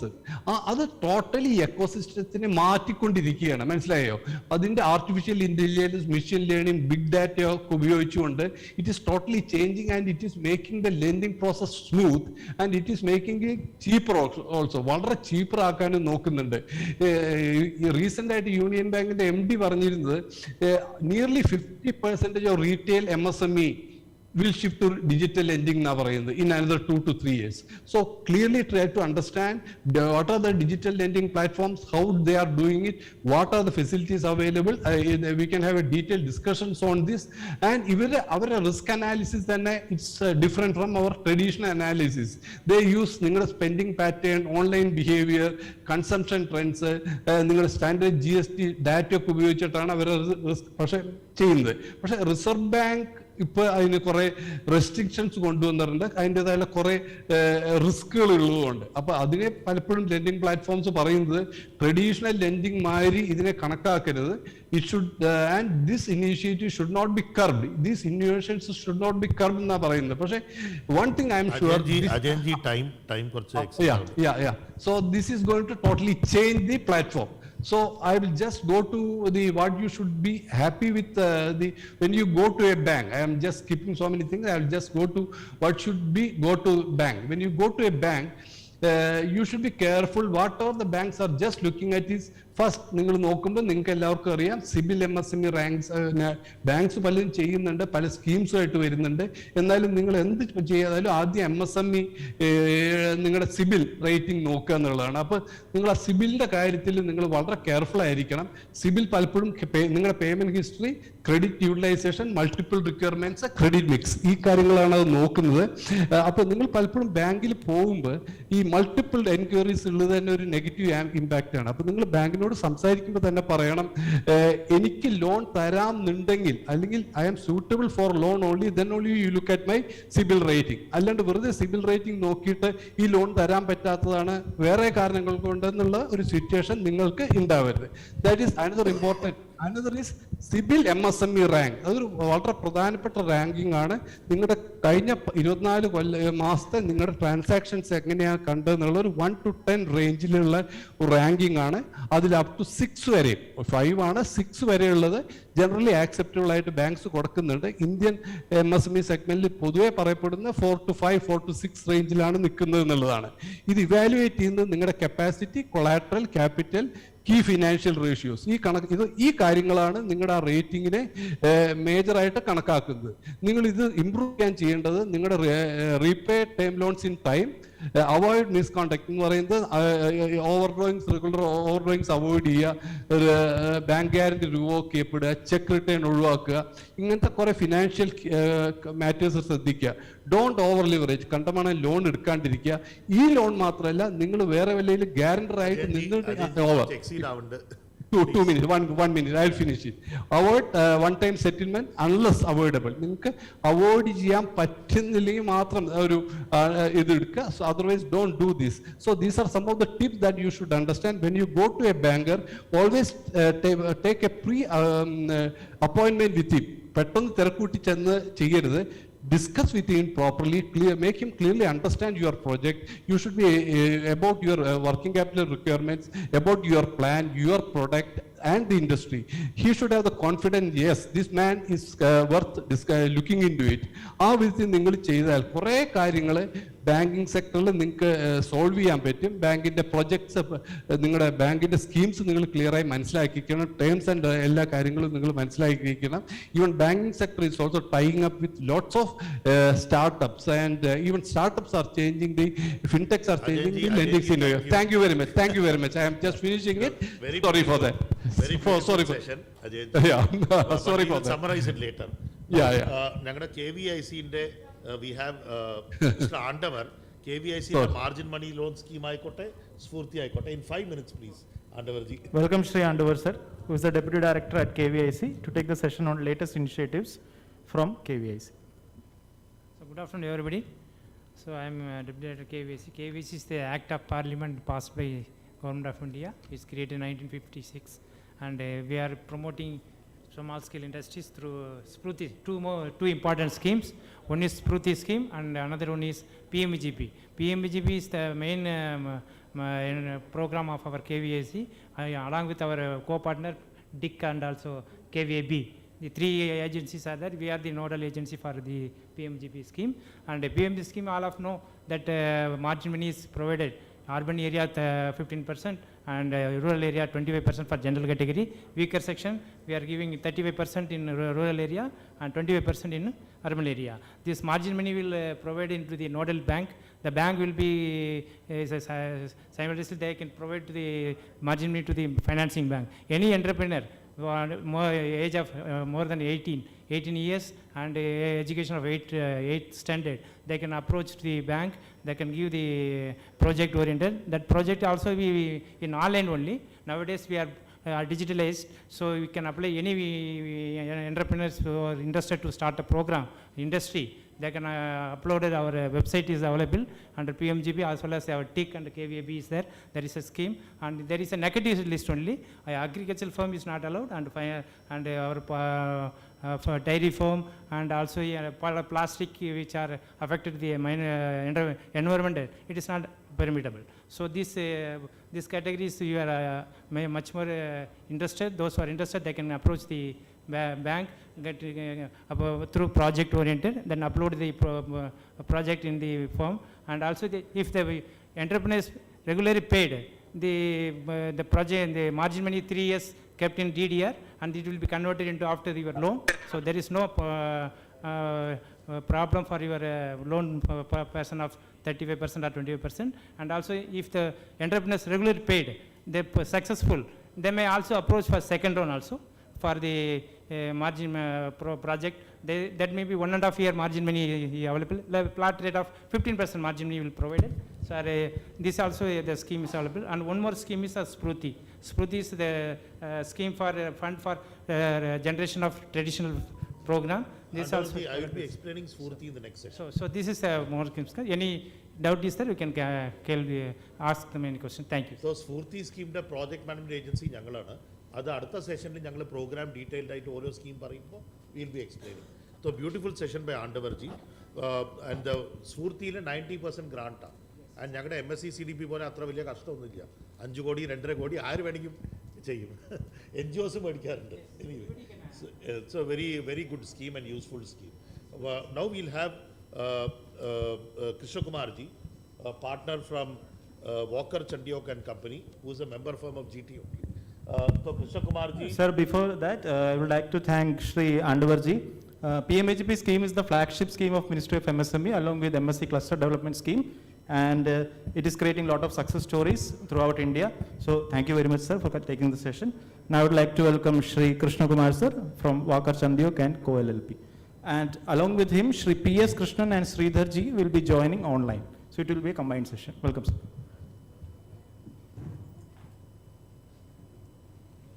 Thank you, Batmanaji, and thank you, boss. Good evening to everyone here. So I am going to take only 10 minutes maximum. എനിക്ക് അത്ര സമയം allotted ഉള്ളൂ. അതിൽ കാലത്തോട്ടുള്ള sessions ഞാൻ കുറേ watch ചെയ്തായിരുന്നു ഓൺലൈനും. Most of the things are covered. ഈ ബഡ്ജറ്റിൻ്റെ ഇനിഷ്യേറ്റീവ്സും ലിവറേജസ് എല്ലാം ഇപ്പോൾ പ്രകാശ് സാറും പലരും കവർ ചെയ്ത് ഞാൻ കണ്ടു ഈ ഇതിൽ. അപ്പോൾ ഞാൻ ഇപ്പോൾ ഈ സെഷനിൽ ഇരുന്നുകൊണ്ട് പെട്ടെന്ന് എനിക്ക് തോന്നി ഈ ക്രെഡിറ്റിൽ ബാങ്കും ഓർഗനൈസ് സെക്ടറിൽ നിന്ന് എന്തൊക്കെ ബാങ്കിങ് സെക്ടറിൽ നിന്ന് കിട്ടുന്ന ലോൺ കൂടാതെ ഈ മൈക്രോ യൂണിറ്റ്സ് അല്ലാത്തത് ഇപ്പോൾ സ്മോളും മീഡിയം ആയവർ അവർക്ക് why can they think of looking at an investment. Because ഇപ്പോൾ MSMEക്ക് കുറേ പേര് ഫണ്ട് ചെയ്യുന്നുണ്ട്, പ്രൈവറ്റ് ഇക്വിറ്റി കമ്പനീസ്. അപ്പോൾ അതൊന്ന് ഞാൻ ജസ്റ്റ് ഒന്ന് കവർ ചെയ്യാം ഒരു സ്ലൈഡിൽ. അത് കഴിഞ്ഞിപ്പോൾ ബഡ്ജറ്റിനെ പറ്റി പറയുകയാണെങ്കിൽ മോസ്റ്റ്ലി ഗ്രോത്ത് ഓറിയൻറ്റഡ് ബഡ്ജറ്റാണ്, എല്ലാവർക്കും അറിയാം. ആൻഡ് അതിൽ കുറച്ച് കസ്റ്റംസ് ഡ്യൂട്ടിയുടെ ചേഞ്ചസ് ഉണ്ട്, അല്ലാതെ മേജർ ചേഞ്ചസ് ഒന്നും ടാക്സ് സ്ട്രക്ചറിലില്ല. But we go through 1 or 2 slides about what is the tax benefits or whatever available for the MSME sector. So can we go to the first? I can change it, right? Yeah. So ഇത് ഈ എന്താണ് investors നോക്കുന്നത് എന്നുള്ളതാണ്. കാരണം quickly I run through, I not take much time. ഇപ്പോൾ എല്ലാവരും ഇപ്പോൾ മൈക്രോയിലായിരിക്കും കൂടുതൽ ഇരിക്കുന്നത്, അവിടെ നിന്ന് ഇങ്ങനെ സ്മോളിലും മീഡിയമിലും പോകാം. സോ അപ്പോൾ അതിൽ ഈ അതർ ദാൻ ബിസിനസ് കുറേ കാര്യങ്ങൾ ഇൻറ്റേർണലി ചെയ്യാനുണ്ട്. So I thought I cover that. Growth potential of the company, അവർ നോക്കുന്ന ഇൻവെസ്റ്റേഴ്സ് ഗ്രോത്ത് പൊട്ടൻഷ്യൽ എന്ത് പ്രൊഡക്റ്റാണ്. First of all you will be having a good idea with you. ആ ഐഡിയ എങ്ങനെ convert ആവും. പ്രൈവറ്റ് ഇക്വിറ്റി കൊളാറ്ററൽ വെച്ച് lend ചെയ്യുന്നതല്ല, they are lending based on the ideas. പിന്നെ strategic options എന്തൊക്കെയുണ്ട് ഗ്രോത്തിന്, track record of promoters and the management team, growing market segment business, governance and compliance structure. Some of you have covered this here, some of the speakers. That is very, very important. കാരണം ഗവർണൻസും complaints സ്ട്രക്ചറും കൂടെ കൊണ്ടുവന്നാൽ മാത്രമേ വിചാരിച്ചെടുത്ത് എത്താൻ പറ്റുള്ളൂ. പിന്നെ promoter risk taking appetite പ്രൊമോട്ടറിൻ്റെ എന്താണ്. പിന്നെ revenue growth past 2 years and gross margin of the business. പിന്നെ return on capital employed, the estimate for the future also to be available. Then quality of the financial statements, ഇത് വളരെ important ആണ്. Balance sheet, profit and loss account and various disclosures. Transparency is very important. കംപ്ലയൻസിൻ്റെ കൂടെ ഉള്ളതാണ് transparency, also very important. Because അത് കാര്യമായിട്ട് നോക്കാറുള്ള private equity, because they are taking a risk by investing their money. പിന്നെ business plan and how the funds are planning to be utilise also, അതും ready ആയിരിക്കണം. And minimum earning before interest, depreciation and tax should be around 10 to 15%. അപ്പോൾ growth oriented ആയിട്ടിരിക്കുന്നവർ ഇപ്പോൾ ഗവൺമെൻറ്റും നോക്കുന്നത് അത് തന്നെയാണ്, ഗ്രോത്തിലേക്കാണ്, അടുത്ത ലെവലിലേക്ക് മൈക്രോക്കാർ എങ്ങനെ പോകാൻ പറ്റും. അപ്പോൾ അതിന് എന്തൊക്കെ പ്ലാറ്റ്ഫോംസ് അവൈലബിൾ ആണ്, വേരിയസ് പ്ലാറ്റ്ഫോംസ് ഡിസ്കസ് ചെയ്തു. അപ്പോൾ ഞാൻ just I thought I give A message about this also. It is possible because കേരളത്തിൽ എസ്പെഷ്യലി നമുക്ക് എനർജറ്റിക് ആയിട്ട് യൂത്ത് കുറേ പേരുണ്ട്, ടാലൻറ്റഡ് ആണ്, ടെക്നോളജി സേവിയാണ്. സോ ഈ തിരുപ്പൂരിലും അവിടെയൊക്കെ ചെയ്യാൻ പറ്റുന്നുണ്ടെങ്കിൽ തീർച്ചയായിട്ടും കേരളത്തിൽ തീർച്ചയായിട്ടും ചെയ്യാൻ പറ്റും.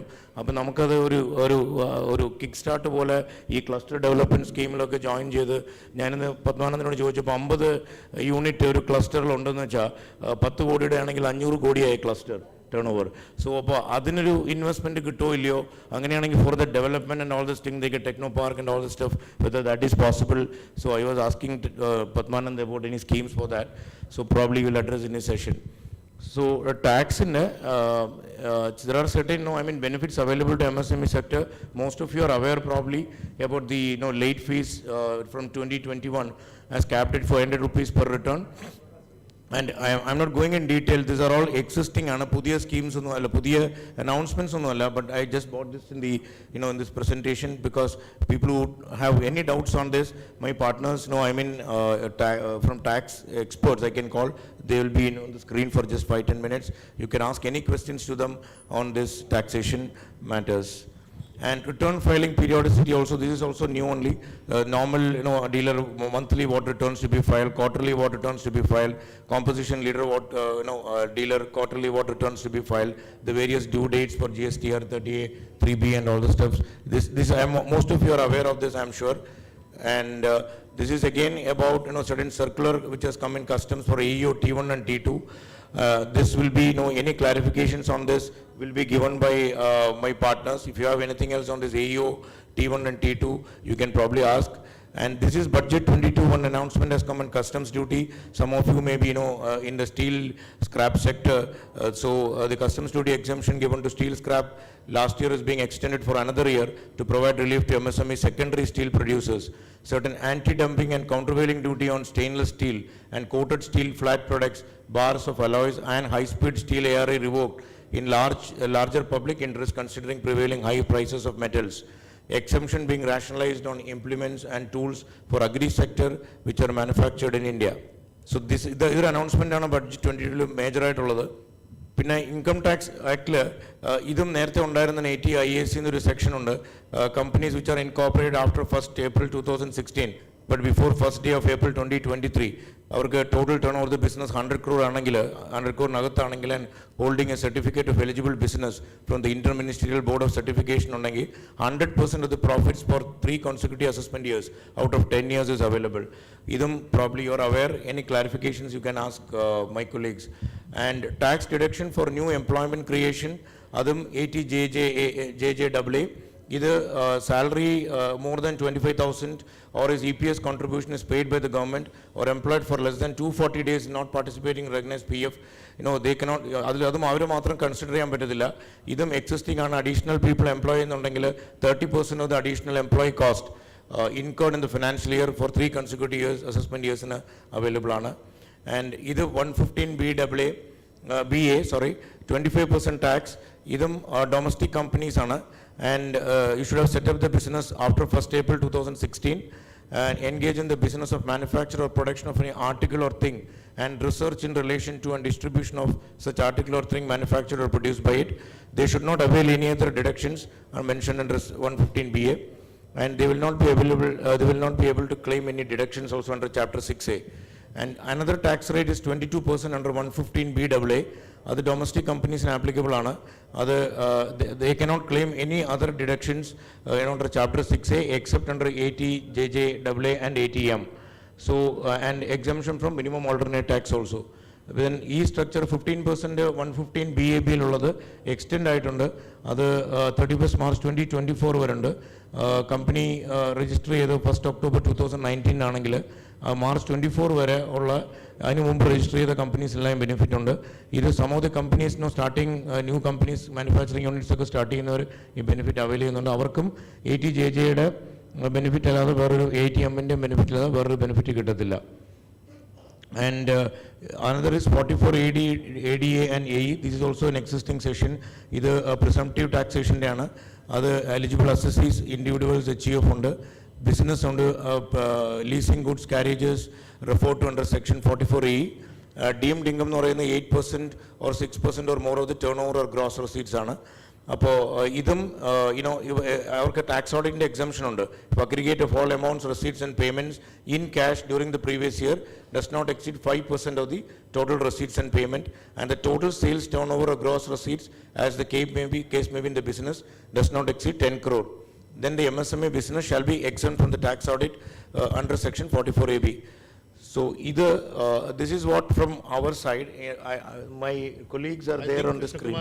Yeah. Let us. We can come back. Sure. We'll keep it as open house. Right. Because endokana benefit under the budget, endokana MSME new budget panna. Oya Krishna Kumarji full 1 hour. Yeah, that's the reason. Let us be focused.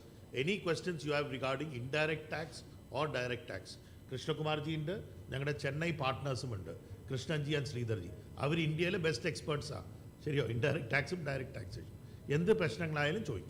So let it be open house along with KVIC and NSIC experts. Sure. Yeah. Yes. Time constraint on to run, sorry for it. But so we will take a few questions selectively. Yes, sure. Please, anybody? Online they can connect.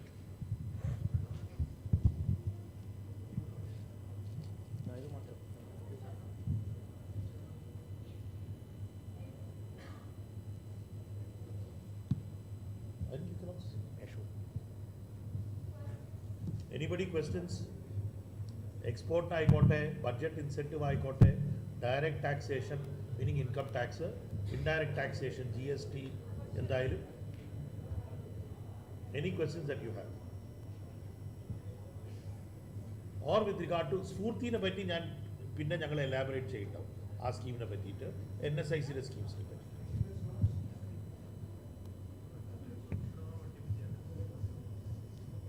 The questions on the Jia.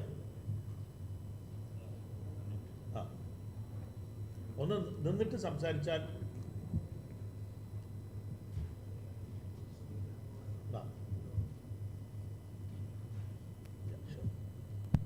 before that, I'll introduce the two other panelists. We have Sridharji from our Chennai office, who is the direct tax, if I'm not mistaken, expert, and indirect tax expert, national expert. Krishnanji is also there. Sir, we have a mattress manufacturing business. We taxation input credit input export claim full local input to output difference manufacture full export claim return full amount. Krishnaji, did you understand? They are matchbox yes, Padmananji. Yeah, they are matchbox manufacturers exporting, now going to export matchboxes. Whether the benefit in terms of GST... Not mattress. Mattresses. Okay, mattresses. Coir mattress. Coir mattresses, they are exporting. So what are the benefits that an exporter will get in terms of indirect taxes, GST? So in GST, whatever input credit that they are getting, they are incurring on the raw materials, plus any services that they are paying GST, both those things will be available as a credit, and they can avail the refund from the jurisdictional officer on the GST front. There is also a fixed drawback for all the commodities, but we will have to check for mattress what will be the rate of drawback and all those things. We will have to understand the HSN classification under customs, and we will have to advise on the drawback availability. GST credit will be available as refund. You can avail of all the benefits, raw material, GST input, but a concerned drawback rate. Either you can get from DGFT or we can get it from you. You can ask our team, we can get it. If the HSN is available, we will be able to check and come. Yeah. Harmonic system number, HSN code. Yes, good afternoon. My question, my name is Neil from WebCRS, and my question is regarding travel business. Travel business, when when travel companies bill, there is one option of 5% GST, and then other option of doing 18% on the profit aspect of it. So in this, when we are, the travel company is doing 5% taxes, and but then travel company is also buying computer equipment in the office. In 5% they say that there is no input tax benefit which comes in. So what about these purchases done for computers and other areas where they pay GST? Will that be able to be claimed? Or on the aspect of, yes, the hotels paying GST, that part is not covered, they don't get input, but at least on these equipments that they buy and other purchases according to business is concerned, is that claimable? So if you are going at the 5% rate, you will not be eligible for any credit. Okay. You cannot claim any credit. That is the condition with which this 5% rate has been announced. And in terms of the, if it is at 18%, so can one travel company do some billing on the 5% and some billing on the, for like the airline or the hotel only booking kind of situation? Can they have a separate, I mean, both billings are possible from the same company on the same GST, or they'll have to maintain two GST numbers for this? No, it will be difficult to go with two rates. As an entity, you will have to opt which rate you are going, and you will have to go with that route. If you are opting 18%, you take the entire credit. Otherwise, you opt for 5%. Only benefit given there is, as a travel agent, if you are going to incur an input service from another travel agent, that input alone you will be eligible. No other input is eligible. And if in that case, last question, please. Phone all right, thank you. Yeah, that's fine. Okay, one question, Sridharji. Consortium, we have formed a lot of, Kerala's got a lot of consortiums and SPVs. Can SPVs get private equity? Meaning, assuming each SPV has got 10 or 20 micro small units, the group turnover of the SPV may be about 100, 200 crore. Otherwise it is small, in Kerala, largely. So can they get, what is the scope for them getting into private equity? Who are the private equity funders? And what do they look for? Briefly. Sure. So certainly, Padmananji, there is a lot of interest in private equity investment coming through at SPV level as well. So it is possible to get equity or debt funded through private equity agencies.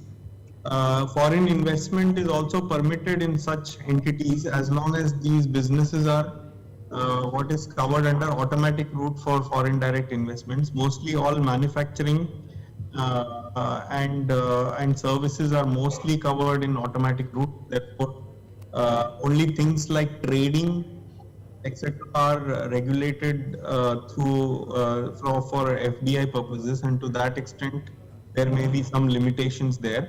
But yes, to answer short question, private equity from overseas under FDI route and or private equity from within the country, both are possible through at the SPV level. One question, is there a ticket size? Minimum ticket size 100 kodi illa 200 kodi appadi edavadhu irukingla?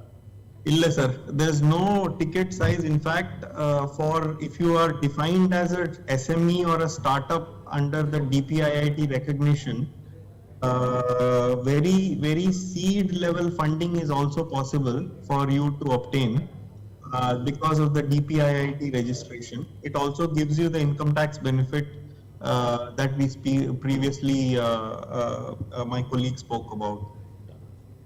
So, this is മനസ്സിലായില്ലേ Sethu മാധവൻജി centurion പറഞ്ഞ പോലെ private ഇക്വിറ്റിയും ഇപ്പോൾ വലിയ funding ഓപ്ഷനാണ്. അപ്പോൾ കേരളത്തിൽ കുറേ ആൾക്കാർ എന്നെ വിളിക്കാറുണ്ട്, അപ്പോൾ ഞാൻ ടൈം മാത്രം നോക്കാറില്ല, എൻ്റെ എക്സ്പെർട്ടീസ് എല്ലാം പറഞ്ഞിട്ട്. But there are enough experts including ശ്രീധർജി where private equity പറഞ്ഞ പോലെ ആര് വേണമെങ്കിലും മേടിക്കാം. പക്ഷേ കൺട്രോൾ എത്ര കൊടുക്കണം അത് you will have to decide and take it over. You can do it individually or consortiums can also do it. Any questions? Private ഇക്വിറ്റിയിൽ ഒരു ആ സ്ലൈഡിൽ പറഞ്ഞ പോലെ ഒരു ചില discipline need to be maintained. അത് മാത്രമേ ഉള്ളൂ, അത് ഇൻറ്റേർണലാണ്, nothing to do with the business. So then it is the ഐഡിയാസിനും ആ ഗ്രോത്തിനുമാണ് ദേ ആർ ഫണ്ടിങ്. സോ അതെല്ലാവർക്കും പറ്റും. നേരത്തെ പറഞ്ഞ പോലെ കേരളത്തിലുള്ള നമ്മളെല്ലാവർക്കും അത് ചെയ്യാൻ പറ്റും, because we are shining across the globe. So definitely it is possible. അപ്പോൾ ആ ഒരു മെസ്സേജാണ് ഞാൻ നേരത്തെ ഫസ്റ്റ് സ്ലൈഡിൽ പറഞ്ഞത്. And Sridhar has clarified that ക്ലസ്റ്ററിന് ഒരു SPV ആണെങ്കിൽ അതിനും ഫണ്ടിങ് കിട്ടും.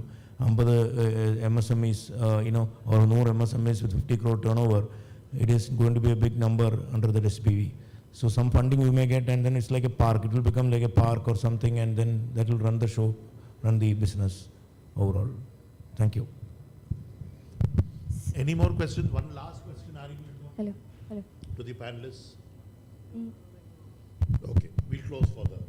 So we are winding up the session credit to MSME. So I would like to call upon Prakash sir to give away a token of love to Sri Kaushalendra sir, Sri Paul Bright Singh, Sri Krishna Kumar sir, Sri CG Andar.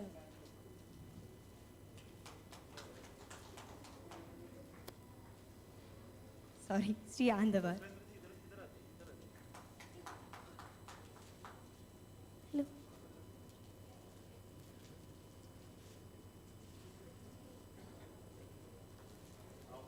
Thanks to partners from Chennai. Thank you, Padmanand. Yeah, Sridhar ji and to Krishnan ji. Thank you all. Yeah. Thank you all. And all. Yes, sir.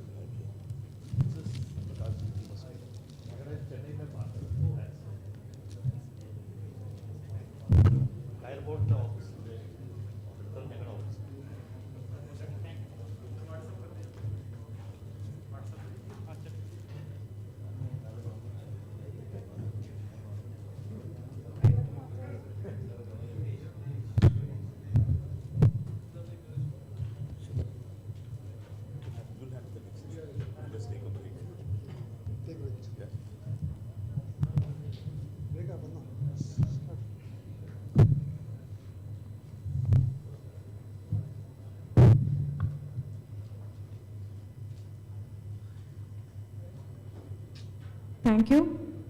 നമ്മുടെ ഇന്നത്തെ പ്രോഗ്രാമിൻ്റെ അടുത്ത panel discussion start ചെയ്യാണ്. Industry and institutions എന്ന തീമിലാണ് panel discussion നടക്കുന്നത്. ഈ session coordinate ചെയ്യുന്നതിന് വേണ്ടി ശ്രീമതി K. രേഖ, MSME DA തൃശ്ശൂർ. രേഖയെ ക്ഷണിക്കുന്നു, സെഷൻ കോർഡിനേറ്റർ. ഇന്ത്യൻ MSME മേഖല നേരിടുന്ന മറ്റൊരു പ്രധാന വെല്ലുവിളിയാണ് സാങ്കേതിക വിദ്യയുടെ അപര്യാപ്തത. മതിയായ സാങ്കേതിക വിദ്യയുടെ ലഭ്യത, എങ്ങനെ അതിനെ പ്രാപ്തമാക്കാം എന്നതും ഇന്നും MSMEകൾ നേരിട്ടുകൊണ്ടിരിക്കുന്ന ഒരു വലിയ പ്രശ്നം തന്നെയാണ്. ഇതിനൊരു പരിഹാരമായി MSME യൂണിറ്റുകൾ അവൈലബിൾ ആയിട്ടുള്ള resources like R&D institutes, technical universities, engineering colleges, polytechnics മുതലായവയിൽ നിന്നും ഉപയോഗിച്ച് അവരുടെ ഇൻഫ്രാസ്ട്രക്ചേഴ്സ്, ഹ്യൂമൻ റിസോഴ്സസ് എന്നിവ ഉപയോഗപ്പെടുത്താവുന്നതാണ്. ഇതെങ്ങനെ സാധ്യമാക്കും, ഇപ്പോൾ അവൈലബിൾ ആയിട്ടുള്ള ഫെസിലിറ്റീസ് എന്തൊക്കെ എന്നതിനെക്കുറിച്ചാണ് ഇന്നത്തെ ഈ technology sourcing and support from academia എന്ന വിഷയത്തിലുള്ള പാനൽ ഡിസ്കഷൻ. ഈ പാനലിൽ ഇന്നിവിടെ പ്രധാനമായും 4 പേരാണ് എത്തിച്ചേർന്നിരിക്കുന്നത്. സെഷൻ്റെ open forum question and answer moderate ചെയ്യുന്നതും MSME DAയുടെ joint director Shri GS Prakash sir ആയിരിക്കും. സെഷൻ്റെ ആദ്യത്തെ ഡിസ്കഷനായിട്ട് ഞാൻ ഡോക്ടർ ദിനേശ് ജഗദീശൻ സാറിനെ ക്ഷണിക്കുകയാണ്. ഡോക്ടർ ദിനേശ് ജഗദീശൻ. ഓക്കെ, ദെൻ ഞാൻ ബാക്കി ഫർദർ പ്രൊസീഡിങ്സിനായി പ്രകാശ് സാറിനെ ക്ഷണിക്കുകയാണ്. ഈ നമ്മുടെ ഇവിടെ ഒരുപാട് ഇൻസ്റ്റിറ്റ്യൂട്ടുകളുണ്ട്, എഞ്ചിനീയറിംഗ് കോളേജുകൾ, പോളിടെക്നിക്കുകളൊക്കെ. അപ്പോൾ അവിടെയൊക്കെ ഒരുപാട് എക്സ്പെർട്ടൈസ് ഉണ്ട്. നമ്മുടെ ഇൻഡസ്ട്രിയായിട്ട് കണക്ഷൻ, പലപ്പോഴും ഇൻഡസ്ട്രി ഒരു വഴിക്ക് പോകുന്നു, ഇൻസ്റ്റിറ്റ്യൂട്ടുകൾ വേറെ വഴിക്ക് പോകുന്നു എന്നാണ് നമ്മൾ സാധാരണ കേൾക്കുന്നത്. അപ്പോൾ ഇത് എങ്ങനെ ലിങ്ക് ചെയ്യാന്നുള്ളത് നമ്മൾ പലപ്പോഴും ചിന്തിച്ചിട്ടുള്ള കാര്യമാണ്. പല ഇനിഷ്യേറ്റീവ്സും എടുത്തിട്ടുണ്ട്. ഇത് കുറച്ചൊക്കെ ഈ അടുത്ത കാലത്ത് തന്നെ കുറച്ച് ഫലം ഉണ്ടായിട്ടുണ്ടെന്ന് തന്നെ പറയാം. അപ്പം നിങ്ങൾ പലരും വായിച്ചിട്ടുണ്ടാവും, ഈ ജപ്പാനിൽ ബുള്ളറ്റ് ട്രെയിൻ ഉണ്ടായപ്പോൾ ബുള്ളറ്റ് ട്രെയിനിൻ്റെ ഈ തുരങ്കത്തിലേക്ക് കടക്കുമ്പോൾ ഭയങ്കര സൗണ്ട് ഉണ്ടാകുന്ന ഒരു ഇഷ്യൂ ഉണ്ടായിരുന്നു. അപ്പോൾ അതിന് പല മെത്തേഡിൽ നോക്കിയിട്ടൊന്നും ഫലിക്കാവുന്ന ഏറ്റവും അവസാനം എനിക്ക് ഒരു കുട്ടിയാണ്, ഒരു സ്റ്റുഡൻ്റാണ് ഇത് നിർദ്ദേശിച്ചത്. കിങ് ഫിഷറിൻ്റെ ഈ ബീക്ക് പോലുള്ള ചുണ്ട് പോലുള്ള ഡിസൈൻ ചെയ്യാൻ പറഞ്ഞത്. അപ്പോൾ കുട്ടികൾക്ക് അല്ലെങ്കിൽ സ്റ്റുഡൻസിന് പലപ്പോഴും പല സൊല്യൂഷൻസും നമുക്ക് തരാൻ പറ്റും, കുട്ടികൾക്കൊണ്ട് ചെയ്യാൻ പറ്റും. കാരണം അവരുടെ തിങ്കിങ് എന്ന് പറയുന്നത് നമ്മളിൽ നിന്ന് വ്യത്യസ്തമായിട്ട് ചിന്തിക്കാൻ സാധിക്കുന്നവരാണ്, അവരുടെ സ്ട്രെസ് ഫ്രീ ആയിട്ടുള്ള അവരുടെ ലൈഫ് കാരണം. അപ്പം ഇവിടെ നമ്മൾ ഈ സെഷനിൽ ഇന്ന് നമുക്ക് 4 പ്രമുഖരായ ഇൻസ്റ്റിറ്റ്യൂട്ടുകളാണ്, 4 ഇൻസ്റ്റിറ്റ്യൂട്ടുകളാണ് ഉള്ളത്. പക്ഷെ നമ്മുടെ സെഷൻ്റെ ടൈം പരിമിതി ഉള്ളതുകൊണ്ട് ഞാൻ റിക്വസ്റ്റ് യു ടു നമ്മുടെ ഈ സെഷൻ 5 minutes ഓരോരുത്തരും 5 minutes ജസ്റ്റ് നിങ്ങളുടെ എന്താണ് ഇൻസ്റ്റിറ്റ്യൂട്ട് എന്നും നിങ്ങൾക്ക് MSMEയുടെ ഒരു പ്രോബ്ലം ഉണ്ടെങ്കിൽ ആരെയാണ് അപ്രോച്ച് ചെയ്യേണ്ടത്, അതിൻ്റെ മെത്തേഡും വാട്ട് ഈസ് ദ പ്രൊസീജിയർ എന്ന് മാത്രം പോയി ഫർദറായിട്ട് നമുക്ക് ക്വസ്റ്റ്യൻ ആൻസറിലേക്ക് ഒരു 10 minutes വയ്ക്കാം. Okay, I first invite Shri Dinesh Jagadeesan, associate professor, Indian institute of technology, Palakkad. Thank you, Mr. Prakash, for this wonderful opportunity. Good evening, everybody. I'm from Indian Institute of Technology, Palakkad. This is the only IIT in Kerala. So I'm here to just represent the institute and then offer what all the things that we are planning to do for MSME sector. So this is our campus. And so just a brief background about IIT Palakkad. We are having 110 academic staff and 1,200 students. We are running BTech, MSc, MTech, MS program and PhD programs. Now, as an IIT, we are more interested both in academic part as well as the research part, and particularly when it comes to research, we are very much keen on developing the industries, working with the industries.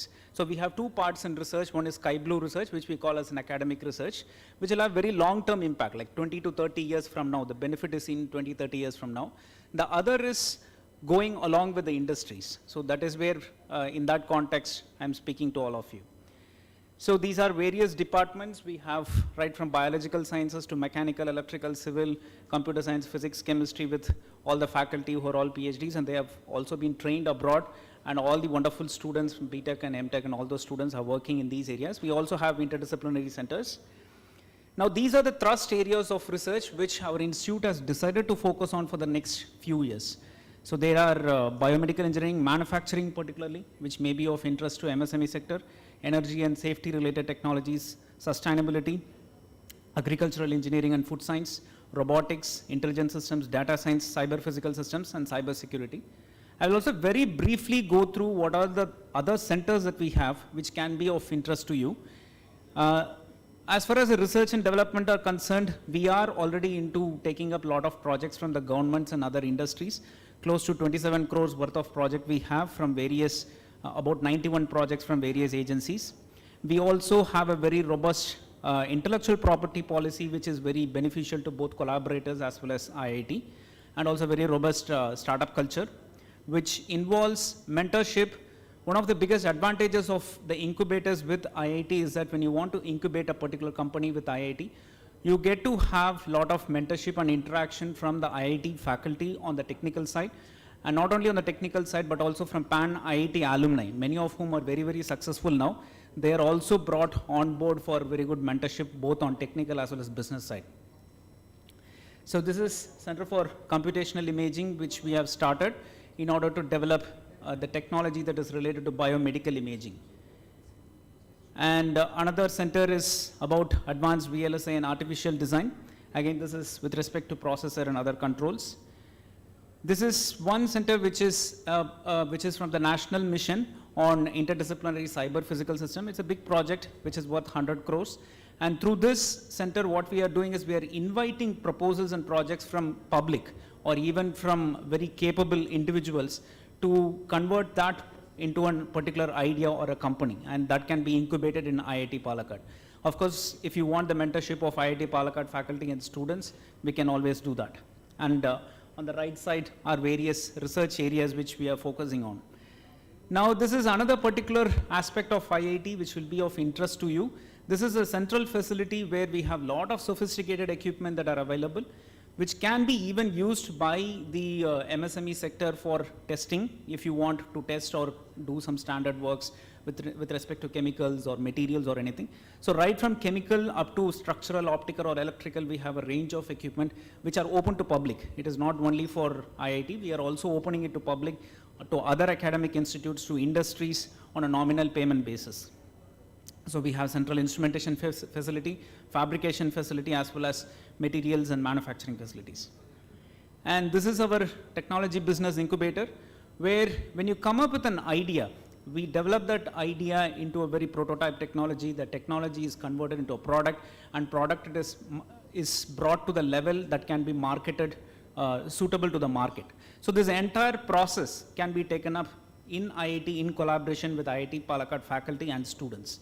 So we already have collaboration with two of the Center of Excellences. One is West MedTech, which is sponsored by the West Pharmaceuticals, and that is into the development of biomedical devices. And also we have Global Sanitation Center of Excellence.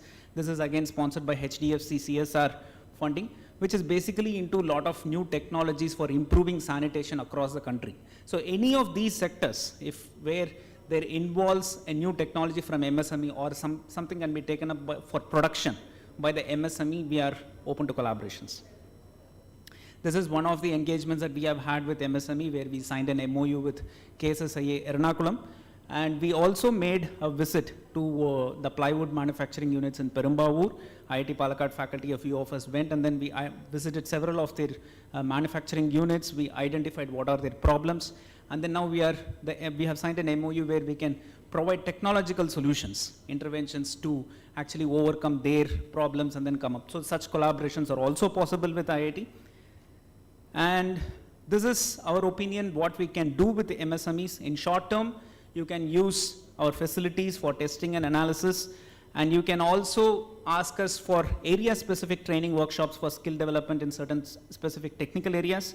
In the medium to long term, we are interested in technological innovations, consultancy on existing problems of your own operations, or we can also co-develop products, and also you can partner us with for the production.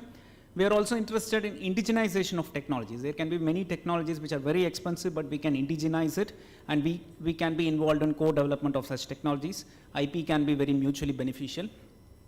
Yeah. So IIT Palakkad is so keen with working with MSME sector that we have started a separate cell called MSME cell, and I'll be the coordinating faculty for that, and that is the email ID. If any of you want to contact, you can please write to us, and then we can take up the communication from there on. Thank you. Thank you, Dr. Dinesh. വളരെ IIT നമ്മുടെ കേരളത്തിലെ IIT ആണ് പാലക്കാട്. നമ്മുടെ ഇത്രയും nearby ആയിട്ടൊരു prestigious institute ഉള്ളത്. We should utilise അവരുടെ expertise കഴിയുന്നത്ര യൂട്ടിലൈസ് ചെയ്യാൻ നമുക്ക് ശ്രമിക്കണം. We are got doctor APJ Abdul Kalam Technical University, Sri Arun Alex, coordinator. You will just brief. So, very good evening, everyone. I am representing APJ Abdul Kalam Technological University. അപ്പോൾ നിങ്ങൾക്ക് എല്ലാവർക്കും അറിയാം കേരള സാങ്കേതിക സർവകലാശാല നമ്മുടെ കേരളത്തിലെ ഏറ്റവും യങ്ങസ്റ്റ് ആയിട്ടുള്ള യൂണിവേഴ്സിറ്റിയാണ്. 145 അഫിലിയേറ്റഡ് കോളേജസ്, 30-ലധികം UG പ്രോഗ്രാംസ്, 10-ലധികം PG പ്രോഗ്രാംസ്, 1.5 ലക്ഷത്തിൽ കൂടുതൽ കുട്ടികൾ ഈ 145 കോളേജുകളിൽ പഠിക്കുന്നു. 691 റിസർച്ച് സ്കോളേഴ്സ്, 40 റിസർച്ച് സെൻറ്റേഴ്സ്, ഏകദേശം 20,000 റിസർച്ച് ഗൈഡ്സ്, ഇതെല്ലാം മാനേജ് ചെയ്യുന്നത് യൂണിവേഴ്സിറ്റിയിലുള്ള 150 സ്റ്റാഫ് മെമ്പേഴ്സാണ് ഈ പറഞ്ഞ കൗണ്ട് ഓഫ് റിസോഴ്സസിനെ മാനേജ് ചെയ്യുന്നത്. നമുക്ക് നമ്മുടെ കീഴിൽ 3 ഓട്ടോണമസ് കോളേജസ് ഉണ്ട്. അക്കാഡമിക് സൈഡിൽ നോക്കുകയാണെങ്കിൽ നമ്മൾ തുടങ്ങിയപ്പോൾ തന്നെ യൂണിവേഴ്സിറ്റി തുടങ്ങിയപ്പോൾ തന്നെ ഒരു ഔട്ട്കം ബേസ്ഡ് ലേണിംഗ് അപ്രോച്ചായിരുന്നു എടുത്തിരുന്നത്. അപ്പം ബാക്കി ഞാൻ സമയത്തിൻ്റെ അഭാവം കാരണം ഞാനത് സ്ട്രെസ് ചെയ്യുന്നില്ല. ഇനി എങ്ങനെയാണ് കേരള സാങ്കേതിക സർവകലാശാല MSMEയെ സപ്പോർട്ട് ചെയ്യാൻ പറ്റുന്നത്? നമ്മൾ KTUവിൻ്റെ കുറച്ച് ഇന്നോവേറ്റീവ് ആയിട്ടുള്ള സ്കീംസ് ഞാൻ മുമ്പേ പറഞ്ഞു. നമുക്ക് 1.5 ലക്ഷത്തോളം കുട്ടികളുണ്ട് നമ്മുടെ 145 കോളേജുകളിൽ പഠിക്കുന്നത്. അത് പ്രിഡോമിനൻ്റ്ലി എൻജിനീയറിംഗ് ആണ്. എൻജിനീയറിങ്ങിന് പുറമെ MCA ഉണ്ട്, MBA ഉണ്ട്, ആർക്കിടെക്ചർ ഉണ്ട്, ഹോട്ടൽ മാനേജ്മെൻ്റ് ഉണ്ട്, ഡിസൈൻ ഉണ്ട്. അപ്പം വളരെയധികം ഓരോ വർഷവും മിനിമം 15,000+ പ്രോജക്ട്സുകൾ നമ്മുടെ കുട്ടികൾ ഫൈനൽ സെമസ്റ്ററിൽ ചെയ്യുന്നുണ്ട്. അതിൽ 95% പ്രോജക്ട്സുകളും കോളേജിൽ തന്നെ ഇരിക്കുവാണ്. ഇൻഡസ്ട്രി പ്രോജക്ട്സ് ആണ്. പലപ്പോഴും അത് ഇൻഡസ്ട്രിയിലേക്ക് എക്സ്റ്റെൻഡ് ചെയ്യാൻ പറ്റുന്നില്ല. അപ്പം ഈ പ്രോജക്ട്സ് പല പ്രോജക്ട്സുകളും ഇൻഡസ്ട്രിയുടെ പ്രോബ്ലം സ്റ്റേറ്റ്മെൻറ്റ്സിനെ സോൾവ് ചെയ്യാൻ പറ്റുന്ന പ്രോജക്ട്സുകളാണ്. അപ്പം ഞങ്ങളുടെ കയ്യിൽ ഇപ്പോൾ അതിൻ്റെ ഒരു ഡേറ്റാബേസ് ഉണ്ട്, which we can share it with everyone, so that if you feel that projects can be able to solve your challenges, then we would be able to help you. പിന്നെ വേറെ കുറച്ച് ആക്ടിവിറ്റീസ് നമ്മൾ ഇന്ന് patent database ആണ്. പല അധ്യാപകരുടെ കയ്യിലും നമ്മുടെ കോളേജിൽ പഠിപ്പിക്കുന്ന അധ്യാപകരുടെ കയ്യിലും പേറ്റൻറ്റ്സ് ഉണ്ട്. പക്ഷെ പലപ്പോഴും അത് എന്ത് ചെയ്യണം എന്നറിയാതെ അത് പേറ്റൻറ്റ് പേപ്പറിൽ അങ്ങ് ആയി പോകുവാണ്. അപ്പോൾ ആ പേറ്റൻറ്റുകൾ നമ്മുടെ സമൂഹത്തിൻ്റെയും MSMEയുടെയും ബെനിഫിറ്റിന് വേണ്ടി നമ്മളൊരു പേറ്റൻറ്റ് ഡേറ്റാബേസ് ഉണ്ടാക്കുന്ന പ്രക്രിയ സ്റ്റാർട്ട് ചെയ്തു. പിന്നെ നമ്മൾ യൂണിവേഴ്സിറ്റിയിൽ നമുക്ക് ഞാൻ മുമ്പേ പറഞ്ഞ പോലെ 20,000 അധികം കമ്പീറ്റൻ്റ് അധ്യാപകരുണ്ട്. അപ്പം ഈ അധ്യാപകരുടെ കമ്പീറ്റൻസി യൂസ് ചെയ്ത് നമ്മൾ MSMEസിൻ്റെ പ്രോബ്ലം സ്റ്റേറ്റ്മെൻറ്റ്സ്, ചലഞ്ചസ് സോൾവ് ചെയ്യാനായിട്ടുള്ള ഒരു പ്രക്രിയ ഓൾറെഡി സ്റ്റാർട്ട് ചെയ്തു. അപ്പം ഇപ്പോൾ ഈ പ്രോജക്ട്സ് ഇതുവരെ ചെയ്ത പ്രോജക്ട്സാണ്. IT മിഷൻ്റെ കീഴിൽ നമ്മളൊരു ഓപ്പൺ സ്ട്രീറ്റ് മാപ്പിംഗ് ഓരോ ഡിസ്ട്രിക്റ്റിലും ഉള്ള ഗവൺമെൻറ്റിൻ്റെ പല അസറ്റ്സും മാപ്പ് ചെയ്യുന്ന ഒരു പ്രോജക്റ്റ് ചെയ്തിരുന്നു. പിന്നെ കേരള ഇറിഗേഷൻ ഇൻഫ്രാസ്ട്രക്ചർ ഡെവലപ്മെൻറ്റ് കോർപ്പറേഷൻ്റെ ഒരു community micro irrigation system development നമ്മുടെ എഞ്ചിനീയറിംഗ് കോളേജുകൾ വഴി ചെയ്തു കൊടുക്കുന്നുണ്ട്. പിന്നെ national institute of speech and ഹിയറിംഗിൻ്റെ നിഷിൻ്റെ ഒരു ഓഗ്മെൻറ്റേറ്റീവ് അസിസ്റ്റീവ് കമ്മ്യൂണിക്കേഷൻ ഡിവൈസ്, അതായത് മൾട്ടിപ്പിൾ ഡിസബിലിറ്റീസ് ഉള്ള കുട്ടികളിൽ അവരെ കമ്മ്യൂണിക്കേഷൻ ചെയ്യാനായിട്ട് ഹെൽപ്പ് ചെയ്യുന്ന ഒരു ഡിവൈസ് നമ്മൾ ഡെവലപ്പ് ചെയ്യുന്നുണ്ട്. ടെക്നോളജി ട്രാൻസ്ഫേഴ്സ് ഫെസിലിറ്റേറ്റ് ചെയ്യുന്നുണ്ട്. നാറ്റ്പാക്കിൻ്റെ പ്രോജക്ട്സ് ചെയ്തിട്ടുണ്ട്. പിന്നെ ഏറ്റവും ലേറ്റസ്റ്റ് ആയിട്ട് എനിക്കിത് ഇന്ന് ഹൈലൈറ്റ് ചെയ്യാനായിട്ടുള്ള ആസ്പെക്റ്റ് എന്താണെന്ന് പറഞ്ഞാൽ കാലടി റൈസ് മില്ലേഴ്സ് കൺസോർഷ്യത്തിൻ്റെ ഒരു പ്രോജക്റ്റ് വന്നിരുന്നു. അത് MSME DI പ്രകാശ് സാറ് വഴിയായിരുന്നു കേരള സാങ്കേതിക സർവകലാശാലയിൽ വന്നത്. റൈസ് ഹസ്ക് ആഷിനെ ഒരു വാല്യൂ ആഡഡ് പ്രോഡക്റ്റായിട്ട് കൺവേർട്ട് ചെയ്യേണ്ട ഒരു പ്രോജക്റ്റ് ആയിരുന്നു. അപ്പം അത് ഇന്നലെ ആയിരുന്നു അതിൻ്റെ ചടങ്ങ് നടന്നത്. സോ ഇന്നലെ ബഹുമാനപ്പെട്ട ഇൻഡസ്ട്രീസ് മിനിസ്റ്റർ രാജീവ് സാറിൻ്റെ ചേംബറിൽ വെച്ച് കാലടി റൈസ് മില്ലേഴ്സ് കൺസോർഷ്യം പവിഴം റൈസിൻ്റെ ഓണറുമായ ശ്രീ ആൻ്റണി സാറിൻ്റെ ഒരു പ്രോജക്റ്റ് സീഡ് ഫണ്ടിങ് നമ്മുടെ 3 എൻജിനീയറിംഗ് കോളേജുകൾക്ക് ബഹുമാനപ്പെട്ട ഇൻഡസ്ട്രീസ് മിനിസ്റ്റർ വഴി അത് ഇന്നലെ കൊടുത്തിരുന്നു. അപ്പോൾ ആ ചടങ്ങിൻ്റെ ഫോട്ടോസാണ്. സോ എനിക്ക് വളരെ സന്തോഷമുണ്ട് ഇന്നത്തെ ഈ ചടങ്ങിൽ I was able to highlight this. So thank you Prakash sir. വേറെ ഒരു കാര്യം കൂടെ പറഞ്ഞിട്ട്, ഇതാണ് ഞാൻ national institute of speech and ഹിയറിംഗിൽ നമ്മൾ ചെയ്തുകൊണ്ടിരിക്കുന്ന പ്രോജക്റ്റ്. ഇപ്പോൾ ഫസ്റ്റ് പ്രോട്ടോടൈപ്പ് കഴിഞ്ഞതേ ഉള്ളൂ. എസെൻഷ്യലി വളരെ സിമ്പിൾ പ്രോഡക്റ്റാണ്. മൾട്ടിപ്പിൾ ഡിസബിലിറ്റീസ് ഉള്ള കുട്ടികൾക്ക് കമ്മ്യൂണിക്കേറ്റ് ചെയ്യാനായിട്ടുള്ള ഒരു ഡിവൈസ്. അപ്പം ഫോർ ഇൻസ്റ്റൻസ് ഒരു റിമോട്ടിൽ ഒരു 1-2 button, let's A red and blue button. Red button എന്ന് പറഞ്ഞാൽ എനിക്ക് ഇപ്പോൾ ലെറ്റസ് എനിക്ക് ടോയ്ലറ്റിൽ പോകണം. ബ്ലൂ ബട്ടൺ എന്ന് പറഞ്ഞാൽ എനിക്ക് വെള്ളം വേണം. അത് മാത്രമേ ഉള്ളൂ. പക്ഷേ ഇതിൽ കോംപ്ലക്സിറ്റി എന്താണെന്ന് പറഞ്ഞാൽ ഈ പല ഡിസബിലിറ്റീസ് ഉള്ളവരും പല എമൗണ്ട് ഓഫ് ഫോഴ്സ് ആയിരിക്കും ആ ബട്ടണിൽ കൊടുക്കുന്നത്. ചിലവർ വിരൽ വെച്ചായിരിക്കും ആ ബട്ടൺ ഞെക്കുന്നത്, ചിലർ നെറ്റി വെച്ചായിരിക്കും, ചിലർ കാലുകൊണ്ടായിരിക്കും. അപ്പം അത്രയും പിന്നെ ചിലപ്പോൾ അത് താഴെ വീഴും, വാട്ടർ പ്രൂഫ് ആയിരിക്കണം, റഗഡ് ആയിരിക്കണം. അപ്പോൾ അതാണ് ഫങ്ഷണലിനെക്കാട്ടിലും നോൺ ഫങ്ഷണൽ കോംപ്ലക്സിറ്റിയാണ് ഈ ഡിവൈസിൻ്റെ ഒരു യുണീക്നെസ്.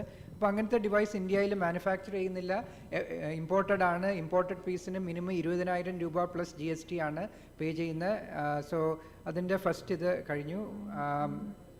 പിന്നെ ഇത് നമ്മൾ ഓപ്പൺ സ്ട്രീറ്റ് മാപ്പിംഗ് പ്രോജക്റ്റ് നമ്മുടെ എഞ്ചിനീയറിംഗ് കോളേജുകൾ വഴി കേരളത്തിലുള്ള എല്ലാ മുനിസിപ്പാലിറ്റീസിലെയും ഗവൺമെൻറ് അസറ്റ്സിനെയും സാറ്റലൈറ്റ് മാപ്പിങ്ങിൻ്റെ പ്രോജക്റ്റാണ് നമ്മുടെ എഞ്ചിനീയറിംഗ് കോളേജസ് ചെയ്തതാണ്. പിന്നെ നമ്മുടെ കോളേജിലുള്ള കേരള സാങ്കേതിക സർവകലാശാല ഒരു ഫിൻടെക് കമ്പനിയുമായിട്ട് നടത്തിയ ഇൻ്റർനാഷണൽ ഹാക്കത്തോണിൽ നമ്മുടെ കുട്ടികൾ വിജയികളായിട്ട് വന്ന നമ്മുടെ എഞ്ചിനീയറിംഗ് സ്റ്റുഡൻസാണ്. So okay. സോ അപ്പം MSMEക്ക് so we would be happy to address the problems that MSMEs are facing, and നിങ്ങളുടെ problem statements we will be happy to receive it and help you solve. the issue. So thank you all, and thank you very much. Thank you, Arun. Because time constraint, I'm sorry to. Now we got ഈ കേരളത്തിലെ ഒരു university 100ഓളം patent apply ചെയ്തിട്ടുള്ള ഒരു university Amrita വിശ്വവിദ്യാപീഠമാണ്. They got patent of 50 patents. അവിടെ ഒരു technology enabling centre ഉണ്ട്. It's a DST initiative, department of science and ടെക്നോളജിയുടെ ഇനിഷ്യേറ്റീവിൽ ഒരു ടെക്നോളജി എനേബിളിംഗ് സെൻറ്റർ ഉണ്ട്. ഈ ടെക്നോളജി എനേബിളിംഗ് സെൻറ്റർ അമൃതയിലുണ്ടെങ്കിലും that is not for only for Amrita, that is their duty. They have to actually ആ പ്രദേശത്തുള്ള യൂണിവേഴ്സിറ്റികളെയും technical ഇൻസ്റ്റിറ്റ്യൂഷനെല്ലാം pool ചെയ്തുകൊണ്ട് ഇന്നൊവേറ്റീവായിട്ടുള്ള അല്ലെങ്കിൽ ടെക്നിക്കൽ സൊല്യൂഷൻ കൊടുക്കുക എന്നുള്ള കടമ കൂടെ ഈ അമൃത TECക്കുണ്ട്. സോ അമൃത TECയുടെ ചീഫ് കോർഡിനേറ്ററും അഡ്വൈസറുമായിട്ടുള്ള ശ്രീ ജോയ്ദീപ് നാഗ് നമ്മുടെ ഇവിടെ ഓൺലൈനായിട്ട് ജോയിൻ ചെയ്യുന്നുണ്ട്. അതുപോലെ തന്നെ mister Venkatesh and professor Surendran, they are here physically. So I request Jaydeep Nag sir for his brief introduction. Sir, we have got only 5 minutes. Okay. Okay, sure. Can you see me? Can you see me? Am I audible? Yeah, you are audible. Okay, thank you very much, Prakash ji, for this time.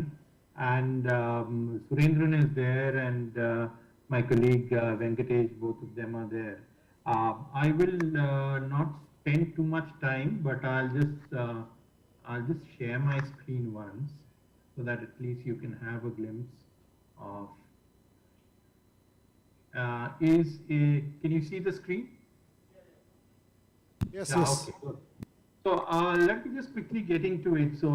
So TEC, or the Department of Science and Technology, enabled Amrita Technology Enabling Center was started in August 2019. Just before the pandemic, we started our center. This was one of the forays of the. You can be a little bit volume, you can increase. Volume, can you hear? Yes, yes. Yeah.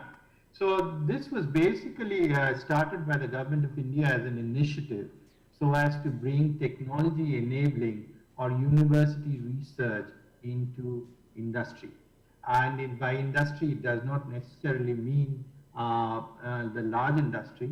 It also means to a great extent the MSMEs of the country, because that's the bulk of our thrust in DST Amrita.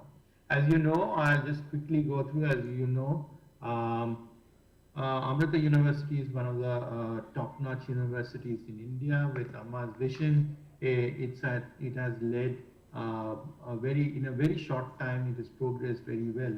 But I just wanted to come to TEC and help you understand what technology enabling is. Many of us today in India understand what startup is. It is basically bringing in new ideas and initiating a business. Technology enabling is basically is the upstream of a startup. So basically it is to get technology and convert that technology into a business proposition, either in the form of a startup or it could be housed in an industry. Okay. So therefore, our endeavor is basically to look at technologies of universities, not only of Amrita, but beyond also, and to basically bring it to industry and MSMEs. So therefore, what are the basic things that we are looking at? We are basically looking at as commercialization focus. By commercialization focus, we really mean is that one is that if we have a university research, can it find its way to industry? That is it commercializable? That's one issue.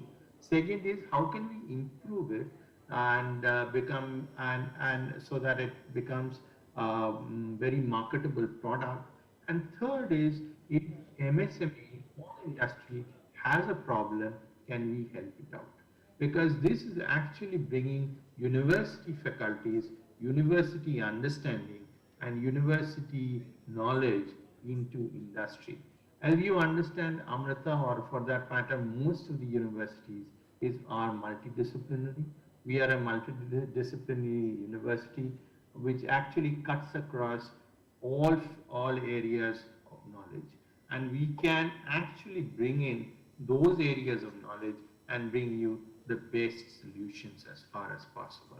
So therefore, one is we have university research. Can we bring it to you? Can we find a market for that? That's one. If you have a problem, can we solve it? That's the second. And third is basically, if there is a technology which is available, can we improve it along with you? So it's very much a partnership proposition, and can we, get into the partnership mode. I will skip the other slides, but these are a couple of the things that we have developed. These are Amrita-driven initiatives or research. In fact, in the expo that happened, there was a lot of excitement and a lot of interest in the IoT gateways, which was developed by one of our researchers. In Flipkart today, you find the Nano Mask, which is developed by Nano Center. The wheelchair is in Amazon, and there are lots of other technologies which are today available. If you see the next one, which is basically plastic to tiles, this is a green initiative. This is a research which has been developed and by one of our researchers, and one of the MSMEs are looking at it, trying to commercialize it. And this is a banana fiber-based sanitary pad, which we are actually looking at how we can develop this. It is already commercialized, but we want more MSME participation. So we started our journey with also the inspiration of Prakash sir. We did a couple of programs before in 19, and then the pandemic came and the physical programs were stopped. We have revitalized ourselves and restarted. We were there in the expo. We are going now actually to door to MSMEs, and Surendran sir is actually leading the initiatives where he is actually working with the MSMEs to solve the problems. So in short, we need markets. So if you want to take up a certain technology, we are ready there. We are there. If you want to improve a technology, we are there. And if you have a problem, we are there to solve. So that's in short what TEC is all about. But I would definitely like to throw a proposition to Prakash sir and to you. We would like to propose a technology day along with you, where we could showcase all our technologies. And if you feel that there is a market, you want to take up the business, we would be very happy to help you out. So we look forward to this partnership, and thank you very much for this. Thank you, sir. Thank you very much for the wonderful presentation. Thank you very much for joining. Now, നമുക്ക് last ഒരാളുകൂടെ ഉണ്ട്, ശ്രീ പ്രേംകുമാർ. അദ്ദേഹം ഞങ്ങളുടെ തന്നെ ആളാണ്, മിനിസ്ട്രിയുടെ MSME technology centre കൊച്ചിയിലൊരു technology, ഞാൻ നേരത്തെ രാവിലത്തെ presentation പറഞ്ഞിരുന്നു. MSME ഒരു ടെക്നോളജി സെൻറ്റർ അങ്കമാലി ടെൽക്കിൽ സ്ഥാപിക്കുന്നുണ്ട്. 125 കോടി രൂപയുടെ കേന്ദ്ര ഗവൺമെൻറ് ഇൻവെസ്റ്റ്മെൻറ്റാണ്. സ്ഥലം സംസ്ഥാന ഗവൺമെൻറ് കൊടുത്ത ടെൽക്കിൻ്റെ ബാക്കിലായിട്ട്, അങ്കമാലി ടെൽക്കിൻ്റെ ബാക്കിലായിട്ടാണ് സ്ഥാപിക്കുന്നത്. അപ്പോൾ അതിൻ്റെ DGM ആണ് mister Premkumar. So you will briefly, 3 minutes, you will explain about the Technology Center.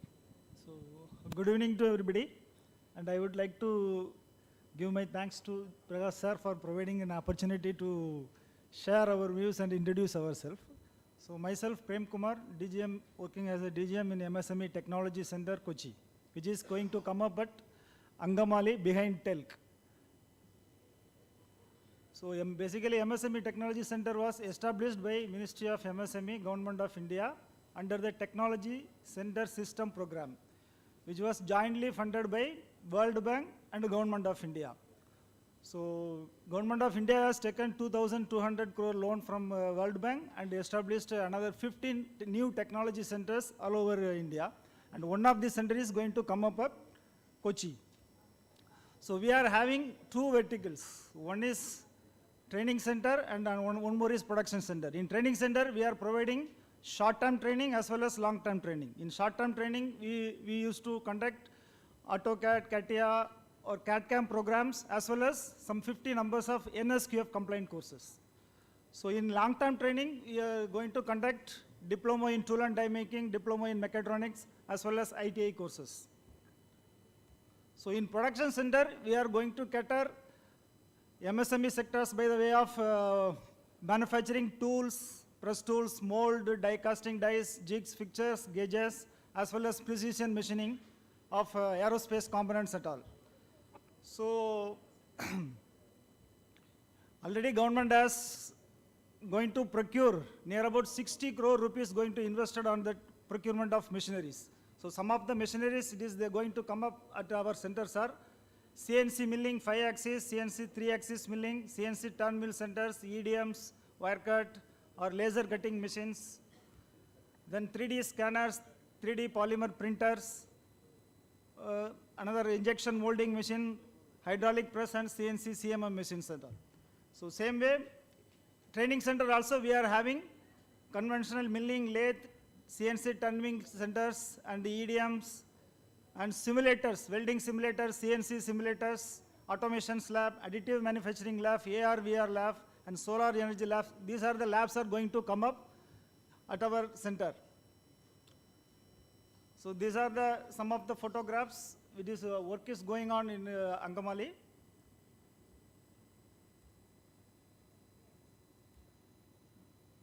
Thank you, sir.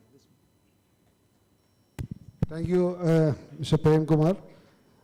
നമുക്ക് ശരിക്കും ഈ പ്രദേശത്തുള്ള ഇൻഡസ്ട്രികൾക്ക് വളരെയധികം യൂസ്ഫുൾ ആയിട്ടുള്ള ഒരു ടെക്നോളജി സെൻ്ററാണ് വരുന്നത്. ഈ നമ്മുടെ സാധാരണ ഇൻഡസ്ട്രികൾക്ക് അഫോർഡ് ചെയ്യാൻ പറ്റാത്ത CNC മെഷീൻസും അഡിറ്റീവ് മാനുഫാക്ചറിങ് പോലുള്ള ഫെസിലിറ്റികളും 3D ഫെസിലിറ്റികളൊക്കെ വരുന്നുണ്ട്.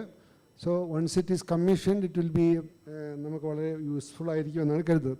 ഒരു 5 മിനിറ്റ് ഒരു ക്വസ്റ്റ്യൻ ആൻസറിന് എന്തെങ്കിലും ഇത് സംബന്ധിച്ചിട്ട് ആർക്കെങ്കിലും ക്വസ്റ്റ്യൻ ഉണ്ടെങ്കിൽ ചോദിക്കാം.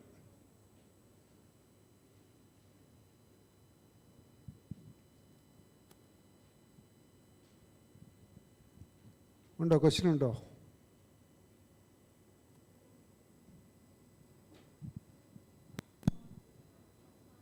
ജോസഫ്, ഞാൻ KSSIയുടെ ജനറൽ സെക്രട്ടറിയാണ്. ഈ അമൃതയുടെ ടെക്നോളജി സെൻ്ററിൽ നിന്ന് ഡീറ്റെയിൽസ് പ്രൊവൈഡ് ചെയ്യണമെങ്കിൽ KSSI മുഖാന്തരം കേരളത്തിലെ എല്ലാ എൻ്റർപ്രൈനേഴ്സിനെയും ഞങ്ങൾക്ക് എത്തിക്കാൻ സാധിക്കും. ആവശ്യമുള്ളവർക്ക് സെലക്ട് ചെയ്യാനുള്ള ഒരു അവസരം ഉണ്ടാക്കണമെന്ന് എനിക്ക് അപേക്ഷിക്കുന്നു. Thank you. That is A very good thing. Amrita team, so you can send us or directly to them. Okay, so we'll they will coordinate. Okay. Rajendra ji, you want to say something regarding your experience? ഇവിടെ ഒന്ന് പറഞ്ഞാൽ മതി.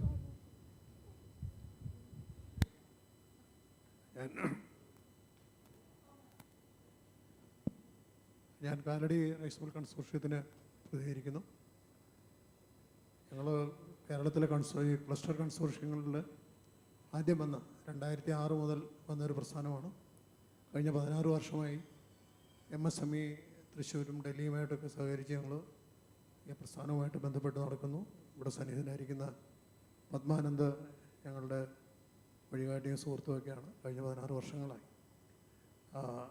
ഈ വ്യവസ്ഥയിൽ ഞങ്ങൾ നേരിട്ടിരുന്നാലും ഞങ്ങളെന്ന് മാത്രമല്ല ഞങ്ങളെപ്പോലുള്ള പലരും നേരിട്ടിരുന്ന പ്രധാന 2 കാര്യങ്ങൾ, ഒന്ന് ഈ പ്രസ്ഥാനങ്ങളൊക്കെ നടത്തിക്കൊണ്ട് പോകാൻ യോഗ്യതയുള്ള ആളുകളെ കിട്ടുന്നത്. യോഗ്യത എന്നല്ല, അക്കാഡമിക് ക്വാളിഫിക്കേഷൻ അല്ല, കോമ്പറ്റൻ്റ് ആയിട്ടുള്ള ആളുകളെ കിട്ടുന്ന ഒരു വലിയ ചലഞ്ചാണ്. ഒരു സ്ഥലത്തും ഒരു വ്യവസായത്തിലും കേരളത്തിൻ്റെ അകത്തുനിന്ന് പ്രാപ്തരായ ആളുകളെ കിട്ടുന്നതിന് വളരെയധികം ശ്രമങ്ങൾ നടത്തിയാലും കിട്ടിയാൽ തന്നെ നിൽക്കുകയും അടിക്കുകയും ചെയ്യും. ഒന്നത്. 2 ടെക്നോളജിയാണ്.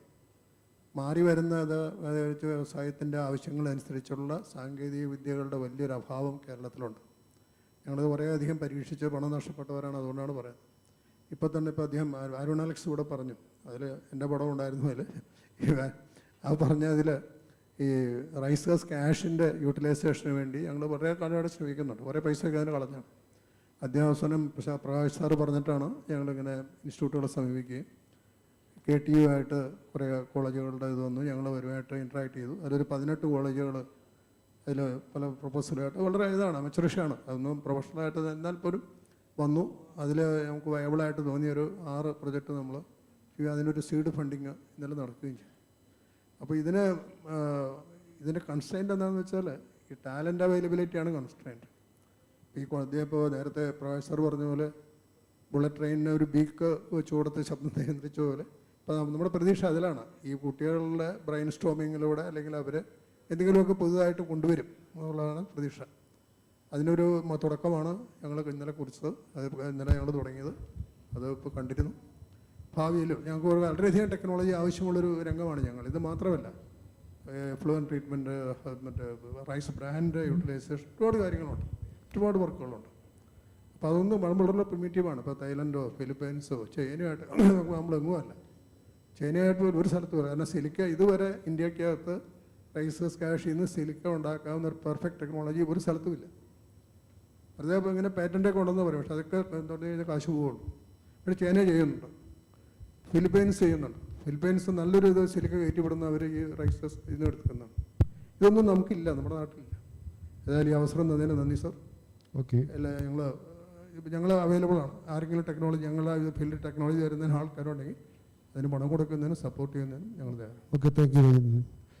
ആക്ച്വലി അവരുടെ റൈസ് മില്ലേഴ്സിൻ്റെ ഒരു ഇഷ്യൂ ഉണ്ട്. ഒന്ന് പറഞ്ഞാൽ അവരുടെ വെള്ളം, ഈ മില്ലിൽ നിന്നുള്ള വെള്ളം തുറന്നു വിടുന്ന അവിടെ പ്രദേശത്ത് ഭയങ്കര പൊല്യൂഷൻ ഉണ്ടെന്നൊരു ഇഷ്യൂ വന്നു. പിന്നെ അവരുടെ ഈ ഉമി വെച്ചിട്ട് എന്തെങ്കിലും ഉണ്ടാക്കാം. അപ്പോൾ അത് രണ്ടിനും നമ്മൾ അപ്രോച്ച് ചെയ്തിരുന്നു. അപ്പോൾ ഞാനത് പിന്നെ ഒന്ന് ടെക്നിക്കൽ യൂണിവേഴ്സിറ്റി ആയിട്ടും അമൃതയായിട്ടൊക്കെ ടേക്കപ്പ് ചെയ്തു. അമൃത ആൻഡ് ഈ റൈസ് മില്ലേഴ്സുമായിട്ടൊരു എഗ്രിമെൻ്റ് ആയിട്ടുണ്ട്.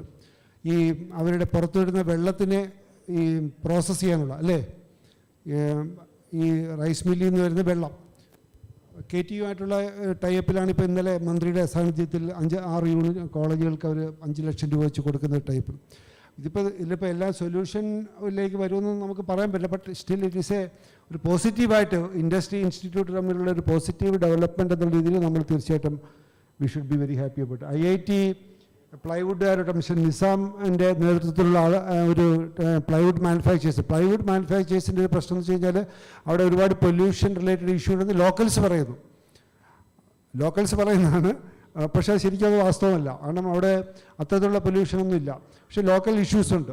അപ്പോൾ അതിനൊരു പ്രോസസ്സ് പഠിക്കാൻ, പൊല്യൂഷൻ മാത്രമല്ല അവിടെ അവരുടെ ടെക്നോളജി സംബന്ധമായിട്ടുള്ള കുറേ ഇഷ്യൂസ് ഉണ്ട്. അത് പഠിക്കാനായിട്ട് IIT ഒരു പ്രോജക്റ്റ് കൊടുത്തു. അപ്പം അവർ നമ്മുടെ മിസ്റ്റർ നിസാമിൻ്റെ നേതൃത്വത്തിലുള്ള ആൾക്കാരും സാറിനും കൂടെ വന്നിരുന്നു, ഞങ്ങളുടെ ഓഫീസിൽ വന്നിരുന്നു. We had A detail discussion.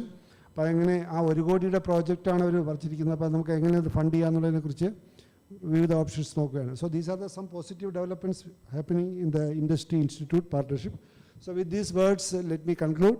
So I thank all the those from the industry, Mr. Arun, Mr. Jaydeep Nag, Mr.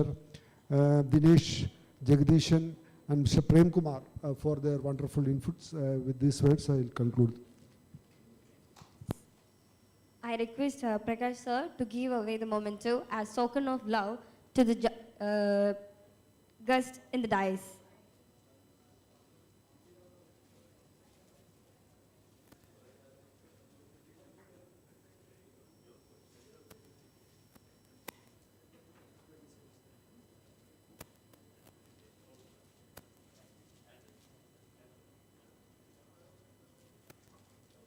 Padmanandaji, it is now your turn. I think we had അതിനു മുൻപ് നമ്മുടെ സ്റ്റുഡൻസ് വളണ്ടിയേഴ്സ് ഉണ്ട്. നമ്മുടെ ഒരു പ്രോഗ്രാമിന് എല്ലാവിധ സപ്പോർട്ടും നൽകി കൂടെ നിന്നിട്ടുണ്ടായിരുന്നത് അമൃത ആർട്സ് ആൻഡ് സയൻസ് കോളേജിലെ കൊമേഴ്സ് അതുപോലെ തന്നെ മീഡിയ ടീം സ്റ്റുഡൻസ് ആണ്. അവർക്കൊരു ചെറിയൊരു മൊമെൻറ്റോയും ഒരു സർട്ടിഫിക്കറ്റ്സും നമ്മുടെ ഈ ഒരു പ്രോഗ്രാമിൻ്റെ വളണ്ടിയറായി വന്നതിന് അപ്പോൾ അതിന് കൊടുക്കാൻ വേണ്ടി പ്രകാശ് സാറിനെ ക്ഷണിക്കുന്നു. ആദ്യം Anjali VS.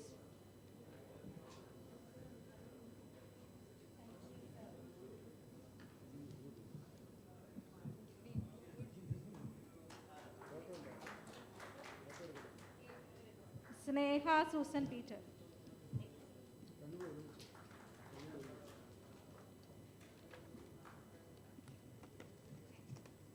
Namitha PP.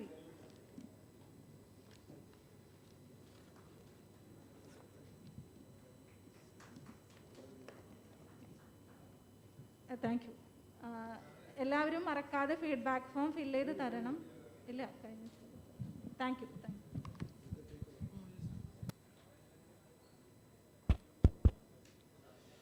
Dear participants, we are running short of time of 25 minutes. So we'll make up very soon. Now I invite Professor Padmanand sir on this dais.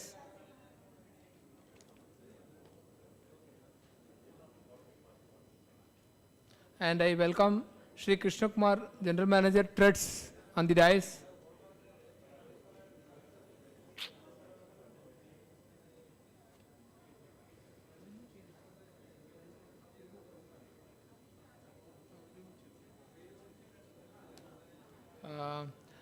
We have a representative of Mariappan sir from Tansia, representative of Kodisia, and we have with us Shri Sridharan Printing Cluster, Krishnagiri, and Srinivasan Trichy Engineering Cluster, R.L. Sharma, President, Haryana Pharmaceutical Association, and they are all joining online. Now I invite Padmanand sir. Thank you, Ji. I invite my colleague Devji also to think about one particular scheme. Now, Adhyam, ഒരു 10 minutes before we go on to the next, I will highlight the different schemes of the government of India. ശരിയോ? ഇത് സാധാരണ ഒരു ദിവസം മുഴുവൻ എടുക്കേണ്ടതാണ്. ഒരു 10-20 schemes എവിടെ കേരളത്തിൽ നേടാൻ പറ്റോ അതിനെപ്പറ്റി മാത്രം ഡിസ്കസ് ചെയ്യാം. ആദ്യം MSc CDP പറഞ്ഞിട്ടുണ്ട്, അതിന് ഞാൻ കൂടുതൽ വിസ്തരിക്കുന്നില്ല. എല്ലാവരും കേൾക്കുന്നുണ്ടോ? ആദ്യത്തെ scheme micro small enterprise cluster development programme, അതിവിടെ കേരളത്തിൽ 15 ചെയ്ത് കഴിഞ്ഞു, അത് ഞാൻ എലാബറേറ്റ് ചെയ്യാൻ പോകുന്നില്ല. അടുത്തത് സ്ഫൂർത്തി സ്കീം, ഞങ്ങളുടെ KVIC പറഞ്ഞില്ലേ, സ്ഫൂർത്തി സ്കീമിൽ 5 കോടി വരയ്ക്കും ഗ്രാൻറ്റ് കിട്ടും. അതിൽ 5 കോടി വരയ്ക്കും പ്രോജക്റ്റ് ആവാം, സാധാരണ 2.5 കോടി, 90% ഗ്രാൻറ്റ് കിട്ടും. സ്ഫൂർത്തിയിൽ എന്ത് ചെയ്യാം? ഹണി പ്രോസസ്സിങ് ചെയ്യാം, ഹോർട്ടിക്കൾച്ചറും ചെയ്യാം. പിന്നെ ഞങ്ങളുടെ KVIC പറഞ്ഞ പോലെ വുഡ് വർക്കിംഗ് ആയിക്കോട്ടെ, കാർപ്പൻട്രി ആയിക്കോട്ടെ, എനി സെക്ടർ. എല്ലാവരും സംസാരിക്കുന്നത് നിർത്തോ പ്ലീസ്. ഇവിടെ ഒന്ന് കേൾക്കണം. പറഞ്ഞ പോലെ സ്ഫൂർത്തി സ്കീമിൽ ഇതും ഒരു ക്ലസ്റ്റർ സ്കീമാണ്. ഈ സ്കീമിൽ ഏത് മേഖലയിൽ വേണമെങ്കിൽ ആൾക്കാർ പ്രോജക്റ്റ് സപ്പോർട്ട് നേടാം. 90% ഗ്രാൻറ്റ് അസിസ്റ്റൻസ് ഉണ്ട്. 90% ഗ്രാൻറ്റ് അസിസ്റ്റൻസിൽ ബിൽഡിംഗ് കെട്ടാനും പണിയുണ്ട്, മെഷീൻ മേടിക്കാനും ഫണ്ടുണ്ട്, soft intervention meaning seminar workshop ചെയ്യാനും ഫണ്ടുണ്ട്. ശരിയാ? സോ ഇതാണ്. മാഡം ഒന്ന് സംസാരിക്കാൻ നിർത്താൻ പറയും എല്ലാവരുടെ അടുത്തും. ഇവിടെ മറ്റേവരെ ഡിസ്റ്റർബ് ചെയ്തുകൊണ്ടിരിക്കണം. ശരി, അപ്പോൾ ഈ കാര്യമാണ് സ്ഫൂർത്തി സ്കീം. സ്ഫൂർത്തി സ്കീം പറഞ്ഞ പോലെ സാധാരണ ഇന്ത്യയിൽ KVIC ആണ് നോഡൽ ഏജൻസി, അതിൻ്റെ PMA ഞങ്ങളാണ്. അപ്പോൾ ഞങ്ങൾക്കും ടാർഗറ്റ് ഉള്ളത് ഓരോ സ്റ്റേറ്റിലും ഒരു 10-20 പ്രോജക്റ്റ് ഇംപ്ലിമെൻറ്റ് ചെയ്യാനാണ്. അത് ഗവൺമെൻറ് ഞങ്ങളെ ഫണ്ട് തരുന്നുണ്ട്. അപ്പോൾ ഈ സ്ഫൂർത്തി സ്കീമിൽ പറഞ്ഞ പോലെ എവിടെയൊക്കെ, ഫോർ എക്സാമ്പിൾ ഞങ്ങൾ കേരളത്തിൽ 5 സ്ഥലത്തിൽ ഫർണിച്ചർ ക്ലസ്റ്റർ ഉണ്ട്. ഇതേ ഫർണിച്ചർ ക്ലസ്റ്റർ സ്മോൾ ഇൻഡസ്ട്രി ചെയ്ത പോലെ കാർപ്പൻറ്ററിസ്റ്റ് ചെയ്യാം. ആരുടെ കയ്യിൽ ടൂൾസ് ഉണ്ടോ, അല്ലെങ്കിൽ ഹണി മേക്കിംഗ്, ഇപ്പോൾ തൃശ്ശൂർ കോട്ടയത്തിൽ ഹണി മേക്കിംഗ് ക്ലസ്റ്റർ ഒന്നും ചെയ്യുന്നുണ്ട്. അപ്പോൾ എവിടെ പാവപ്പെട്ട ആൾക്കാർ നാനോ എൻ്റർപ്രൈസസ്, മൈക്രോ കൂടെ അല്ല, nano enterprises only with tools, traditional tools, അങ്ങനത്തെ ഉള്ള ആൾക്കാർക്ക് ചെയ്യാനായിട്ട് ഇതേ മിനിസ്ട്രി ഓഫ് MSMEയുടെ സ്ഫൂർത്തി സ്കീമിൽ നേടാം. ഈ സ്ഫൂർത്തി സ്കീം ഇംപ്ലിമെൻറ്റ് ചെയ്യാനായിട്ട് റൂൾ എന്താണ്? 500 ആർട്ടിസാൻസ് ഉണ്ടാവണം ഒരു ജില്ലയിൽ. ഗ്രൂപ്പ് ഉണ്ടാക്കണതിൽ 50 പേരുടെ ഗ്രൂപ്പ് മതി. 50 സ്ത്രീകളാവാം, 50 ആണുങ്ങളാവാം, ആര് വേണമെങ്കിൽ ആവാം. ഒരു NGO വേണമെങ്കിൽ ചേർക്കാം. ഈ സ്കീമിൽ NGO മുഴുക്ക ഫണ്ടും വെക്കാം, ബാക്കി 50 പേരെ ഫണ്ട് കൂടുതൽ കൊണ്ടുവന്നില്ലെങ്കിലും പ്രശ്നമില്ല. ഇതാണ് SPV, ഒരു കൺസോർഷ്യം ഫണ്ട്. ഈ SPVന് 2.5 കോടി വരയ്ക്കും ഗ്രാൻറ്റ് ഡൽഹി തരും. ഇത് സ്ഫൂർത്തി. അടുത്ത സ്കീമുള്ളത് മിനിസ്ട്രി ഓഫ് കോമേഴ്സ് ആൻഡ് ഇൻഡസ്ട്രിയുടെ. ഇതും കേരളത്തിൽ ഒരു പ്രോജക്റ്റ് ആയിട്ടില്ല. ഇൻഡസ്ട്രിയൽ ഇൻഫ്രാസ്ട്രക്ചർ അപ്ഗ്രേഡേഷൻ സ്കീം പറയും. ഒരു പ്രോജക്റ്റ് ഞങ്ങൾ മുമ്പേ സാങ്ഷൻ മേടിച്ചിട്ടുണ്ടായിരുന്നു, ഞങ്ങളുടെ ഫർണിച്ചർ, പക്ഷേ അത് ഇംപ്ലിമെൻ്റ് ആവാൻ പറ്റിയിട്ടില്ല. 100 കോടിയുടെ പ്രോജക്റ്റ് ആവാം, 50 കോടി വരയ്ക്കും ഗ്രാൻറ്റ് ഉണ്ട്. ഇത് ഫോർ എക്സാമ്പിൾ തിരുപ്പൂരിൽ 3 പ്രോജക്റ്റ് ആയിട്ടുണ്ട്, ചെന്നൈ ലെതറിൻ്റെ 3 ആയിട്ടുണ്ട്, മധുരൈ ഫുഡ് പ്രോസസ്സിംഗിൽ ഇതേ ചെയ്തിട്ടുണ്ട്. 100 കോടി പ്രോജക്റ്റ്, 50 കോടി ഡൽഹി, 25% സ്റ്റേറ്റ് ഗവൺമെൻറ്, 10% SPV. അപ്പോൾ ഇതിൽ ഏത് മേഖലയിൽ ആര് വേണമെങ്കിലും ചെയ്യാം. ഇലക്ട്രോണിക്സ് ആയിക്കോട്ടെ, IT ആയിക്കോട്ടെ, വുഡ് വർക്കിംഗ് ആയിക്കോട്ടെ, ഗാർമെൻറ്റ് ആയിക്കോട്ടെ, it is open for any sector. 100 crore, 50 crore grant, 10% by SPV, balance bank loan. അടുത്തത് സ്കീമുള്ളത് ടൈ സ്കീം എന്ന് പറയും, trade infrastructure four export scheme. ഇത് ഞങ്ങളുടെ അടൂർ ഫോർട്ട് കൊച്ചിയുടെ അടുത്ത് വെല്ലിംഗ്ടൺ ഐലൻഡിൽ സീ ഫുഡ് എക്സ്പോർട്ടർമാർ 10 കൊല്ലം മുമ്പേ ഒരു പ്രോജക്റ്റ് ചെയ്തിട്ടുണ്ട്. Meaning four cleaning, EU approved cleaning ഷെഡ്സിന്. അതേപോലെ ഞങ്ങളുടെ ലെതർ ആൾക്കാർ തമിഴ്നാട് പോയാൽ they have setup FDI promoting park. ഈ സ്കീമിൽ 50% ഡൽഹി തരും, 10% SPV, 40% സ്റ്റേറ്റ് ഗവൺമെൻറ്റോ അല്ലെങ്കിൽ ബാങ്ക് ലോൺ. ഇപ്പോൾ റീസെൻ്റ്ലി ഞങ്ങൾ തെലങ്കാനയിൽ ഒരു പ്രോജക്റ്റ് ചെയ്തിട്ടുണ്ട് 40 കോടിക്ക്. തെലങ്കാന ഗവൺമെൻറ് ഒരു മെഗാ ഫുഡ് പ്രോസസ്സിംഗ് ലാബ് ചെയ്തിട്ടുണ്ട് ഇതേ സ്കീമിൽ. ഇത് എക്സ്പോർട്ട് ഓറിയൻറ്റഡ് പ്രോജക്ട്സിനാണ്.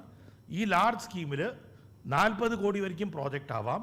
20 കോടി കേന്ദ്രീയ സർക്കാർ തരും, 10% by the SPV, balance bank loan or state government. അടുത്തതുള്ളത് ministry of food processing industry. Ministry of food processing ഇൻഡസ്ട്രിയുടെ 4 സ്കീമുകളുണ്ട് നേടാനുള്ളത്. കേരളത്തിൽ ഞങ്ങൾ ഒരു 20 എണ്ണം ചെയ്ത് കഴിഞ്ഞു. ഒന്ന് അഗ്രോ പ്രോസസ്സിംഗ് ക്ലസ്റ്റർ എന്ന് പറയും, മിനി ഇൻഡസ്ട്രിയൽ പാർക്ക്. ഇത് കുറേ NRIസിനൊക്കെ പറഞ്ഞിട്ട് NRIസ് ഞങ്ങളിപ്പോൾ ഒന്ന് ചെയ്യുന്നുണ്ട്. ഇത് വയനാട് പറഞ്ഞ ഡിസ്ട്രിക്റ്റിൽ ചെണ്ടിയാട് ഗ്രാനൈറ്റ് പറഞ്ഞ് കേട്ടിട്ടുണ്ടാവും, ഒരു വലിയ ഇൻഫ്രാസ്ട്രക്ചർ കമ്പനിയാണ്. അവർക്ക് 14 ഏക്കർ നിലത്തിൽ ഇതുവരെയ്ക്കും 35 കോടി ഗ്രാന്റ് കിട്ടിയിട്ടുണ്ട്.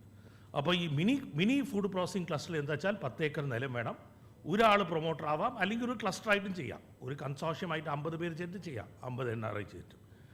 ഈ പ്രോജക്റ്റ് ചെയ്യുമ്പോൾ ഡൽഹി 50% ഗ്രാന്റ് തരും, SPV 20% തരണം, 30% ബാങ്ക് ലോൺ അല്ലെങ്കിൽ സ്റ്റേറ്റ് ഗവൺമെൻറ് കോൺട്രിബ്യൂഷൻ.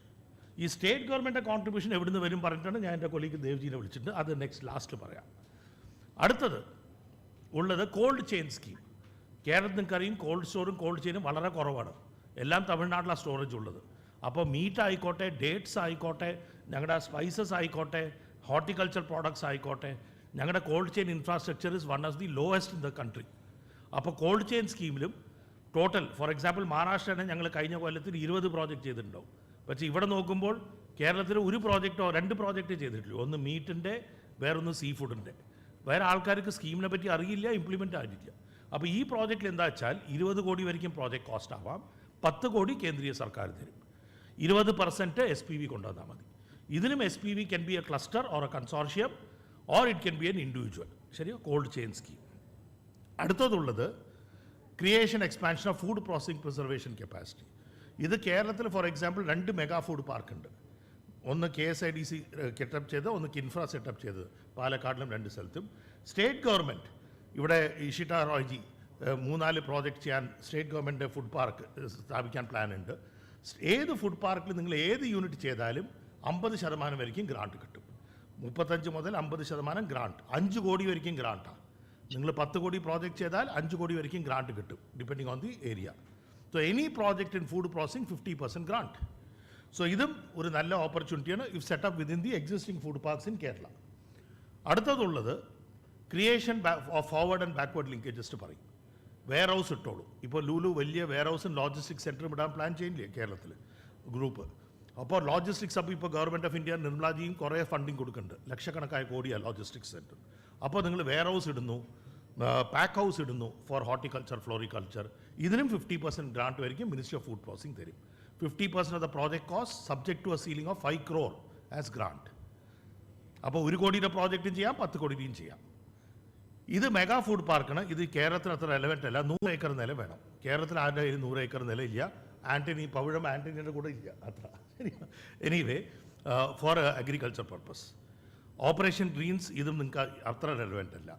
അടുത്തത് നാഷണൽ ഹോർട്ടിക്കൾച്ചർ ബോർഡിൻ്റെ സ്കീം. ഇതിൻ്റെയും പ്രോജക്റ്റ്, ഈ ഞാൻ പറഞ്ഞ എല്ലാ സ്കീമുകളുടെയും പ്രോജക്റ്റ് മാനേജ്മെൻറ്റ് ഏജൻസി ഞങ്ങളാണ് ഡൽഹിക്ക്, മനസ്സിലായില്ലേ?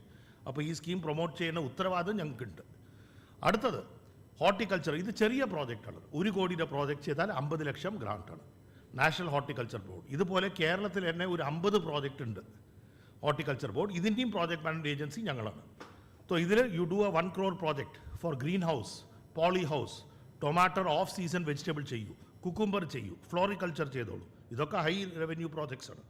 ഇത് ചെയ്താലും 50% ഗ്രാന്റ് വരയ്ക്കും maximum per location and per project Delhi തരും. This is from ministry of agriculture, national horticulture board. ഇതേപോലെ കോൾഡ് സ്റ്റോർ 2 കോടിയോ 1 കോടിയുടെ ചെറിയ കോൾഡ് സ്റ്റോർ ഇട്ടു, 50% ഗ്രാന്റ് വരയ്ക്കും government of India horticulture board സ്കീമിന് കിട്ടും. ഇതേപോലെ pre cooling unit, cold room, pack house ഇത് ചെയ്താലും 50% ഗ്രാന്റ് വരയ്ക്കും മാക്സിമം കിട്ടാം. ഇതൊക്കെയാണ് ഞങ്ങളുടെ ഹോർട്ടിക്കൾച്ചർ ബോർഡ് സ്കീം. പിന്നെ മിനിസ്ട്രി ഓഫ് ടെക്സ്റ്റൈൽ സ്കീം. ഇത് കുറച്ച് വലിയ പ്രോജക്റ്റാണ്, കേരളത്തിൽ അത്ര ചെയ്യാൻ പറ്റില്ല. Integrated textile park. ഇതിന് മിനിമം ഒരു 40 ഏക്കർ നിലം വേണം. അപ്പോൾ കേരളത്തിൽ ഈ പ്രോജക്റ്റ് അത്ര റെലവെൻ്റ് അല്ല, ഞാനിത് ഡിസ്കസ് ചെയ്യുന്നില്ല. ചെറിയ പ്രോജക്റ്റ് ആവാം. കേരളത്തിൽ ആരെങ്കിലും ഡൈയിങ് യൂണിറ്റ് ചെയ്യുന്നു, എക്സിസ്റ്റിംഗ് ടെക്സ്റ്റൈൽ ക്ലസ്റ്റർ കണ്ണൂരിലുണ്ട്, വലിയ ടെക്സ്റ്റൈൽ ക്ലസ്റ്റർ 400 കോടി വരയ്ക്കും എക്സ്പോർട്ടും ചെയ്യുന്നു. അവിടെ കോമൺ ഫെസിലിറ്റി ഡൈയിങ് യൂണിറ്റ് ചെയ്യണമെങ്കിൽ government of India 50 to 75% grant, zero liquid ഡിസ്ചാർജോ ഓർ നോട്ടാണോ അത് മുഖാന്തരം സപ്പോർട്ട് തരും.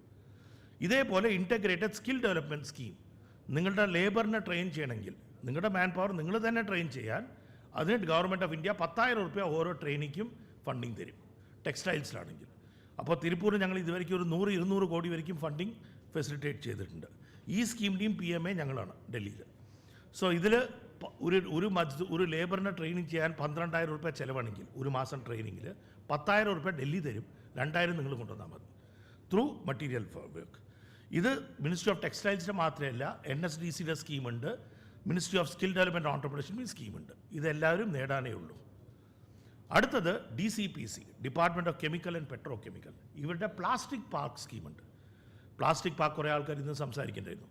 പ്ലാസ്റ്റിക് ഇൻഡസ്ട്രിയിലുള്ള ആൾക്കാർ പ്ലാസ്റ്റിക് പാർക്ക് വെച്ചാൽ 40 ഏക്കർ നിലമായിക്കോട്ടെ, അതിൽ നിങ്ങളുടെ ടൂൾ റൂം വെച്ചോളൂ, ആൻഡ് ഇഞ്ചക്ഷൻ മോൾഡിങ് എക്യുപ്മെൻറ്റ് ഇട്ടോളൂ. ഇതിലും 40 crore വരയ്ക്കും 50% ഗ്രാൻറ്റ് വരയ്ക്കും കിട്ടും. ടോട്ടൽ ഗ്രാൻറ്റ് 80 കോടി പ്രോജക്റ്റ് ആയിക്കോട്ടെ, 100 കോടി. ഇതൊക്കെ ഞാൻ പറയണത് എന്താ വെച്ചാൽ ഇൻഡിവിജ്വലായിട്ട് ചെയ്യാൻ പറ്റുന്നത് കൺസോർഷ്യമായി രൂപിച്ചോളൂ, SPV ആയിട്ട് ചെയ്തോളൂ.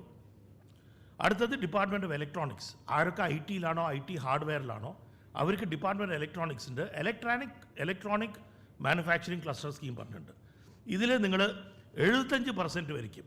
100 കോടി പ്രോജക്റ്റ് ആണെങ്കിൽ 75% ഗ്രാൻറ്റ്, 50 കോടി പ്രോജക്റ്റ് ആണെങ്കിൽ അതിൻ്റെ 75% ഗ്രാൻറ്റ്. മാക്സിമം ഞാൻ ലിമിറ്റ് പറഞ്ഞത് ചെറിയ പ്രോജക്റ്റ് ആവാം. ഇത് IT-ൻ്റെ വേണ്ട R&D centre, prototype development centre, എന്ത് ചെയ്താലും വേണമെങ്കിലും ഇംപ്ലിമെൻറ്റ് ചെയ്യാം. സോ ഒടുക്കത്തെ സ്കീം ഞാൻ ഇനി മെയിനായിട്ട് പറയുന്നത് ഫാർമ. ആരൊക്കെ ഫാർമ മേഖലയിലുണ്ടോ, ആയുർവേദ ആയിക്കോട്ടെ, ട്രഡീഷണൽ മെഡിസിൻ ആയിക്കോട്ടെ, അല്ല ഫാർമി ആയിക്കോട്ടെ, അവർക്കും ഫാർമ ക്ലസ്റ്റർ സ്കീമിൽ 20 കോടി പ്രോജക്റ്റ് വരയ്ക്കും ചെയ്യാം. അതിൻ്റെ 70% ഗ്രാൻറ്റ് ആയിട്ട് കിട്ടും. ഈ 20 കോടി പ്രോജക്റ്റ് നിങ്ങൾ ക്യാപ്സ്യൂൾ ഉണ്ടാക്കാം, പെലറ്റ് ഉണ്ടാക്കാം, ട്യൂബ്സ് ഉണ്ടാക്കാം. ഇതിനും കോമൺ ഫെസിലിറ്റി ആയിട്ട് നിങ്ങൾ രൂപിക്കാൻ സപ്പോർട്ട്. അപ്പോൾ ഇതൊക്കെയാണ് സ്കീമുകളുള്ളത്. ഞാൻ ടൈം ഇനി എടുക്കുന്നില്ല. ഈ സ്കീമിനെ സപ്പോർട്ട് ചെയ്യാണ്ട് സിഡ്ബിയുടെ ഒരു ക്ലസ്റ്റർ ഡെവലപ്മെൻറ്റ് ഫണ്ട് ഉണ്ട്. അത് കൊടുക്കാം. ഞാൻ എൻ്റെ കൊളീഗിനടുത്ത് എക്സ്പ്ലെയിൻ ചെയ്യാൻ പറയാം after the other speakers. Please.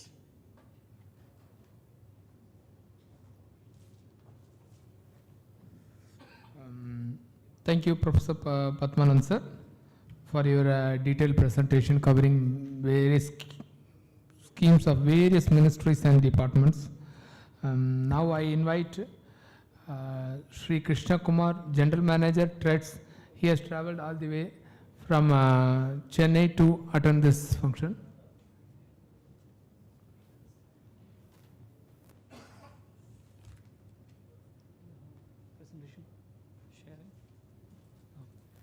Thank you very much. Our entire lifestyle, I would say, a human being's lifestyle brings with, starts with this device and almost ends the day with this device. നമ്മൾ അറിഞ്ഞോ അറിയാതെയോ നമ്മൾ പഴയ ഒരു traditional banking system വെച്ച് നോക്കിക്കഴിഞ്ഞാൽ we are all use to standing in queues. നമ്മൾ ബാങ്കിൽ പോവുക, പേപ്പർ വർക്ക്, അങ്ങനെയെല്ലാം നമ്മൾ ഹാബിച്വേറ്റഡ് ആയതിനു ശേഷം ഒരുപക്ഷെ ഇന്ന് നോക്കിക്കഴിഞ്ഞാൽ കാലത്ത് you start your transaction by doing a GPay to your milkman. അല്ലെങ്കിൽ there are maids or cooks coming, you do a digital transaction. നമ്മളൊരു ബിസിനസ് എടുത്തു കഴിഞ്ഞാൽ ഒരുപക്ഷെ you are into internet banking or you use QR codes for transaction. And why I'm jumping into the topic immediately is, of course, there is a constraint of time. The entire world is changing digital. So ഒരുപക്ഷെ if we don't embrace this change, ഈ change നമ്മൾ accept ചെയ്തില്ലെങ്കിൽ ഒരുപക്ഷെ we may perish. That is the reason why my topic becomes extremely relevant. It is called as TREDS. TREDS എന്ന് പറയുന്നത് it's nothing but Trade Receivable Discounting System. It is a simple idea which became a big revolution almost 6 years back. It is a brainchild of Mr. Raghuram Rajan, our erstwhile governor of RBI. അപ്പം Mr. Raghuram Rajan, while he was traveling across developing countries, he saw that MSMEs are getting paid in 48 hours time. I am just repeating this. MSMEs are being paid in 48 hours time. Whatever is the credit terms, അതായത് നിങ്ങൾ supply ചെയ്യുന്ന കോർപ്പറേറ്റ്സിന് whatever is the credit terms, you are immediately paid for your invoices. And let me again reiterate, no collateral, no paperwork, I mean very less paperwork. There are no hidden charges. You are not entering into a loan agreement with any bank. You are just tying up with a platform. It's as simple as that. Amazon അല്ലെങ്കിൽ ഈ പറഞ്ഞ പോലെ Google പേ എന്ന് പറയുന്ന പോലെ I am a platform. It's called as Invoice Smart. ഇതൊരു joint venture കമ്പനിയാണ്. This is regulated and licensed by Reserve Bank of India, which started 6 years ago. And ഇവിടെ the only thing that I do is, I'll show you exactly what it is. So this is a platform, Invoice Smart. ഇവിടെ ഒരു corporate കാണും. I'll tell a simple example. Say Paragon Polymers. They make sandals. Paragon is the corporate or the buyer. Paragon buys goods from the seller or MSME who is located anywhere in the country. MSME is nothing but any company with a turnover of less than 250 crore. 250 കോടി താഴെയുള്ള ഏതൊരു കമ്പനിയും can come and register on the platform. അപ്പോൾ I am the platform Invoice Smart. ഈ buyer who's the big corporate like Paragon comes and registers with me. He doesn't do a loan agreement, he registers with me. Similarly, any of you sitting here who is an MSME, എൻ്റെ പ്ലാറ്റ്ഫോമിൽ വന്നിട്ട് ഒരു application ഫോമും ഉദ്യം registration തന്നു കഴിഞ്ഞാൽ you also register with me. പിന്നെ third most important stakeholder are the financials. ഇന്ത്യയിലെ ഒട്ടുമിക്ക ബാങ്ക്സും you take PSU banks like State Bank of India, Indian Bank, Bank of Baroda, private sector banks like Axis Bank, KBB, ആരായിക്കോട്ടെ, even MNC banks, foreign banks are also there on the platform. ഈ 45-50 banks they have already registered with me. അപ്പം there is no documentation between the corporate or the bank. There is no documentation between the MSME or the bank. So it's only a registration with me, that is Invoice Smart, who is the platform. There are 3 platforms in the country. ഞാൻ കൂടാതെ വേറെ 2 പേരുണ്ട്. We are the largest TREDS platform regulated by RBI. So this is exactly what the platform looks like. ഇവിടെ എന്താണ് നടക്കുന്നത്? It is nothing but ഇതൊരു ചെറിയൊരു example ആണ്. ഫോർ എക്സാമ്പിൾ ഒരു MSME seller who is located in Malappuram.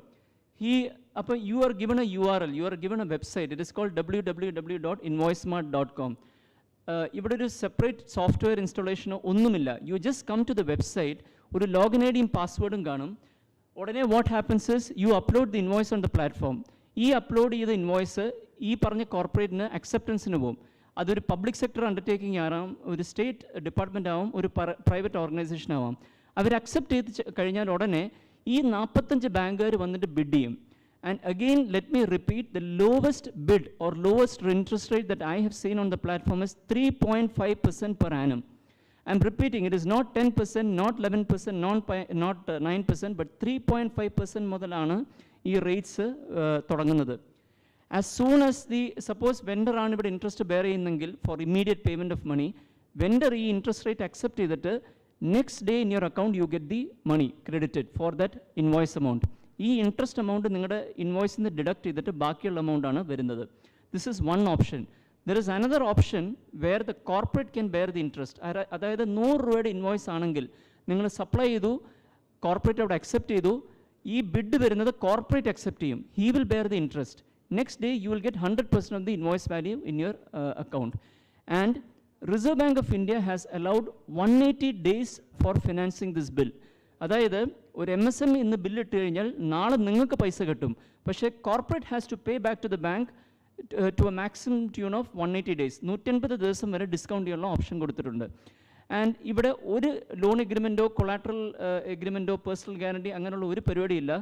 And this small idea which started 6 years back with 1 rupee is a 70,000 crore business as on today. Probably some of this exceeds the bill discounting scheme of many banks. അതായത് വെറും ഒരു platform ഈ പറഞ്ഞ 3 പേരെ register ചെയ്തിട്ട് invoices എല്ലാം discount ചെയ്ത് ഇന്ന് almost like 70,000 crore turnover ആണ് all the platforms put together.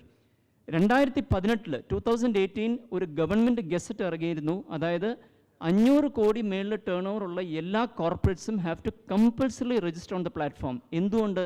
To help the MSMEs get the money paid on time. അപ്പം you may have credit terms like 60 days, 70 days, whatever it may be. ഇവിടെ നിങ്ങൾക്ക് വന്നിട്ട് you get the money on the next working day. It's as simple as that. അപ്പോൾ benefits ഞാൻ പറഞ്ഞു. I'm not going deep into that. 180 ദിവസം വരെ discount ചെയ്യാനുള്ള option ഉണ്ട്. Interest can be borne either by the corporate or by the vendor. If it's a vendor, it's a win-win situation. കാരണം നിങ്ങൾ കൊളാട്രലും loan documentation എല്ലാം ചെയ്തിട്ട് 10-15% rate എടുക്കുന്നിടത്ത് without any collateral, and just by doing a registration, you're getting rates like 3.5 to 4% per annum, depending on the corporate you're supplying to. If Cochin shipyard is supplying maybe 4%, or 5%, because Cochin shipyard is making the repayment to the bank on the due date. So, our strength is MSME rate enjoying. If you are supplying to Paragon, who is not as strong as maybe a Cochin shipyard who is a PSU, you may get rates like 6 or 7%. So, interest rate is completely transparent. It's a bidding system which happens in the platform. And another thing is that you can even find rates which are below MCLR. I've found, basically I've heard a lot of panelists talk about trades. This is a revolution which is happening in the country right now. So gone are those days where you'll have to wait behind banks doing all kind of documentation and getting your loans. If you do a registration, you get a simple financing option. And for many of, and this is actually not a borrowing. It is almost like paying a vendor. So if a balance sheet, there are a lot of classification in the books. You don't have to classify this as a borrowing in your books. So it's as simple as that. So this is our platform. It's a joint venture between Axis Bank, Steel Authority of India and Tata Steel. All three joined together to form this platform called Invoice Smart. Almost 1,000 plus corporates are present on the platform. This includes PSUs and private corporates. And one of the biggest developments which is happening right now is all the state governments, and let me repeat, all the state governments, including Kerala, are going to adopt the scheme called TREADS, which means Kerala, there is going to be a circular which is going to be coming out stating all state PSUs and state departments have to compulsorily register on TREADS and make payment to the MSMEs. We are also integrated with the GEM portal. Coverage in 650 cities presence under almost our platform matram have discounted almost 25,000 crores of invoices, and I would say almost 70% of the financing has gone to micro enterprises. Micro enterprises and FPOs. A lot of people are talking about FPOs. There are a lot of FPOs who are registered as MSMEs on my platform. They have also been financed. So this is what the platform is all about. And if any doubts, any queries, and probably if you want to get in touch with us, you can always contact us. The mail ID will be given here. Egadesham oru 19,000 MSMEs registered. Now, one more, I would say the positive effect of the platform is a vendor who is located in Kerala can come into the platform and see the corporates which are there on the platform. You can very well form a market linkage with any of the corporates who are registered with me. If you want to start a new business with any of the corporates, we will help you reach out to them. So our benefit to this platform, it's a one-time registration. If you are supplying to Paragon today, and you would do a registration on my platform for discounting the invoices. Nale, you are supplying to some other corporate in, say, Bombay, say, Future Group. You don't have to re-register again. It's a one-time registration. But whether it is a corporate, MSME, or financial, it's only a one-time registration. So this is what the platform is all about. So now the floor is open for any doubts. Thank you. Thank you, MSME Development Institute and all the signatories also for giving this opportunity. Sir, excuse me, this is Ramesh Babu, President Kochi. We have another meeting at 5:15. Shall we do our presentation right now? Thank you, Krishna Kumar sir, and for your short and precise information. And this is very much essential. This TREADS is new to Kerala. It's not that it is 6-year-old. It is already stabilized, and definitely MSMEs can make use of the benefits. Now I invite Sri Mariappan, Chairman, Tansitia. Ramesh Babu, Mr. Ramesh Babu, President of Kochi, he wants to advance it. So let him, he is having another program by 5. No problem, Mariappanji. President Kochi would like to advance his time. So Kochi President we'll request for 10-minute presentation. Fine. Mariappan sir, shall I will follow you. presentation, sir? Ramesh Babu sir, you please proceed. Sir, thanks a lot, sir, because at 5:15 we have a meeting, so that I No problem, sir. No problem. Thanks a lot, sir. No problem, sir. Yes, sir. Sir, first I would like to do our Kodisha's presentation, then I will give my 2-minute speech, sir. Yeah. Sure, sir. Please proceed. Yes, sir.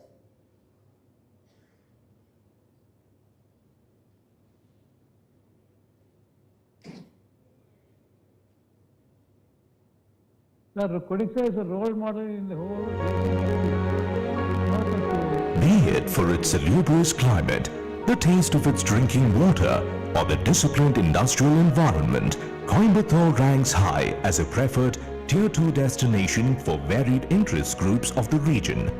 Engineering of any sorts tickle the minds of even the tiny tots of the city. The city's engineering industry was the core of its economic growth. It is in the backdrop of Coimbatore evolving as a key engineering hub of the region that a large posse of medium and small industries set shop to profile the skyline of the city's industry. It was in 1969 that there was a felt need and the idea of an MSME association emerged, and through the efforts of the early group of 24 SME entrepreneurs, the nuances of forming an association was initiated. Kodisha was the outcome of this effort. Coimbatore entrepreneurs' chief inspirer, Shri G.D. Naidu, challenged the then Kodisha team members with an offer for a rent-free office in the city's main thoroughfare, Avinashi Road, if the association was able to muster up a strength of 250 members. The Kodisha team started a membership drive and soon succeeded in enrolling the mandated 250 members. G.D. Naidu gave them their first iconic office at the prestigious President Hall complex, from where Kodisha launched many ambitious projects until they acquired a property to build their own office on Huzur Road, aptly naming it G.D. Naidu Towers. Kodisha always followed a dictum of transparency, akin the ancient Sangha Palagai. Kodisha was inspired to place on the table a transparent account of all its dealing for members' review. Kodisha initiated a prelude for the single window system of approval for projects and achieved success when the Tamil Nadu government for the first time announced the Manuniri Thittam, today heralded as the single window system for ease of doing business. The Startup Initiatives was an original initiative by Kodisha. As early as 1976, Kodisha helped establish 529 new startup businesses in the Coimbatore region. Kodisha soon started the trend of organizing fairs and exhibitions, early amongst which were the Job Order Exhibition and one specifically organized for cast iron specials and pipe fittings, followed by expos for defense and railways, which saw Coimbatore SSI units catapult to national level ancillary supplies. Team members realized that it was time to think big and act big. The first such effort was in the organizing of Index 82, an entrepreneur development expo, opening up opportunities for thousands of entrepreneurs, which was a resounding success of its times. Kodisha foresaw trade and industrial fairs as the way forward and launched the iconic Intec in 1988, an industrial trade fair that showcased interests of national and international manufacturers in Coimbatore, hitherto only seen at Hanover in Germany and Pragati Maidan in Delhi, and has since been conducting Intec as a regular feature once every 3 years. The architects of the Intec fairs had journeyed further to aspire that Intec 2000 edition of the fair be held at an exhibition ground that would be owned by the association. Kodisha entered the Limca Book of Records in 2000 with the first pillar-free trade fair complex over an area of 40 acres, constructing 13,500 square meters in 155 days, with 1,500 workers working around the clock, comprising halls A, B and C, and by 2007 added halls D and E, increasing the built area by another 10,000 square meters.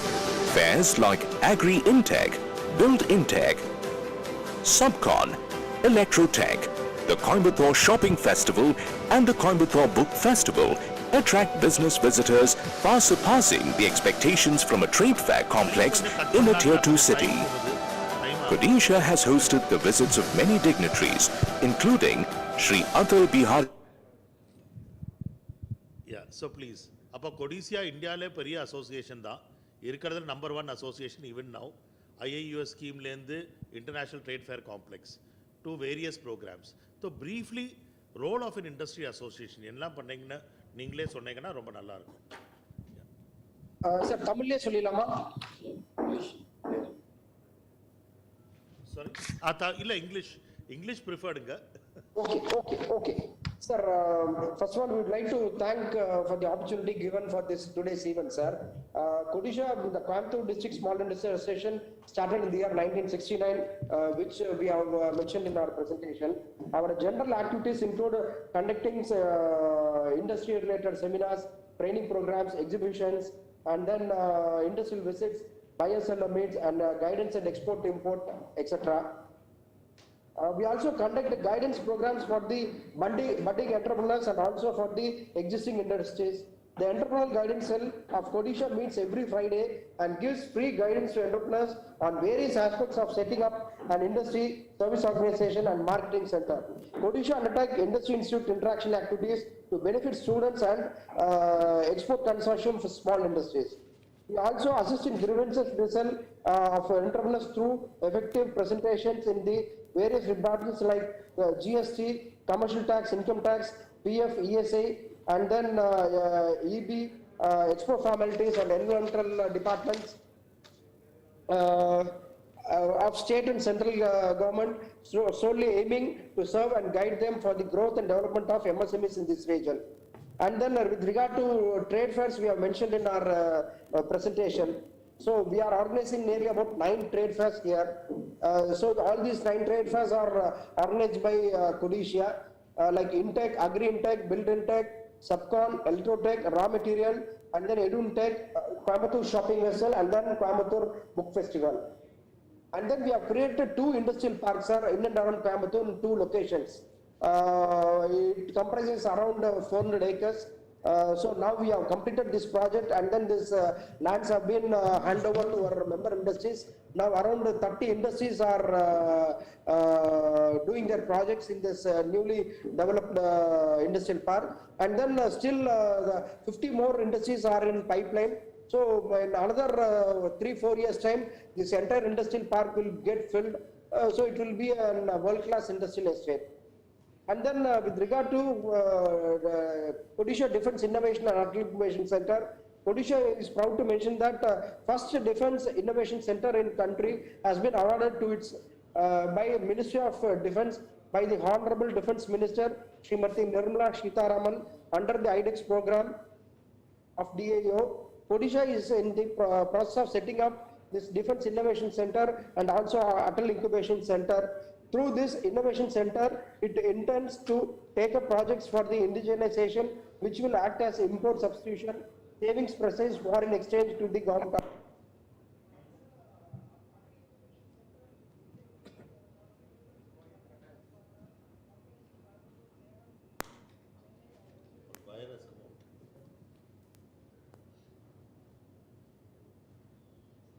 Anyway, appo Kodisha parna India le number 1 association na paraya. Is making this region a hub for defense manufacturing. So once again, I thank you for the opportunities given. This is a Kodisha activity, sir. Thank you. Thank you very much, Inga. It was an honor to interact with you. Kodisha is classified as the number 1 association in India. Our international trade fair complex, India le cheyunnathu 2 association ullu. Tirupur Exporter Association, Kodisha. No other association in India organizes international trade fairs in India. So they don't need to go abroad for export. Buyers come here. That is one. Pinne, they have done 2 industrial parks. This IIUS scheme, Industrial Infrastructure Upgradation Scheme. India le aadiyatha project avira cheyidu for engineering foundry units and others. Adu njangal korchu guide cheyidundayiruന്നു. Then under private industrial estate scheme, state government of Tamil Nadu private industrial estate scheme, they are doing more projects. All the EDP training they do. Licensing and support to industry. Endoka compliance problem indo association chain. So our objective is Kerala also. Kerala's objective ungla paatittu they would also strengthen their associations to become model association. Thank you very much. Thank you, sir. Sir, we will leave the meeting, sir. Yeah, thanks. Thank you, sir. Okay, Maripan, sir. Thanks a lot, sir. Maripan, sir. Thanks a lot, sir. Oh, okay, sir. Okay. Thank you for participation, Kodisha, sir. Thank you. Thank you, sir. Thank you, sir. Thank you, sir. Now I'd like to introduce Mariappanji, who is president of the chairman of the TANSTIA, meaning Tamil Nadu as one. Tamil Nadu nokumbo, Tamil Nadu ure association and mother association for all the district associations. ഓരോ district അസോസിയേഷൻ്റെ mother അസോസിയേഷനായിട്ട് all ടാൻസ്റ്റിയാപ്പ് ഉണ്ട്, Tamil Nadu small scale industry association. അവരുടെ അടിയിൽ 10-20 district association. അവരും നോക്കുമ്പോൾ അവരുടെ facilities, international fairs, common festival centre, everything they are implementing on the base of SPV mode. Mariappan ji നോക്കുമ്പോൾ സേലത്തിൻ്റെ പ്രസിഡൻ്റ് ആയിരുന്നു. സഡിസ്റ്റിയ സ്മോൾ ഇൻഡസ്ട്രിയുടെ സേലം ഡിസ്ട്രിക്ട് കൗൺസിലിൻ്റെ പ്രസിഡൻ്റ് ആയിരുന്നു. അപ്പോൾ തന്നെ 5 project under MSc CDP in 1 district national റെക്കോർഡാണ് he has done in Salem alone, printing, packaging etcetera and various other sectors. So Mariappan ji நீங்கள் ஒன்று ஒரு நல்ல model association. One is from the state level, apex level, next is at the district level. என்னெல்லாம் intervention பண்ணலான்னு briefly ஒரு 10 minutes சொன்னீங்கன்னா ரொம்ப நல்லாயிருக்கும். Thank you. Okay sir, okay.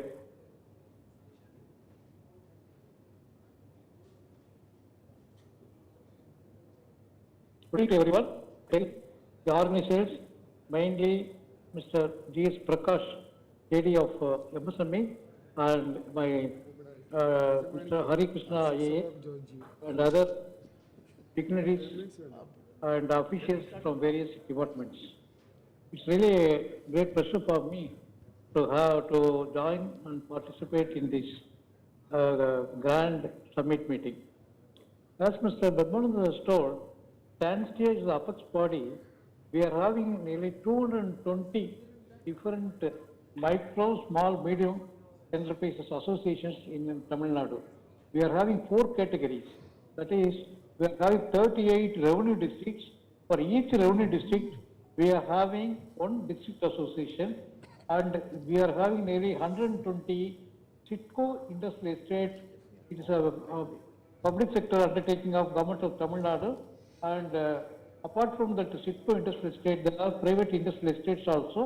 And thirdly, we have divided into product-wise industrial estate and other categories of associations.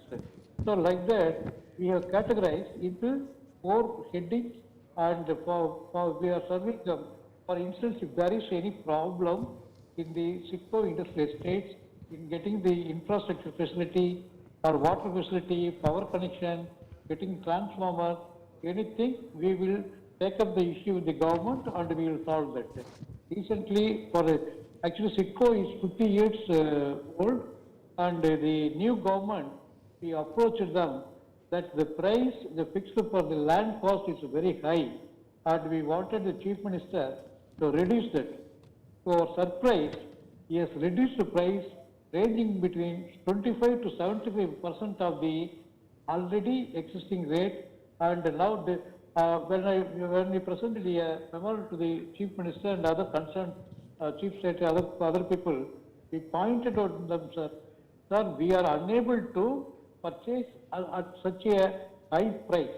The main reason, it prevents us in starting industries in the CITCO industrial estate.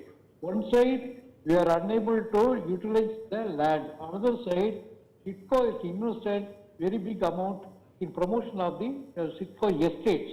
But because of the high price, CITCO is unable to sell the plots. So we wanted the prices to be reduced.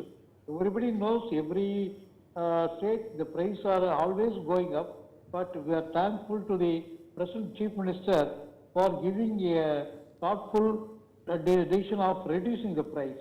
So now, that is, once the vacant sites are disposed in the CITCO estate, CITCO is getting a lot of funds, and that funds they can utilize this for promoting new industry estate.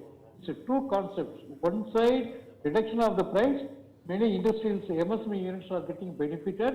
Other side, the vacant lands CITCO is encashing the vacant land cost. So both ways we are benefited. So this is the latest development in Tamil Nadu. And another development, and we were really requesting them, this one credit guarantee trust fund scheme. Credit guarantee trust fund scheme throughout India, it is not taking up because most of the bank officials are very much scared to implement that. They are feeling that even after their retirement, it is not possible for them to keep peace of mind. So, Tamil Nadu, Mrs. Siki Thomas, she is from Kerala, and Mr. Arun Roy, he is also from Kerala. Both of them are doing wonderful job in Tamil Nadu, See, it is their brain. Both of them joined, and but now, last 16th, our Chief Minister has launched a new project. It is the first of its kind in whole of India. That is, they entered into MOU with the Credit Guarantee Trust Fund scheme of the MSME Ministry, and the Tamil Nadu government is contributing another 15%. So, the state government has become the implementing agency. They are for in case of any failure of any industry under the scheme, state government will straight away pay 90% to the concerned bank. 10% is the margin money of the entrepreneur. So bankers are not losing. So this is going to be active from 1st April. So this is our second scheme implemented in Tamil Nadu. So the bankers are also very happy because they need not run after to Delhi to get the funds, other things.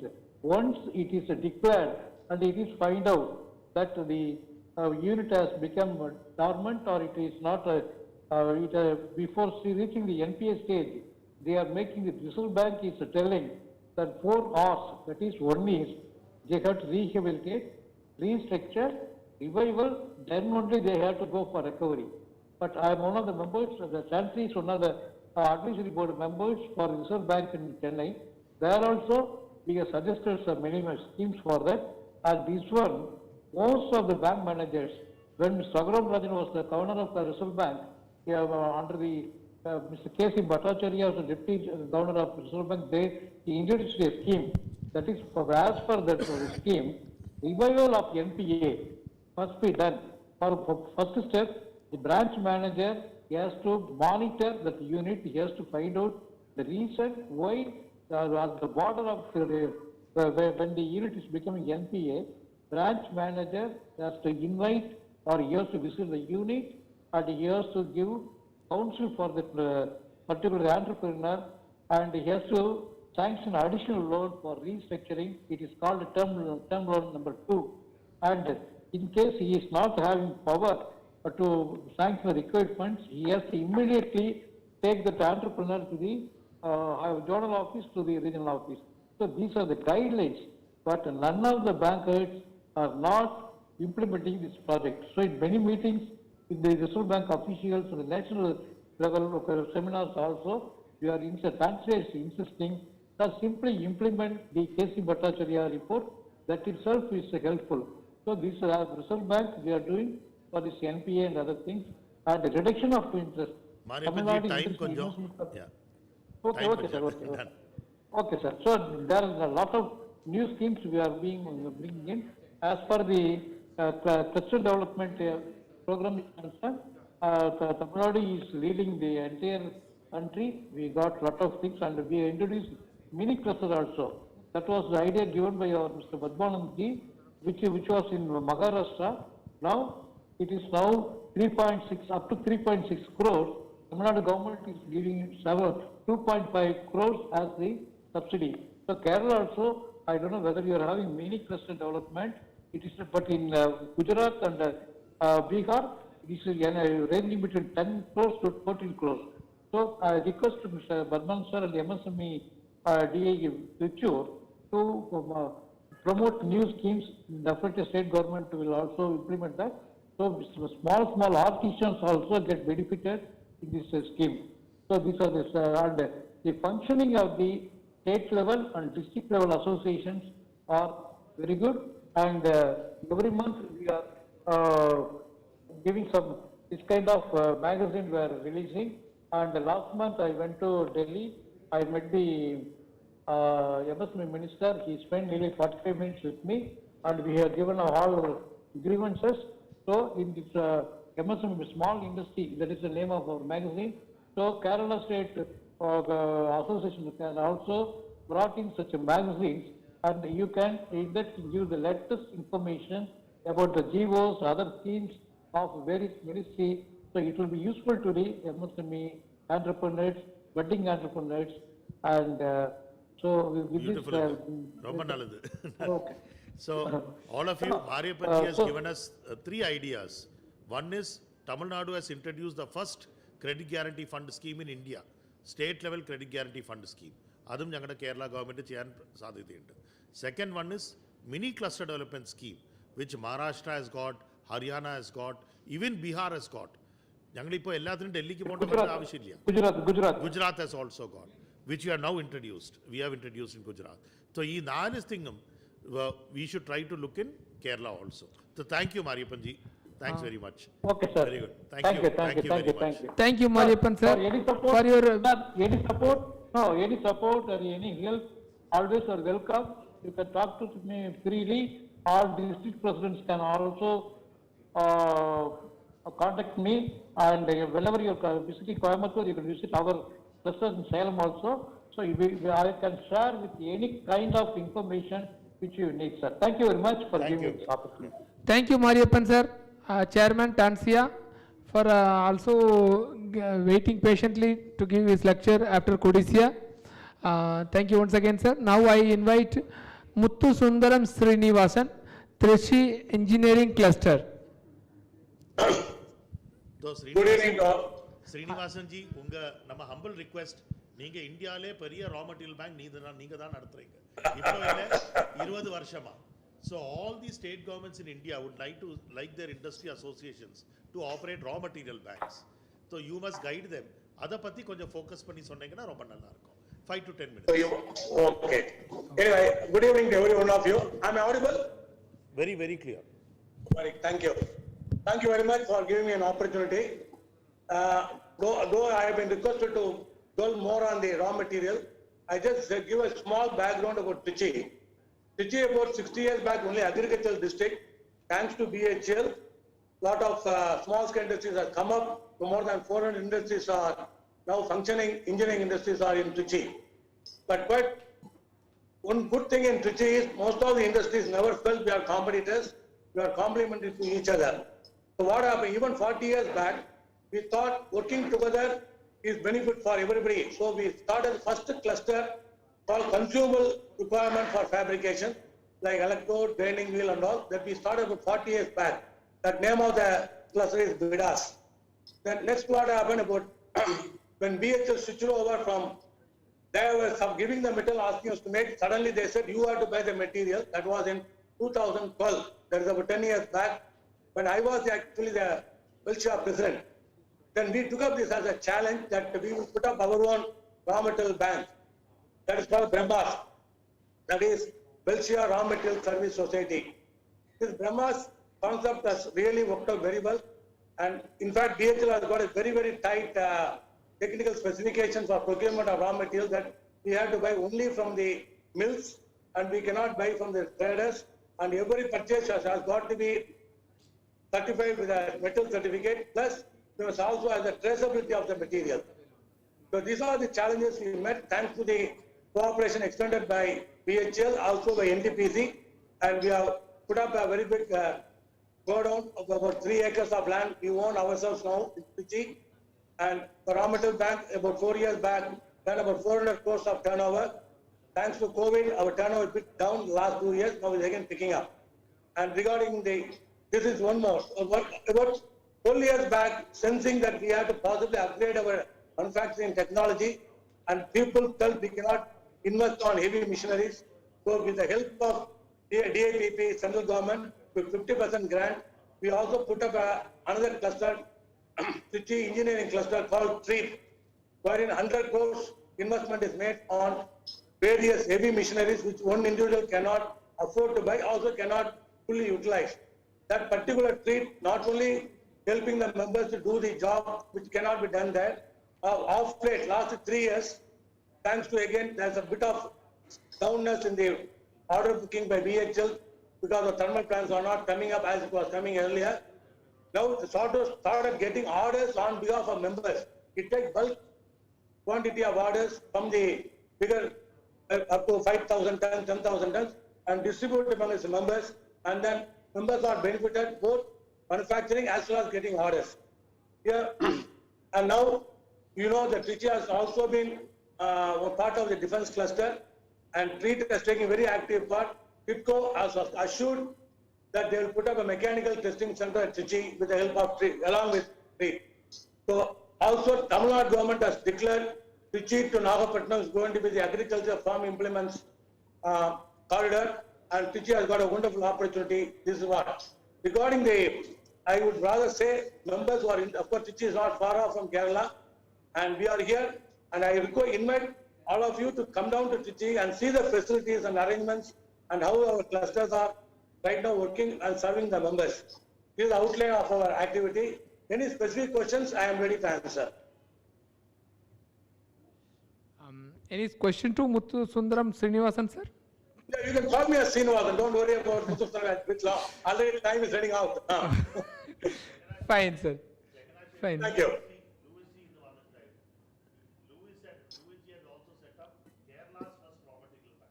Your voice is not audible, please. No, what I am saying is, before in India, Yeah. You can use the mic. 20 years before in Kerala, the rubber trust of Chenganasheri, they were here today. They had set up a 1 crore raw material bank. You were a model then. Even then you were doing 50 crores. So our hope is that all the associations in Kerala will operate a raw material or a consumables bank. Because that is very, very useful. Because of that, we are able to control the price first of all. Because consumable purchase, I can definitely say, but 40 years back when I was also that young then, it was almost double what we have right now at that time. The traders were selling double the rate. Once we put up the bidder, the rate came down almost at 50%. And again, the raw material also, we combine the requirement of all the members and go and buy in bulk. In fact, we move the material by rails directly from the mill to Damas. There you are able to get a good transportation cost, also good rate for the material. So these are the advantages of bulk purchases. Thank you. Thank you, Srinivasan, sir, for spending your valuable time with us and sharing your valuable experience. Yeah. We'll try, our associations will also try to visit you and get your inputs and try to implement those good points as mentioned by you, sir. Okay. Thank you once again. Now I request Mr. Dev Kumar, Director, GT. Thank you very much. Thank you. Thank you, Srinivasan ji. Thank you. Yeah. Dev Kumar ji, ഇപ്പോൾ സംസാരിക്കാൻ പോണത് ഞാനിപ്പോൾ കുറേ സ്കീമുകൾ ഇപ്പോൾ പറഞ്ഞിട്ടുണ്ടായിരുന്നു, ഒരു 10-50 സ്കീമുകൾ. ഈ എല്ലാ സ്കീമിലും സ്റ്റേറ്റ് ഗവൺമെൻറ്റും കോൺട്രിബ്യൂട്ട് ചെയ്യാം. Like for example MSc CDP, DC MSME ഉണ്ട്. State government should contribute 20%, they are contributing 20%. അതേപോലെ നിങ്ങൾ ഫുഡ് പാർക്ക് സ്കീം ചെയ്തോളൂ. കുറേ വലിയ സ്കീം, മെഗാ സ്കീംസിൽ state government should bring in 10% or 20%. അതിന് കുറേ സ്റ്റേറ്റ് ഗവൺമെൻറ് കയ്യിൽ ഫണ്ടിങ് ഇല്ല, പൈസ ഇല്ല. IIUS സ്കീം ഞങ്ങൾ മുമ്പേ ഇവിടെ കേരളത്തിൽ ചെയ്യാൻ നോക്കിയപ്പോൾ 10 കൊല്ലം മുമ്പേ കുര്യഞ്ചിൻ്റെ കൂടെ, അപ്പോൾ 100 കോടി പ്രോജക്റ്റിന് സ്റ്റേറ്റ് ഗവൺമെൻറ് 25 crore കൊണ്ടുവന്നിട്ടുണ്ടായിരുന്നു. ഫണ്ടിങ് വലിയൊരു ഇഷ്യൂ ആയിരുന്നു. But other States, Maharashtra, Tamil Nadu നോക്കിയാൽ പെട്ടെന്ന് ഫണ്ടിങ് വരുന്നു. അപ്പോൾ അതിന് സിഡ്ബി ഇപ്പോൾ പുതിയൊരു ഫണ്ട് കൊണ്ടുവന്നിട്ടുണ്ട്. It is called SIDBI cluster development fund. നബാർഡിൻ്റെ rural development fund, infrastructure development fund പോലെ അതുപോലെ ഞങ്ങൾ കൺസീവ് ചെയ്തിട്ട് അതിപ്പോൾ അവൈലബിൾ ആണ്. Tamil Nadu last few months itself have leveraged more than 600 crores under this fund. Kerala can also explore this as an option. Please. Good evening, all of you. I am Dev Kumar. I am director with Grant Thornton. So as sir was just mentioning about this SCDF, SIDBI Cluster Development Fund, why this kind of fund is required? If we talk about the state, if we talk about the composition or the a constitution of project, so then we will see there is some funding portion which is coming either from the central government or state government, and then there is a beneficiary contribution. So when we talk about the state government funding, every state would like to work for the development of micro, small and medium enterprises in their state. But what is the challenge? If we talk about the funding part, yes, they would like to deploy fund, but at the same time they have other sectors as well which may be having more importance than the industrial or MSME development. That could be medical, the health, sanitation, education, etc. So that is why a state may have this, shortage of fund for this particular sector. That is why, way back in August 2021, GT developed a knowledge paper which was presented to, along with SIDBI, which was presented to RBI and then to Government of India. And then that was the genesis of this fund. Initially the corpus was 2,000 crores around, but now it is around 10,000 crores. They got, SIDBI got another tranche from RBI for this. So if we talk about the eligible activities, all infrastructure and MSME related activities, these are the two terms. Infra should be there, infrastructure development, and the MSME at a large should be the beneficiary. It is not going for the MSME individual, any MSME individual unit. So if there is a group of unit, there is a, if there is a SPV and they would like to avail this facility through the government of their respective state government, they can avail this fund. So industrial, agri-allied sector, agriculture is not covered. Post-harvest, agri-allied activities are covered. Social sector, if you want to develop a common facility in form of a library, dormitory for your workers, those kind of activities, even if you would like to develop connectivity within a cluster, which is going to benefit the MSME, that kind of activities are also covered. But this fund will not come directly to the SPV. It will come to the government, your respective state government, and then that can be plugged into your particular project, if that is for the benefit of MSMEs at a large. The major benefit which this fund is having, or the major attraction which this fund is having, is its interest rate. It is available at just 2.75% per annum.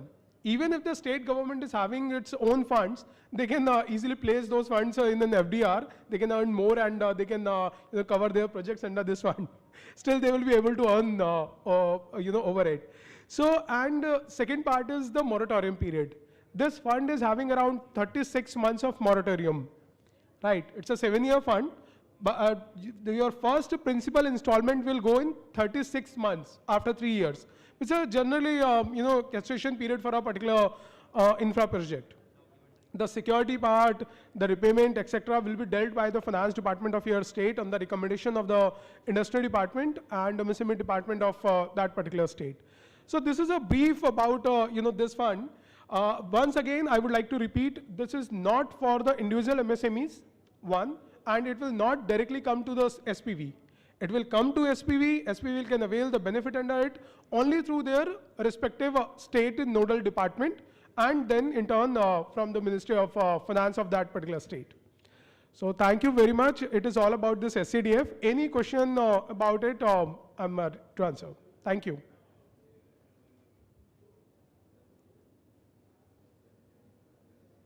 So any question about it?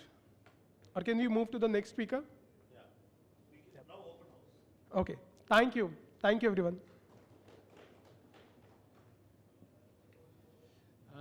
Open house, any question, please? Any specific question, one or two, please, can put up before we forward to the next session.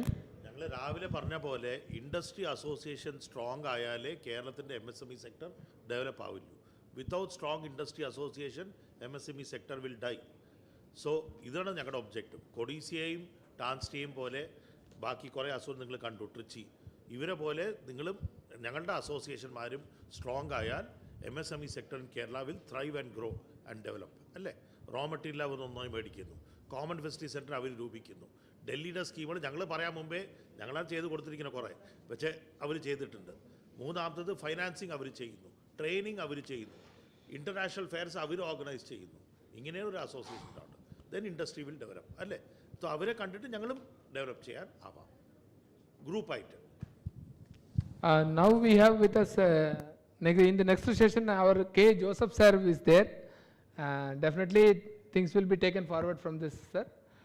And now I thank Professor Padmanand sir, and also Krishna Kumar sir, and K. Mariappan, Chairman Tansia, and also Srinivasan sir and Devkumar sir for participating in the program and actively contribution.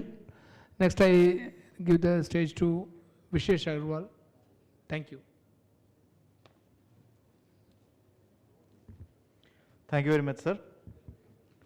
നമ്മുടെ ഇപ്പോഴത്തെ session അവസാനിച്ചിരിക്കുന്നു. അത് ഇനി അടുത്ത session വരുന്നത് role of national and state level MSME associations in supporting an MSME ecosystem. അതായത് എങ്ങനെ അസോസിയേഷന് ഒരു നാട്ടിൽ നല്ല സംരംഭങ്ങൾ ഉണ്ടാക്കാൻ പറ്റും. അതിനുവേണ്ടി സംസാരിക്കാനായി നമ്മളോടൊപ്പം ഏറ്റവും ആദ്യം ചേർന്നിരിക്കുന്നത് ഓൺലൈനായിട്ട് ശ്രീ സാവിയോ മാത്യു സാറാണ്. he is the head of FICCI, Kerala State Council. Sorry sir, നമ്മൾ സമയം ഇച്ചിരി ലേറ്റാണ് സാറിന് ഞാൻ I know that you have another appointment at 6. So sir, I am welcome you. Welcome sir.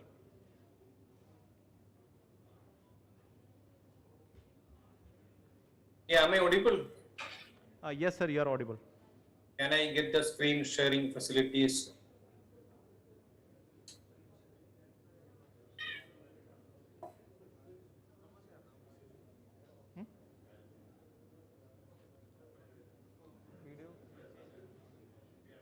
Sir, you can start sir. Yeah, I'm starting.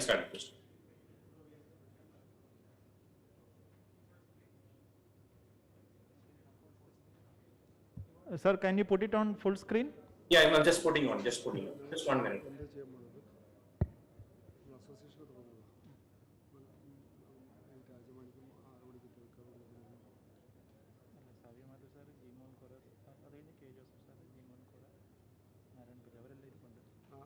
Mr. Savio, കേൾക്കുന്നുണ്ടോ? Okay, I'm starting. Yeah, Mr. Savio, actually നമ്മൾ 6 മണിക്ക് actually mister Rajamanikyam നമ്മുടെ KSADC MD join ചെയ്യാമെന്ന് പറഞ്ഞിട്ടുണ്ട്. So we have to rush up. ഒരു 3-4 speakers അതിൻ്റെ മുകളിലുണ്ട്. I will just finish it up in 5 minutes. Just ഫിക്കിയുടെ role മാത്രം ഒന്ന് സ്ലൈഡ്സിലേക്ക് പോകണ്ട. You just briefly say what is a FICCI role and how you can be contacted മാത്രം ഒന്ന് പറഞ്ഞിട്ട് we will go to the next people. Okay, please, thank you. Okay, Mr. Prakash. First of all, thank you for inviting FICCI for this program. I know that we are running short of time and we have only 5 minutes. There are other three speakers also of industry bodies ഉണ്ട്. അതുമായി തന്നെ MSME ഡയറക്ടറേറ്റിനെ ഇങ്ങനെ ഒരു programme organise ചെയ്തതിന് congratulate ചെയ്യുന്നു. Due to positive time ഞാൻ ഫിക്കിനെ പറ്റി എല്ലാവരും പറയുന്നില്ല. നാഷണൽ ബോഡിയാണ്, എസ്റ്റാബ്ലിഷ്ഡ് 1927. നമ്മൾ പല സ്റ്റേറ്റ്സിലെല്ലാം ഓപ്പറേറ്റ് ചെയ്യുന്നുണ്ട്. I will just emphasise on the various activities. എവിടേക്കാണ് ഫിക്കി MSME പ്രൊമോട്ട് ചെയ്യാൻ വേണ്ടിയിട്ടാണ്. ഇതാണ് നമ്മളുടെ ഒരു we have around 70 sectors under which FICCI operates. And from A to Z, we are operating all the sectors. MSME separate sector under. Then we have the international divisions, which takes care of the international divisions, which take care of international activities. Then we have the these are the previous one here. This is the business service, one service which we provide for the MSMEs or the ATA coordinate facilities. നിങ്ങൾക്ക് അറിയാം MSME ആളുകൾക്ക് അവർ എക്സിബിഷൻസിനും ഇവന്റ്സിനും പോകുമ്പോഴത്തേക്കും ATA coordinate facility FICCI വഴിയാണ് അത് യൂട്ട് ചെയ്യുന്നത്, ministry of commerce. അതേപോലെ കൺസൈൻമെന്റ്സ് അവർക്ക് അത് യൂട്ട് ചെയ്യാം, ബോണ്ട് ഉപയോഗിച്ചിട്ട് അവർക്ക് യൂട്ടിലൈസ് ചെയ്യാം. Second, FICCI has got MSME sector committee. That's MSME committee that is very active and that regularly organize various events and programs and connective ആയിട്ട് ചെയ്യുന്ന കാര്യങ്ങളുണ്ട്. I'm just skipping it. This is called the Confederation of MSMEs. That also connects with the government and government activities in the കാര്യങ്ങൾ നമ്മൾ import ചെയ്യുന്നു. I'll come to main on the FICCI business services. That is one B2B services which we provide to the MSME service. എങ്ങനെയാണ് നമുക്ക് business വഴി the inquiries generate ചെയ്യാൻ പറ്റി, എങ്ങനെ buyers എല്ലാം interact ചെയ്യാം. That is service we provide to the B2B service. Next one. And this is a web initiative of the FICCI team which connects with the FICCI portals. എങ്ങനെ നമുക്ക് അതിനകത്ത് ആളുകളെ connect ചെയ്യാനും ബാക്കിയാണ്. ഫിക്കി മേജർ ഇവന്റ്സ് ഞാൻ national wise just ഒന്ന് കാണിച്ചത് മാത്രമേ ഉള്ളൂ. State events FICCI state office 2013 കൊച്ചിയിൽ സ്റ്റാർട്ട് ചെയ്തത്. And we have been partner to government various events and programmes in Kerala business to business meets. അതേപോലെ തന്നെ പല ബാംബു ഇൻസ്റ്റിറ്റ്യൂട്ടിന് വൈഗ എക്സിബിഷൻ എല്ലാം ഫിക്കി ഗവൺമെന്റ് പാർട്ടിസിപ്പേറ്റ് ചെയ്തിരുന്നു. ഫിക്കി ഓൾസോ around 35 events ഈ വർഷം നമ്മൾ ചെയ്തിരുന്നു. Most of the events were connected with the MSMEs, and we also connect very cooperatively with the DIC centers. These are the initiatives which normally FICCI undertakes in Kerala. The BISL meets already explained chedu. Second one is vendor development programs, technology updation initiatives, trade delegations, and of course the representation of grievances appropriate at the central and state, and the knowledge updations. And these are the events which we have done on the FICCI for the last 1 year as such. One is the Vaiga, that's an event which we organize for the agriculture sectors in association with the government of Kerala. And this is the Kerala Bamboo First, which we partnered with the government on the last year, where we brought in the buyers and selectors and connected with Kerala. And most of them were MSMEs. And this is a web platform which we normally connect for the buyer seller activities. We have a lot of programs and initiatives for this events. And Coir Kerala 2021 FICCI was also partnered to government where we connected the MSMEs with the by SSLS. And this is one event which we did this year. There's a cluster development program for the technology aspects.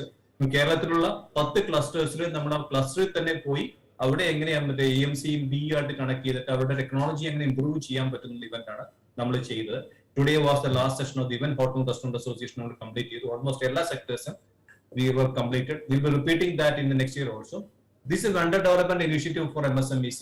അത് നമ്മൾ ചെയ്യുന്ന where we connect the MSMEs with the various PSUs.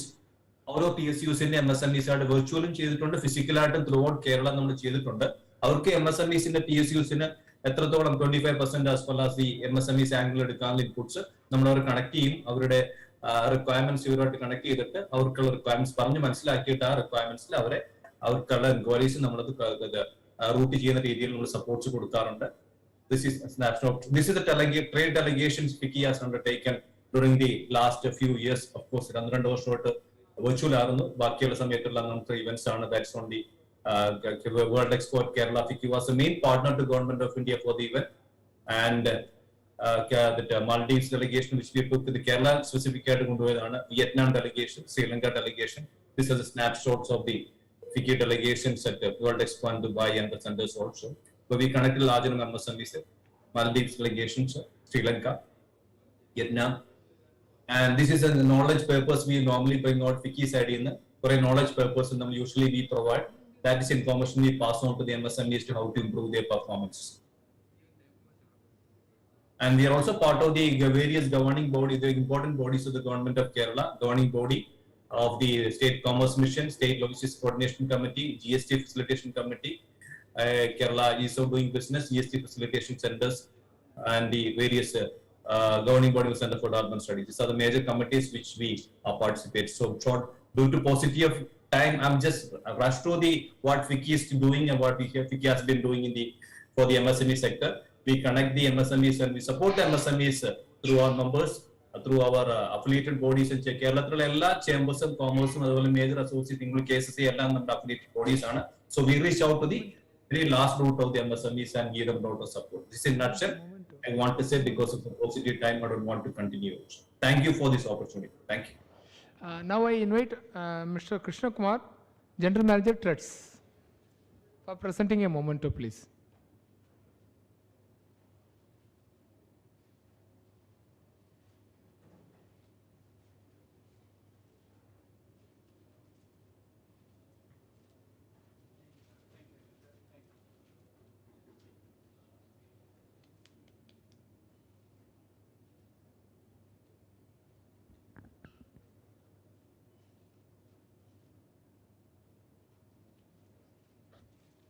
Thank you very much Savio sir.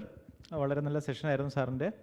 അടുത്തതായിട്ട് ഞാൻ MSME അസോസിയേഷൻസിൻ്റെ റോളിനെ പറ്റി സംസാരിക്കാനായിട്ട് Kerala state small industries association KSSIയുടെ state general secretary Shri KA Joseph സാറിനെ ക്ഷണിക്കുന്നു.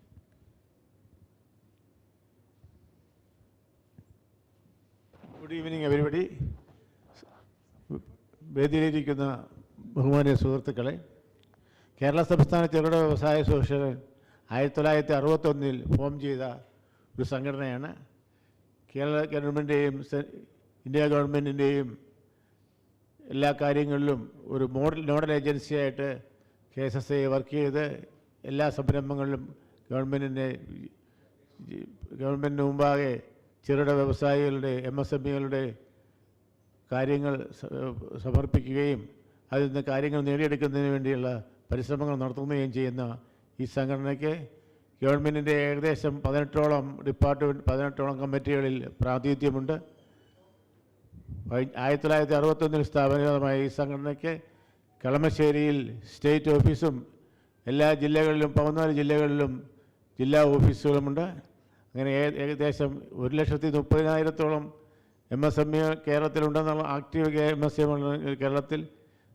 ഞങ്ങൾക്ക് ഉദ്ദേശം ഒരു 10,000 മെമ്പേഴ്സ് മാത്രമേ ഉള്ളൂ. ഇനിയും ആൾക്കാർ ചേരുമെന്നുള്ള പ്രതീക്ഷയിലാണ് നമ്മളിരിക്കുന്നത്. നമുക്ക് മറ്റ് കൊഡീസെ പോലെയൊന്നുള്ള കാര്യങ്ങൾ ചെയ്യാൻ സാധിച്ചിട്ടില്ല. കാരണം എല്ലാവർക്കും അറിയാം കേരളത്തിൻ്റെ അവസ്ഥ. 2015 തൊട്ട് ഒരു പ്രൈവറ്റ് ഇൻഡസ്ട്രിയൽ എസ്റ്റേറ്റ് പാർക്കിന് വേണ്ടി പരിശ്രമിക്കുന്ന ഒരു അസോസിയേഷനാണ് KSSA. ഇതുവരെ അത് സാധിച്ചിട്ടില്ല. അങ്ങനെ പല കാര്യങ്ങളിലും നമ്മൾ പിറകിലാണ്. കാര്യങ്ങൾ നേടുന്നതിന് നമ്മൾ മാക്സിമം ട്രൈ ചെയ്യുന്നുണ്ടെങ്കിലും ഇവിടുത്തെ നമ്മുടെ കേരളത്തിൻ്റെ പ്രത്യേക സെറ്റപ്പ് മുഖാന്തരം നമുക്ക് ഉദ്ദേശിച്ച പോലെ തമിഴ്നാട്ടിലെ പോലെ കാര്യങ്ങളൊന്നും നടക്കാതെ സാധിക്കുന്നില്ല. പക്ഷേ അതിനുള്ളൊരു മാറ്റങ്ങൾ വരുന്ന ഒരു കാഴ്ചയാണ് നമ്മളിപ്പോൾ കാണുന്നത്. ഇവിടെ ഇപ്പോൾ single window clearance system, KSCP തുടങ്ങിയ സാധനങ്ങൾ വന്നിട്ടുണ്ട്. അതുകൊണ്ട് കൂടുതൽ വ്യവസായങ്ങൾ കേരളത്തിൽ വരുമെന്നാണ് നമ്മുടെ പ്രതീക്ഷ. എങ്കിലും ഈ കാലഘട്ടത്തിൽ അച്ചുവത്ത് വളരുന്നതിന് കേരള ഗവൺമെൻറ്റിൻ്റെ സഹായം നമ്മൾ വളരെയധികം പ്രതീക്ഷിക്കുകയാണ്. MSMEയുടെയും കേരള തൃശ്ശൂർ സെൻ്ററായിട്ടുള്ള പ്രകാശ് സാറിൻ്റെയും സേവനം ഞങ്ങൾക്ക് ഈ കാലഘട്ടത്തിൽ വളരെയധികം ആവശ്യമാണ്. കേരളത്തിലെ മറ്റുള്ള സംസ്ഥാനങ്ങളിൽ നിന്ന് വിഭിന്നമായി മുന്നോട്ട് കൊണ്ടുവരുന്നതിന് എല്ലാവിധ സഹായ സഹകരണങ്ങളും MSMEയിൽ നിന്ന് നമ്മൾ പ്രതീക്ഷിക്കുന്നു. എല്ലാവർക്കും എല്ലാവിധ ആശംസകളും നേർന്നുകൊണ്ട് എൻ്റെ വലിയ വാക്കുകൾ അവസാനിപ്പിക്കുന്നു. നന്ദി, നമസ്കാരം. Thank you very much, sir. For the next session, I would like to invite Shri Jimon Kora, Executive Director and CEO, Mane Cancor Ingredients Private Limited and Chairman CII Kerala.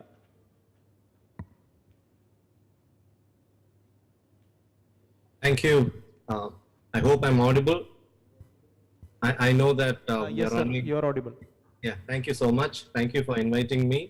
I know we are running out of time, so I'll keep it short and informative in that sense. I'm not going to give you an introduction of CII, Confederation of Indian Industries. What are the initiatives that CII has towards the support for MSMEs? We have a dedicated center of excellence for competitiveness of SMEs. That's a dedicated center of excellence. It acts as a one-stop solution for addressing the needs of all the small and medium entrepreneurs and enhancing their competitiveness. The idea is to provide focused services for manufacturing excellence, energy efficiency, HR excellence, and anything to do with running the outfit. It's a pan-India approach, and because it is MSMEs, we prefer to have it as a cluster model because that way it is not too taxing or expensive. So each of these clusters constitute about 6 to 12 companies which have similar needs and areas of development. They participate in this journey for a period ranging from 1 to 4 years. Over the last many years, there has been over 350 clusters benefiting nearly 3,000 organizations. And typically, this leads to financial improvements, financial savings of almost 10 to 30 times. Space savings, 40 to 70% improvement in quality, 80% increase in inventory turnover ratio, 50% improvement in delivery schedules. Any manufacturing company can be part of this cluster. And the next key initiative and what we have is the biggest challenge is in financing and the demand supply mismatch in financing. So CII has a SME Finance Facilitation Center in association with other financial institutions, and that is one such activity that CII does pan-India, and it operates both offline and online as a one-stop shop, aggregating financing and allied options from multiple large financial institutions. To date, the center has reached out to over 4,000 SMEs. Next comes the Technology Facilitation Center of CII, which provides the latest technological support to MSMEs, interconnecting technological solution providers with remote SMEs across the country and creating awareness about what kind of technology that is available for their businesses. In addition, we've been also organizing on a regular basis what we call as the MSME Finance Mela. And even this year, we will be conducting the MSME Finance Mela. This will happen sometime in the third quarter of the year. And very recently, CII has also launched an initiative called Lighthouse, aiming to provide mentoring service for SMEs. The idea is to, for any entrepreneur or MSME to be represented here in this Lighthouse program, and this is going to be mentored by leading industrialists on a regular basis over a long period of time. And this is in a nutshell what CA is currently doing for MSME sector. I'm sure we can work together, and being the backbone of the industry in India, we would like to extend all support for MSMEs in India and Kerala especially. Thank you. Thank you very much, sir. Thank you very much. I know you have a next meeting at 6. I know that. Thank you very much. Now I would like to invite Shri Narayanan Pillai, who is the Deputy Director retired from Export Inspection Council, Government of India, and present State President of Laghu Udyog Bharati, Kerala. Welcome, sir. Thank you very much, Prakash sir and the whole MSME team of Thrissur, who എനിക്ക് ഈ അവസരം തന്നതിൽ MSME ഇൻസ്റ്റിറ്റ്യൂട്ടിനോട് അങ്ങേയറ്റം കൃതജ്ഞതയുണ്ട്. ലഘു ഉദ്യോഗ ഭാരതി എന്ന് പറയുന്ന സംഘടന ഒരുപക്ഷെ കേരളത്തിൽ അത്ര പോപ്പുലർ അല്ല. അപ്പോൾ ആൾ ഇന്ത്യ ലെവലിൽ ഏറ്റവും വലിയ MSME സംഘടനയാണ്. അത് 1994 ഒരു പ്രത്യേക ഐഡിയയിൽ MSME സംഘടന MSME സ്റ്റേജിൽ വർക്ക് ചെയ്ത് കൊണ്ടുവന്ന ഒരു സംഘടനയാണ്. അതായത് ആദ്യം തന്നെ അതിൻ്റെ ഒരു വ്യവസായം ഒരു ഫാമിലി എന്ന കോൺസെപ്റ്റിൽ, അതായത് വ്യവസായിയും തൊഴിലാളിയും അല്ലെങ്കിൽ കസ്റ്റമറും എല്ലാം ഒരു ഫാമിലിയുടെ പാർട്ടാണ് എന്നുള്ള ഇന്ത്യൻ ട്രഡിഷൻ, ആ ട്രഡിഷൻ എങ്ങനെ ഇൻട്രൊഡ്യൂസ് ചെയ്യാം, സ്മാർട്ട് സ്കെയിലിൽ അതെങ്ങനെ അത്യാവശ്യമാണെന്നുള്ള ചിന്താഗതിയിൽ വന്ന ഒരു ഓർഗനൈസേഷനാണ് ലഘു ഉദ്യോഗ ഭാരതി. ഇപ്പോൾ അത് ഇന്ത്യയിലെ കേരളത്തിലെ 2017 മുതലാണ് വർക്ക് ചെയ്ത് തുടങ്ങിയത്. ശരിയായിട്ട് ഇന്ത്യയിലെ മിക്കവാറും എല്ലാ ഗവൺമെൻറ് ഓർഗനൈസേഷനും ഗവൺമെൻറ്റിൻ്റെ ബോഡികളിലും ശക്തമായ സാന്നിധ്യമുള്ള ഒരു ഓർഗനൈസേഷനാണ് ലഘു ഉദ്യോഗ ഭാരതി. ഇപ്പം ഞങ്ങളെ സംബന്ധിച്ചിടത്തോളം ഇപ്പം കേരളത്തിൽ വ്യാവസായികമായി വളരെ പിന്നോക്കം പോകുന്നൊരു സ്ഥിതിയിലോട്ട് കണ്ട് മറ്റ് സ്റ്റേറ്റുമായിട്ട് കമ്പയർ ചെയ്തപ്പോൾ ഞങ്ങളെ പ്രധാന ആക്ടിവിറ്റി എന്ന് പറയുന്നത് B2B റിലേഷൻഷിപ്പ് എസ്റ്റാബ്ലിഷ് ചെയ്യുക എന്നുള്ളതാണ്. B2B relationship means business to business. ഇപ്പോൾ തിരുവനന്തപുരത്തുള്ള ഒരു സ്മാർട്ട് സ്കെയിൽ ഇൻഡസ്ട്രി പ്രോഡക്റ്റ് ചിലപ്പം കാശ്മീരിലുള്ള ഒരു ഇൻഡസ്ട്രിയലിസ്റ്റിൻ്റെ റാ മെറ്റീരിയൽ ആയിരിക്കും. അപ്പോൾ ആ കണക്ഷൻ കൊണ്ടുവരിക, അങ്ങനെ ആൾ ഇന്ത്യ ലെവലിൽ ഒരു നല്ല വ്യാവസായിക അറ്റ്മോസ്ഫിയറും മാർക്കറ്റും ഡെവലപ്പ് ചെയ്യുക എന്നുള്ള ഉദ്ദേശത്തിലാണ് ലഘു ഉദ്യോഗ ഭാരതി ഇപ്പോൾ വർക്ക് ചെയ്യുന്നത്. ഇതുകൂടാതെ ലഘു ഉദ്യോഗ ഭാരതിയുടെ രണ്ടാമത്തെ ഐഡിയ എന്ന് പറയുന്നത് ഇപ്പോൾ കേരളത്തെ സംബന്ധിച്ചിടത്തോളം ഞങ്ങൾ കാണുന്ന എൻ്റർപ്രീനർ ഡെവലപ്മെൻറ്റ് പ്രോഗ്രാമാണ്. എൻ്റർപ്രീനർ ഡെവലപ്മെൻറ്റ് പ്രോഗ്രാം ഒട്ടുമില്ലാത്ത ഒരു സ്റ്റേറ്റാണ് കേരളം. പല ഇൻസ്റ്റിറ്റ്യൂട്ടുകളും ഇപ്പോൾ ഈ അടുത്ത കാലത്ത് ഞങ്ങൾ വുമൺസ് ഡേ MSME ഇൻസ്റ്റിറ്റ്യൂട്ടുമായിട്ട് ചേർത്ത് നടന്നു, വുമൺ എൻ്റർപ്രനേഴ്സ് ഡേ നടത്തി.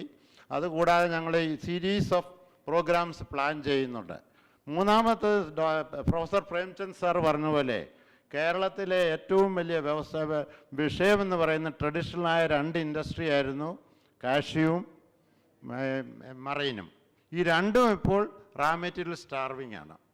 ഈ റാ മെറ്റീരിയൽ സ്റ്റാർവിംഗ് പ്രോബ്ലം അഡ്രസ്സ് ചെയ്ത് കഴിഞ്ഞാൽ കേരളത്തിലെ 2 ഡിസ്ട്രിക്റ്റ്, അതായത് കോൺസെൻട്രേറ്റ് ചെയ്തിരിക്കുന്ന കൊല്ലവും എറണാകുളം ആലപ്പി ഡിസ്ട്രിക്റ്റിലെ വലിയൊരു പ്രതിസന്ധി തന്നെ ഇല്ലാതാക്കാൻ പറ്റും. അല്ല അതുകൂടാതെ ഒരുപാട് ഇൻഡസ്ട്രീസ്, ഈ കണക്റ്റഡ് ഇൻഡസ്ട്രീസ് ഇത് മുഖാന്തരം ക്ലോസ് ചെയ്യുന്നൊരു സ്ഥിതിയിലോട്ടാണ് പോകുന്നത്. അതിനെ എങ്ങനെ അഡ്രസ്സ് ചെയ്യാം എന്നാണ് ഇപ്പോൾ LUB ചിന്തിക്കുന്നത്. ആൾ ഇന്ത്യ ലെവലിൽ ഞങ്ങൾ പല കൺസൾട്ടേഷനും നടത്തി. അതിൻ്റെ ഭാഗമായിട്ട് LUB ഇപ്പോൾ കൊല്ലത്തൊരു കോഓപ്പറേറ്റീവ് സൊസൈറ്റി എസ്റ്റാബ്ലിഷ് ചെയ്തിട്ടുണ്ട് കാഷ്യൂവിന് വേണ്ടി മാത്രം. ആ സൊസൈറ്റിയുടെ പങ്ക് ക്ലസ്റ്റർ, ഇപ്പോൾ പ്രകാശ് സാർ പറഞ്ഞ പോലെ ഒരുമിച്ച് വാങ്ങിക്കുക, ഒരുമിച്ച് റാ മെറ്റീരിയൽ സെയിൽ ചെയ്യുക എന്നുള്ള ഉദ്ദേശത്തോടാണ്. പക്ഷേ കേരളത്തിൽ ലഘു ഉദ്യോഗ ഭാരതിക്ക് പറയാൻ പറ്റാത്ത ചില ഇൻഹിബിറ്റീവ് നേച്ചറുകളുള്ളതുകൊണ്ട് ഗവൺമെൻറ് ഇൻ്റർവെൻഷൻ ഇപ്പോൾ പറയാതിരിക്കാൻ ഗവൺമെൻറ് ഞങ്ങളെ ഡിസ്കറേജ് ചെയ്യുന്നുണ്ട്. പക്ഷേ ഞങ്ങൾ എന്തായാലും ത്രൈവ് ചെയ്യും.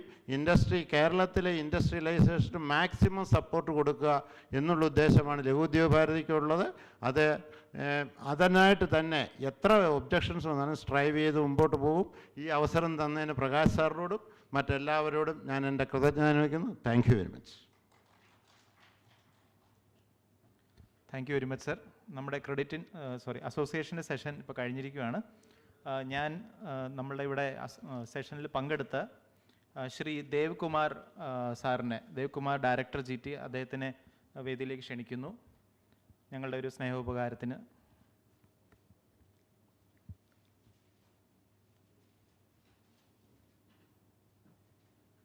അതോടൊപ്പം Shri K A Joseph sir, state general secretary KSSI സാറിനെ ക്ഷണിക്കുന്നു.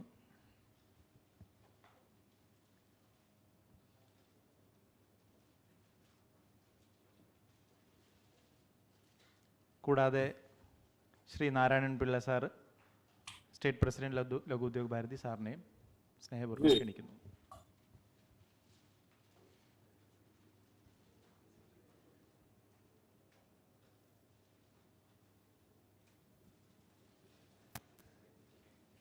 Thank you very much, sir.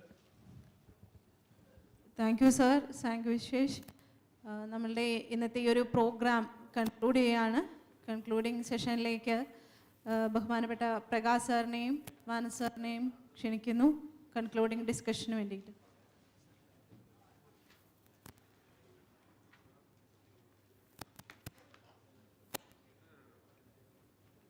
And I am happy to announce that Sri M.G. Rajamanikam IAS, MD, Kerala State Small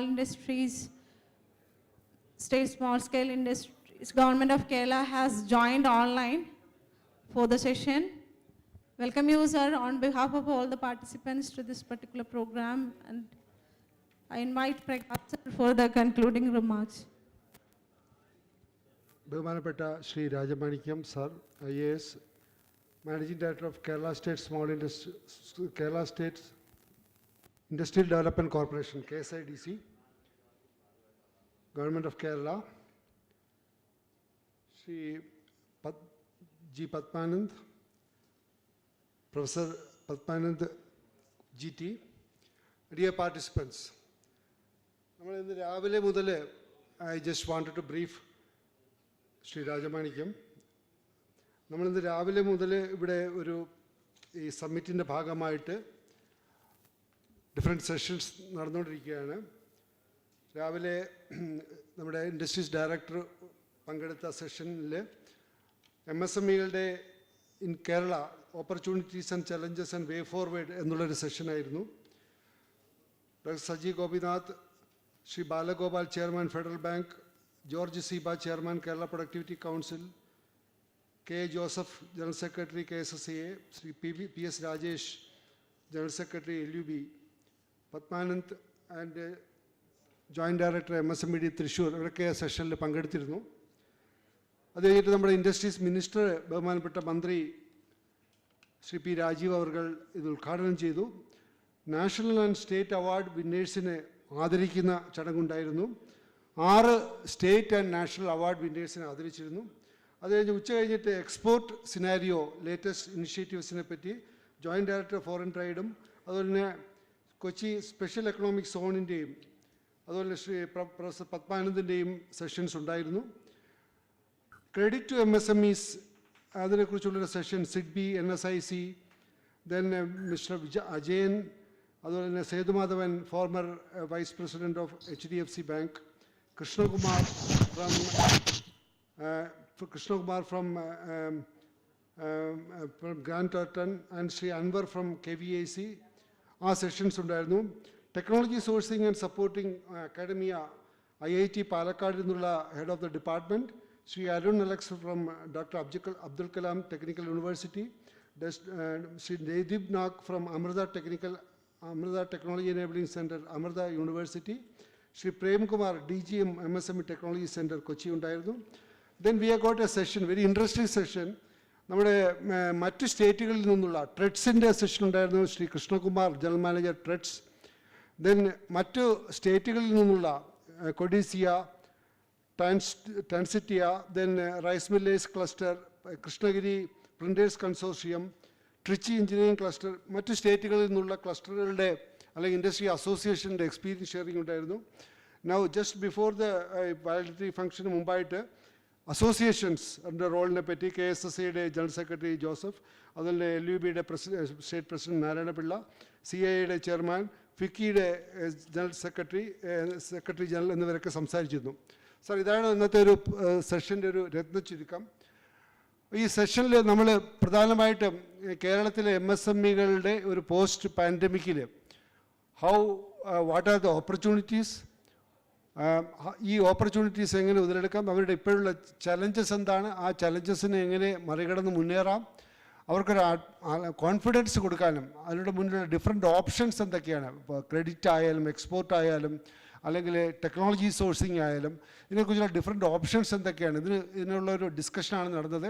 ഈ പ്രോഗ്രാമിൻ്റെ ഭാഗമായിട്ട് ഞങ്ങൾ ഏതാണ്ട് 350 രജിസ്ട്രേഷൻ ഞങ്ങൾക്ക് കിട്ടിയിരുന്നു. അതിൽ നിന്നും സെലക്ട് ചെയ്ത ഒരു 125 ആൾക്കാർക്ക്, രജിസ്റ്റേർഡ് ആൾക്കാർക്കാണ് ഞങ്ങൾ ഇൻവിറ്റേഷൻ അയച്ചിരുന്നത്. അത് ഇൻവൈറ്റീസായിട്ട് ജില്ലാ വ്യവസായ കേന്ദ്രത്തിൻ്റെ ജനറൽ മാനേജർമാർ, KSSAയുടെ സ്റ്റേറ്റ് ഡിസ്ട്രിക്ട് പ്രസിഡന്റുമാർ, LUB പോലുള്ള അസോസിയേഷനിൽ നിന്നുള്ള അസോസിയേഷൻ്റെ ഭാരവാഹികൾ, ഇങ്ങനെയുള്ള സെലക്റ്റഡ് ആയിട്ടുള്ള ഇൻവൈറ്റീസ് ഉണ്ടായിരുന്നു. അപ്പോൾ അതിൽ ഞങ്ങൾക്ക് ഈ 125 പേർക്ക് 300 പോലെ രജിസ്റ്റർ ചെയ്തിട്ട് 125 പേരെ ഞങ്ങൾ കൺഫർമേഷൻ കൊടുത്തുള്ളൂ. അവരിൽ നല്ലൊരു ശതമാനം ആൾക്കാർ പങ്കെടുത്തിരുന്നു. പക്ഷേ നമ്മുടെ ഇൻവൈറ്റീസ് ആയിട്ടുള്ള ആൾക്കാരിൽ പ്രത്യേകിച്ച് സ്റ്റേറ്റ് ഗവൺമെൻറ്റിൻ്റെയും മറ്റ് അസോസിയേഷൻ്റെ പ്രതിനിധികൾ, നമ്മുടെ കമ്മിറ്റിയുടെ അത്രയും പറഞ്ഞ ആൾക്കാർ അത്രയും വന്നില്ലെങ്കിൽ പോലും ഏതാണ്ട് 200ഓളം 125ഓളം പാർട്ടിസിപ്പൻസ് പങ്കെടുത്തിട്ടുണ്ട്. ഇപ്പോഴും ഏതാണ്ടൊരു 70-80 പേര് ഇപ്പോഴും ഈ പ്രോഗ്രാമിൽ ഇപ്പോഴും പങ്കെടുക്കുന്നുണ്ട്. ഇതാണ് ഇന്നത്തെ ഒരു പ്രോഗ്രാമിൻ്റെ രത്നച്ചുരുക്കം. ഞങ്ങൾ ഈ പ്രോഗ്രാമിൻ്റെ ഭാഗമായിട്ട് ഉണ്ടായിട്ടുള്ള സജഷൻസ് ഇപ്പോൾ ഞാൻ സമയക്കുറവ് കൊണ്ട് അതിലേക്ക് കടക്കുന്നില്ല. അതിൻ്റെ ഒരു എന്തൊക്കെയാണ് ഔട്ട്കംസ് എന്നുള്ളതിനെക്കുറിച്ച് ഞങ്ങൾ എല്ലാ പാർട്ടിസിപ്പൻസിൽ നിന്നും ഫീഡ്ബാക്ക് കളക്ട് ചെയ്യുന്നുണ്ട്. അതെല്ലാം കൂടെ ക്രോഡീകരിച്ചുകൊണ്ട് ഒരു സജഷൻസ് ആക്കി വിവിധ സ്റ്റേക്ക് ഹോൾഡേഴ്സിന് സബ്മിറ്റ് ചെയ്യുന്നതാണ്. What are things we can do at our level, because even association can do many things. ഇപ്പോൾ ഈ ഒരു ഇന്നത്തെ ഒരു ഇൻട്രാക്ഷനിൽ നമുക്ക് കൊഡീസി ആയാലും അല്ലെങ്കിൽ തിരുപ്പൂർ ഇൻഡസ്ട്രി അസോസിയേഷനും അവരുടെ ലെവലിൽ ചെയ്യുന്ന കാര്യങ്ങൾ നമ്മൾ മനസ്സിലാക്കിയിട്ടുണ്ട്. അപ്പോൾ അത് നമ്മുടെ അസോസിയേഷൻ ലെവലിൽ നമുക്ക് പലതും ചെയ്യാൻ ചെയ്യുന്നതും കാര്യങ്ങളൊക്കെ നമുക്ക് മനസ്സിലാക്കിയിട്ടുണ്ട്. അപ്പോൾ അങ്ങനെ ഓരോ സ്റ്റേക്ക് ഹോൾഡേഴ്സിനും എന്തൊക്കെ ചെയ്യാൻ പറ്റും എന്നതിനെക്കുറിച്ചുള്ള ഒരു പ്ലാൻ ഓഫ് ആക്ഷൻ നമ്മളുണ്ടാക്കി അതാത് സ്റ്റേക്ക് ഹോൾഡേഴ്സിന് അയച്ചു കൊടുക്കാമെന്ന് കരുതുന്നു. അതിന് GTയും ഗ്രാൻഡ് ടോട്ടൻ്റെ പ്രൊഫസർ പത്മാനന്ദൻ്റെ ടീമും നമ്മളെ സഹായിക്കും എന്നാണ് കരുതുന്നത്. ഇത്രയും പറഞ്ഞുകൊണ്ട് ഈ ഒരു വൈകിയ വേളയിലും ഈ പ്രോഗ്രാമിൽ പങ്കെടുത്ത നമ്മുടെ ബഹുമാനപ്പെട്ട Kerala state industries development corporation KSIDC, കേരളത്തിലെ വ്യവസായികളെ സംബന്ധിച്ചോളം ഏറ്റവും പ്രധാനപ്പെട്ട ഒരു സ്ഥാപനമാണ്. അതിൻ്റെ MD കൂടെ ആയിട്ടുള്ള ശ്രീ രാജമാണിക്യം അവർകളെ ഈ പ്രോഗ്രാമിലേക്ക് ഞാൻ ഹാർദവമായി സ്വാഗതം ചെയ്യുന്നു. ഫൈനലായിട്ടുള്ള അദ്ദേഹത്തിൻ്റെ വാലിഡിറ്റി അഡ്രസ്സിന് മുമ്പായിട്ട് ഒരു 2 വാക്ക് സംസാരിക്കാനായിട്ട് ശ്രീ പത്മാനന്ദനെ ക്ഷണിക്കുകയാണ്.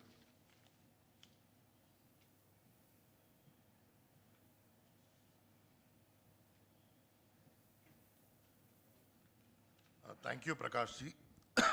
ബ്രീഫായിട്ട് ഞാൻ സമ്മറി പറയാം. ഞങ്ങൾ ഇതുവരേക്കും കമ്പൈൽ ചെയ്ത ഒരു ആക്ഷൻ പ്ലാൻ. ഒന്ന്, സിഡ്ബിയുടെ PMU, പണ്ട് SIDBI is funding A PMU in 20 States. അപ്പോൾ ഈ 20 സ്റ്റേറ്റ്സിലും ഞങ്ങളാണ് PMU ആയിരിക്കുന്നത്. അൺഫോർച്ചുനേറ്റ്ലി കേരളത്തിൽ അങ്ങനെ PMU ആയിട്ടില്ല. സോ ഐ തിങ്ക് സിഡ്ബിയുടെ സപ്പോർട്ടോടെ അതും തുടങ്ങിയാൽ നന്നായിരിക്കും for various interventions. Second point, രാജമാണിക്കൻജിയുടെ മുമ്പിൽ ഞങ്ങൾ സിഡ്ബിയുടെ ക്ലസ്റ്റർ ഡെവലപ്മെൻറ്റ് ഫണ്ട് ഉണ്ട്. For example, Tamil Nadu has leveraged more than 700 crores cluster development fund.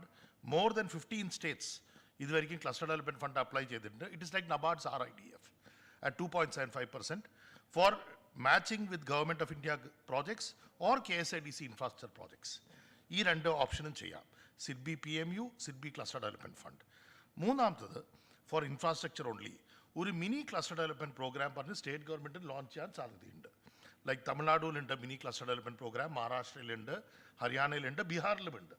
So these are 5 crore, 10 crore mini cluster development program where 80% is offered, very similar to MSE CDP, scheme of Government of India. അടുത്തത്, maybe you can consider is ഒരു PMU for twinning Government of India schemes.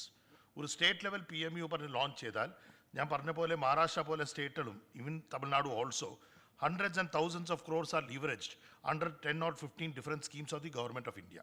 പക്ഷേ കേരളത്തിലെ ആൾക്കാർ അതിന് അത്ര കേട്ടിട്ടും കൂടെ ഇല്ല.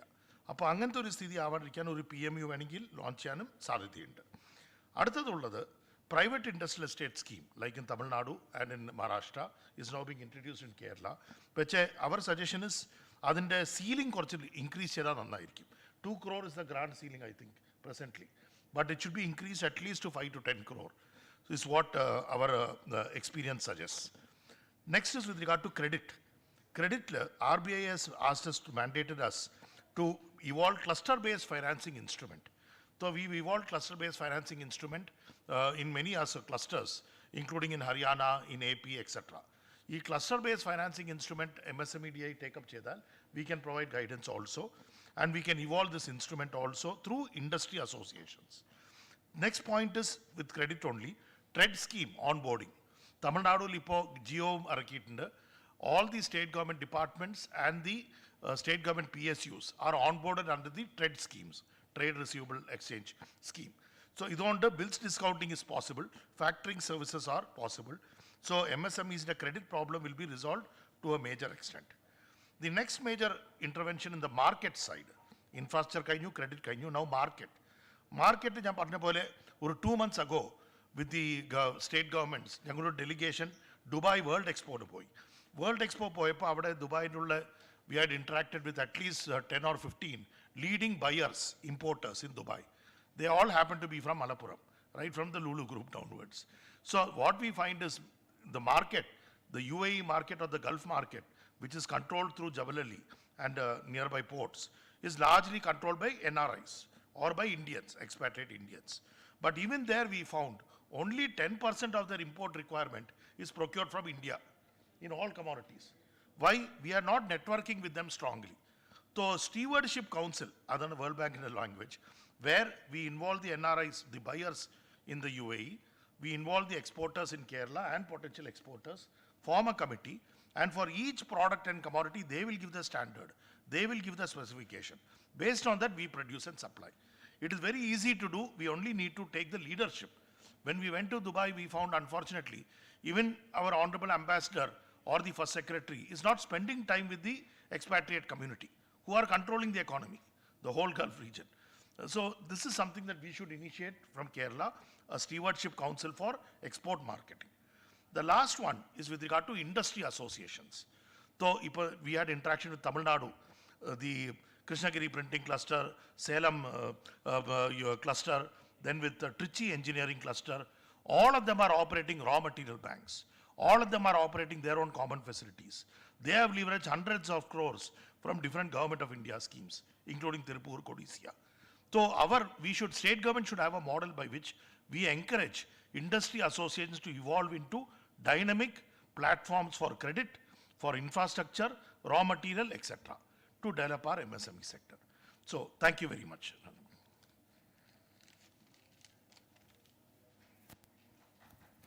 Thank you, sir. അടുത്തതായി വാലിഡിറ്ററി അഡ്രസ്സിനായി ബഹുമാനപ്പെട്ട രാജമാണിക്യം സാറിനെ സാദരം ക്ഷണിക്കുന്നു. Welcome sir. എല്ലാവർക്കും നമസ്കാരം. In fact thank you so much for the MSME DI to invite me for this valedictory address. പ്രിയപ്പെട്ട പ്രകാശ് MSME DI, അതുപോലെ തന്നെ previous speaker miss Padmanand ji, and വേദിയിലും സദസ്സിലുമുള്ള മറ്റ് എല്ലാവർക്കും നമസ്കാരം. In fact, the point which has been raised by Mr. Padmanand is well taken. Definitely, I mean, in fact, it's a matter of time that we thought of meeting together and then we take forward this. Couldn't find time, but definitely in coming weeks that definitely we'll meet and take forward all the, I mean, suggestions which you have put forth. Definitely we'll take into consideration. Meanwhile, ഞാൻ ഈ summit സംഘടിപ്പിച്ച MSME Development Institute Thrissur, I mean, definitely you need a very great applause for conducting such wonderful event today. In fact, the various deliberations, I also heard through Mr. Prakash as well as the other members, is like growth path of MSME, opportunities, challenges, and way forward, which are all the discussion definitely, turns MSME sector, especially in Kerala, to the next mark growth engine for the state. I to develop that definitely in the meeting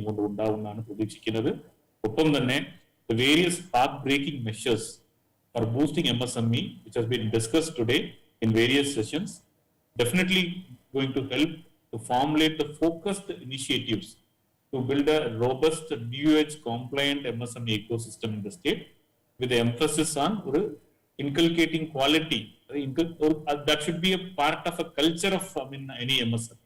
അതായിരിക്കും നമ്മളുടെ ambition. So today's takeaway, if from the summit anybody wants, like it is like we need to inculcate the quality as a culture and build trust among all the players, the value chain. ഇത് രണ്ടും നമുക്ക് ഉണ്ടെങ്കിൽ definitely already കേരളത്തെ സംബന്ധിച്ചിടത്തോളം is like we are all known for that. മറ്റേ ഇത് രണ്ടും കൂടി ഇൻകൾക്കേറ്റ് ചെയ്യുമ്പോൾ definitely MSME sector segment അല്ലെങ്കിൽ sector is going to be further northwards. So also we should also focus on market creation, market matching, which is necessary at all levels to facilitate export effectiveness of MSMEs. And I also take this opportunity to congratulate national and state level award winners. അവരെല്ലാവർക്കും national ലെവലിലെയും state ലെവലിലെയും award win ചെയ്ത എല്ലാവരെയും ഞാൻ പ്രത്യേകമായിട്ട് അഭിനന്ദിക്കുകയാണ്. ഒരു കാര്യം കൂടി, ബിക്കോസ് വൈകിയ വേളയിൽ ഞാൻ ഒരുപാട് നീട്ടി സംസാരിക്കാൻ ആഗ്രഹിക്കുന്നില്ല, ഒരു കാര്യം മാത്രം പറഞ്ഞുകൊണ്ട് ഞാൻ നിർത്താം. As far as Kerala is concerned, Kerala is always trying to provide maximum support to MSME and put concerted efforts to work together in true spirit of collaboration and partnership to chart a renewed industrial growth era. അപ്പോൾ അങ്ങനെ ഒരു sustainable ഒരു MSME ഗ്രോത്തിന് വേണ്ടി ആഗ്രഹിക്കുന്ന ഒരു സ്റ്റേറ്റും MSME brand build ചെയ്യാൻ ആഗ്രഹിക്കുന്ന ഒരു ഇൻഡസ്ട്രീസുമാണ് കേരളത്തെ സംബന്ധിച്ചിടത്തോളം ഉള്ളത്. ഇതിനെ അഫേം ചെയ്യാനായിട്ട് government of Kerala in fact to start next financial ഇയറിലേക്ക് MSME ഗ്രോത്തിനെ ബൂസ്റ്റ് ചെയ്യാനായിട്ട് we are celebrating 2022 as the year of entrepreneurs by setting an ambitious target of establishing 1 lakh micro, medium, small enterprises in the current year, which definitely going to encourage self-employment for all and promote meaningful gender diversity, equity and inclusion. This program definitely is going to build good program for as far as recent MSME annual report സംബന്ധിച്ചിടത്തോളം നമ്മൾ നോക്കിക്കഴിഞ്ഞാൽ Kerala 12th largest number of registered MSME in India ആണ്. Around 23.7 lakh units ആണ്. ഇതിൽ വളരെ പ്രധാനപ്പെട്ട വിഷയം എന്ന് പറയുന്നത് 23.58 lakhs of units is a micro enterprises. അപ്പോൾ ഈ ഡയറക്ടർ ഓഫ് ഇൻഡസ്ട്രീസ് ആൻഡ് കോമേഴ്സിന്റെ ഇതനുസരിച്ച് there are approximately 1.5 lakh working MSME in the organized sector. ഇതിൽ 47% കഴിഞ്ഞ 5 വർഷം കൊണ്ട് ഫോം ചെയ്തിട്ടുള്ളതാണ്, which demonstrate the state's unprecedented growth in scaling MSMEs, which are the backbone of the manufacturing and industrial development state. നമ്മൾ കേരളത്തിന്റെ key strength എന്ന് പറയുന്നത് social capital ആണ്. That has been converted into a human capital strength ആയിട്ട് convert ചെയ്യാൻ നമ്മൾ സാധിച്ചാൽ definitely MSME would be a growth engine of the nation, growth engine of the state. MSME DA ഈ programme സംഘടിപ്പിച്ചതിനും validity ആക്ടേഴ്സിനെ വിളിച്ചതിനും എല്ലാവർക്കും നന്ദി അറിയിച്ചുകൊണ്ട് പ്രത്യേകിച്ച് അവാർഡ് ജേതാക്കൾക്കും നന്ദി ആശംസകൾ അറിയിച്ചുകൊണ്ട് നിർത്തുന്നു. നന്ദി, നമസ്കാരം. Thanks a lot, sir. Thank you for joining with us, even in your busy schedule. Thank you, sir. Thank you for the valuable address.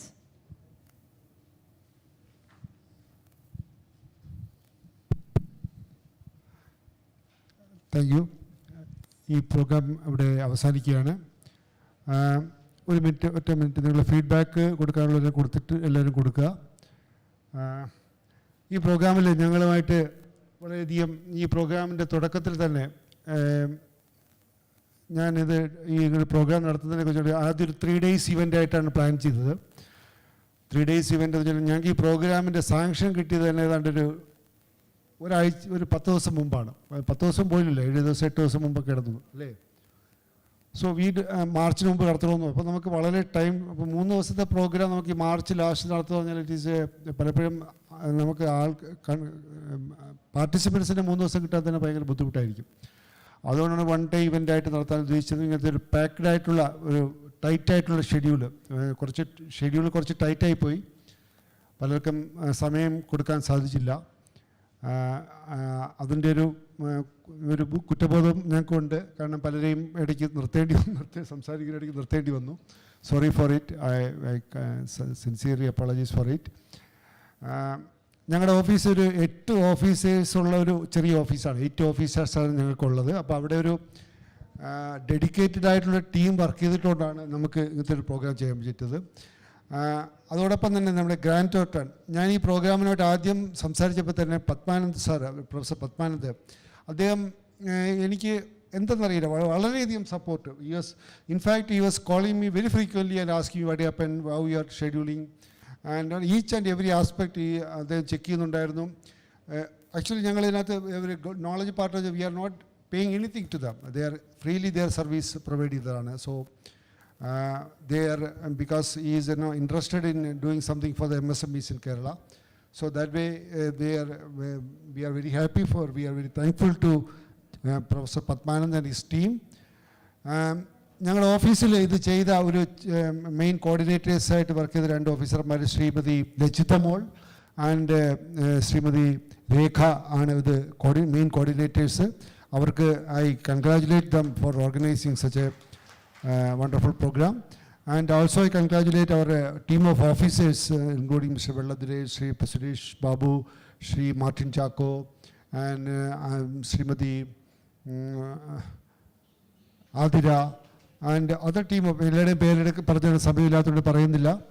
our team in എല്ലാവരെയും for their contribution, and the main coordinators have done from the front. They have led the program, and because of them we could the program നമ്മൾ ഉദ്ദേശിച്ച രീതിയിൽ കാര്യങ്ങൾ ഒരു നടന്നു എന്ന് തന്നെയാണ് ഞാൻ കരുതുന്നത്.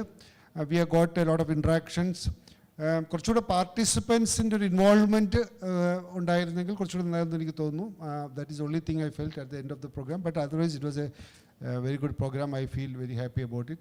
Thank you all. Formally vote of thanks to Sri Velladiresh. I thank for the opportunity given by Prakash sir to propose vote of thanks for the program. And today it was already a very tight scheduled program, and I will not take much of your time in proposing vote of the thanks. As a procedure, I sincerely thank Hari Kishore IAS, Director of Industries and Commerce, Government of India, the Government of Kerala. He has travelled all the way during the whole night to reach us in physical form, and I sincerely thank for his contribution to today's program and the efforts taken by him for attending this program. Thank you, sir. And I thank Dr. Saji Gopinath, Vice Chancellor, Digital University of Kerala and former CEO of Kerala Startup Mission.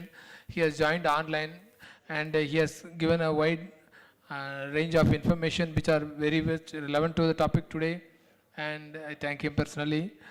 And I thank C. Balagopal, Chairman and Federal Bank, and he was also an ex-entrepreneur, and his entrepreneurial thoughts and ideas was very much relevant and very much useful to all the participants. I thank sir. And I also thank Dr. George Schlieba, Chairman, Productivity Council, and he was very kind enough to have his views of the topic, and he has contributed immensely for this program success. Thank you, sir. And I also thank K.A. Joseph, General Secretary, KSSIA, for spending his valuable time and being for the whole day he was available and giving proper inputs and taking note of the other successful associations in Tamil Nadu's activities and proposals. I thank you, sir. And I also thank P.S. Rajesh, Board Member, Kair Board, State Secretary and LUB, and he was very kind enough to attend this program in the morning hours, and he has noted all the relevant points, and he has put his definite views and suggestions for taken note of all of us. Thank you, sir. And I also thank Honorable Shri P. Rajiv Sir, Honorable Minister of Law, Industries and COID, Government of Kerala. He has been kind enough to attend online due to his various schedules, and he was not also from his office presently stationed in some specific place, and he was very kind enough to allot time and be available and give valuable inputs to all the relevant peoples. And I also congratulate all the national award winners and state award winners. Shri K.J. Louis Mahin, Rubber and Coir Products. He has traveled from Kottayam. And all the national award winners, I congratulate and thank you.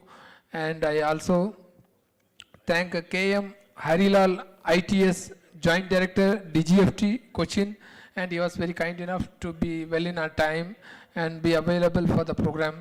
And I also thank Shri Boni Prasad Rao, DDC, CEZ.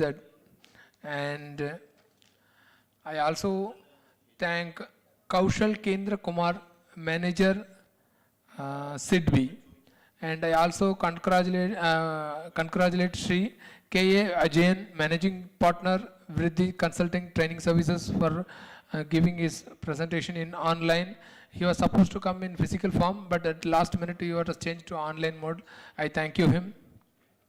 And I also thank Shri Paul Bright Singh, Chief Manager, Senior Manager, NSIC Cochin.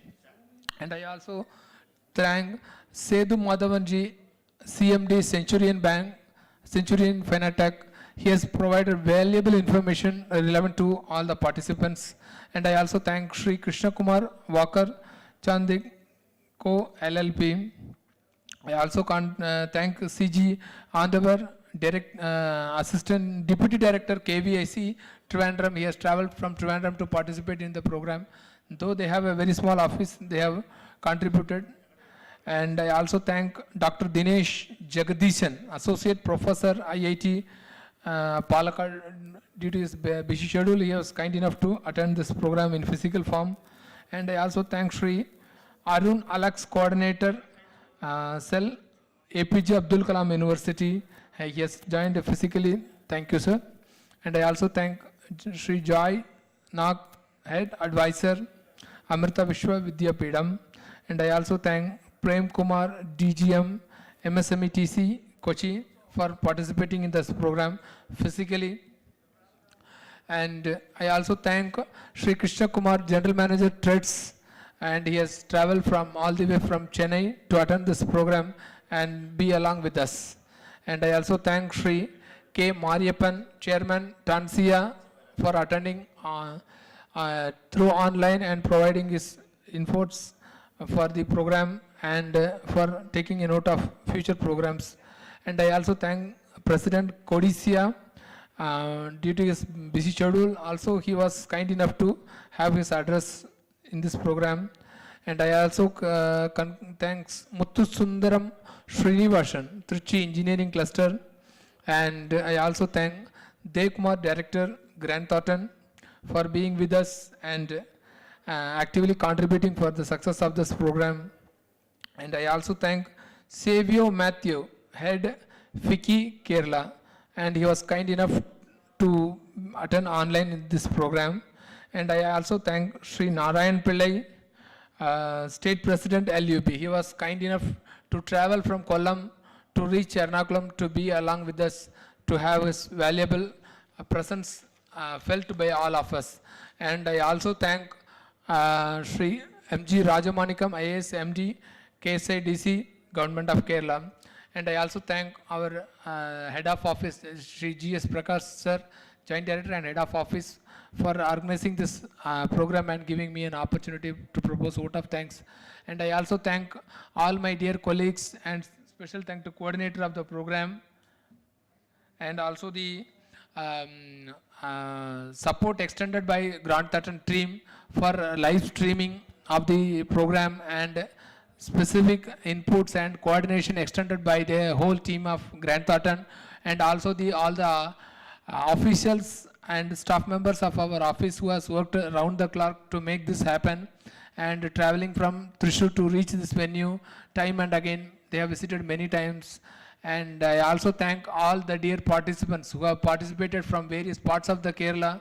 We have participants from Kannur, we have participants from Kollam, we have participants from Palakkad, and all the different places you have come all the along. And we are very sure that the points which are generated today's meeting will be taken here, and we will maximum make it possible. And thank you one and all. Have a nice day. Future good. Thank you. Thank you, sirs. We are concluding. ഒരു special thanks നമ്മളുടെ audio visual team, നല്ലൊരു YouTube live സ്ട്രീമിങ്ങും എല്ലാം capture ചെയ്തതിനും നന്ദി പറയുന്നു. ഒരിക്കൽ കൂടി national anthem. Jana Gana Mana അധിനാ